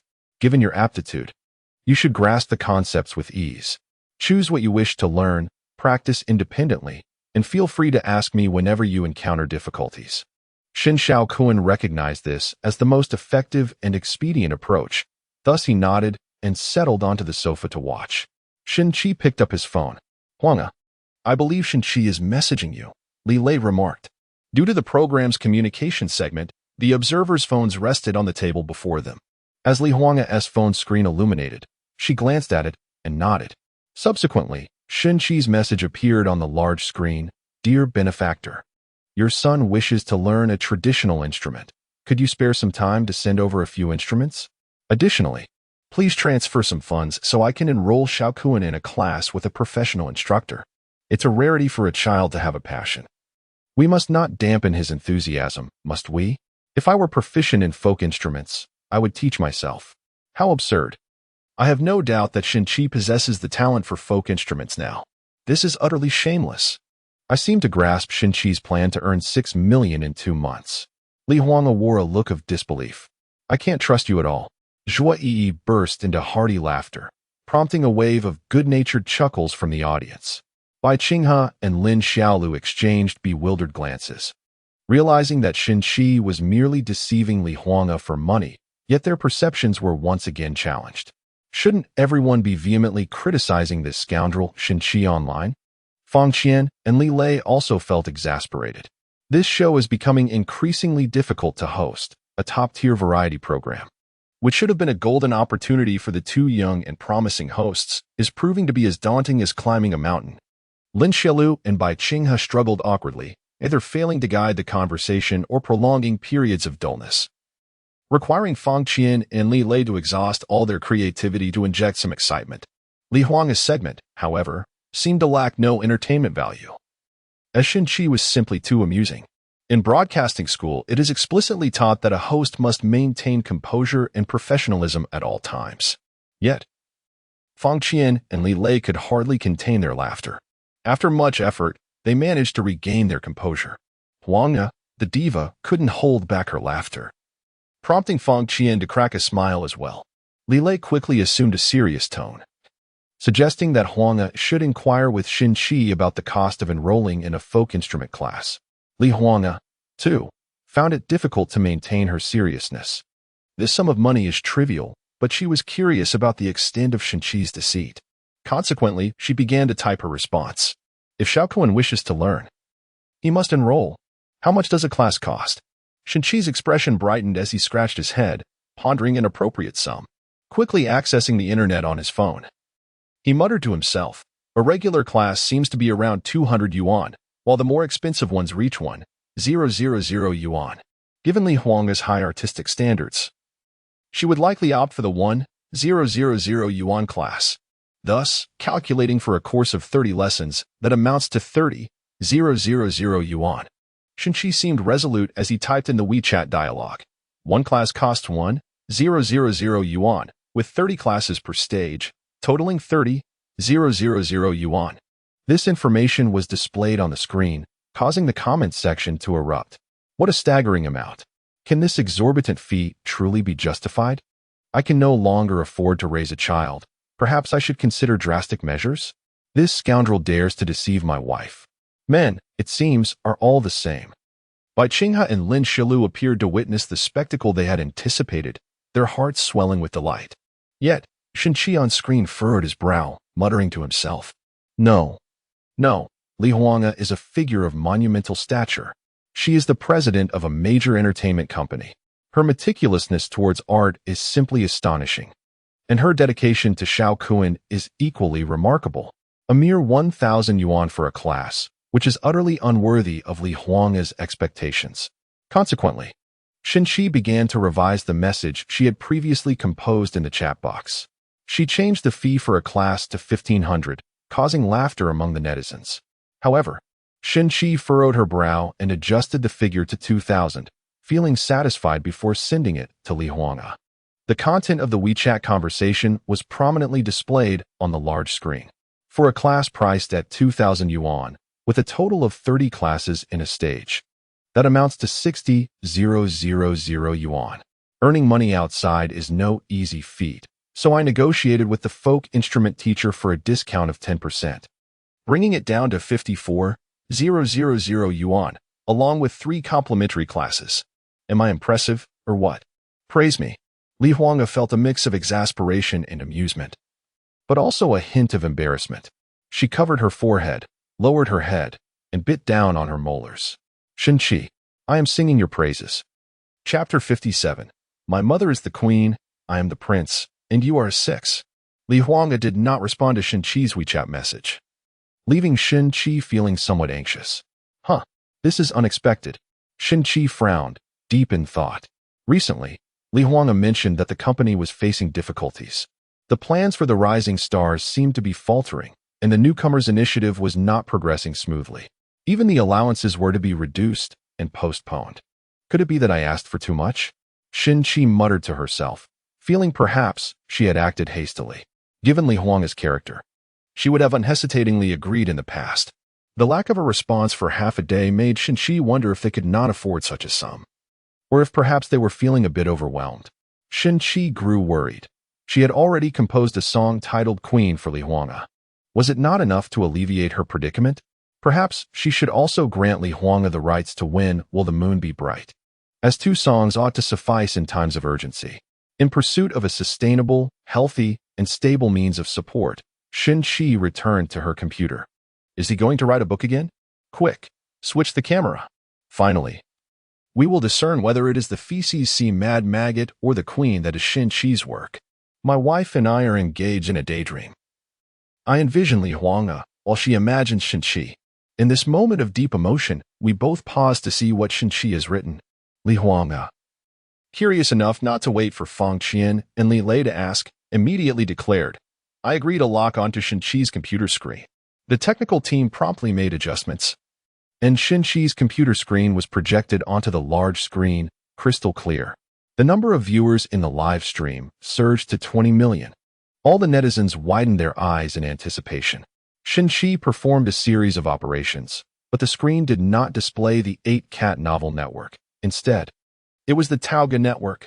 Shinchi logged into the backend account to upload the lyrics, score, arrangement, and demo version of When Will the Moon Be Bright to Tauga network, noting the price as 50,000 yuan. Oh my, what does this mean?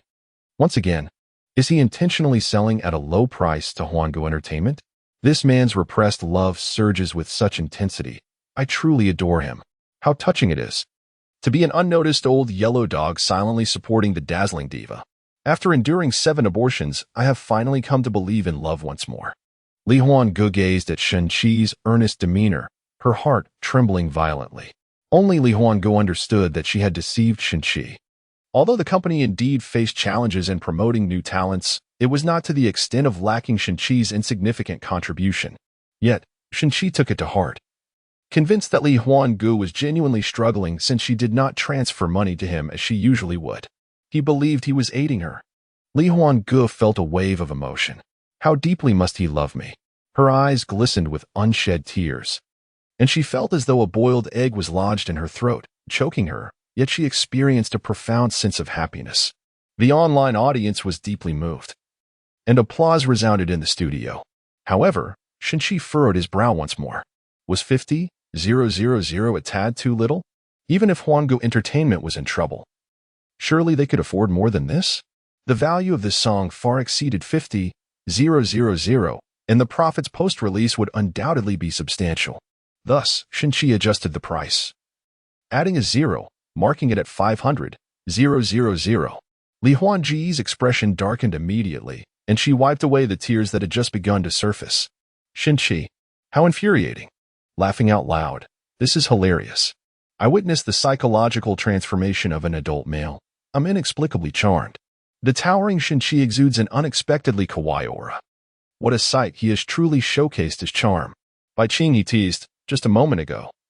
Everyone was perplexed about how Shinchi earned 6 million in 2 months. Now, it's suddenly 500,000.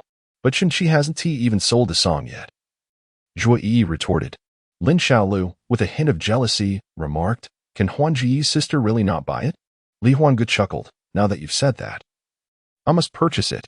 Lin Xiaolu and Bai Qing, he were momentarily taken aback, their expressions darkening instantly. If she truly didn't buy it, that would be quite the relief. Yet, Li Huanggu saw through Bai Qing, he, and Lin Xiaolu. It would be them who felt displeased if she bought the song. Li Huanggu promptly took out her phone and sent a message to Fu Qing. Tauga Network. When will the moon be bright? I'm buying. Fu Qing clicked to apply immediately after Shinchi set the song's price, but Shinchi altered it again. Nonetheless, Fu Qing was not the least bit upset. She replied, I cannot let this opportunity slip by. Speaking of which, Shinchi's antics behind the scenes were genuinely amusing. He believed himself to be a behind-the-scenes mogul, yet his actions were broadcasted live across the internet, leaving me in stitches. In the footage, after Shinchi adjusted the price and was about to rise, he noticed that the account representing Huanggu had already submitted a transaction request. Having undergone the initial screening and transaction, Shinchi felt at ease and promptly accepted the request. As Shi beheld the notification of a deposit amounting to 500,000 on his phone, a broad grin spread across his face. A good song is indeed a good song. It seems that the professionals in the entertainment realm, like Huanggu, have an exceptional eye for talent. It must be said, Li Huanggu has a remarkable ability to nurture talent. They are certainly not mere freeloaders. Amid her joy, Fu Qing clenched her small fist in frustration. How infuriating! Shichi's moment of elation quickly faded as he furrowed his brow, murmuring to himself. 6 million had been achieved with a mere 500,000. There remained a deficit of 5,500,000. The sooner, the better. One must guard against unexpected developments that could arise from prolonged delays. The barrage of comments on the screen burgeoned with curiosity once more. What should happen next? I have a feeling this guy is up to something again. For some reason, I feel as though I've been drawn into a grand mystery crafted by Shichi. I truly wish to see how it culminates. Honestly, I'm more interested in witnessing Shichi's financial maneuvers than a gang clash. After this, Fang Qian broached the earlier topic once more. Huanggu, how will you respond to Shichi's recent message? Li Huanggu, smiling, opened her phone again, first transferring 54,000 to Shichi, then composing a message. The money has been sent.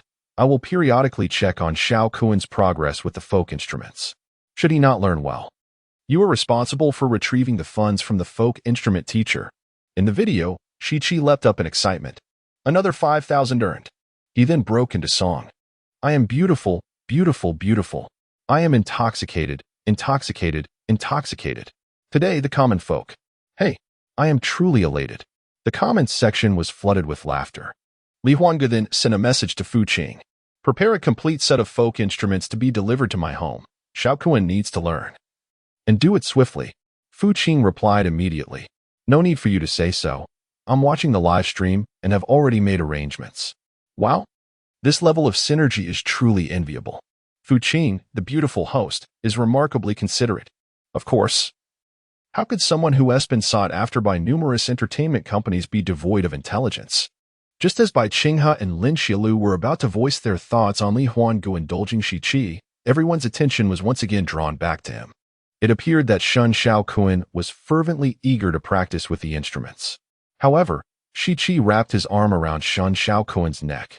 Shun Xiaokuan longed to escape but found it impossible. Xiaokuan, shall we discuss something? Let go of me first. Shun Xiaokuan's face flushed crimson. Shichi released him with a chuckle. Call your mother and ask what time she'll be home tonight. What do you want to do? Shun Xiaokuan became wary. Shichi chuckled again, wearing a mischievous expression. If your mother returns late, I'd like to invite a couple of friends over for a drink. Shun Xiaokuan was left astounded. Oh, you Shichi. Can't you tell who the real authority is at home? Shichi paused, finding the remark somewhat familiar. Shun Xiaokuan's face was flushed with indignation. My mom is the queen. I am the prince. You are merely a jester. Chapter 58, Qing Gugu. He says you are pretending to be young. Bai Qinghe and Lin Xiaolu felt a sense of satisfaction. Huanggu. Is it really appropriate for Shichi to invite two men over to drink at his home? Numerous examples underscore the perilous consequences that may ensue when a man succumbs to the allure of alcohol. Indeed, with Shichi currently unemployed, the ramifications of him potentially becoming an alcoholic are unfathomable. The two women gazed with concern, their large, expressive eyes fixed on Li Huanggu. With a nonchalant hum, Li Huanggu replied, since it is so difficult to imagine, let us refrain from doing so. Bai Qinghe and Lin Xiaolu exchanged a startled glance, their expressions immediately darkening. A punch into the cotton felt as if it were truly leading them to despair. As they contemplated further persuasion, Zhuo Yi inquired with curiosity, Sister Huanggu. Are you truly unaware of Shichi's acquaintances? Li Huanggu shook her head, perplexed. The contract explicitly stated that, barring significant matters, Shichi was not permitted to bring guests to the residence. Given Li Huanggu's unique position, it was imperative to safeguard both her personal belongings and information from public exposure, as well as to protect corporate confidentiality. Shichi had always excelled in such matters. Could it all be a fade? Was it possible that when the diva was away, Shichi frequently entertained guests at home? Shun Xiaokuan was entirely supportive of Li Huanggu, resolutely opposing Shichi's intentions to host gatherings at their abode. Shichi, feeling helpless, chose not to engage in an argument with Shinshakuin and instead turned away to make a phone call. I must regrettably cancel tonight's gathering. Perhaps on a day when my wife is away on business, I can host you all at a more suitable venue. The slight awkwardness on Shinchi's face did not escape Li Huanga's notice, stirring feelings of gratitude for Shinshakuin's consideration, while simultaneously evoking a tinge of sympathy for Shinchi. Had it not been for the presence of Li Huanga, Shinchi would not need to act so cautiously. Even in social contexts, Shinchi's irritation towards Shun Xiaokuan grew. He thought, you, Shin Xiaokuan, not only revealed to your mother that I can write songs, but also persistently oppose me at every turn. And you expect me to teach you an instrument? Absolutely not. The phone rang again, signaling a new message. Upon checking, Shinchi felt a flicker of confusion. Fu Qing? Familiar with Li Huanga's closest friends, Shinchi knew that their most private gatherings were often held at home to thwart prying paparazzi.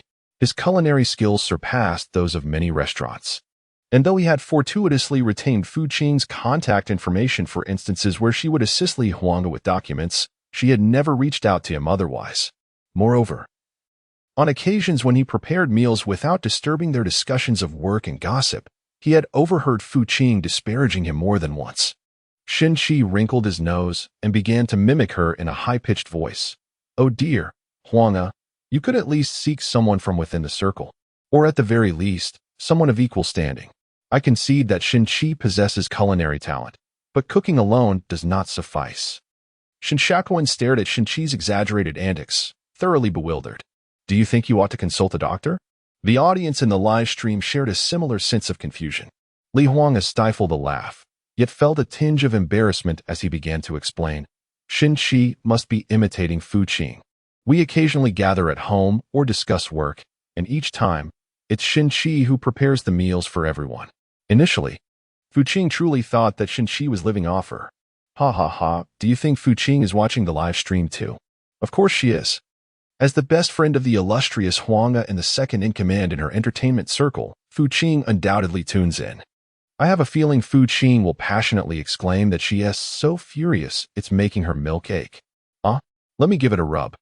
Fu Qing sat in the car, watching the screen as Shinchi mimicked her, gritting her teeth in anger. How dare you, Shinchi? I never imagined you held such a strong opinion of me. What is wrong with me speaking a few unflattering words about you? I am a good sister to Huanga, and speaking up for her merits nothing less. As she pondered this, Fu Qing puffed her cheeks. Just you wait. Xiaokuan, your mother has sent someone to deliver the instruments. They should arrive in about 10 minutes. Really? Shinshakuin was already eager, ready to dash outside to wait. However, Shinchi grabbed him, glancing around theatrically as if fearing eavesdroppers. I must warn you, the woman delivering the instruments has quite the temper, so tread carefully with your words. Shinshakuin froze, his expression darkening instantly. You're talking about Qing Gij, right? Qing Gij. Shinchi was taken aback. You know her? Yes. Shinshakuin explained with a scowl. Every time Mom came to see me, she was with Qing Gij, and she insisted I call her that. Shinchi scoffed. Pretending to be young. Fu Qing's beauty and makeup influencer account is called Qing Gij. Qing Gij is naturally youthful. It's not an act. Qing Gij is renowned for her fiery temper. Shinchi, who lives off others, likely holds a lower status in Huanga's heart than Qing Gij does. Isn't it obvious? A woman's hierarchy in her heart is quite clear. Parents, brothers, best friends, male best friends, dogs, and then the useless men. Shin Xiaokuan, filled with indignation, shouted, You mustn't speak ill of Qing Gij. She is the best person in this world to me, aside from my mother. Shinchi was left speechless. Well, you little rascal, I take care of you day in and day out, feeding you and changing you. In your eyes, am I inferior to Fu Qing? Yes, you are. Shinshakuin glared at Shinchi before pushing the door open and storming out. Shinchi, infuriated, stomped her feet in frustration. Before long, the sound of a car stopping outside was heard, followed by Shinshakuin's excited shout upon seeing Fu Qing. Qing Gij. Oh. Xiaokuan, did you miss me? I did. Shinchi rolled her eyes from within the room. Fu Qing's wine-red waves danced in the wind. Her upper body clad in a fitted white shirt, while her professional pencil skirt showcased her long legs adorned with black stockings, complemented by exquisite red high heels. This was her signature style. Wow, Fu Qing is simply too seductive. Those legs are longer than my life. Right now, all I can think of are 4 words, a disaster for mankind. As Shin Qi stepped outside, he donned a demeanor of warmth and courtesy, immediately exclaiming, "Oh dear. I truly apologize for the trouble, Mr. Fu, for coming all this way. Had I known, I would have driven myself." Fu Qing's expression was noticeably displeased as she coldly replied, "Heh, I certainly lack the influence to enlist the husband of a superstar for such tasks." Shin Qi was momentarily taken aback, contemplating whether it was one of those days of the month. Shen Xiaoquan, clinging to Fu Qing's leg, pointed an indignant finger at Shin Qi, declaring, "Jinga, he just called you immature." Chapter 59. Do not mention Jinga. Strike him. Shin Qi was instantly engulfed in embarrassment. "Xiaoquan, how could a child lie? Mr. Fu is merely my mother's right-hand ally, her closest confidant. I have always held Mr. Fu in high regard. This woman was the benefactor's closest friend, instrumental in his financial success, and to some extent had enabled Shin Qi's reliance on others. Thus, it was prudent to avoid offending her. Mr. Fu, children often speak without a filter. Please do not take it to heart." Shin Qi chuckled lightly. Fu Qing scoffed in response. "Had I not known better, I might have been swayed by your nonsense. What does talent matter if one lacks ambition? Merely living off another's success?" Fu Qing was acutely aware that Shin Qi's identity must remain concealed, hence she arrived alone to deliver the instruments. She wished to disregard Shin Qi, merely shooting a frustrated glance at the business vehicle. The perceptive skills Shin Qi had honed while with Li Huanga immediately came into play. "You will go inside to cool off. Let me handle this trivial matter. Dear Huanga, I have some questions." Bai Qinghe, with her wide, inquisitive eyes, fixated on Li Huanga. "As a celebrity of your status, does Shin Qi not appear somewhat diminished in front of your friends, considering he is the husband of a CEO?" "Indeed." Lin Shilu nodded. "If we assume that Huanga's household reflects a strong woman and a weaker man, it is understandable, but Shin Qi's subservience in front of outsiders is perplexing. Is it not rather peculiar? Could it be that there is oppression within Huanga's household? Or perhaps Huanga harbors no genuine feelings for Shin Qi?" Zhuo Yi questioned. Glancing at Li Huanga with curiosity, Li Huanga narrowed her eyes, fully aware of Bai Qinghe and Lin Xiaolu's intentions. They were deliberately sowing discord between the couple, seeking to diminish Shin Qi's standing and paint Li Huanga as dominant and unfeeling. Their tactics were astute, yet predictable. With a gentle smile, Li Huanga replied, "He loves me. Thus he maintains respect for all that pertains to me. This is simply our dynamic. Likewise, I hold great respect for Shin Qi. Our expressions of that respect merely differ. Those who comprehend my explanation understand love. Those who do not, well." Zhuo Yi immediately led the applause, and a wave of supportive comments flooded the screen. Bai Qinghe and Lin Xiaolu seethed inwardly. Li Huanga was indeed a formidable adversary. How could she twist the narrative so effortlessly? Unable to defend herself, how could they be accused of not understanding love? In the scene, Shin Qi moved several black leather suitcases into the living room, while Shen Xiaoquan prevented Fu Qing from leaving, whispering to her. The two occasionally glanced at Shin Qi, their expressions almost betraying, "We are gossiping about you." Shin Qi paid them no mind and casually opened one of the suitcases, gently caressing the area within, nodding slightly in acknowledgement. Upon opening the second suitcase, she discovered an exquisite suona, which she also touched and nodded at again. It appeared that Shin Qi possessed considerable knowledge of these instruments. However, could someone who didn't understand create a folk music version of How Long Will the Moon Be Bright? Yet, it was not entirely certain, after all. Shin Qi had not performed. Perhaps she merely understood the theory? Zhuo Yi was curious, but refrained from questioning Li Huanga, as it seemed every time she did. He had no answers. Could it be that she pretends to know? Bai Qing, he inquired.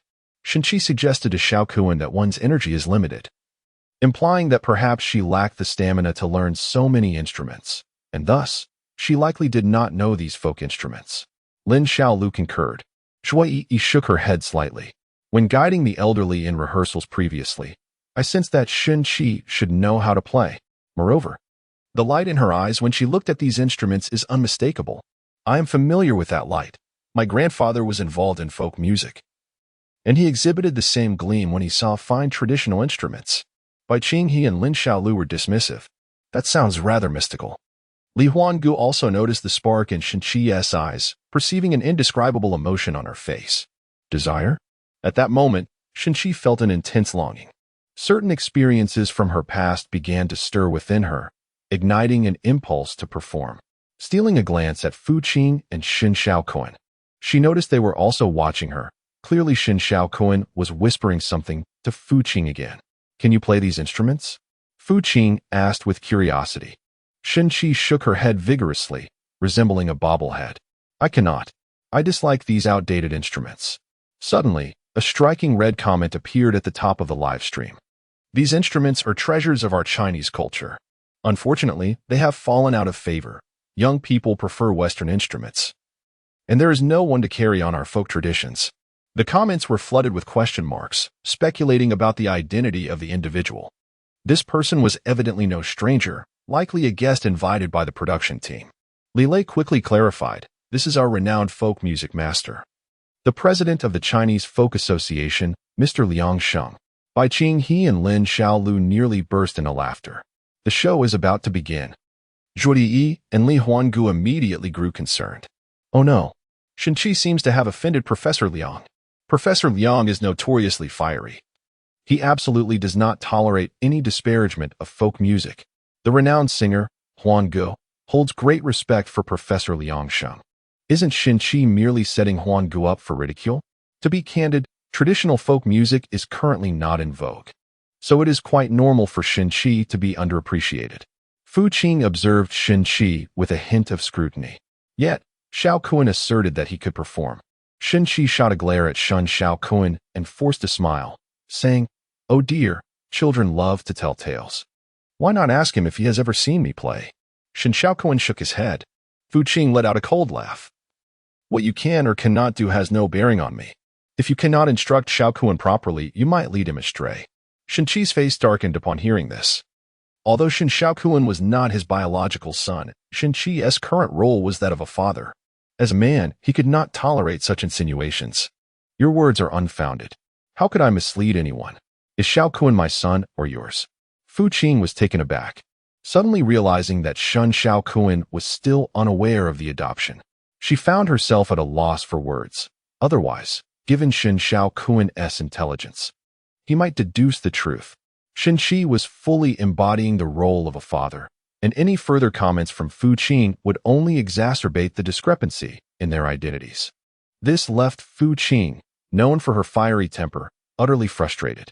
With an unspoken understanding between them, Fu Qing shot a fierce glare at Shenqi. Shenqi chuckled. Do you still see me as the person I once was? Now I am aware that Li Huangu has feelings for me.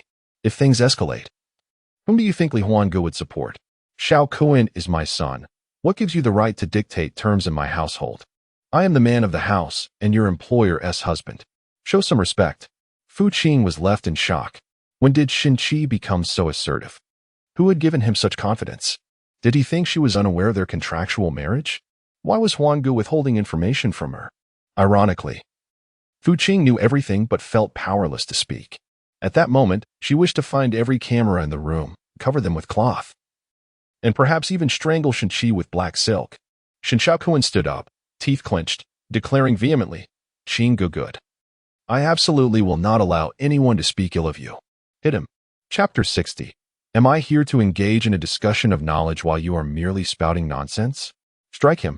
Shen Xiaoquan, filled with rage, waved his arms, and countless voices responded in unison. Hit him. Don't hit his face. It is currently my remedy for sleep. Isn't something a bit off? Xiaoquan is now Shenqi's son. Poor Shenqi, even his son is not on his side. Bai Qinghe tilted her head and leaned toward Lin Xiaolu, whispering, Xiaoquan seems to have stronger feelings for Fu Qing than for Shenqi. Don't you find that a bit odd? Lin Xiaolu nodded in agreement, noting that if Xiaoquan had lost part of his memory in the accident, logically, once he was told that Shenqi was his father, he should feel at least a semblance of closeness, if not the same affection as a biological son. Bai Qinghe wholeheartedly agreed. I too find it strange, but your analysis is spot on. Lin Xiaolu could not help but let out a soft chuckle at that moment. Sister Huangu, Xiaoquan's attitude towards Shenqi is quite troubling. Since he has adopted Xiaokuan, he should certainly teach him to respect his elders. Bai Qinghe nodded slightly in agreement. Li Huange glanced at Lin Xiaolu, who also nodded in concurrence. I genuinely hope that Xiaokuan will come to regard Shenqi as a father figure. However, the time since his return has been too brief, and the absence of a blood connection necessitates a gradual bridging of that emotional gap. Furthermore, Fu Qing accompanies me each time we visit Xiaokuan, thereby establishing a closer bond with him.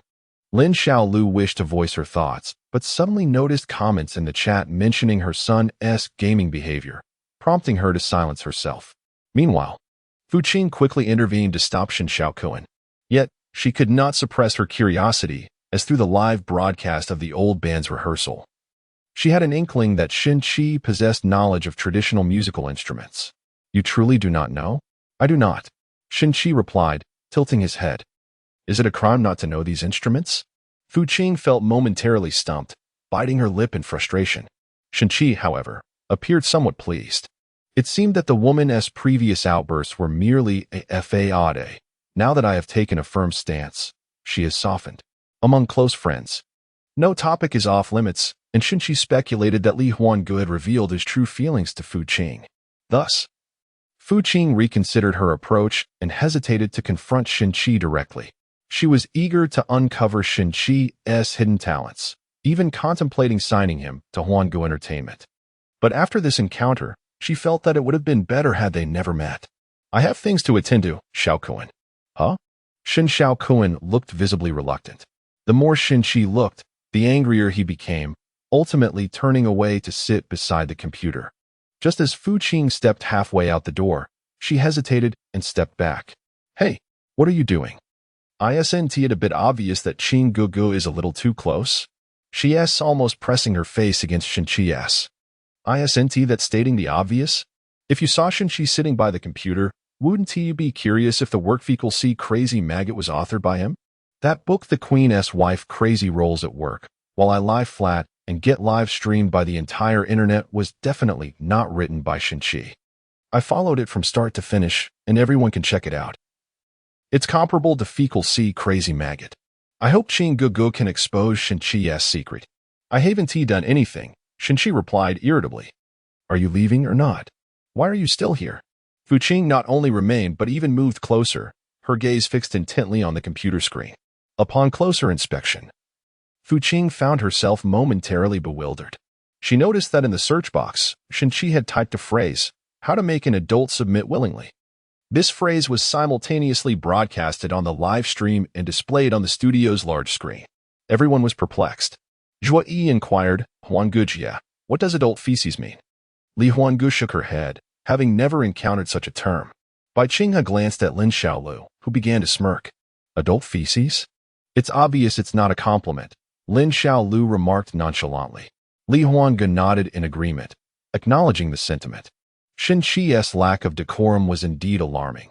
His manners were even inferior to Tao Tao's, who merely resorted to insults about a coup. Lin Xiaolu was momentarily taken aback, nearly choking on a mouthful of old blood. In a flash, Zhuo Yi leapt onto the table before her, activating her vibration mode. Haha. The Queen of Joy's words have utterly breached the defenses of the Shadow Queen. I can't comprehend it. Why does her son, who has received such poor upbringing, insist on lecturing others' husbands? Unlike the White Shadow Queen, she would never utter such nonsense. The White Shadow Queen is truly admirable. I am ache, and the matters I have endured are nearly behind me. Must you unearth my scars? I despise joy. What is adult feces? Fu Qing was genuinely curious. Shenqi glanced at Shen Xiaokuan, who was engrossed in studying musical instruments, and explained softly, I am a traveler from a distant planet. One that is blue and composed of 70% ocean. A barrage of question marks appeared. Fu Qing's beautiful face visibly darkened at an alarming rate. I ask you a question, and you respond with nonsense? There is truly nothing to it.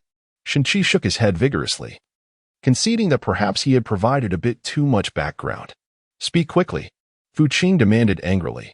Adult feces is a term from my homeland, referring to precocious children who possess adult-like thinking, making them difficult to deceive. Fu Qing frowned instantly. Shenqi seemed to find it somewhat distasteful and quickly added, It means that children are quite intelligent and mature, possessing the mindset of adults, and they are not easily fooled. You know Xiaokuan. He is a pitiable child. My partner and I wish to provide him with a complete family. The first step, of course, is to earn his obedience. I ask you, how many boys in this world do not resist their fathers in their early years? Everything I do is for Xiaokuan's sake. Fu Qing stared blankly at Shen Qi's earnest expression, realizing he had a point. Yet, upon further reflection, something felt amiss. Upon deeper contemplation, it seemed entirely reasonable. Really? It must be true. Shen Qi cast another glance at Shen Xiaokuan and lowered his voice. Consider this, with Xiaokuan's intellect. He could easily uncover the truths that Joy wishes to keep from him. While she is busy outside, I have taken on the responsibility of educating the child at home. Though it is arduous, I am willing to endure a bit of hardship, so what does it matter? Fu Qing hastily waved her hand. So what exactly are you trying to say? Shen Qi replied, I spend the most time with Xiaokuan. So I must gather information and experience from various sources to face this clever adult feces. Fu Qing felt she had grasped the entire situation. Good heavens. It was akin to reading an entire book, her mind nearly muddled. So what have you discovered? Shen Qi frowned, his expression grave and solemn as he declared. I have discovered nothing. Fu Qing was furious. No one dared to deceive her in such a manner. So, while I engage in a discussion of knowledge with you, you are merely feeding me nonsense? Shen Qi nodded. When you realize it, you have already discovered it. Fu Qing began to roll up her sleeves. Oh, my temper. Ha ha. It's the first time I've seen Qing Gij so thoroughly stifled. Shen Qi truly serves as a paragon for our generation, unyielding in the face of malevolent forces. Do not restrain me. Anyone who dares to bully my wife shall face my wrath. Can you believe that a mere house husband possesses such capabilities? My understanding of Shen Qi has deepened, and I sense that he is far from ordinary. In Chapter 61, when Fang Shi pays a visit, Shen Qi finds himself utterly flustered. Within the broadcasting studio, Zhuoyi's cheerful laughter reverberates continuously. Li Huanga, unable to contain himself, covers his mouth and chuckles heartily. My familiarity with Fu Qing allows me to recognize that this marks the first occasion I have witnessed her falter. Fu Qing enjoys a stellar reputation, and Bai Qinghe and Lin Xiaolu are well aware of her accomplishments. The CEO of the illustrious Huiguang Entertainment has high hopes for Fu Qing and even attempted to woo her, but she declined.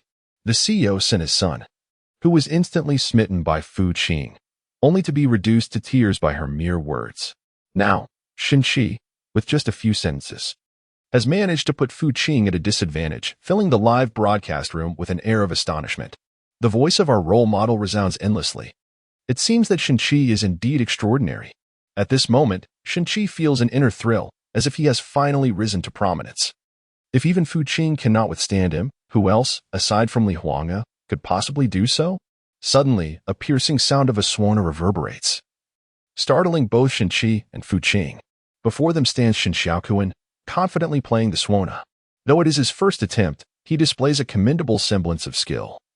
The melody may not be perfect, yet it is evident that he possesses some foundational knowledge. Shen Qi and Fu Qing exchange glances, both exclaiming in unison, "Has he learned?" Their astonishment quickly transforms into a simultaneous shake of the head. No. No. In the live broadcast setting, Zhuoyi inquires, "Sister Huanga, does it seem like Xiaokuan is skilled? Could it be that Shen Qi and Qingge were unaware of his training?" Li Huanga has lost count of how many times she has shaken her head. Absolutely not. Bai Qinghe furrows her brow slightly, musing whether Xiaokuan, with his evident passion for music, might have secretly taken lessons. Yet, Li Huanga shakes her head again. If he learned before the age of 3, then I shall retract my statement. That would indeed be strange, Lin Xiaolu interjects. I understand that Sister Huanga wishes to portray Xiaokuan as clever, but it is essential to adhere to the truth. Li Huanga pointedly ignores Lin Xiaolu, as if intentionally dismissing him, asserting many instruments share commonalities. Xiaokuan's ability to play the saxophone likely contributes to this. Zhuoyi suddenly experiences a moment of clarity. Yes, it's akin to someone who learns the pipa finding it much easier to learn the guitar. Xiaokuan's musical talent is truly remarkable. I have previously advised against children learning instruments, as it tends to make us adults appear quite inept. If only I could have a dozen sons like Xiaokuan. Wah. My mother has scolded me again and mentioned taking me to the Civil Affairs Bureau to change my name to Jidakuan. As the saying goes, dragons beget dragons and phoenixes beget phoenixes. The children adopted by Huanga will surely excel. Shen Xiaokuan appears slightly embarrassed, scratching his head and offering an awkward smile. It was my first time performing, and I couldn't help but feel a bit embarrassed. Today, I spent the day engrossed in instructional videos on traditional folk instruments. And Fu Qing immediately praised my efforts. Impressive. Shen Qi seemed to resonate more with Li Huanga. As a musician, it is entirely natural for Li Huanga to favor children with musical talent. Aside from his somewhat foul temper, precociousness, and a tendency to be unyielding and disrespectful towards his father, he appears to be quite commendable. Speaking of which, when is Fu Qing leaving? Just then, a sudden ring of the doorbell interrupted my thoughts. Shen Qi paused momentarily and then hurried to the door. Fu Qing recalled the female neighbor who had appeared during the live broadcast, as well as the band that had visited Li Huanga's home today, and remembered Shen Qi's intention to invite 2 individuals over for drinks. Shen Xiaokuan suddenly shouted he might be going out to conspire with the visitors. Fu Qing and Shen Xiaokuan swiftly chased after him. At the entrance of the courtyard stood 2 elderly gentlemen. One was Wang Dehai from the previous band visit, and the other, dressed in loose-fitting traditional Huaxia attire with gray hair and a spirited demeanor, exuded an extraordinary presence. The barrage of comments erupted in a frenzy. No way. It's Mr. Fang Shi. Mr. Fang Shi, a renowned expert in calligraphy, poetry, and historical literature from Huaxia. I didn't expect him to come after just greeting Huang at Tianhou. Is he here to discuss when will the bright moon appear? Mr. Fang Shi holds this poem in high regard and even humbly claims to learn from Shen Qi. I'm utterly bewildered. I thought it was a joke. This shows just how remarkable Shen Qi's lyrics must be. Lin Shelu, with her red lips pursed, wore an expression of disbelief. He actually came? I thought it was just for show. Bai Qinghe felt a surge of jealousy rise within her. Her husband, Liang Bin, also had an affinity for such matters, and Bai Qinghe had planned to showcase this during her family's second live broadcast. Little did she expect that Mr. Fang Shi would genuinely seek out Shen Qi. Such dedication to the art of poetry truly deserves admiration, Bai Qinghe remarked with a smile. Li Huanga was equally astonished. He had initially thought that Mr. Fang Shi's remarks were merely courtesy stemming from director Hong Tao's influence. Even if it were true, it seemed rather hasty for him to arrive so soon. Surely, even in the same city, such an esteemed expert should not be in such a rush. Yet, Li Huanga could not deny the exhilaration he felt. Shen Xiaokuan's small face clearly displayed his displeasure. Hadn't a group just arrived today? His mother does not appreciate strangers visiting their home. Just as Shen Xiaokuan was about to speak, Fu Qing exclaimed, "Oh my! Mr. Fang Shi, you truly came." Mr. Fang was taken aback and quickly exchanged knowing glances with Fu Qing. It was only after Fu Qing's moment of shock that she realized her blunder. She hastily turned to Shen Qi, who, with a puzzled expression, inquired, "Did you know this white-bearded gentleman was coming? Who is he, and what is his purpose for visiting?" "Shen Qi, do you even know who he is?" "The textbooks from elementary school to university for Xiaokuan will be compiled by him." Qingge knew Mr. Fang was coming, but Shen Qi was unaware. Is there a chance that the details of the live broadcast have been exposed? Oh no, the most genuine live broadcast is about to disappear. I am heartbroken. In her panic, Fu Qing concocted an excuse. It was Huang Ge who asked Mr. Fang Shi to come. Wang Dehai chuckled at Shen Qi, saying, "Little Shen, Fang Shi is my old comrade. When he came looking for you, I guided him here. I must return to rehearsal, so I shall take my leave. I must say, little Shen, the piece you composed is truly remarkable. Just the other day, you showcased the flute, eru, guzheng, pipa, and suona. After practicing for so many years, I am left feeling inadequate. As the saying goes, one lives and learns until death. I need to hurry back to practice. Until we meet again." With that, Wang Dehai departed, leaving Shen Qi in a state of disarray. Just as Fang Shi was about to greet Shen Qi, he noticed that Shen Qi's expression was amiss. Fu Qing and Shen Xiaokuan wore ominous expressions, smirking coldly. Shen Qi awkwardly scratched his head. He chuckled, "Hee hee. Old Wang is a good fellow. However, he sometimes confuses people. The ones demonstrating those instruments weren't me at all. Fu Qing and Shen Xiaoquan continued to smirk. Laughter erupted in the live stream. Shen Qi hastily changed the subject, pointing at Feng Shi and asking, "By the way, why did Huang Ge send this esteemed gentleman?" Feng Shi, now devoid of his previous seriousness, approached with an appreciative smile, grasping Shen Qi's hand. "Greetings, little Shun. I was compelled to visit after hearing Wang Dehai and the others sing When Will the Moon Be Clear. Truly, it is evident that the younger generation carries the torch of poetry with such mastery." Shen Qi quickly interrupted, glancing between Fu Qing and Feng Shi. Was it truly because of old Wang's visit, or was it Huang Gu's request? Both Fu Qing and Feng Shi were momentarily at a loss for words. It must be said that Fu Qing was astute. Her brows suddenly knitted together. "Shen Qi, did you compose a song for When Will the Moon Be Clear?" "Oh my, you can write songs? Does Huang Ge know?" The atmosphere shifted dramatically as Shen Qi seized Shen Xiaoquan. Furious, "You traitor, Shen Xiaoquan." Chapter 62. In truth, I plagiarized that song. In the villa's living room, the atmosphere grew slightly eerie. Fu Qing, initially planning to leave, decided to stay, dismissing her company matters. Watching a live broadcast is far more entertaining than merely watching a recording. Fu Qing pulled Shen Xiaoquan aside, quietly anticipating Shen Qi's unfolding drama. "Mr. Feng," Shen Qi began, but quickly realized it was somewhat inappropriate. Feng Shi, unperturbed by such details, smiled warmly. "Little Shen, your When Will the Moon Be Clear is astonishing. I specifically came to confirm whether this poetic piece is indeed your creation." Shen Qi stole a glance at Fu Qing. Old Feng, since you have come all the way here, I must confess, this poem is, in fact, plagiarized." "What the heck? What a scoop. Shameless. Isn't it true that Brother Qi never explicitly claimed authorship? Isn't it just those old folks who said so? Not denying it is tantamount to an admission. Shen Qi has ulterior motives. This is outright plagiarism." In the broadcasting room, Li Huangge grew somewhat anxious. The pressing issue now lay in the weight of public opinion.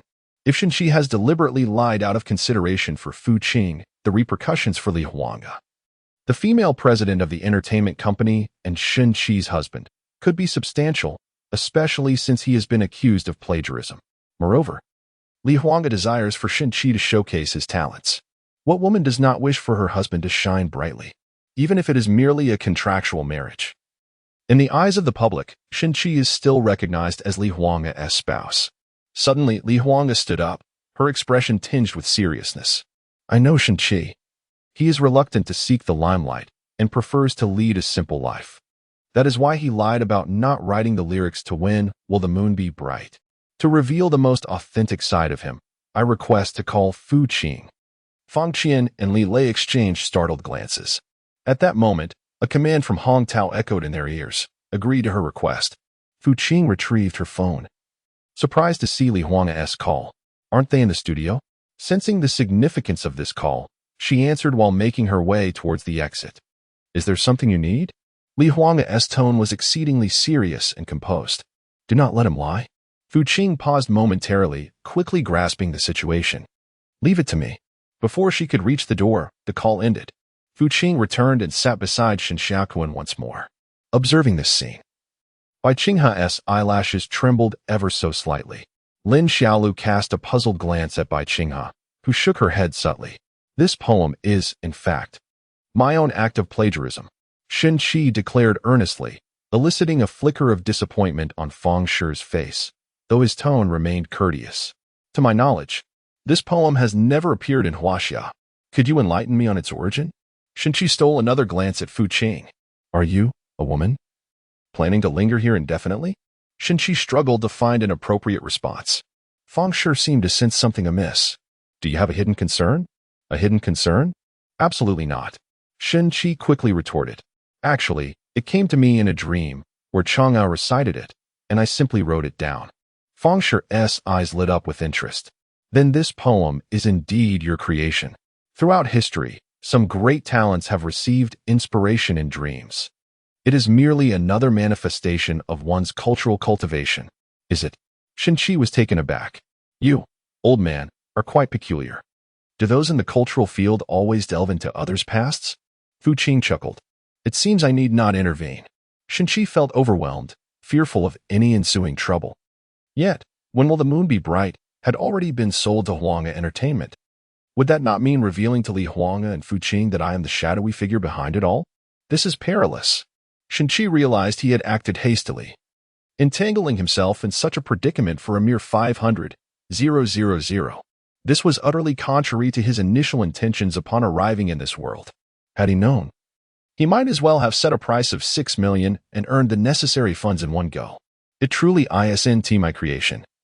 I speak the truth. The lyrics and the melody of When Will the Moon Be Bright are not of my making. Wearing a serious expression, remarked, I acquired it by chance. Yet that individual implored me repeatedly to never disclose his identity. Thus, this explanation would likely convince Feng Shi to a significant extent. Allowing to breathe a slight sigh of relief, Fu Qing let out a cold laugh. How resolute you are. She approached, whispering, Huang Gu is aware of this matter. She mentioned that if you speak the truth, she could facilitate your transition to a formal position. S mouth fell agape as he turned to Fu Qing. Disbelief etched across his face. Transition to a formal position? Is my dream becoming a reality? Wait. He glanced at once more, shifting his gaze back to Fu Qing. Was a traitor, and Fu Qing was in cahoots with Li Huanggu. Li Huanggu had previously used her charm to coax into writing songs. None of these individuals could be trusted. Shook his head vehemently. No, I truly did not write it. Feng Shi sensed something peculiar about in Fu Qing. What a pity, Fu Qing muttered through gritted teeth, continuing in a hushed tone. Huanggu has been searching for the song's creator. The song sold for a pittance. And Huanggu feels embarrassed, claiming that she must compensate the creator with 1 million. A staggering 1 million. Was momentarily taken aback, having earned 550,000 by selling the song and persuading Li Huanggu to enroll in a class. He was still 545,000 short of the 600,000 mark.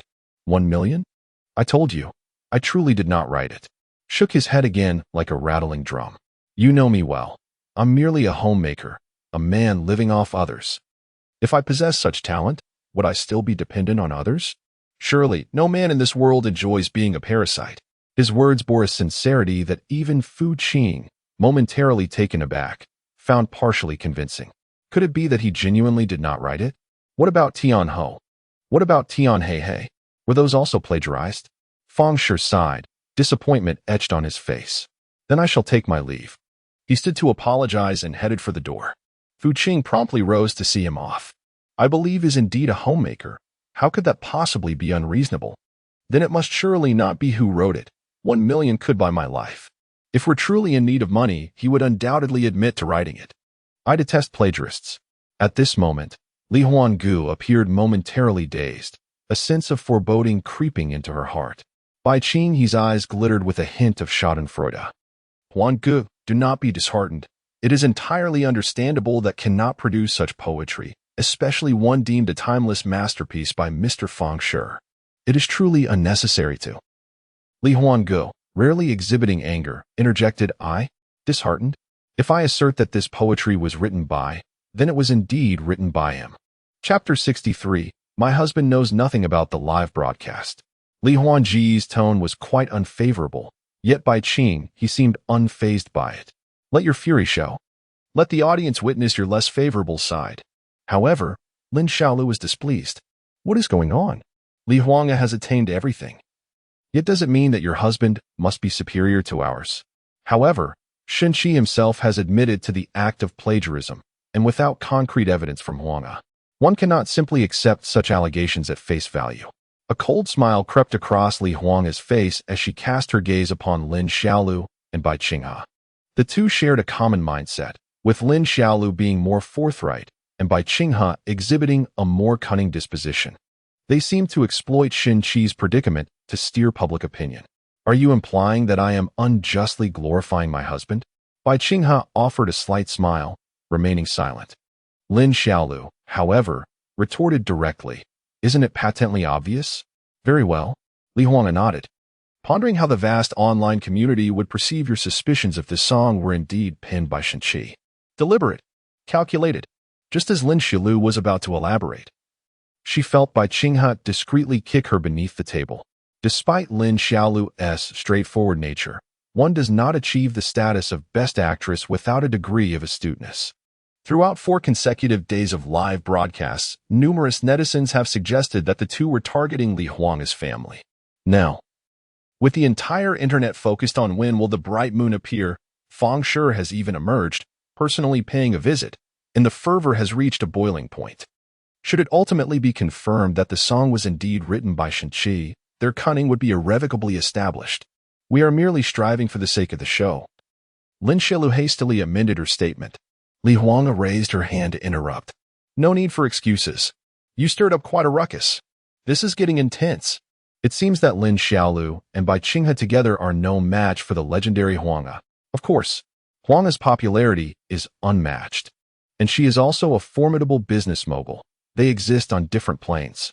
Regardless, this is a variety show. Consistently denigrating someone's husband before the cameras is rather unbecoming. While there may be disputes, it's not a vicious fight, and I expect much more than this.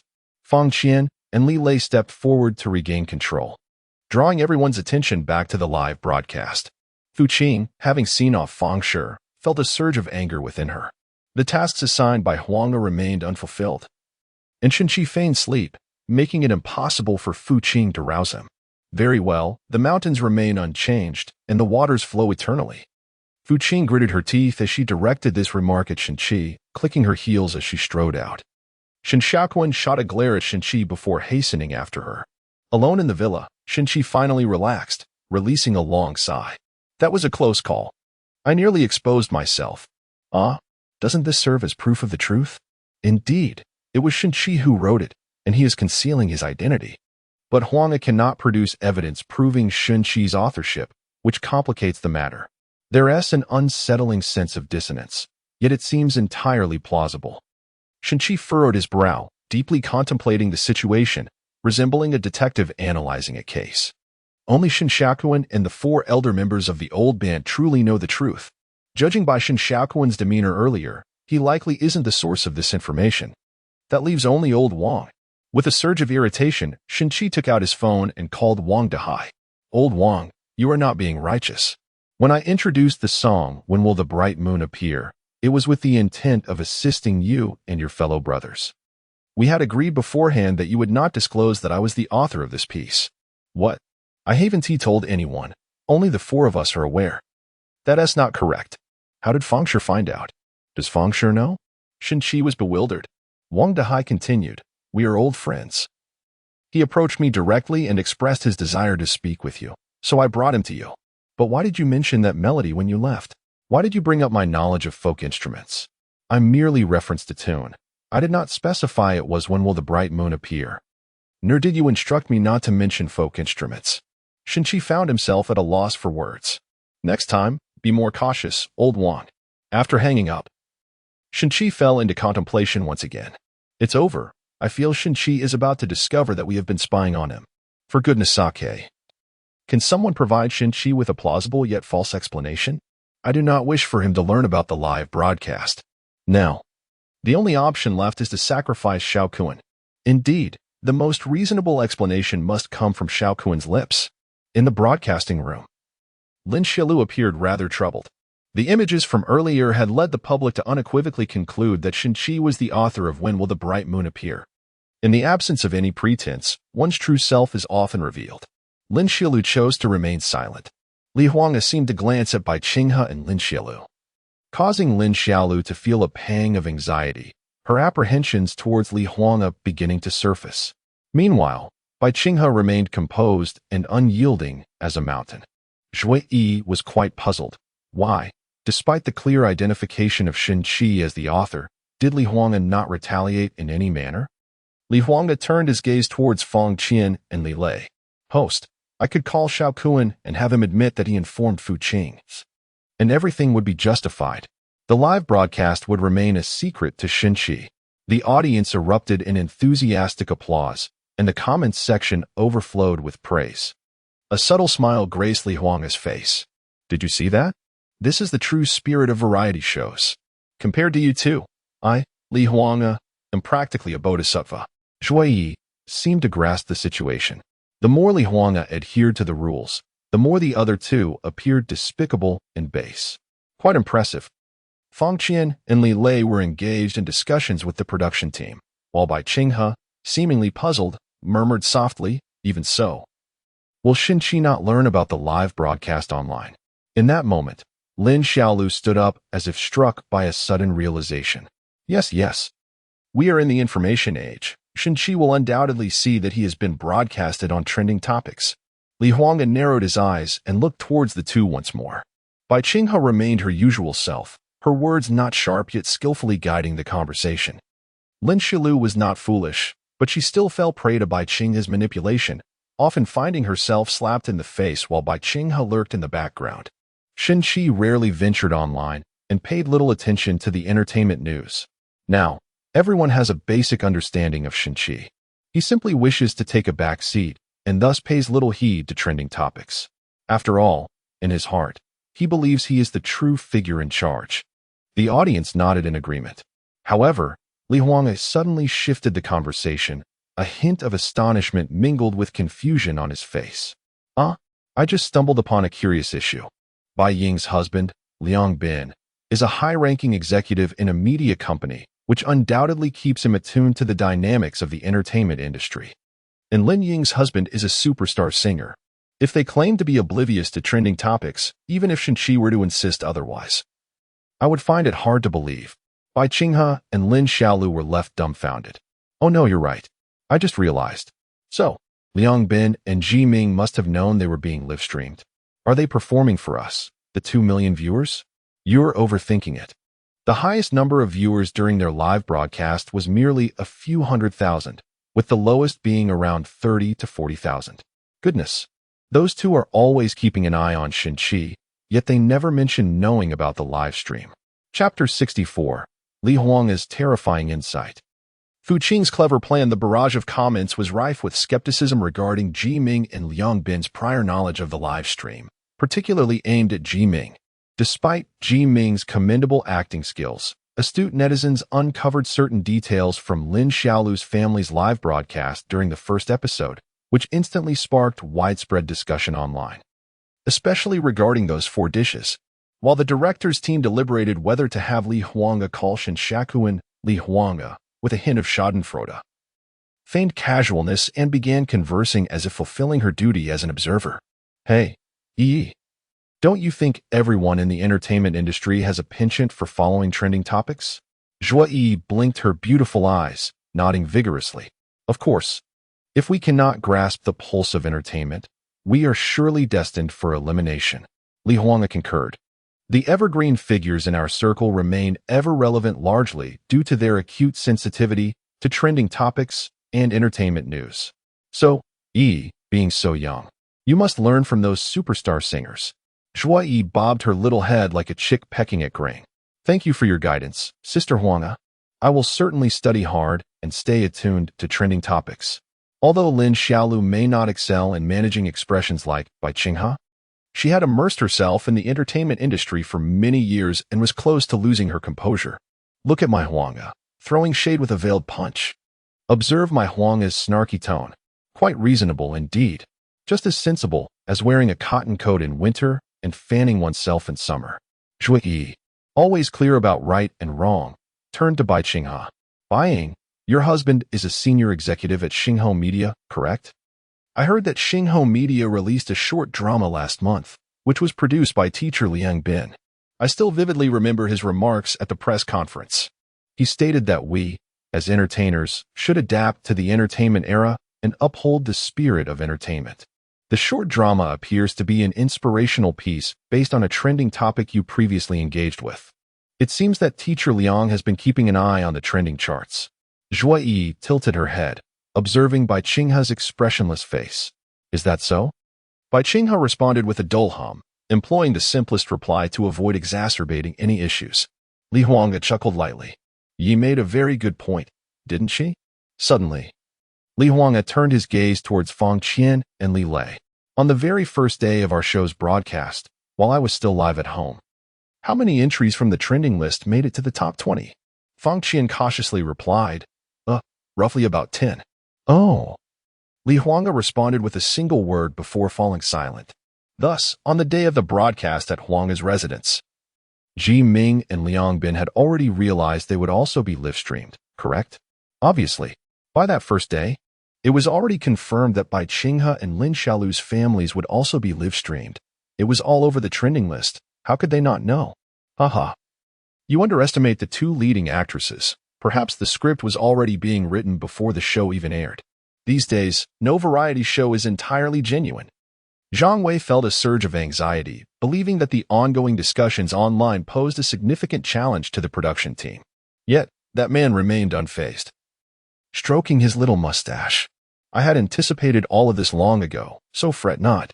Zhang Wei was taken aback. Hong Tao picked up the intercom. Li Lei, fulfill Li Huanga's request. In the broadcasting room, Li Lei instantly felt a weight lifted off his shoulders, reattaching his professional smile. Huanga, we have taken your earlier suggestion to heart and will have you call Xiao Kuan. At that moment, the footage displayed Fu Qing apologizing profusely as she bid farewell to Feng Shi while conversing with Xiao Kuan in the courtyard. Xiao Kuan, you did exceptionally well. You have nearly completed the tasks assigned by your mother. Shin Xiao Kuan's face flushed with joy, feeling as though he had assisted Li Huanga. Should I continue? Of course. Fu Qing ruffled Shin Xiao Kuan's hair. Your mother has always wanted to reveal some of Shin Qi's abilities. You have already traversed 5,000 miles of this long journey. 5,000 more remain. There's still that far to go? Shin Xiao Kuan exclaimed. Fu Qing nodded. In such a short time, Shin Qi has demonstrated so many capabilities. Some we know he possesses, yet he simply refuses to showcase them. More importantly, he does not acknowledge them himself. Shin Xiao Kuan glanced at the entrance of the villa. Fuming, indeed, Shin Qi is utterly despicable. Fu Qing concurred. Thus, we must not only expose his remaining capabilities but also compel him to acknowledge them. All right. Oh my goodness. It is only now that I realize Xiao Kuan is a spy. This is wonderful. It entirely proves that Shin Qi has been oblivious to the live broadcast until now. With 3 families in total, surely at least one must save face, right? Thus, Huanga is indeed the true mastermind behind the scenes. She joined this variety show to fully unveil Shin Qi. Am I watching a live broadcast or a suspense drama? The live broadcast from the House of the Song Queen was remarkably successful, entirely supporting this variety show. In the studio, Bai Qinghe and Lin Xiaolu could barely conceal their expressions. A trace of fear towards Li Huanga emerged within them. What sort of intellect could orchestrate such a plan step by step? Everything was advancing precisely according to Li Huanga's design. It was not merely Li Huanga exposing Shin Qi, but also guiding the entire public discourse. They felt as if they had fallen into a trap, a chill creeping into their hearts. At that moment, Zhuai Yi was so horrified that she could hardly speak, staring blankly at Li Huanga. A subtle smile played on Li Huanga's otherwise calm face as she held her phone and called Fu Qing. She arranged matters like a commanding general, instructing Xiao Kuan to inform Shin Qi about the matter of when will the moon be clear. This way, Xiao Kuan would not break the bond of trust between him and Shin Qi, as he had merely communicated it to her, not to me. Unsurprisingly, Shin Qi would likely persist in claiming the song was obtained from someone else, thus remaining the mastermind behind the scenes. For now, let us not dwell on the identity of the puppet master, but rather find a way to showcase his skills with traditional instruments. Naturally, discovering more of his talents would be even better. And what about his novel-writing endeavors? The other 3 members of the observation team felt a shiver run through them, utterly astonished. The viewership in the live broadcast room had surpassed 22 million. The barrage of comments erupted. Am I watching a horror movie? I'm trembling with fear. Is this something a human mind could conceive? I think I'm about to unfollow. Li Huanga is beyond the control of any man. Nonsense. I just need to let her control me. Suddenly, I feel a bit sorry for Shin Qi. Feel sorry for him? He married Li Huanga. What is there to feel sorry about? Fu Qing, entirely accustomed to Li Huanga's style, immediately responded, all right, as the only woman able to connect with your intellect. I have a plan. What plan? Li Huanga inquired. A good one. Fu Qing replied. He suggested inviting 2 people over for drinks today. I can pretend to take Xiao Kuan to visit you, telling him we won't be back until around midnight. Li Huanga chuckled. Indeed, it was a splendid plan. Chapter 65. No second woman's long hair should appear in the house. The entire studio was enveloped in a peculiar atmosphere. All eyes were fixed on Li Huanga. Each individual's thoughts intricate and multifaceted. Li Huanga, more transparent than a clear mirror, seemed to embody her true purpose. When Li Huanga was merely a pure song queen, even her intelligence could not convey a sense of cunning to the public. However, her greater focus now lay in managing Huanga Entertainment, as she had a multitude of individuals to support. Thus, displaying such intelligence was undoubtedly essential.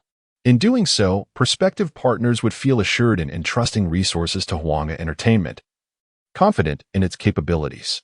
The competitors are acutely aware that when it comes to Huanga Entertainment, they must first consider whether their intellect measures up to that of Li Huanga. At this moment, Bai Qinghe and Lin Xiaolu found themselves experiencing a twinge of regret regarding their targeting of Li Huanga. Zhu Yi felt that Li Huanga now held a higher status in her heart, becoming the ultimate aspiration of her lifetime. Amidst the immense anticipation of over 20 million people, Fu Qing succinctly conveyed Li Huanji's plans to Shun Xiaoquan. Shun Xiaoquan, thumping his small chest, began to assure. As Shenqi, my mother's husband, has concealed so much from her, I have long disapproved of him. I stand firmly with you and my mother. Leave everything to me. There will be no issues. From this moment forth, the grand showdown with Shenqi begins. Why do I feel a hint of pity for Shenqi? So this three-person household considers Shenqi an outsider? No. The three-person household refers to Li Huanga, Fu Qing, and Shun Xiaoquan. And Shenqi has nothing to do with it. What capabilities does Shenqi even possess? The anticipation is overwhelming. I am determined to follow this show. Specifically, I am committed to following the live broadcast from the Huanga household. The other two families seem like mere clowns, dispensable. I suggest we focus solely on the Huanga household. The scene shifted to the living room. Shenqi was utterly perplexed. Wang Dehai and the others merely knew that the song was written by him, yet they were unfamiliar with Li Huanga and Fu Qing, and even less so with Shun Xiaoquan. The only explanation for Fang Shi's visit was due to Li Huanga and Fu Qing.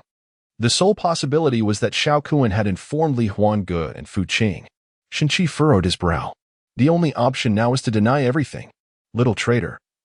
Just wait, he murmured to himself when Fu Qing entered, holding Shun Xiaoquan's hand. Shenqi instinctively exclaimed, Hey, why are you still here? Fu Qing's expression darkened. Huanga called. I need to take Xiaoquan to visit the set. You'll have to manage dinner on your own. Shenqi's eyes brightened. When will you be back? It's hard to say. The earliest would be midnight, and it's possible we might stay the night, Fu Qing replied. Shenqi immediately grasped the fabric over his heart. His face filled with sorrow. Oh, how painful it is to wait many more hours to see my Huanga. Fu Qing, Shun Xiaoquan. Why do I feel Shenqi's acting is superior to Ji Tianwang's? Shenqi must be genuinely emotional. After all, it is Li Huanga. I am eager to see what Shenqi reveals while home alone. I will keep an eye on Huanga. Zhang Wei appeared anxious, eager for the unfolding drama. Director? My curiosity has been piqued. As an assistant director, I am keen to see what Shenqi is up to. However, regarding the live broadcast duration, Hong Tao smiled slightly and remarked, the live broadcast schedule is quite flexible. So let us keep streaming Shenqi. Really? Zhang Wei exclaimed in delight. At present, the entire program relies heavily on Li Huanga in the studio and Shenqi during the live broadcast. I have a premonition that our show's popularity will soar to new heights. Hong Tao exuded confidence, his aura commanding respect. The leadership at the station must not be foolish enough to halt our momentum. With a bittersweet expression, Shenqi bid farewell to the two. Fu Qing entered the car first, and Shun Xiaoquan secretly confided to Shenqi. It was I who informed Qing Gij. Shenqi was momentarily taken aback. And as he clenched his teeth, Shun Xiaoquan burst into laughter and hopped into the vehicle, just as the car turned the corner and was out of sight. Shenqi suddenly smiled faintly, retrieving his phone to dial a number. Tonight, we shall proceed as planned. Upon returning home, Shenqi glanced at the time for 30 p.m. Surveying the living room, he mused, how wonderful it is to have no children at home. He grabbed the keys to his scooter and stepped outside. The live broadcast studio fell into a hushed silence. Observing the vacant screen, Bai Qinghe and Lin Xiaolu felt a surge of joy. With Shenqi and Shen Xiaoquan absent for an extended period, the viewer count was bound to dwindle.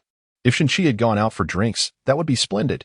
Li Huanga smiled faintly, a flicker of anticipation rising within her. What secrets remain? Zhuo Yi inquired curiously. Sister Huanga, where has Shenqi gone? Li Huanga seemed to recall something amusing and laughed heartily.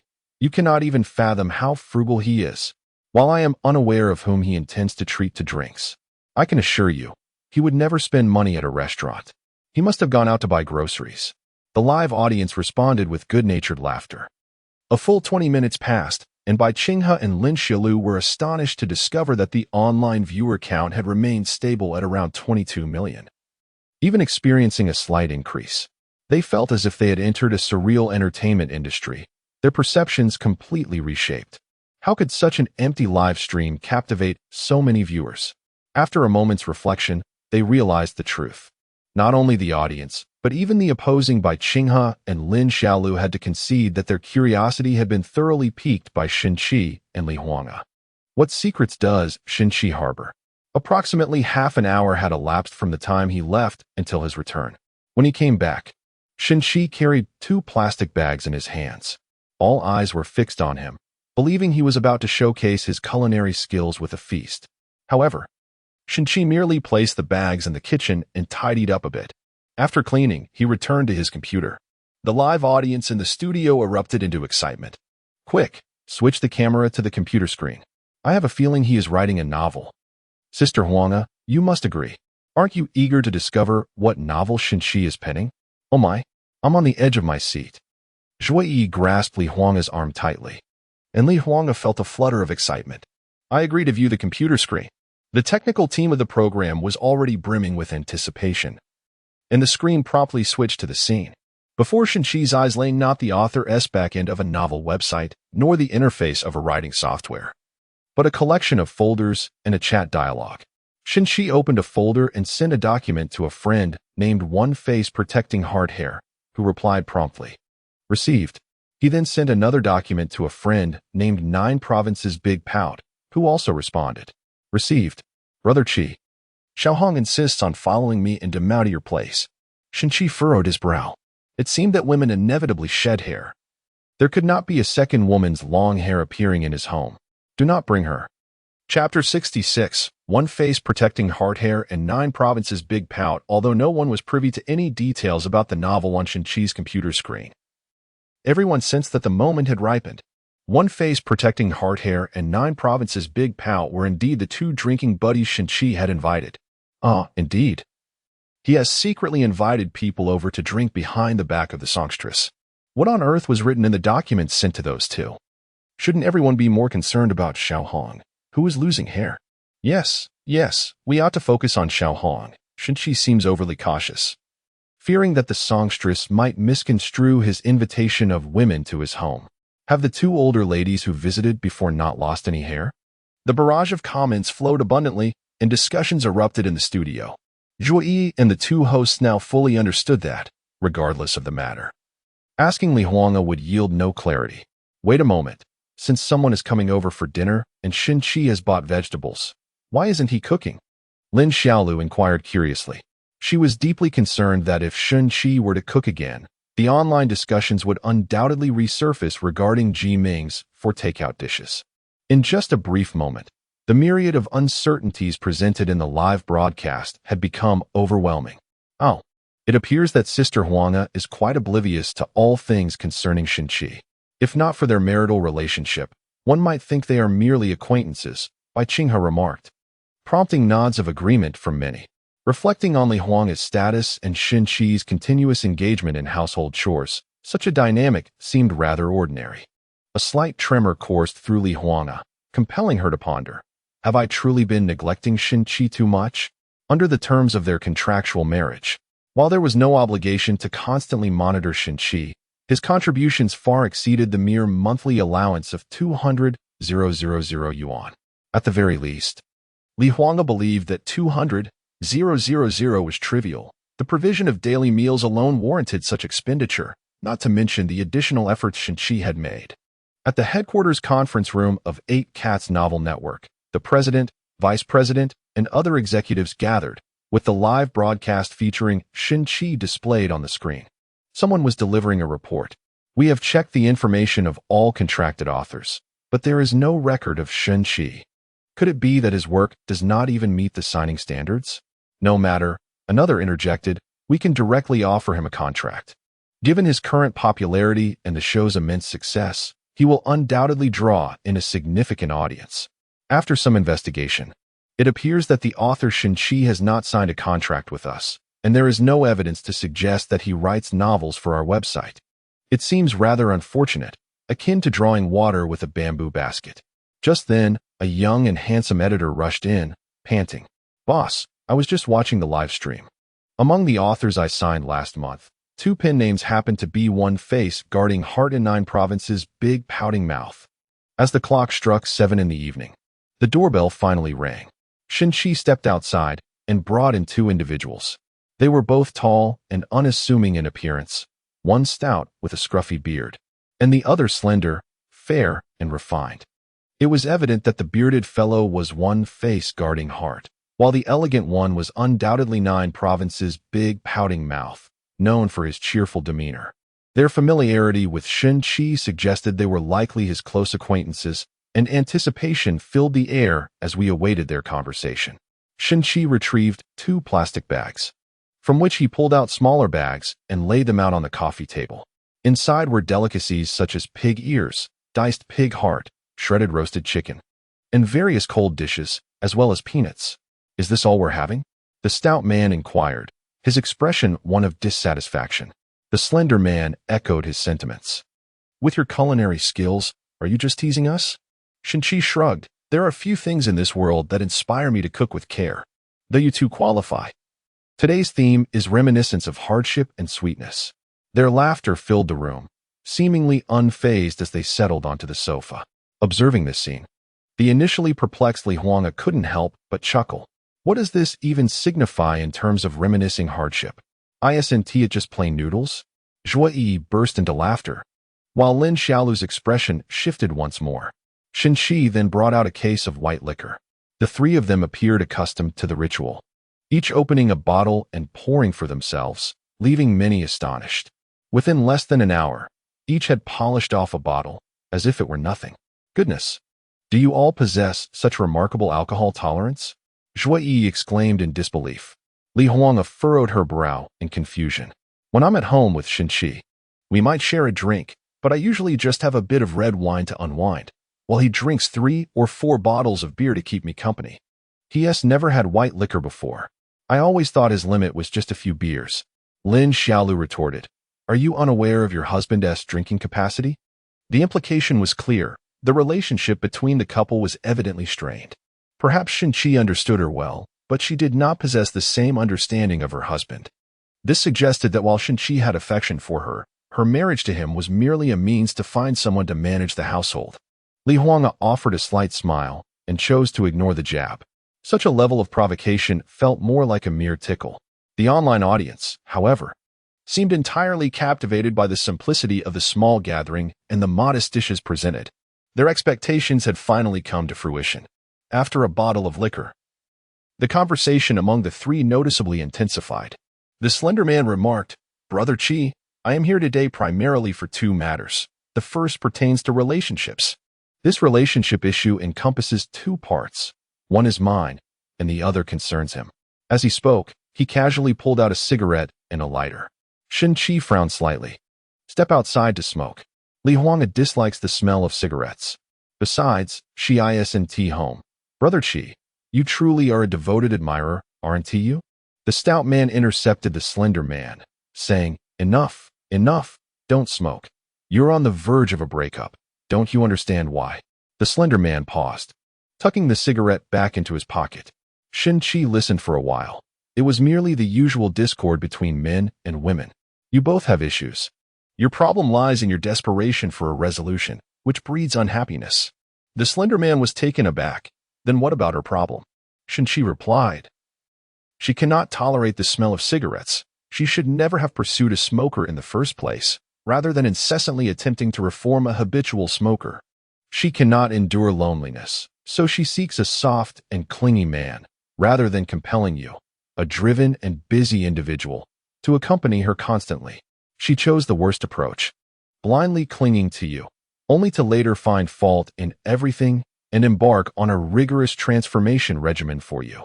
In the adult world, one should focus on selection rather than education. The slender man was momentarily stunned, silently raising his glass for a large sip. I see clearly now, Brother Chi. I have come to understand. You mean since we have chosen each other, we cannot demand changes from one another, correct? Shin Chi shook his head. No, no, no. What I mean is to suggest that you should break up. Chapter 67. The Truth Revealed? Profiting handsomely from Li Huanga. Where can one find a brother like Shin Chi? I should stock up when I have the chance. He truly understands life. I can discern that while the issues of smoking and drinking are inherently male, in Shin Chi's perspective, the problematic brother is comforted, and it is instead the woman's fault. Now that is a true brother.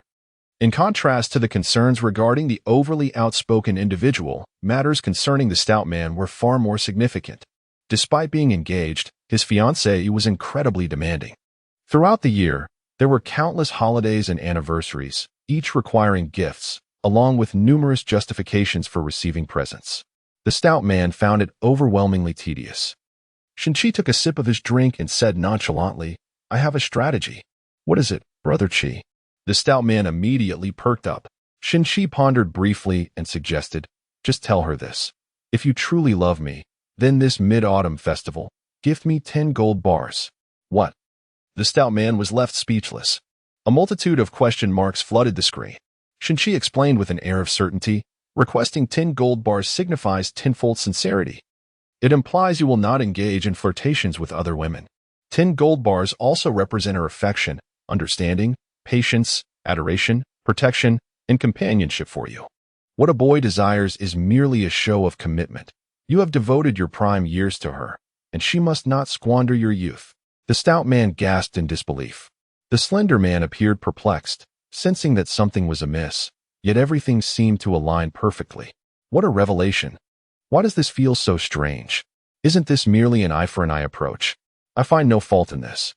Why shouldn't a man employ such a method to request gifts from a woman? Laughter erupted in the studio, with some individuals even shedding tears. Zhua Yi leaned over the table, pounding it in amusement, while Li Huanga stifled her laughter with her hand. Shin Chi's theory stood in stark contrast to the beliefs of Bai Qinghe and Lin Xiaolu. Bai Qinghe frowned, declaring, this is sheer fallacy. Lin Xiaolu, brimming with indignation, retorted, this is clearly intentional. Such a mindset is rather disappointing. Li Huanga cast a glance at the two actresses, pondering whether they believed that women ought to demand gifts in this manner, while men should not. Just as Lin Xiaolu was about to speak, she felt a gentle nudge from Bai Qinghe's leg, which made her instantly comprehend. It wasn't that. It was merely a matter of the approach being inappropriate. Li Huanga nodded in agreement. The current issue was not about Shin Chi's fiancé employing such tactics, but rather that Shin Chi was instructing him on how to help her understand. Zhua Yi laughed heartily, no faults here. At that moment, the screen shifted to the slender man and the stout man, who suddenly broached a new topic. Brother Chi, we received the manuscript you sent us today. We'll assist you with the updates tomorrow. By the way, why did you only update 2 chapters previously, but now 4? The studio erupted in chaos. Those averse to clutter were deterred from viewing the barrage of comments. Li Huanga's eyes widened in astonishment. Was Shin Chi truly the author of the novel, merely opting not to use his author account for updates? Thus, the tales of the Empress's wife and the swarm of filth were indeed penned by Shin Chi. The trio took a sip of their drinks, and Shin Chi's expression turned grave. The dean visited today. I gave him 2 million, but I'm still short 6 million. We have only 2 months. The slender man and the stout man exchanged glances, each retrieving a card from their pockets. I still have a bid in my card. Though it's a drop in the ocean, it can contribute to our welfare institution. Brother Chi, please accept it, otherwise, I shall feel uneasy. Shin Chi pushed their hands back, smiling. Just continue updating as I have instructed. The royalties from this month and next should be considerable. I've managed to deceive Li Huanga out of over 50,000 and earned 500,000 from selling a song. In 2 months, I am certain I can gather enough. If not, we'll figure it out. After some back and forth, Shin-chi ultimately refused to accept their contributions. What a clear narrative is emerging. Shin-chi is raising funds for the welfare institution. Did he come from a welfare institution himself? So he indeed wrote 2 novels. The crucial question remains. Does writing novels truly yield profit? I've been at it for 5 years and can only withdraw 200 yuan. I currently have saved up 196. I've read both those novels. The author of The Swarm of Filth has a rather rugged appearance, while the creator of The Empress's Wife is a distinguished figure. At last, the truth is unveiled. My esteemed Chi is remarkable. Li Huang's eyes shimmered as she gazed at Shin-chi's calm visage on the screen, her heart swelling with tumultuous emotions. Zhua Yi, equally astonished, found herself at a loss for words. Lin Xiaolu and Bai Qinghe exchanged glances, utterly bewildered by the current circumstances. Sister Huang, did you know that Shin-chi came from an orphanage? Lin Xiaolu inquired, her tone laden with implication. Li Huang absent-mindedly shook her head, her attention not focused on Lin Xiaolu's intent, merely responding to the question. Unbeknownst to her, Lin Xiaolu felt a flicker of joy. As a spouse, shouldn't one have a deeper understanding of their partner? It is indeed quite limited, Li Huang murmured. Lin Xiaolu and Bai Qinghe were momentarily speechless, and after a pause, Bai Qinghe asked, Sister Huang, if your knowledge of Shin-chi is so scant, why did you marry him? Li Huang shook her head, choosing not to respond, her mind preoccupied with other matters. Over the past 3 years, she had firmly believed Shin-chi to be a miserly, money-hungry individual, thinking his affinity for wealth was merely a reflection of societal norms. Was there so much more beneath the surface? Brother Chi, the 3 of us were raised in the orphanage. It cannot be allowed to simply fade away. Indeed, Brother Chi, you devoted all your earnings to the orphanage over these 3 years. The relocation of the orphanage is no small matter. It cannot all fall on your shoulders. Shin-chi chuckled heartily, patting both of their shoulders with unabashed bravado. Fear not. Your brother Chi is not one to rely solely on others. I can earn 200,000 a month. Besides, aside from royalties from my novels, I can always sell a few more songs. I plan to write another song and make a handsome profit off Li Huang. Li Huang was abruptly pulled from her complex thoughts. Oh, splendid. How foolish of me to feel guilty over my misunderstandings about you. In your eyes, am I merely a naive individual with deep pockets? Bai Qinghe and Lin Xiaolu could hardly contain their glee. Shin-chi had ultimately revealed a darker side, exposing the issues within Li Huang's family, which were far more troubling than the harmonious facade presented in the live stream. It seems even the Huang Empress's family is not so flawless. The couple is scheming against each other. Are some of you blind? Shin-chi is utterly ungrateful. Shin-chi was merely joking to comfort his brothers. Aren't his songs The Empress and When Will the Moon Be Full worth that price? Indeed, The Empress was only 50,000. When Will the Moon Be Full also needed funds to adjust its price. Lin Xiaolu and Bai Qinghe were left dumbfounded.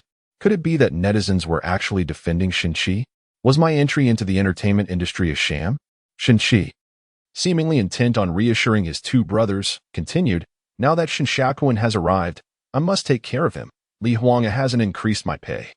I can act as if I'm struggling in front of her, making her feel guilty. Perhaps I could receive some gifts from her, later.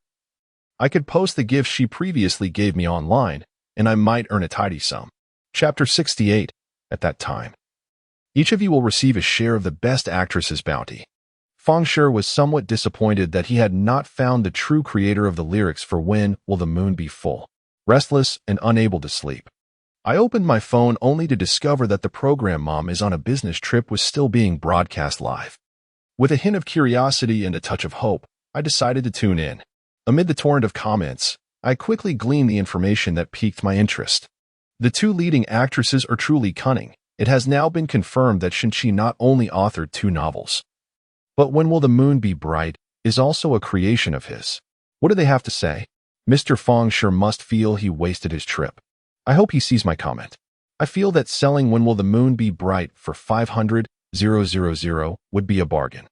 I truly wish to hear the final version of the song, When Will the Moon Be Bright. Feng Shi's murky old eyes suddenly sparkled, showing no trace of anger at being deceived by Shin-chi. A true talent indeed. Geniuses often possess a peculiar, and somewhat obsessive disposition. It was nearly 10:30 p.m. Yet the conference room at the headquarters of Bimao Network was brightly lit. What? The president stared in astonishment at the newly arrived editor, Yuan Yi. You say the authors of the two books are named a face of Heartguard and 9 Provinces Big Pout? Yuan Yi, with youthful exuberance gracing his handsome face, replied. Yes, I confirmed these names from the comments during the live broadcast tonight. Wonderful, simply wonderful. The president was trembling with excitement. The vice president inquired hastily. Are those the 2 books by the authors known as Fecal Sea Mad Maggot and Queen of Heaven's Wife? Precisely, Yuan Yi exclaimed. Their performances have been outstanding. They are all at the forefront of their respective genres. Let us continue to push for more traffic. Understood. Though it was nearly midnight, the audience in the live stream continued to swell rather than dwindle. A tremendous sense of suspense and anticipation filled the air, drawing in many night shift workers. The broadcasting studio was ablaze with light, and astonishingly, not a single audience member had left. Lin Xiaolu and Bai Qing, he seemed utterly perplexed, for as observers, they could not depart as long as the broadcast continued. But do these people not have homes? Zhui Yi remained exuberant, her youthful face flushed with excitement. Sister Li Huanggu, Shenqi is simply incredible. The shock in Li Huangji's heart was undoubtedly the most profound, as she had endured the greatest contrast. Questions arose. With all the abilities Shenqi had displayed, why would he willingly choose a life of dependency? Why would he take on household chores daily? Throughout the day of broadcasting, Li Huanggu even dismissed the notion that Shenqi loved her, yet now his love for her had transformed into the sole explanation. On screen, 3 men, with the second bottle of wine nearly finished, began to feel the effects of the alcohol and grew animated. When we visited the orphanage, we were both 4 years old, while Chigu was just 2, constantly bullied. Who would have thought that as we grew up, Chigu would become our leader? Otherwise, we wouldn't be calling him Chigu. If it must be Chigu, I too wish to live off soft rice. Chigu, could you ask your sister-in-law if she knows any other leading ladies who require soft rice husbands, and introduce one to me? Shenqi chuckled and said, although I do not follow the entertainment industry closely, I do know a little about Li Huanggu's affairs. As far as I am aware, there is someone named Bai Qing He and another named Lin Xiaolu. These 2 do not have a good relationship with Li Huanggu. One night, as I made my way to the bathroom, I passed by her bedroom and overheard her gritting her teeth, cursing those 2. It's not just boasting. When the time comes, we can allocate those 2 leading ladies among you all. No one should quarrel or vie for them. One for each. The room erupted with laughter. Goodness, I've made up my mind about this, brother, Shenqi. Oh my, this is hilarious. Just look at the expressions on Bai Qinghe and Lin Xiaolu's faces. Ha ha ha. Even the Queen of Melodies is gossiping behind the scenes. This is undoubtedly a juicy story. The broadcasting studio was instantly abuzz. Lin Xiaolu and Bai Qinghe's faces turned crimson with anger. At that moment, all their attempts to maintain composure faltered. Li Huanggu, what does Shenqi mean by this? Lin Xiaolu bit down hard, demanding, is he suggesting that we divorce and then financially support Hu Xinmao and De Qiaozui? Li Huanggu, too, felt a tinge of embarrassment. She had not anticipated Shenqi's words would be so candid. Shenqi is merely an ordinary individual. Isn't it quite typical for a man to boast after a drink? We are all public figures, and being attractive often leads to being envisioned as potential spouses. It's rather normal. As she spoke, Li Huanggu struggled to suppress her laughter, which only fueled Bai Qinghe and Lin Xiaolu's ire further. I cannot endure this any longer. Li Huanggu, you must provide us with an explanation. Lin Xiaolu insisted. Bai Qinghe seemed to have a sudden realization, given that the public holds us in high regard. It is indeed quite normal for them to desire to benefit from individuals like us. Huh? Lin Xiaolu looked at Bai Qinghe in confusion. Wait, whose side are you on? Bai Qinghe furrowed her brow, glancing at Li Huanggu. But isn't it a bit inappropriate for the Queen of Melodies to speak of us so casually at home? Zhui Yi interjected, trying to mediate. This was Shenqi's statement. It may not necessarily be true. Li Huanggu appeared completely unperturbed, bluntly stating, my room has excellent soundproofing. Shenqi cannot hear anything. Right. He couldn't possibly have heard. Zhui Yi was momentarily taken aback, clearly flustered. So, the Queen of Melodies did say something? Bai Qinghe squinted, inquiring. Li Huang shook her head. I did not. Shenqi was merely bragging and rambling. Exactly. When a man asserts he isn't boasting while drinking, it invariably means he is. When a man claims he isn't targeting anyone present, it certainly implies he is. When a man insists he means no offense, it undoubtedly suggests otherwise. When a man states he will keep it brief, it is guaranteed to be anything but. Fang Qian quickly attempted to diffuse the tension, saying, this only further proves that Shenqi truly has no awareness of the live broadcast. Had he known even a fraction, he would not have uttered such words. Li Lei swiftly added, after all, he had been drinking, so his words may not be entirely reliable. Only then did the expressions of Bai Qinghe and Lin Xilu soften a bit. Just then, the scene transitioned to the customary sentimental moment following men drinking. Shenqi stood up, a glimmer of light seemingly flickering in his eyes, grasping a bottle of wine, taking a sip, and then retrieving a guitar from behind the sofa. The moonlight outside was radiant, and the night was deepening. Shenqi strummed a simple chord, his voice low and hoarse as he began to sing. As you step into this joyous realm, burdened by all your dreams and aspirations, the diverse faces adorned with various expressions, none remember your visage. After several rounds of drinks, you find yourself in a corner, stubbornly singing a bitter melody, listening as it drowns in the cacophony. You raise your glass and whisper to yourself. A colossal flash of lightning streaks through Li Huang's mind, akin to a thunderbolt cast into a tranquil lake. Zhuo Yi is left astounded, her beautiful eyes wide, unconsciously rising to her feet. Bai Qinghe and Lin Xilu, their eyes shimmering with emotion, cannot help but cover their mouths. The broadcasting hall falls into a profound silence. The sound of a pin dropping audible. The live stream, teeming with over 20 million viewers, momentarily freezes, then erupts like molten lava. What an astonishing revelation. Chapter 69 reveals that there are no virtuous souls in the entertainment industry. A toast to my homeland. A toast to distant shores, safeguarding my kindness, urging my growth. A toast to the dawn. A toast to the moonlight, awakening my yearnings, softening the harshness of solitude. A toast to my homeland. A toast to distant shores, safeguarding my kindness, urging my growth. A toast to freedom. A toast to death, forgiving my ordinariness, dispelling my confusion. What an astonishing revelation. Have I truly lost my senses? Can such lyrics be penned by a mortal? I am overwhelmed. It feels as though my life is being narrated.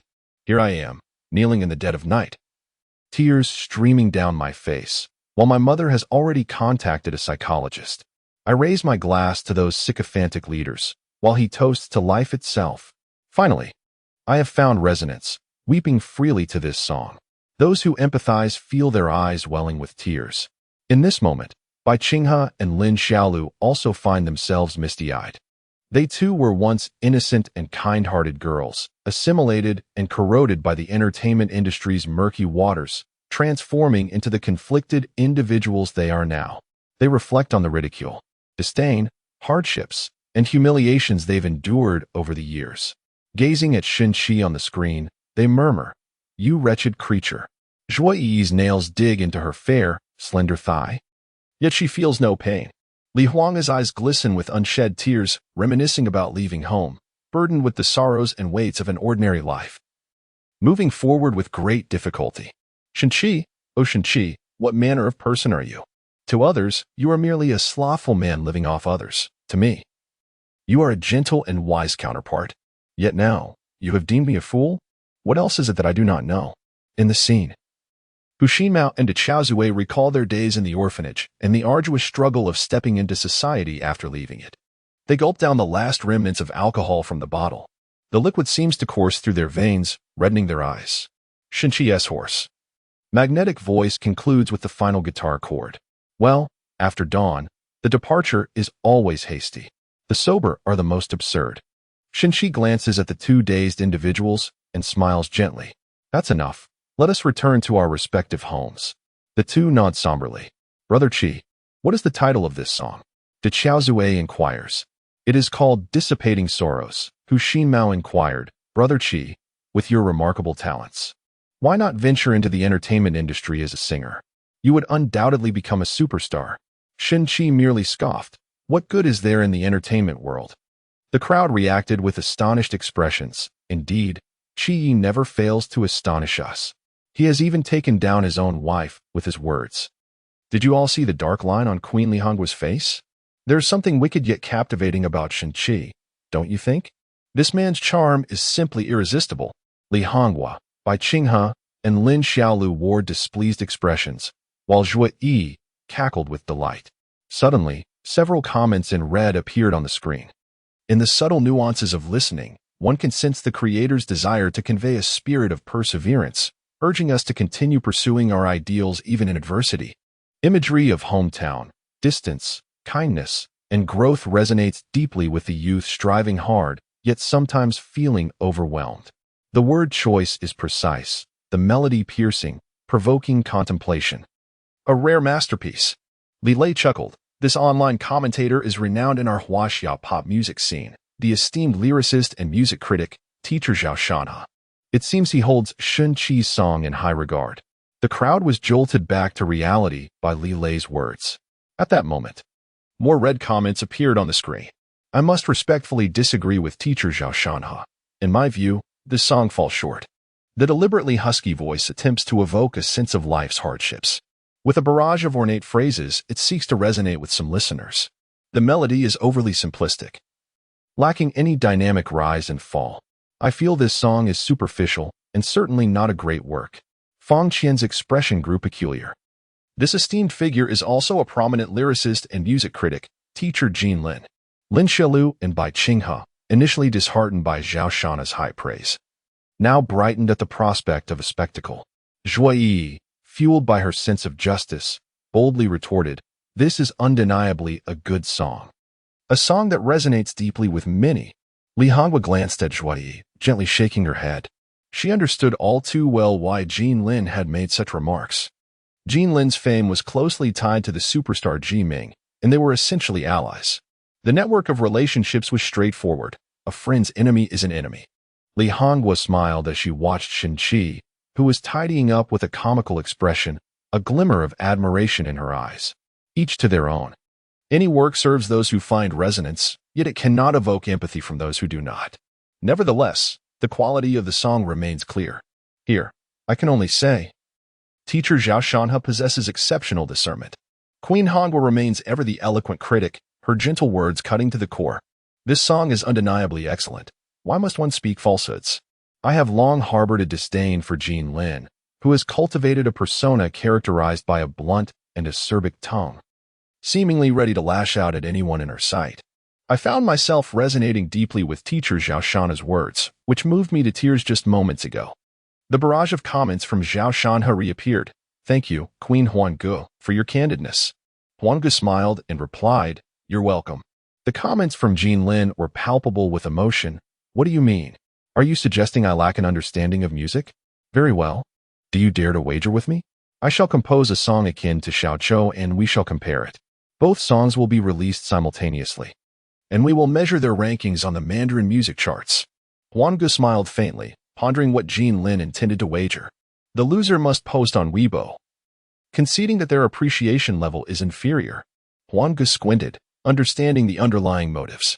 It was evident that Jin Lin sought to capitalize on the heightened popularity of the show. Mama is on a business trip to launch yet another hit song. Huangge rose with a smile, her aura as a diva and a CEO fully manifesting. I shall take this bet on behalf of Shen Qi. This time, Huangge did not seek the program team's consent. She immediately grabbed her phone and called Fu Qing. As soon as the call connected, Fu Qing's sharp voice echoed throughout the studio. I saw everything. This bet must be accepted. What? Did Jin Lin actually give him face? Could it be that these two are twins? Each one is bolder than the last. Is it Shen Qi who is unaware of the live broadcast? Or are they both oblivious? This is going to be entertaining. The live broadcast from Queen Huangji's house is truly captivating. But here lies the dilemma. Shen Qi is unaware of Huangji's wager. How will the songs be released? This was a conundrum that troubled Huangge as well. Fu Qing, with a hint of a sly smile, declared, Huangge, as your only friend whose intellect keeps pace with yours, I have a plan. Chapter 70, I am not motivated by money. I am driven by art. What plan? Huangge inquired with excitement. Fu Qing chuckled mischievously. A plan so grand that even the deities would tremble in awe. The anticipation surged once more. On the large screen, Shenqi had tidied up the space and was now on her knees, mopping the last corner of the floor. Suddenly, her phone rang from the pocket of her oversized shorts. Upon seeing an unfamiliar number, she seemed to recall something. This number was a secondary line, known to no one. Shenqi answered, adopting a different tone. Hello? Fu Qing snickered. Oh, I called based on the phone number listed in the contract for Mingyu Shiryu. I am the behind-the-scenes producer. I know your skills are impressive, and I wish to commission a song from you. Since it's a commission, I must provide you with some direction. Shenqi. Fu Qing spoke with an urgency that resembled a rapid-fire delivery. We desire a song suitable for careful listening. One that conveys a message of perseverance in the face of adversity, a belief that one should continue striving for their ideals even when faced with challenges. The imagery of hometown, distant places, kindness, and growth must be vividly articulated, allowing those young individuals who strive yet occasionally feel overwhelmed to find emotional resonance. It would be ideal to employ words that are more refined, with a melody that resonates deeply, provoking profound contemplation. Li Huanga and Zhua Yi could no longer contain their laughter, embracing each other in mirth. The conversation between Fu Qing and Li Huanga was akin to a subtle critique veiled in familiarity. You are a professional. Upon my mention, you should find your direction.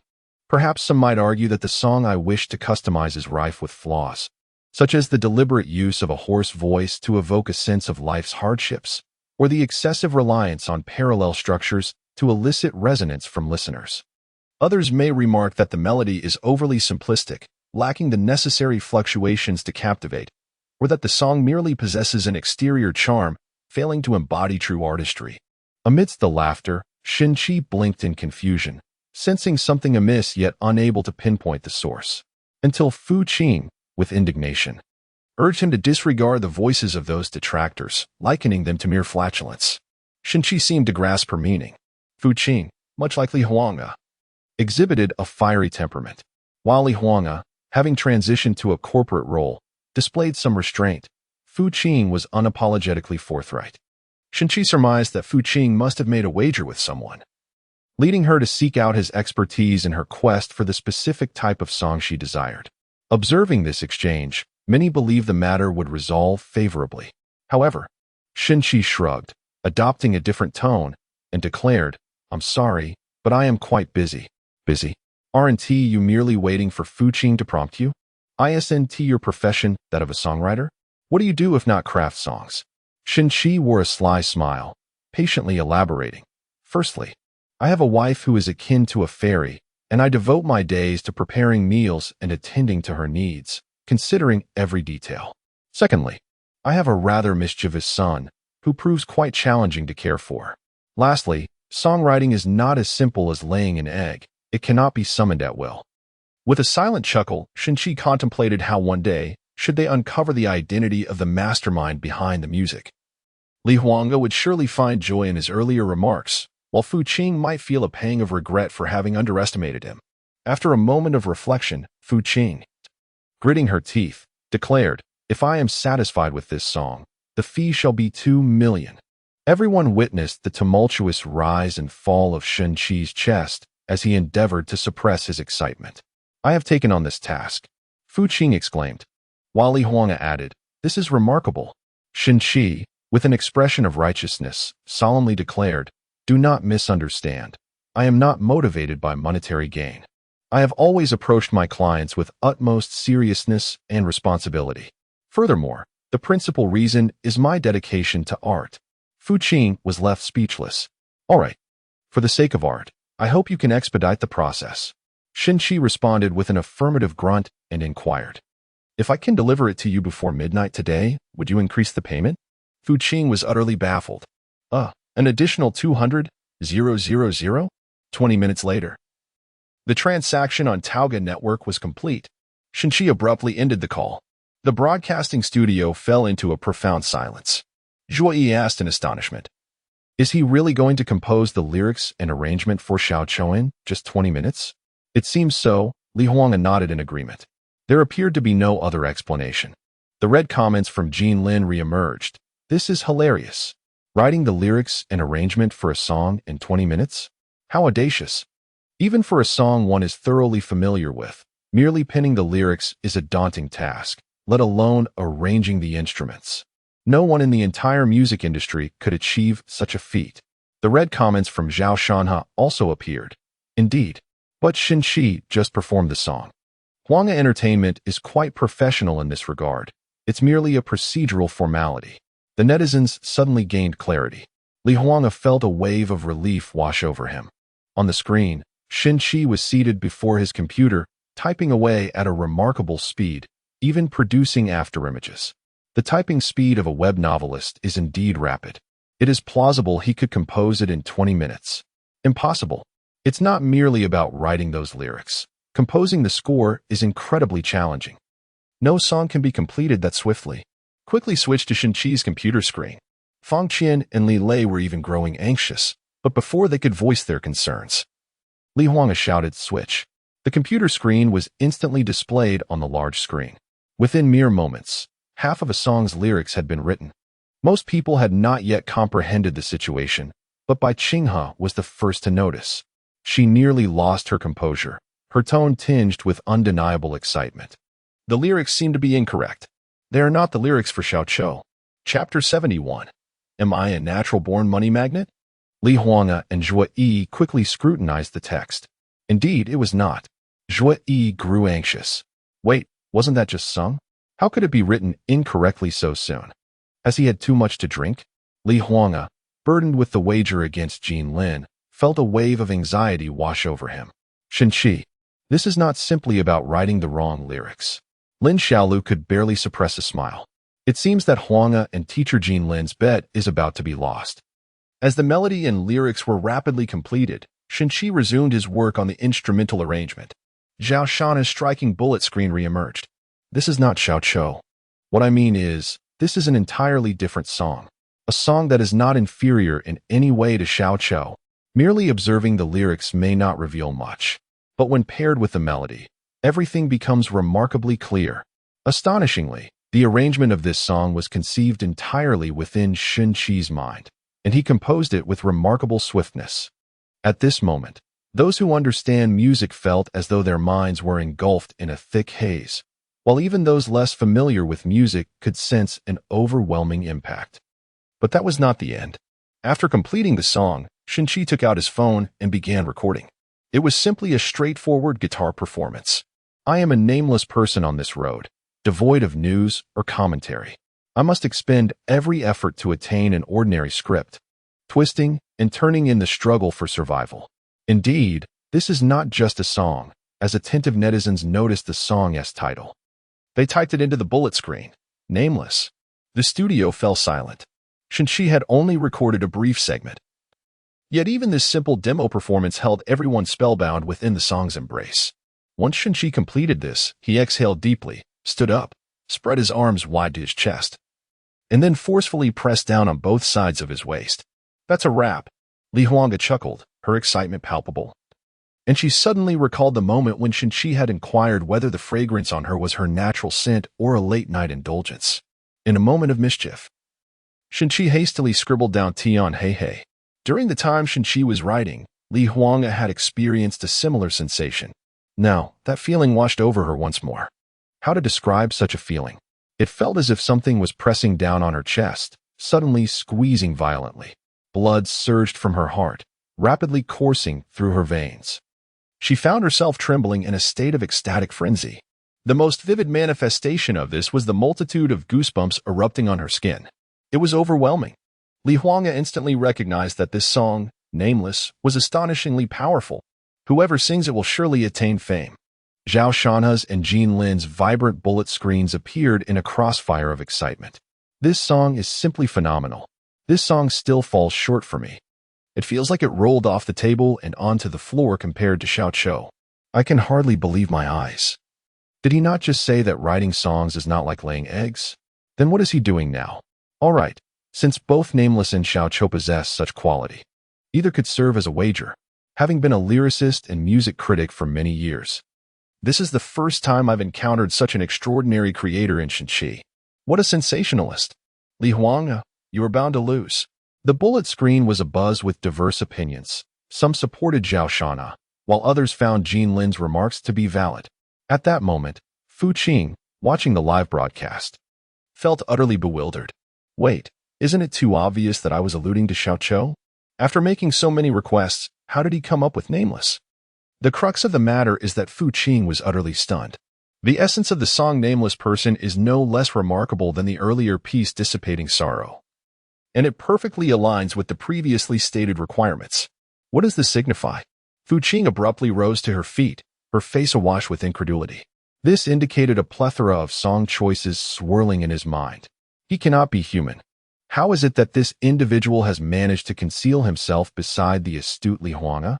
If one were compelled to distill the essence of Shen Qi from a multitude of nouns, Fu Qing could only conjure the term abomination. Abomination. Reveal yourself quickly, Li Huang. Gazing at the barrage of comments from Jean Lin on the big screen, remarked casually, before the next live broadcast, the song will be released. I hope teacher Jean Lin will impart his wisdom at that time. A formidable aura began to permeate the atmosphere, and Jean Lin's comments exuded remarkable confidence. It settled. After recording the demo, Shen Qi uploaded the sample along with the completed lyrics and arrangement to the Taogo website. Countless individuals watched as Shen Qi eagerly awaited Fu Qing's transaction. However, a peculiar occurrence transpired.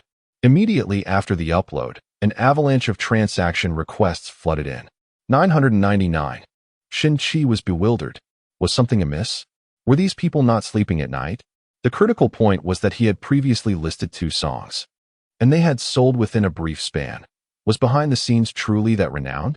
Fu Qing sent a message instructing him to click on his Taogo account for the transaction. Shen Qi nodded and promptly located the sole representative, Huang, in his follower list to initiate the transaction request. The price was set at 2 million. Fu Qing immediately sent the transaction details.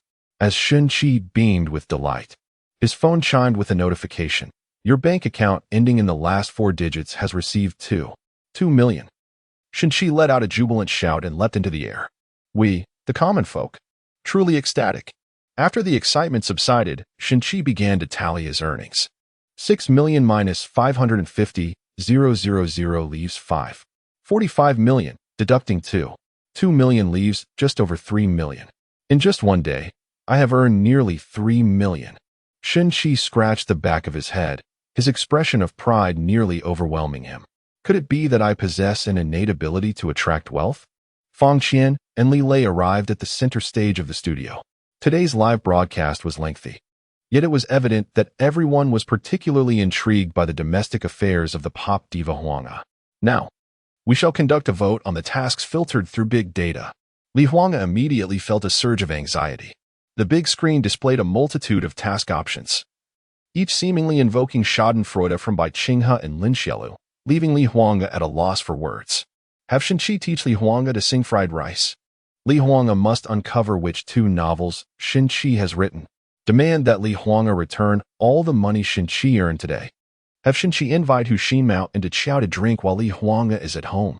Li Huang should ascertain Shen Qi's true alcohol tolerance. The online audience erupted in fervor. The votes for numerous task options began to surge dramatically. Li Huang's hands, concealed beneath the table, clutched her own skirt tightly. Please do not involve me in the previous task of learning to sing Beat the Monkey. Finally, the first option has emerged. Li Huang was momentarily stunned, then sprang to his feet, his face a mask of frustration as he exclaimed, I refuse. There is absolutely no way I can agree to this. Chapter 72. Learning to sing egg fried rice and performing in front of Shen Qi. Gazing at the screen where the leading voting option was displayed, Li Huang was instantly engulfed in despair. After a brief moment of shock, Zhui Yi and her companions erupted into laughter. The screen boldly announced the task. The diva must learn to sing egg fried rice and perform it in its entirety before Shen Qi. Ha! Lin Xiulu pointed at the screen, laughing uncontrollably. Bai Qinghe remarked, this task is far from simple. First, you must master the song. Then perform it flawlessly in front of Shen Qi. Indeed, Zhui Yi added, stifling her laughter, this is a hellish level of difficulty. Li Huanga felt as though he could die, inwardly cursing Shenqi once more. What is the point of your self-indulgence all day long? If it were songs like Diva, Dark Night, When Will the Moon Be Bright, Drowning Sorrows, or Nameless Person, I would have no objections. But after 2 days of live streaming, you chose to present me with a hodgepodge of songs like Picking Up Manure, Beat the Monkey, 5 Rings, Chicken Coop, Haha, and Egg Fried Rice. The first round's challenge was to learn Beat the Monkey, and the second round only escalated in difficulty. Not only must I learn Egg Fried Rice, but I must also perform it in front of that ancestor? This is truly a matter of life and death. Lin Shilu recalled a clever ploy from the previous round that Bai Qinghe had used and decided to employ it herself. She stood up and engaged the audience. Everyone loves our diva, right? The response was akin to a roaring wave. Yes, Lin Xiaolu continued. Most of you listen to our diva-s love songs, don't you? The cheers were deafening. Right. Lin Xiaolu asked again. Would you like to see our diva perform the hip-hop song Egg Fried Rice? The response was a tidal wave of enthusiasm. Yes, with a grin. Lin Xiaolu turned to Li Huanga. Diva, this is the voice of the people. Li Huanga felt both embarrassed and furious. Even if it were merely learning to sing Egg Fried Rice like Beat the Monkey, it would be bearable. But to perform it in front of Shenqi would completely overturn the image Li Huanga had maintained in his presence for 3 years. It was utterly humiliating. Taking a deep breath, Li Huanga glanced at the hosts, Feng Qian and Li Lei. I would like to inquire what would happen if I refuse. Li Lei replied with a smile, if the diva firmly declines, there is indeed an alternative challenge. Feng Qian added with a grin.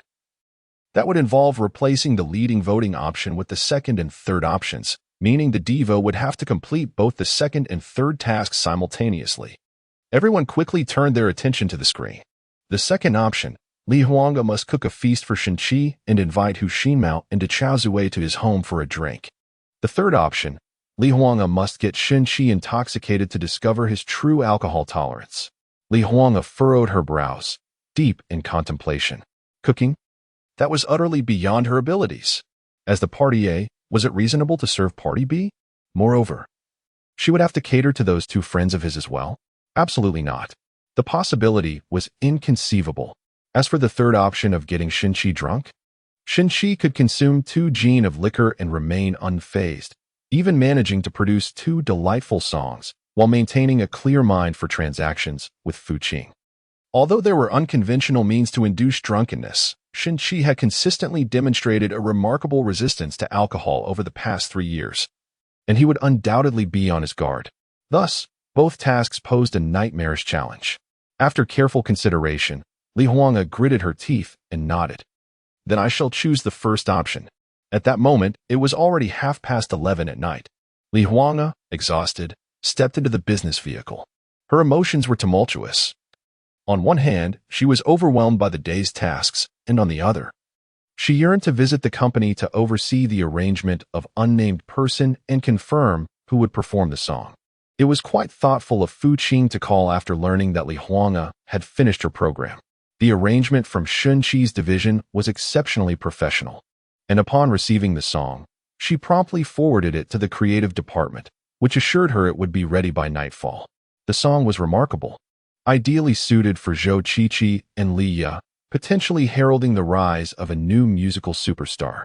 Li Huanga nodded, instructing them to try it out and assign the song to whoever was most fitting. As a qualified soft rice man, Shenqi had grown accustomed to waiting for Li Huanga to return home before he could sleep. As long as she did not express otherwise, he would undoubtedly wait for her, regardless of how late it was.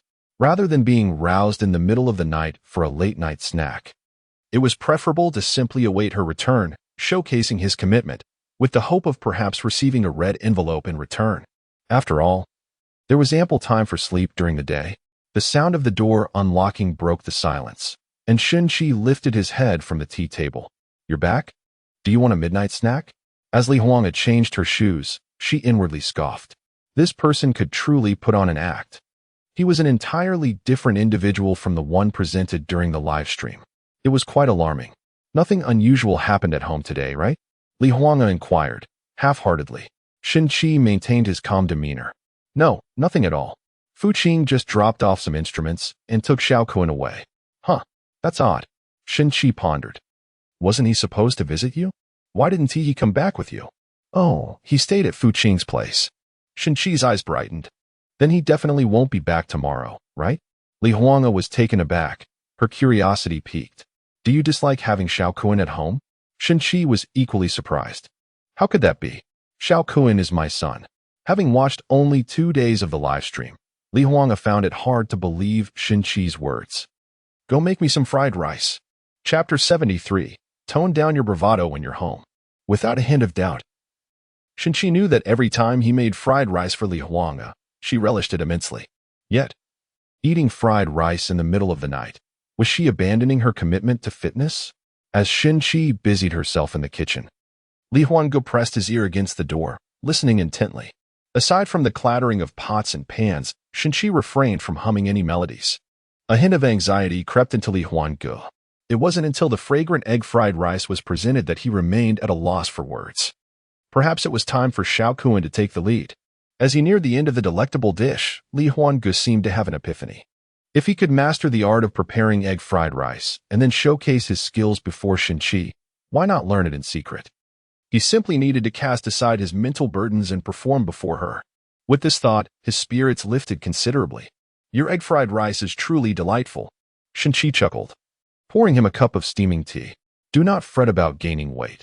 They say that plump girls are merely angels who had their wings clipped in a past life. Throughout the day and into the late hours of the live broadcast, Shen Qi, who seldom followed entertainment news, was oblivious to the fact that trending topics had transformed into a battlefield. The viral sensation of egg fried rice ignited an online frenzy, with major restaurants witnessing a staggering 1987 spike in sales within a single day. Trending topics included how to solve the chicken and rabbit problem without equations, how men could exploit their wives for 5,000 yuan through children's interest classes, and an investigation into which 2 online novels Shen Qi, the master, had penned that had the entire internet delving deep. Other trending queries probed whether there were truly no good people in the entertainment industry, if the astute Li Huanga could maintain her status as the nation's goddess, and whether a man capable of reforming Qing Gugu had finally emerged. As dawn broke, Zhou Qi and Liu were summoned to the recording studio. Upon receiving the nameless, both were taken aback, their hearts ignited with fervor. Given the current momentum, even a mediocre singer would surely achieve fame. Their only concern rested on whether they could surpass Jean Lin's new song. Fu Qing remarked, Chi-Chi's queen is about to be released.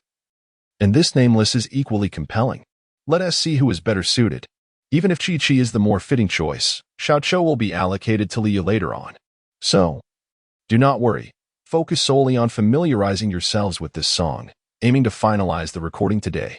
This battle is crucial for our female CEO's reputation. Sudden pressure descended upon them. As Fu Qing had stated, the most burdened was indeed Li Huanga. Early in the morning, she stood before the makeup mirror, her brow furrowed in concentration. After spending half the night practicing to Shen Qi's rendition of egg fried rice, Li Huanga felt disheartened by her own lack of rap skills. Shen Qi's performance flowed effortlessly, while Li Huanga stumbled over her words, her enunciation far from crisp. That night, her frustration only grew. At last, after skillfully concealing her dark circles with makeup, Li Huanga made her way to the dining table. The steam rising from the delicate soup dumplings was enticing, their juiciness inviting, while the aroma of century egg and lean meat porridge wafted through the air. After finishing her meal, her mood improved slightly. I must head out soon. Xiao Kuan will be back shortly, she said. All right. Shen Qi smiled as she handed Li Huanga a small bag. As Li Huanga reached the door, she suddenly turned around to look at Shen Qi. Do not show off at home. With that, she left him bewildered. What did that mean? A nonsensical remark devoid of context? Who was boasting? In the studio? From the second episode onward, the live broadcast time was adjusted from the previous 7 o'clock to 8 in the morning.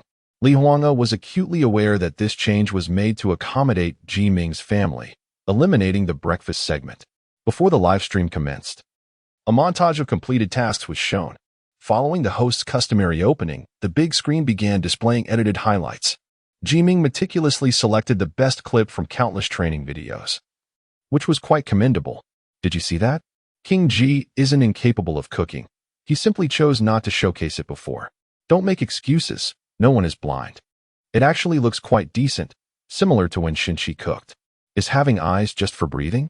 Go back and watch Shinchi's cooking videos before you speak. Once the video concluded, Li Huang cast a glance at Lin Xiaolu, who exhaled deeply and remarked, King Ji's culinary skills are improving at an astonishing rate.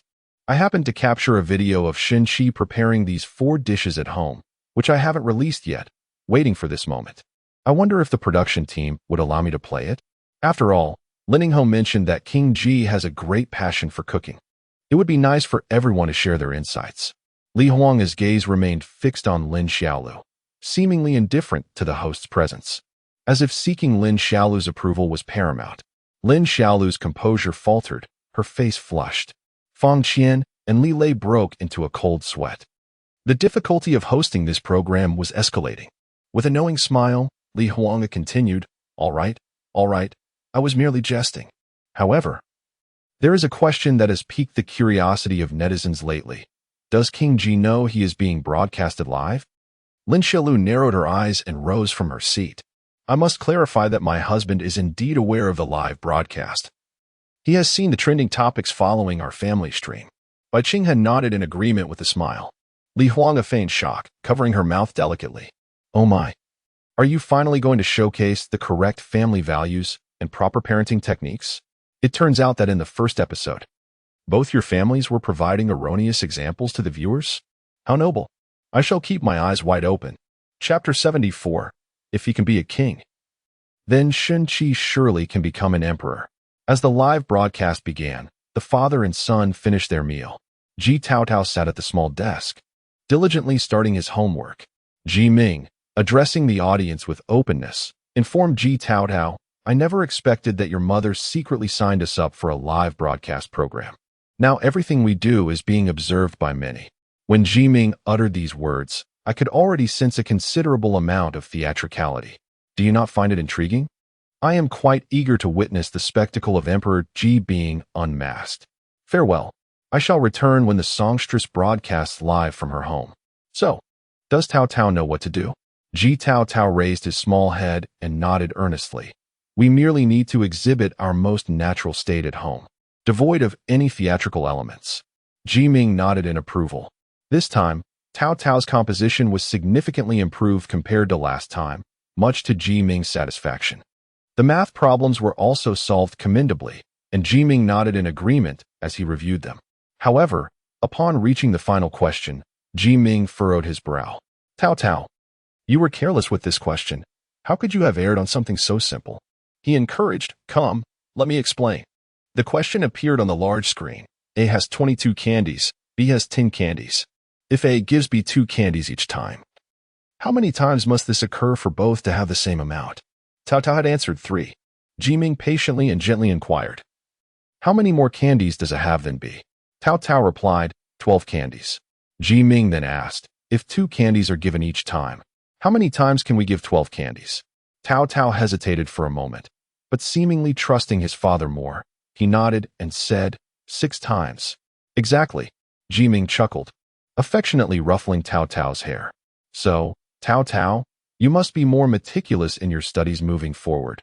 Such simple questions must not be answered incorrectly again. Understood. Oh, how I wish to have a father like King Ji. He is truly so patient. I adore him. If only my father had taught me like King Ji. Would I have had to go to Dalanciang to learn excavation? If only my father had taught me like King Ji. Would I have needed to attend New Oriental to learn how to fry rice? If only my father had taught me like King Ji. Would I have had to go to Beijing Niao to study computer science? Haha, I've attended all 3.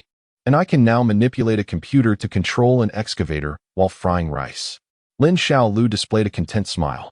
Bai Qing he praised. King Ji is indeed quite adept at educating his child at home.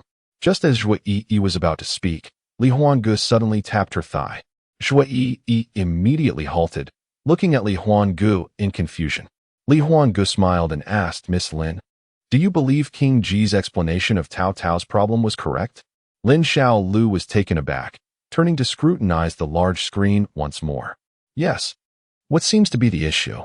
Li Huange appeared pained, saying, if you say it's correct, then it must be right. Yes? Lin Xiaolu was perplexed. What do you mean? Li Huanga tilted his head. Are you sure you want me to elaborate? You may speak. Lin Xiaolu replied with annoyance. Li Huanga nodded. It is indeed necessary to mention, as I am part of the observation team. If the netizens discover this, King Ji will likely feel quite embarrassed. What exactly do you mean? Lin Xiaolu was genuinely intimidated by Li Huanga's antics. With a smile, Li Huanga pointed at the screen. How many candies do A and B have in total? Lin Xiaolu promptly replied, 32 candies. How many do they each have when they are equal? Of course, 16 candies. Lin Xiaolu answered without hesitation. How many candies does a need to give to B? Li Huanga continued to inquire. Lin Xiaolu burst into laughter. Clearly, 6 candies. Such a simple math problem. How could you? Suddenly, Lin Xiaolu froze. If I give 2 candies each time and need to give 6, doesn't that mean 3 times? Li Huanga smiled and shrugged. As Lin Ningho said, such a simple math problem. Bai Qinghe and Zhuo Yi had already caught on. One turned pale, while the other felt a flicker of luck. Bai Qinghe felt embarrassed, realizing she had overlooked such a simple math problem, especially after praising Ji Ming for his teaching. Zhuo Yi, on the other hand, felt a sense of dread, narrowly escaping embarrassment. Soon, Zhuo Yi displayed a hint of schadenfreude, eager to see the unfolding drama. Oh, how fascinating. So, King Ji's teaching was incorrect? And Tao Dao's initial answer was right? Children are innocent. Tao Dao must have counted directly. Oh my, this is hilarious. The father misteaches a first-grade problem? Haha. I calculated the same as King Ji. It's 6 times. What is wrong? It seems Lin Xiaolu and Ji Ming are both in quite the predicament. How unfortunate. Many audience members were stifling their laughter. Lin Xiaolu was initially trying to find the error, as the calculations indeed suggested 6 times. Why had it become 3 times? But now Lin Xiaolu understood that 3 times was the correct answer, even if she couldn't immediately grasp why 6 times was an incorrect calculation. She knew she couldn't insist on it any longer. Otherwise, she would face even greater embarrassment. Lin Xiaolu quickly adjusted her expression and laughed. This problem is truly perplexing. Even my husband and I were misled. Li Huanga nodded, affirming its perplexity. Tao Dao had originally answered correctly, but was misled by King Ji. Clearly, this problem was much more challenging than the classic chicken and rabbit in the same cage problem. Meanwhile, in the live broadcast, King Ji had already instructed Tao Dao to tidy up his homework, and the father-son duo concluded their assignment with a perfect score. Next up was piano practice. This time, King Ji was noticeably more serious. Tao Dao started off attentive, but after half an hour, his patience waned. However, King Ji, having learned from past lessons, was determined to rectify the previous embarrassment, resulting in Tao Dao enduring considerable strain, his small brow furrowed in discomfort. Following that was yet another tedious vocal lesson, with Tao Dao's impatience nearly spilling over the screen. While Lin Xiaolu felt reassured, a sudden doubt arose within her. Everything had proceeded smoothly except for the math problem. Yet why was the online audience count consistently declining? Not to mention exceeding 20 million online viewers like Li Huanga's household. The highest count since the broadcast began was barely under 5 million. Moreover, the situation continues to decline, although it is somewhat better than before. It was not until Qi Ming arrived at the music room to practice singing that the number of attendees began to show a faint increase. Holding a guitar, Qi Ming skillfully strummed the strings, occasionally singing a few lines. It's a new song, a tune that the King of Qi has never sung before. Is the King of Qi releasing a new song? How melodious! Lin Xiaolu casually cast a glance at Li Huanga. Just wait until my husband's new song eclipses your husband's tracks. Then you shall see how you fare. As Li Huanga gazed at Qi Ming on the screen, her mind wandered. What would it be like if that fellow could stand before the camera one day and become a singer like Qi Ming? If someone like Qi Ming could ascend to the status of a king, could Xin Shi not also become an emperor? Chapter 75. The child of the best actress draws more attention than others, while the entire internet praised Qi Ming for not neglecting his musical skills even at home. The scene shifted to Tao Dao. The afternoon had originally been set aside for a 1.5-hour nap, but Tao Dao ventured into the living room, pretending to drink water. He stealthily snatched his phone. The last time he had been caught playing games in the study, he had narrowly escaped a beating. This time, Tao Dao had wised up. He suspected the house was filled with cameras, but felt the bathroom was a safe haven. Thus, he hid within its confines. Lin Xiaolu watched the closed bathroom door on the screen, her face increasingly shadowed with annoyance. As seconds turned into minutes, Cao Tao had already been inside for an hour. Truly, the child of the king and best actress takes longer even for mundane matters. I must say, the king of Qi really needs to refine his culinary skills. The child is suffering from constipation. Children simply lack self-discipline. They can easily lose track of time while using their phones during a live stream. At this rate, I've already accumulated about 10 pounds. During this time, Lin Xiaolu continually attempted to redirect the focus back to Qi Ming, while Bai Qinghe also tried to assist.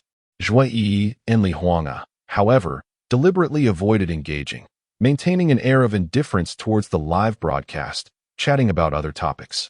Sister Huanga, have you learned to sing egg fried rice yet? I have. It's quite difficult, and now I worry about singing it in front of Shenxi. It feels rather embarrassing. Oh, but you're a couple. What is there to be embarrassed about? Here's a tip. Teach Xiaokuan to sing it. Then you can sing along without feeling awkward. Wow, what a splendid idea. Your brain is as sharp as Fu Qing's. Sister Huanga, could you ask Shenxi to write me a song? I'm open to negotiation. It's possible, but it might be quite challenging. You know the current situation. How about I sing When Will the Moon Be Bright instead? This. Sister Huanga, may I come visit your home? That is fine. Wonderful. I'll go buy groceries. We'll have braised pork, chopped pepper fish head, handmade meatball soup, and broccoli with shrimp. Lin Xiaolu was on the verge of exploding with frustration, for an hour and a half had already elapsed. At last, the nap time had arrived. Lin Xiaolu believed Qi Ming would surely go wake Cao Tao, yet Qi Ming remained in his room, showcasing his myriad talents alone. Piano, guitar, bass, drums, keyboard. Li Huanga chuckled, grateful that there was no more Encour at home. Zhui instantly collapsed in laughter. Fortunately, Qi Ming finally noticed the time. Alas, he had completely lost track. He suspected that Cao Tao had awakened and begun crafting. As Qi Ming descended the stairs, he suddenly heard Cao Tao's suppressed, furious growl from the bathroom. Lanling Wang. Curse the damn horse. I say, your grandmother. Qi Ming was momentarily engulfed in a haze, his mind blank, with blood rushing to his head. He entirely forgot about the live stream. Ji Cao Tao, get out here this instant. Startled, Cao Tao froze, feeling a chilling wave sweep through him. As he opened the door, his legs numb, he stumbled and fell to the ground. Dad, this child is truly hopeless. Knowing that the live stream was ongoing and still behaving this way signifies that Cao Tao is utterly addicted, making it difficult to quit. Qi Ming and Lin Xiaolu are utterly embarrassed. I'm done watching. It's utterly pointless. I'll return when Shenxi is live. I'm leaving. A significant number of viewers began to depart. Lin Xiaolu panicked, utterly at a loss for how to salvage the situation. Zhui glanced at Li Huanga, believing he would, with a nonchalant tone, remind Lin Xiaolu. Shenxi had played 3 rounds with Xiaokuan, and back then, Lin Ningho had disparaged Shenxi incessantly. Yet, Li Huanga remained silent, merely smiling faintly. An icy sensation enveloped Bai Qinghe's heart. Li Huanga was formidable. She and Lin Xiaolu had previously discussed Shen Xiaokuan's lack of ambition. That Li Huanga could remain mute in such circumstances was unsettling. The more she refrained from speaking, the more the comments condemned, criticizing others for being distracted while your own household is in disarray. While Shenxi played 3 rounds with Xiaokuan and then stopped. That is true moderation. Moderation? You ought to learn from the Bai family. Cao doesn't even look at the television, let alone play on his phone. What does a robot need with a phone or TV?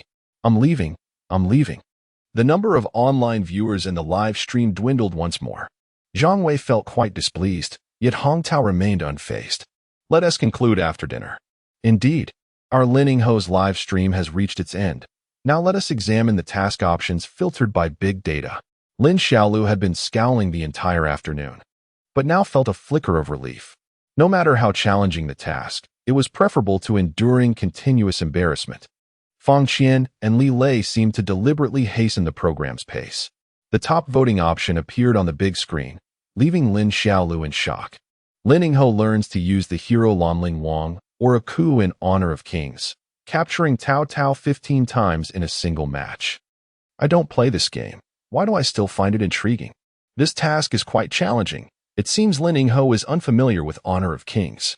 Suddenly, a vivid image flashed through my mind. Cao Cao, gritting his teeth in fury, cursing Akko and the king of Lanling, as well as other unspeakable terms. I pondered what expression would adorn the face of seasoned king at that moment. Not only Lin Xiaolu, but also Li Huanggu and Bai Qing, he were taken aback. What heroes were the king of Lanling and Akko? Why were they targeting Cao Cao? Li Huanggu inquired with curiosity. Bai Qing, he, equally perplexed, asked, would capture Li to death? Lin Xiaolu turned her gaze towards Zhu Yi. Under the scrutiny of the 6 eyes belonging to the 2 actresses, Zhu Yi endeavored to suppress her laughter and began to elucidate. The king of Lanling and Akko are the nightmares of fragile heroes, for both possess the ability to become invisible. With a single skill, they could obliterate the fragile heroes that Cao Cao employs, such as Hou Yi and Liu Ban. To perish upon departure would easily shatter Cao Cao's mindset, robbing him of the joy of the game. This was also the reason behind Cao Cao's recent outbursts. At this moment, the 3 finally comprehended the situation. Lin Xiaolu felt that it wasn't as daunting as she initially believed, and thus felt a slight relaxation within her heart. Consequently, the second live broadcast of the 2nd episode came to a close. Without returning home immediately, Li Huangge headed straight to the company. The day concluded rather early, and she listened to the recording of The Nameless by Zhou Qi and Li Ya. This song was meant for Li Ya. Fu Qing nodded in agreement, expressing her belief that Li Ya was indeed suitable for it. They both fell into silence, each contemplating another song, drowning sorrow. It was imperative to acquire it. Huanggu, I have a plan. What plan? The beauty trap. Li Huanggu regarded Fu Qing's sly expression with a furrowed brow, repeatedly shaking her head. No, no, no. I've used that before. Ah? Did he reject you? Chapter 76. Do you wish for me to sing fried rice? Upon returning home, dinner was already prepared. Shen Xiaoquan joyfully leaped into Li Huanggu's embrace, the warmth of maternal affection enveloping them. They began to chatter about unknown topics. Shen Qi brought out plate after plate of delectable dishes. Let us eat. Shen Xiaoquan suddenly exclaimed, I want to eat fried rice. I want fried rice too. Li Huanggu added. Shen Qi paused for a moment. Just 2 days prior, Shen Xiaoquan had enjoyed fried rice for lunch, and the previous night, Li Huanggu had also had fried rice. Now, both desired fried rice once more. A conspiracy? Or perhaps my fried rice is a culinary delight. With no cold rice available, it needed to be steamed anew, which might take a little time. Shen Xiaoquan immediately responded, That's fine, I can wait. Shen Qi chuckled inwardly. Does it matter if you eat? You're not the one paying my salary. Yet Li Huangge calmly remarked, It's all right, I can wait. Once the rice was steamed and cooled, Shen Qi commenced frying the rice. Meanwhile, Li Huangge and Shen Xiaoquan conspired quietly. Why not sing fried rice? I don't know. It seems he sings different songs each time he cooks. He must sing. Watch this. Shen Xiaoquan shouted towards the kitchen. Shen Qi, my mom wants to hear you sing fried rice. Shen Qi's hand holding the spatula trembled slightly. Li Huangge has recently become increasingly peculiar, and Shen Xiaoquan, that little spy, seems to share everything. It appears I must remain vigilant even when at home. What about fried rice? Shen Qi feigned ignorance. It's the song you sang the day before yesterday. Shen Xiaoquan reminded, I particularly enjoy it and wish to learn it. My mother wants to hear it too. Shen Qi, with a sense of resignation, began to sing. Counting the days, I have been at the Manhan building for 3.5 years, diligently fetching water and chopping firewood without a hint of laziness. My master claims that to graduate, I must pass his test. He asked me to fry a dish. Ah? Fried rice? While watching Shen Qi sing live, Li Huangge thought he had lost his mind. However, upon hearing Shen Qi perform in person, Li Huangge suddenly discovered that Shen Qi exuded an unexpectedly relaxed demeanor, a quality often lacking among many professional singers. Shen Qi's rhythm and intonation were imbued with a certain charm, showcasing a remarkable musicality. It wasn't that impressive before, but it sounds rather pleasant now. Shen Xiaoquan remarked with discernment. Li Huangge wore a triumphant smile. The challenges posed by the program are within my grasp. Fried rice. the simplest yet most challenging. Each grain must be separate, and it must be coated with egg. After finishing their meal, Shin Shaoquan began to clear the table and wash the dishes. Li Huanga, smiling, patted the sofa. Shin-Chi, come sit. Shin-Chi suddenly stiffened. All right, you tricked me last time. Are you planning something again? That song fried rice was delightful. I learned it after just one listen. Do you believe me? Shin-Chi nodded. I do. Li Huanga's smile faltered momentarily. You believe me? Of course. You are the queen. Isn't sensitivity quite normal? Shin-Chi replied, matter-of-factly. You are indeed. Shin-Chi chuckled. Are you showing off your musical prowess at home? I'm not a musician. What are you demonstrating? Would you like to hear me sing fried rice? Li Huanga's face lit up with anticipation. Shin-Chi appeared puzzled. Would you like me to want to hear you sing fried rice? Li Huanga, at a loss for words, was determined to complete the task. I don't care whether you want to or not. I want to sing fried rice for you now. I have no ulterior motives. I simply wish to test my musicality. Li Huanga spoke earnestly, and Shin-Chi nodded eagerly. Then sing. Though Li Huanga had successfully achieved her objective, she suddenly felt a wave of bashfulness as she opened her mouth. You sing. Shin-Chi gazed at Li Huanga with wide, innocent eyes. Don't look at me. Li Huanga retorted with feigned annoyance. Shin-Chi was utterly bewildered. You, a queen, who has hosted concerts for thousands, cannot sing when I'm the only one watching? Shin-Chi averted her gaze, and finally, Li Huanga began to sing. Her voice rang out like a golden aureole. Counting the days. I have been at the Manhan building for 3.5 years, diligently fetching water and chopping firewood without a hint of laziness. Shin-Chi's confusion was replaced by a sense of compulsion. The lyrics clearly spoke of an apprentice chef, yet her voice sounded entirely like that of a rich young lady. It felt slightly out of character. Hey, fried rice. The simplest yet most challenging. Each grain must be separate, and it must be coated with egg. As Li Huanga sang, he unexpectedly felt a surge of exhilaration, finding the experience rather enjoyable, which led him to sing with increasing ease. Shin-Chi gradually experienced a flicker of astonishment. Goodness! Did he memorize the lyrics and melody after just one listen? Is his talent truly that exceptional? Shin-Chi could not help but glance towards Shin Shaoquan, who was washing dishes in the kitchen. Could it be that this little spy possesses a musical gift as formidable as that? Is there a possibility that Shin Shaoquan is Li Huanga's biological son? Finally, Shin-Chi turned her gaze back to Li Huanga, her eyes reflecting a mix of scrutiny and suspicion. Am I the only outsider in this household? How disheartening. Rice must be separated grain by grain. It must be dipped in egg.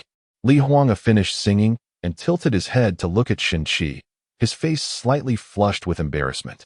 How did I perform? Simply perfect. Shin-Chi praised. The joy of completing the task elicited a radiant smile from Li Huanga, causing Shin-Chi to momentarily be taken aback. Could she be attempting to showcase herself before me? Much like a bird in mating season, drawing the attention of males. There is no escaping this. I must retreat to the study to work. Please ensure Shaoquan gets ready for bed early. While in the study, Li Huanga posted a tweet and tagged Jean Lin. Tomorrow morning at exactly 6 o'clock, the new generation male singer Li from Huanga Entertainment will release Nameless across all major music platforms. Jean Lin had been eagerly awaiting this moment and promptly posted a tweet of his own. My work, Flower of the Setting Sun, performed by the King Ji Ming, will also be released at 6 o'clock tomorrow morning.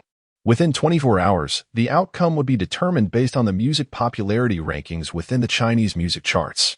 Both tweets were soon inundated with likes, shares, and comments. The show has begun. Let us wait and see. Isn't this unfair? The diva Huanga has arranged for a rookie, while Jean Lin managed to secure a king. I smell a conspiracy. Wait a moment. Doesn't this imply that King Ji had already collaborated with Jean Lin on this song? Surely they are using the live broadcast to wager against Huanga. At the same time, Jean Lin and Ji Ming shared a sly smile in their respective homes. Li Huanga, you are bound to lose this time.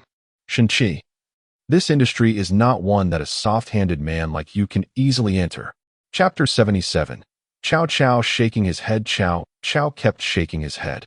Welcome everyone to the live broadcast of the second episode of The Third Family. Today, we are about to present a family live stream featuring the illustrious Bai Qinghe. Backstage, Zhang Wei raised a question. Director, did you forget something? We had arranged for the beautiful neighbor to visit Shinchi.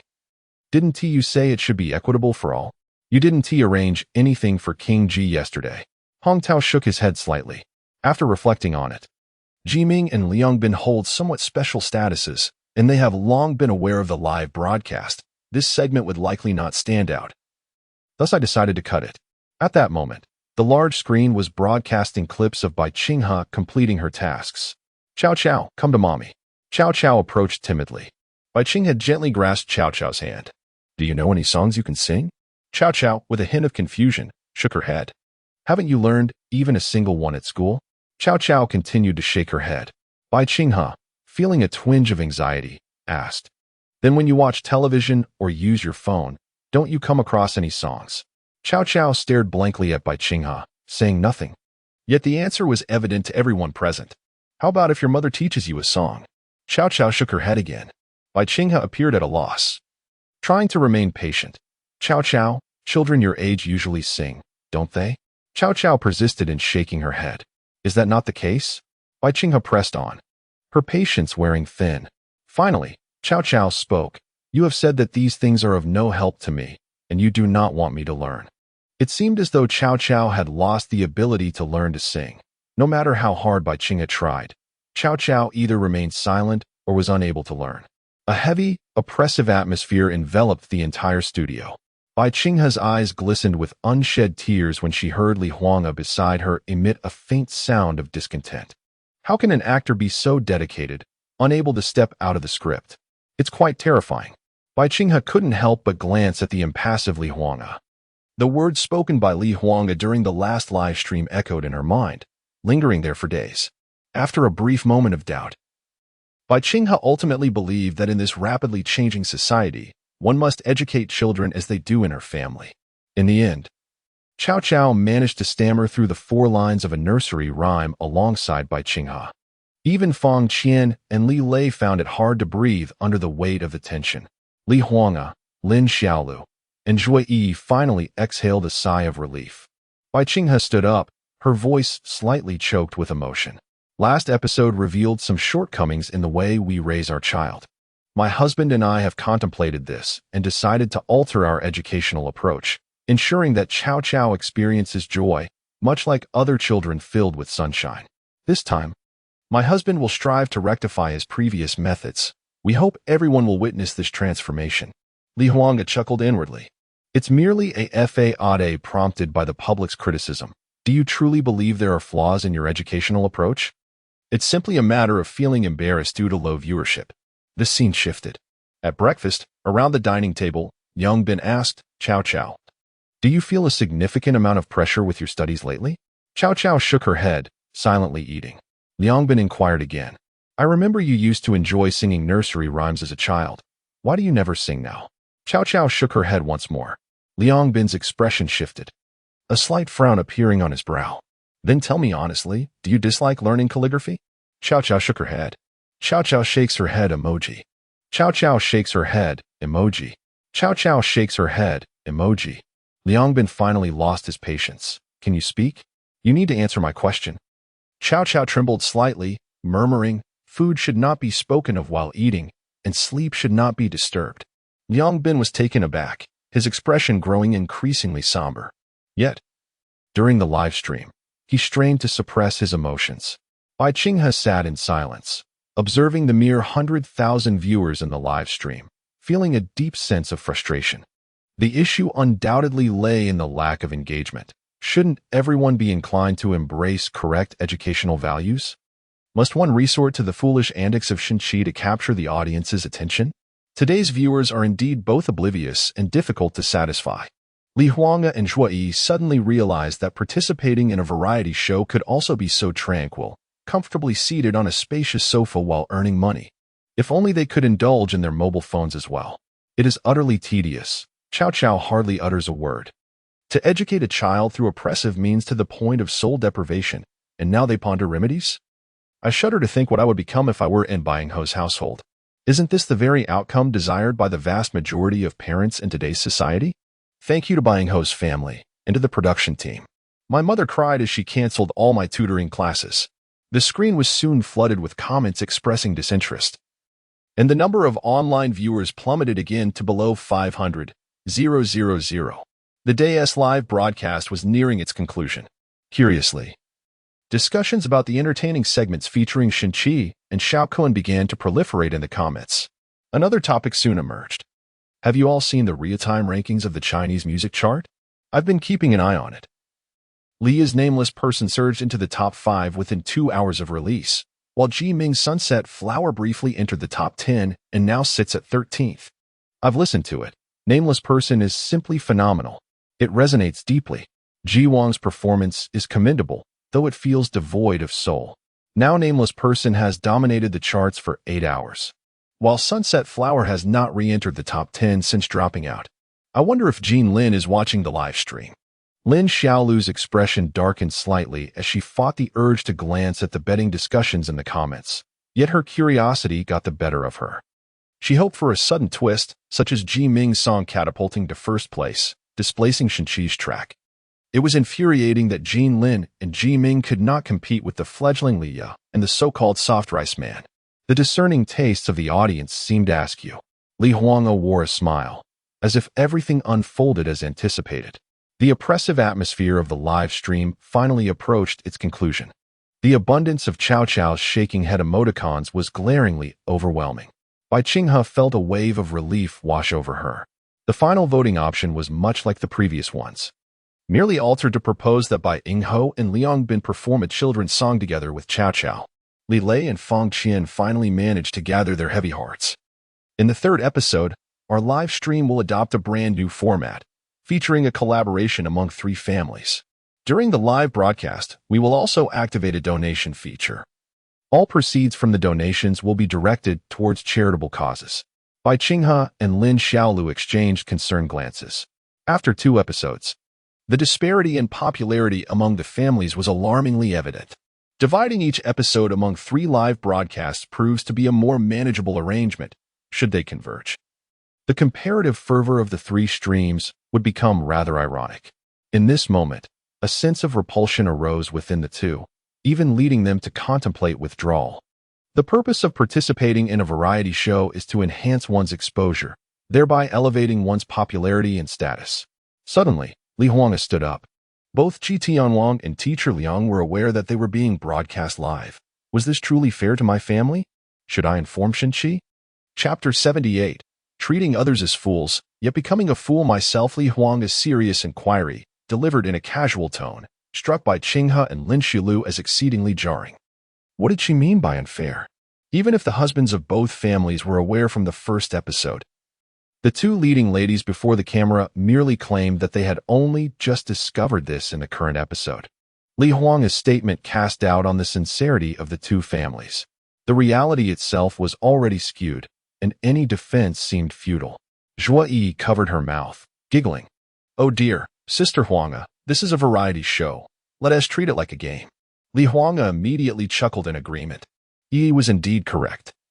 Let us consider my words as unspoken. Bai Qinghe, Lin Xiaolu. It has become evident that one should not offend Li Huanga.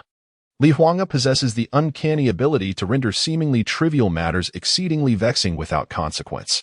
It is imperative not to inform Shin-chi. The sole amusement of the show lies in his ignorance of the live broadcast. If Shin-chi were to discover the live aspect, the show would lose its allure entirely. This minor debacle startled Hong Tao and Zhang Wei backstage. Initially, the show was scheduled based on the stature of the 3 leading ladies. However, Li Huanga's familial connections undoubtedly accounted for over half of the appeal. After 6 days of live broadcasts, the influence of Li Huanga's family had escalated to nearly 80 or 90%. Given Li Huanga's temperament, she was certainly capable of such actions. Should Shin-chi be informed, the element of suspense surrounding the program would be utterly eradicated, let alone maintaining its status. It might struggle to survive at all. Should it plummet in ranking, it would fade into the mundane. As Li Huanga lightly resumed her seat, even the typically composed Hong Tao broke into a cold sweat. Zhang Wei trembled in fear. Hong Tao squinted, issuing directives to Li Lei and Fang Qian. Li Lei, with a smile, stepped forward, stating, Our live broadcast does seem somewhat unfair to the Huanga family after discussion among the production team. We have decided to air the behind-the-scenes footage of Bai Ying and Lin Ying completing their tasks before tomorrow's live segment begins. This way, their task completion time will be a day or two less than that of the Huanga family. Feng Qian quickly added, although this is inconsequential for the Huanga family. I believe Bai Ying would not mind if the task completion time is limited to just tonight, right?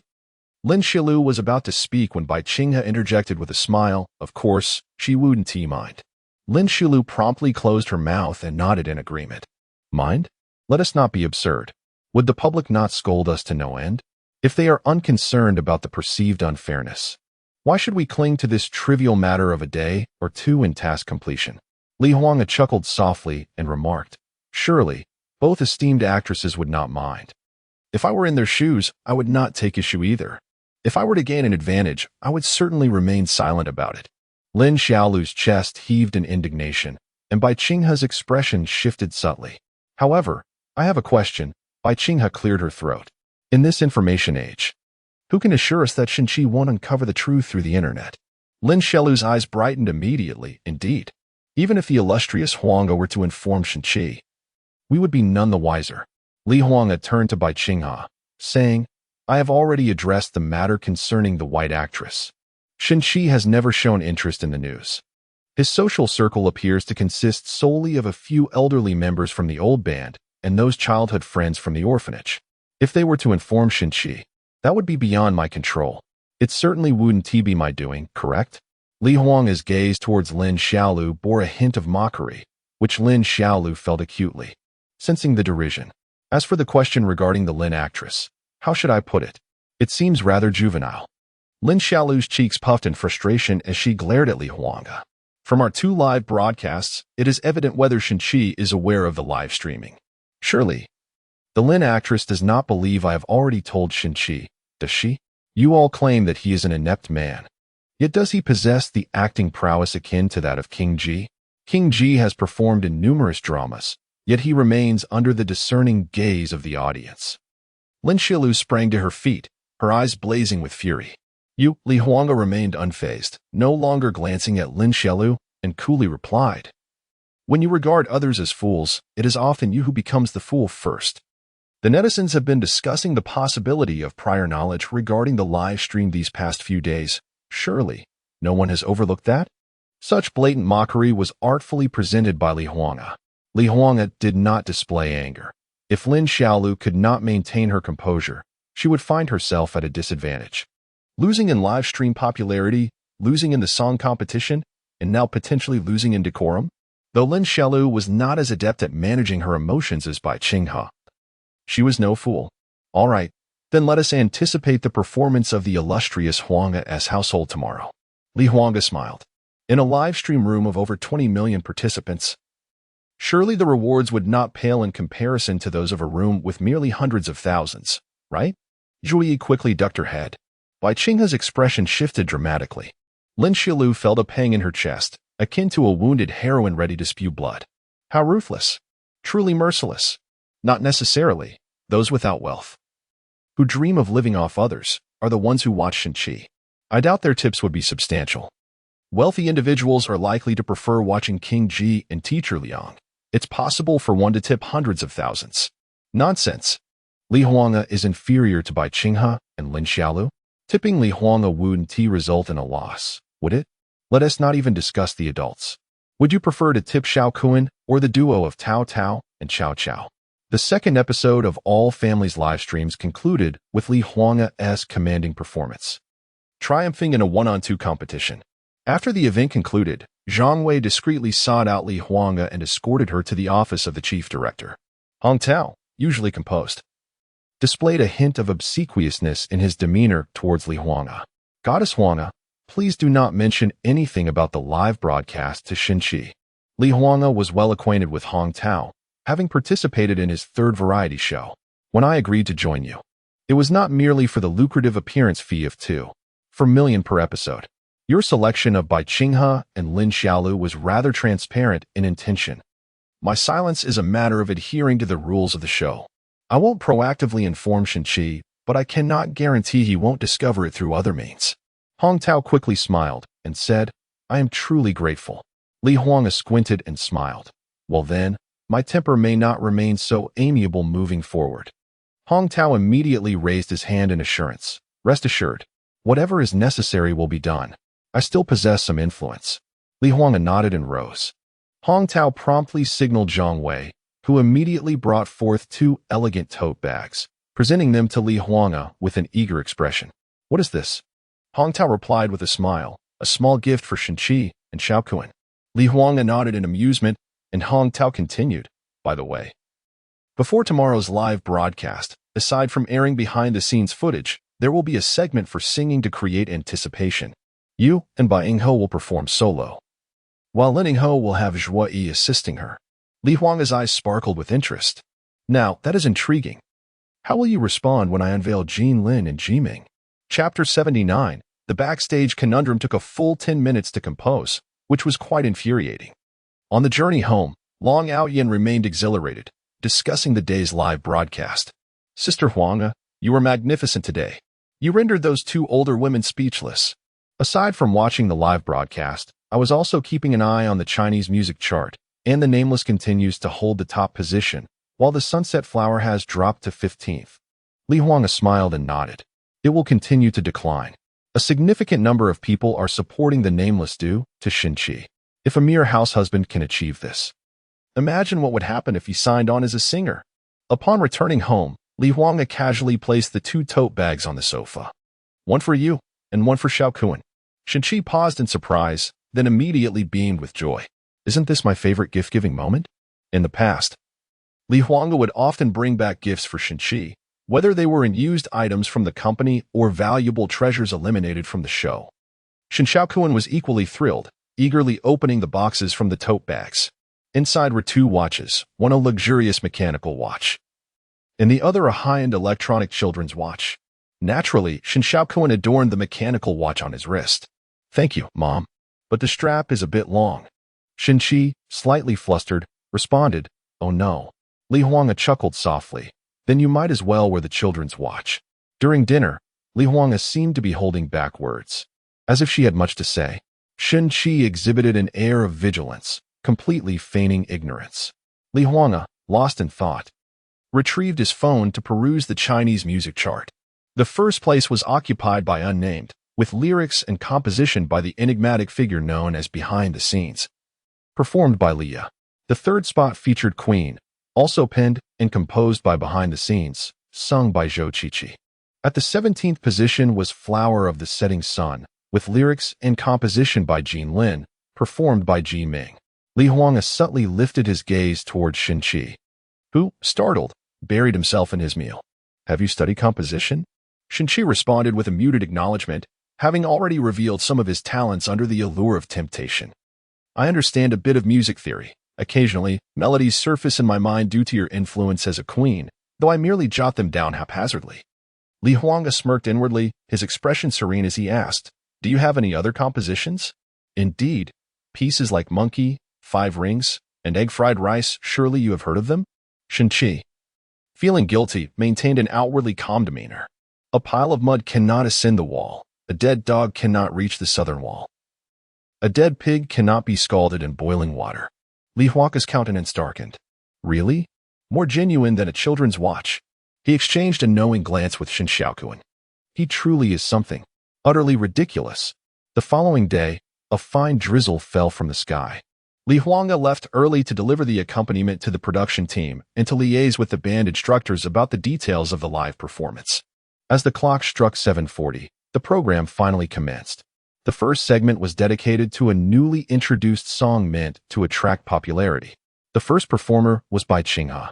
Initially debuting as both a singer and actress, she has now become a quintessential star in the entertainment industry, excelling in film, television, and music. Her vocal prowess was undeniable as she delivered a heartfelt ballad, eliciting enthusiastic applause from the audience. Zhuo Yi followed with a love song. Her petite frame bursting with immense energy, her high notes were powerful, and her emotions were palpable, much to Lin Xiaolu's satisfaction. When Li Huang took the stage, the men went wild, while the women turned envious. adorned in a flowing black gown that accentuated her enchanting figure. With a light touch of makeup that radiated softness and allure, she captivated all. As the accompaniment began, many in the crowd were taken aback. It's a new song. I fell in love with this prelude at first listen. The Queen finally has a new release. As soon as it aired, I immediately rewarded her. I drive a Wuling. I'll offer 3 Wulings. I drive a BMW. I'll donate 1 BMW. My childhood was noisy and willful. My grandmother would sing to soothe me. On summer afternoons, her old songs brought me comfort. That song seemed to go like this. The sky darkens as rain approaches. The sky darkens, darkens. The venue fell into a hushed silence. Li Huanga sang with a voice that seemed to quiver, articulating words that emerged from the depths of her heart, evoking memories of childhood. Unlike her previous powerful vocal technique, this time she employed an unembellished tone, as if whispering softly into each listener's ear. The yellowed fragments of memory, her grandmother's wrinkles, and the pain of falls flowed forth in harmony with her voice and the piano accompaniment. Zhuyi appeared to be reminded of her grandmother, her eyes slightly reddening. Even Bai Qinghe and Lin Xiaolu empathized with her. As emotions erupted, I found myself enamored with a person for whom I would risk everything. I believed this was the world I sought after. However, rushing in blindly led to misunderstandings and deceit. Is it that the adult world is invariably marred by imperfections? Tears welled up. Once, I too was a village girl, striving in the bustling metropolis, falling for the wrong person, enduring wounds, and raising 3 children. Love invariably brings tears, instills a sense of dissatisfaction. The sky is vast yet obscured, and one feels profoundly lonely. I miss my grandmother. Li Huanga's eyes shimmered with unshed tears as she murmured her thoughts. When night falls, I recall that song, suddenly yearning for a gentle rain. It turns out my grandmother's wisdom had long been sung to me. Even in the rain, one must bravely forge ahead. I believe everything will settle. I long to return home now, as the night darkens and rain threatens. Li Huanga slowly closed her eyes, the piano's melody fading like a gentle stream. She simply stood there, serene and still, until the venue erupted with thunderous applause. Only then did Li Huanga open her eyes, radiating warmth like a blooming flower. Suddenly, the large screen displayed Zhao Shanhe's striking barrage of comments. Wonderful. Absolutely marvelous. If I heard correctly, this piece ingeniously combines Tian Wu Wu, a originally light-hearted children's song, transformed into a stroke of genius, fusing folk and pop.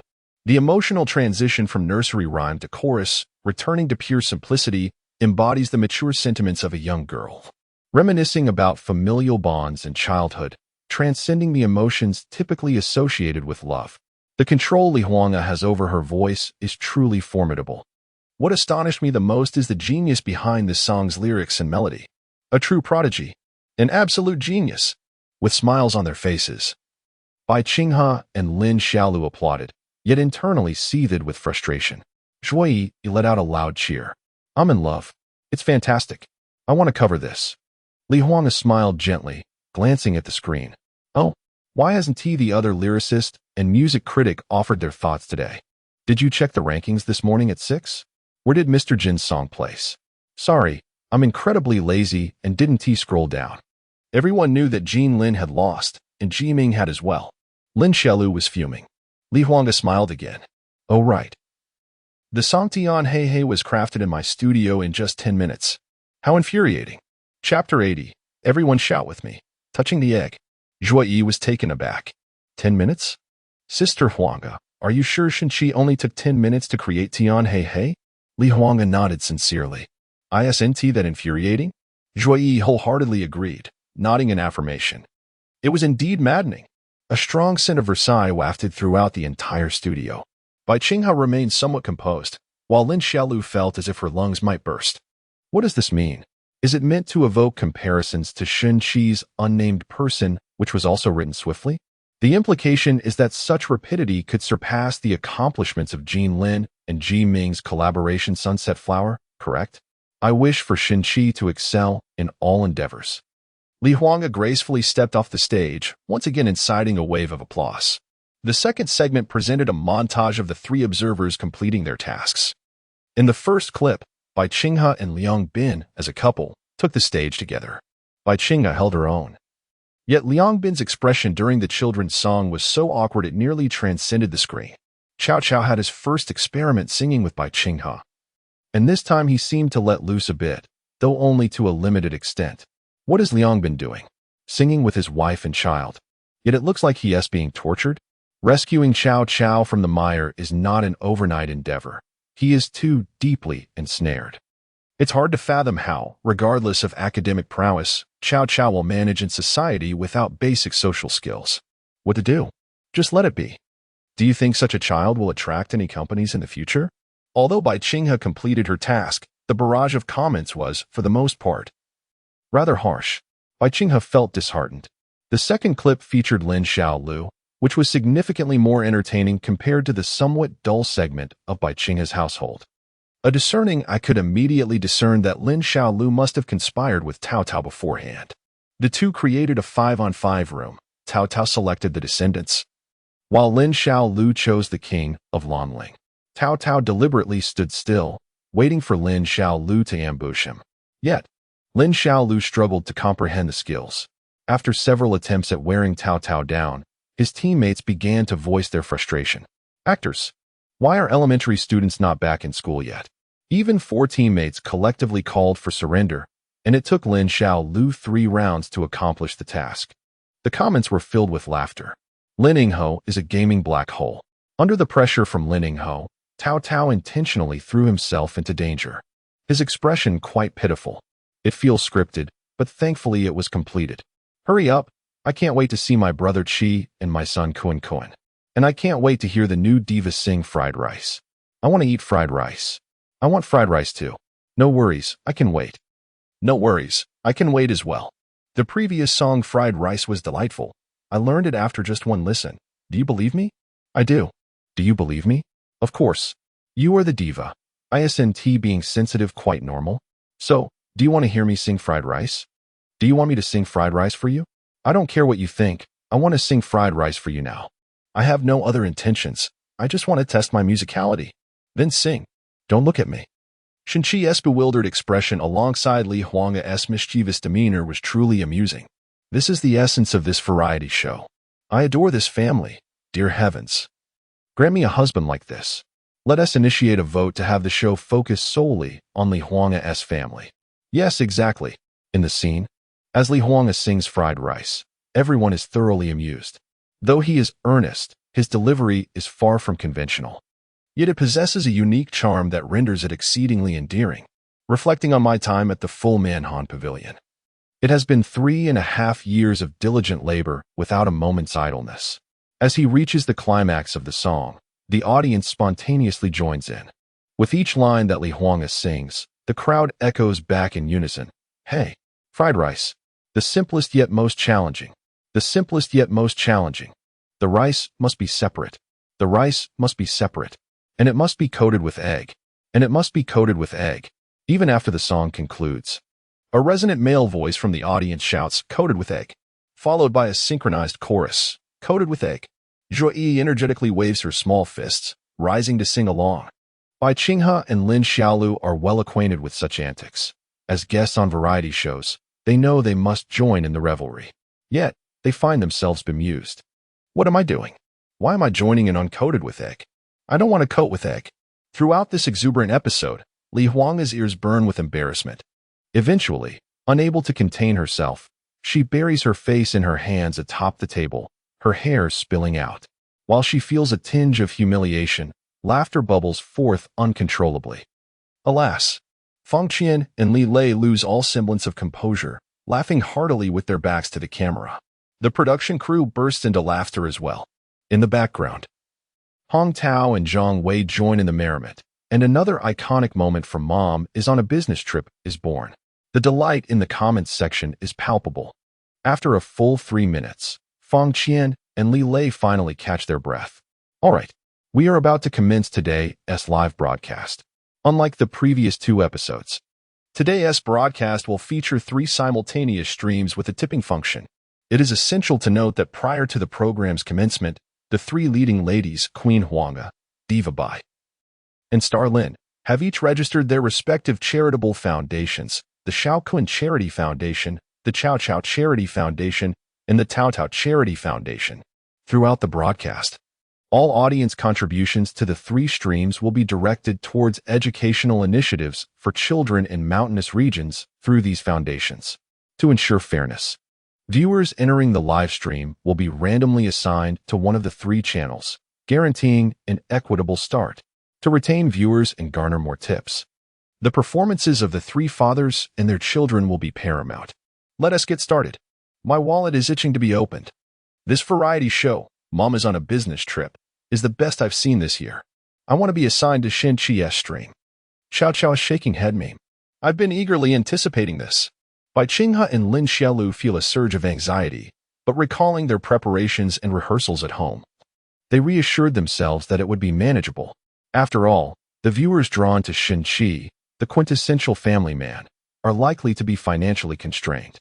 Yet Li Huanghe remains unperturbed, as everything has long been meticulously arranged. Shin Chi, oh Shin Chi, you shall not find a moment of respite today. Today's live broadcast will be anything but mundane. It shall be a tempestuous affair. Fang Qian and Li Lei, both striking in their beauty and charm, exclaimed in unison. Without further ado, let the live broadcast commence.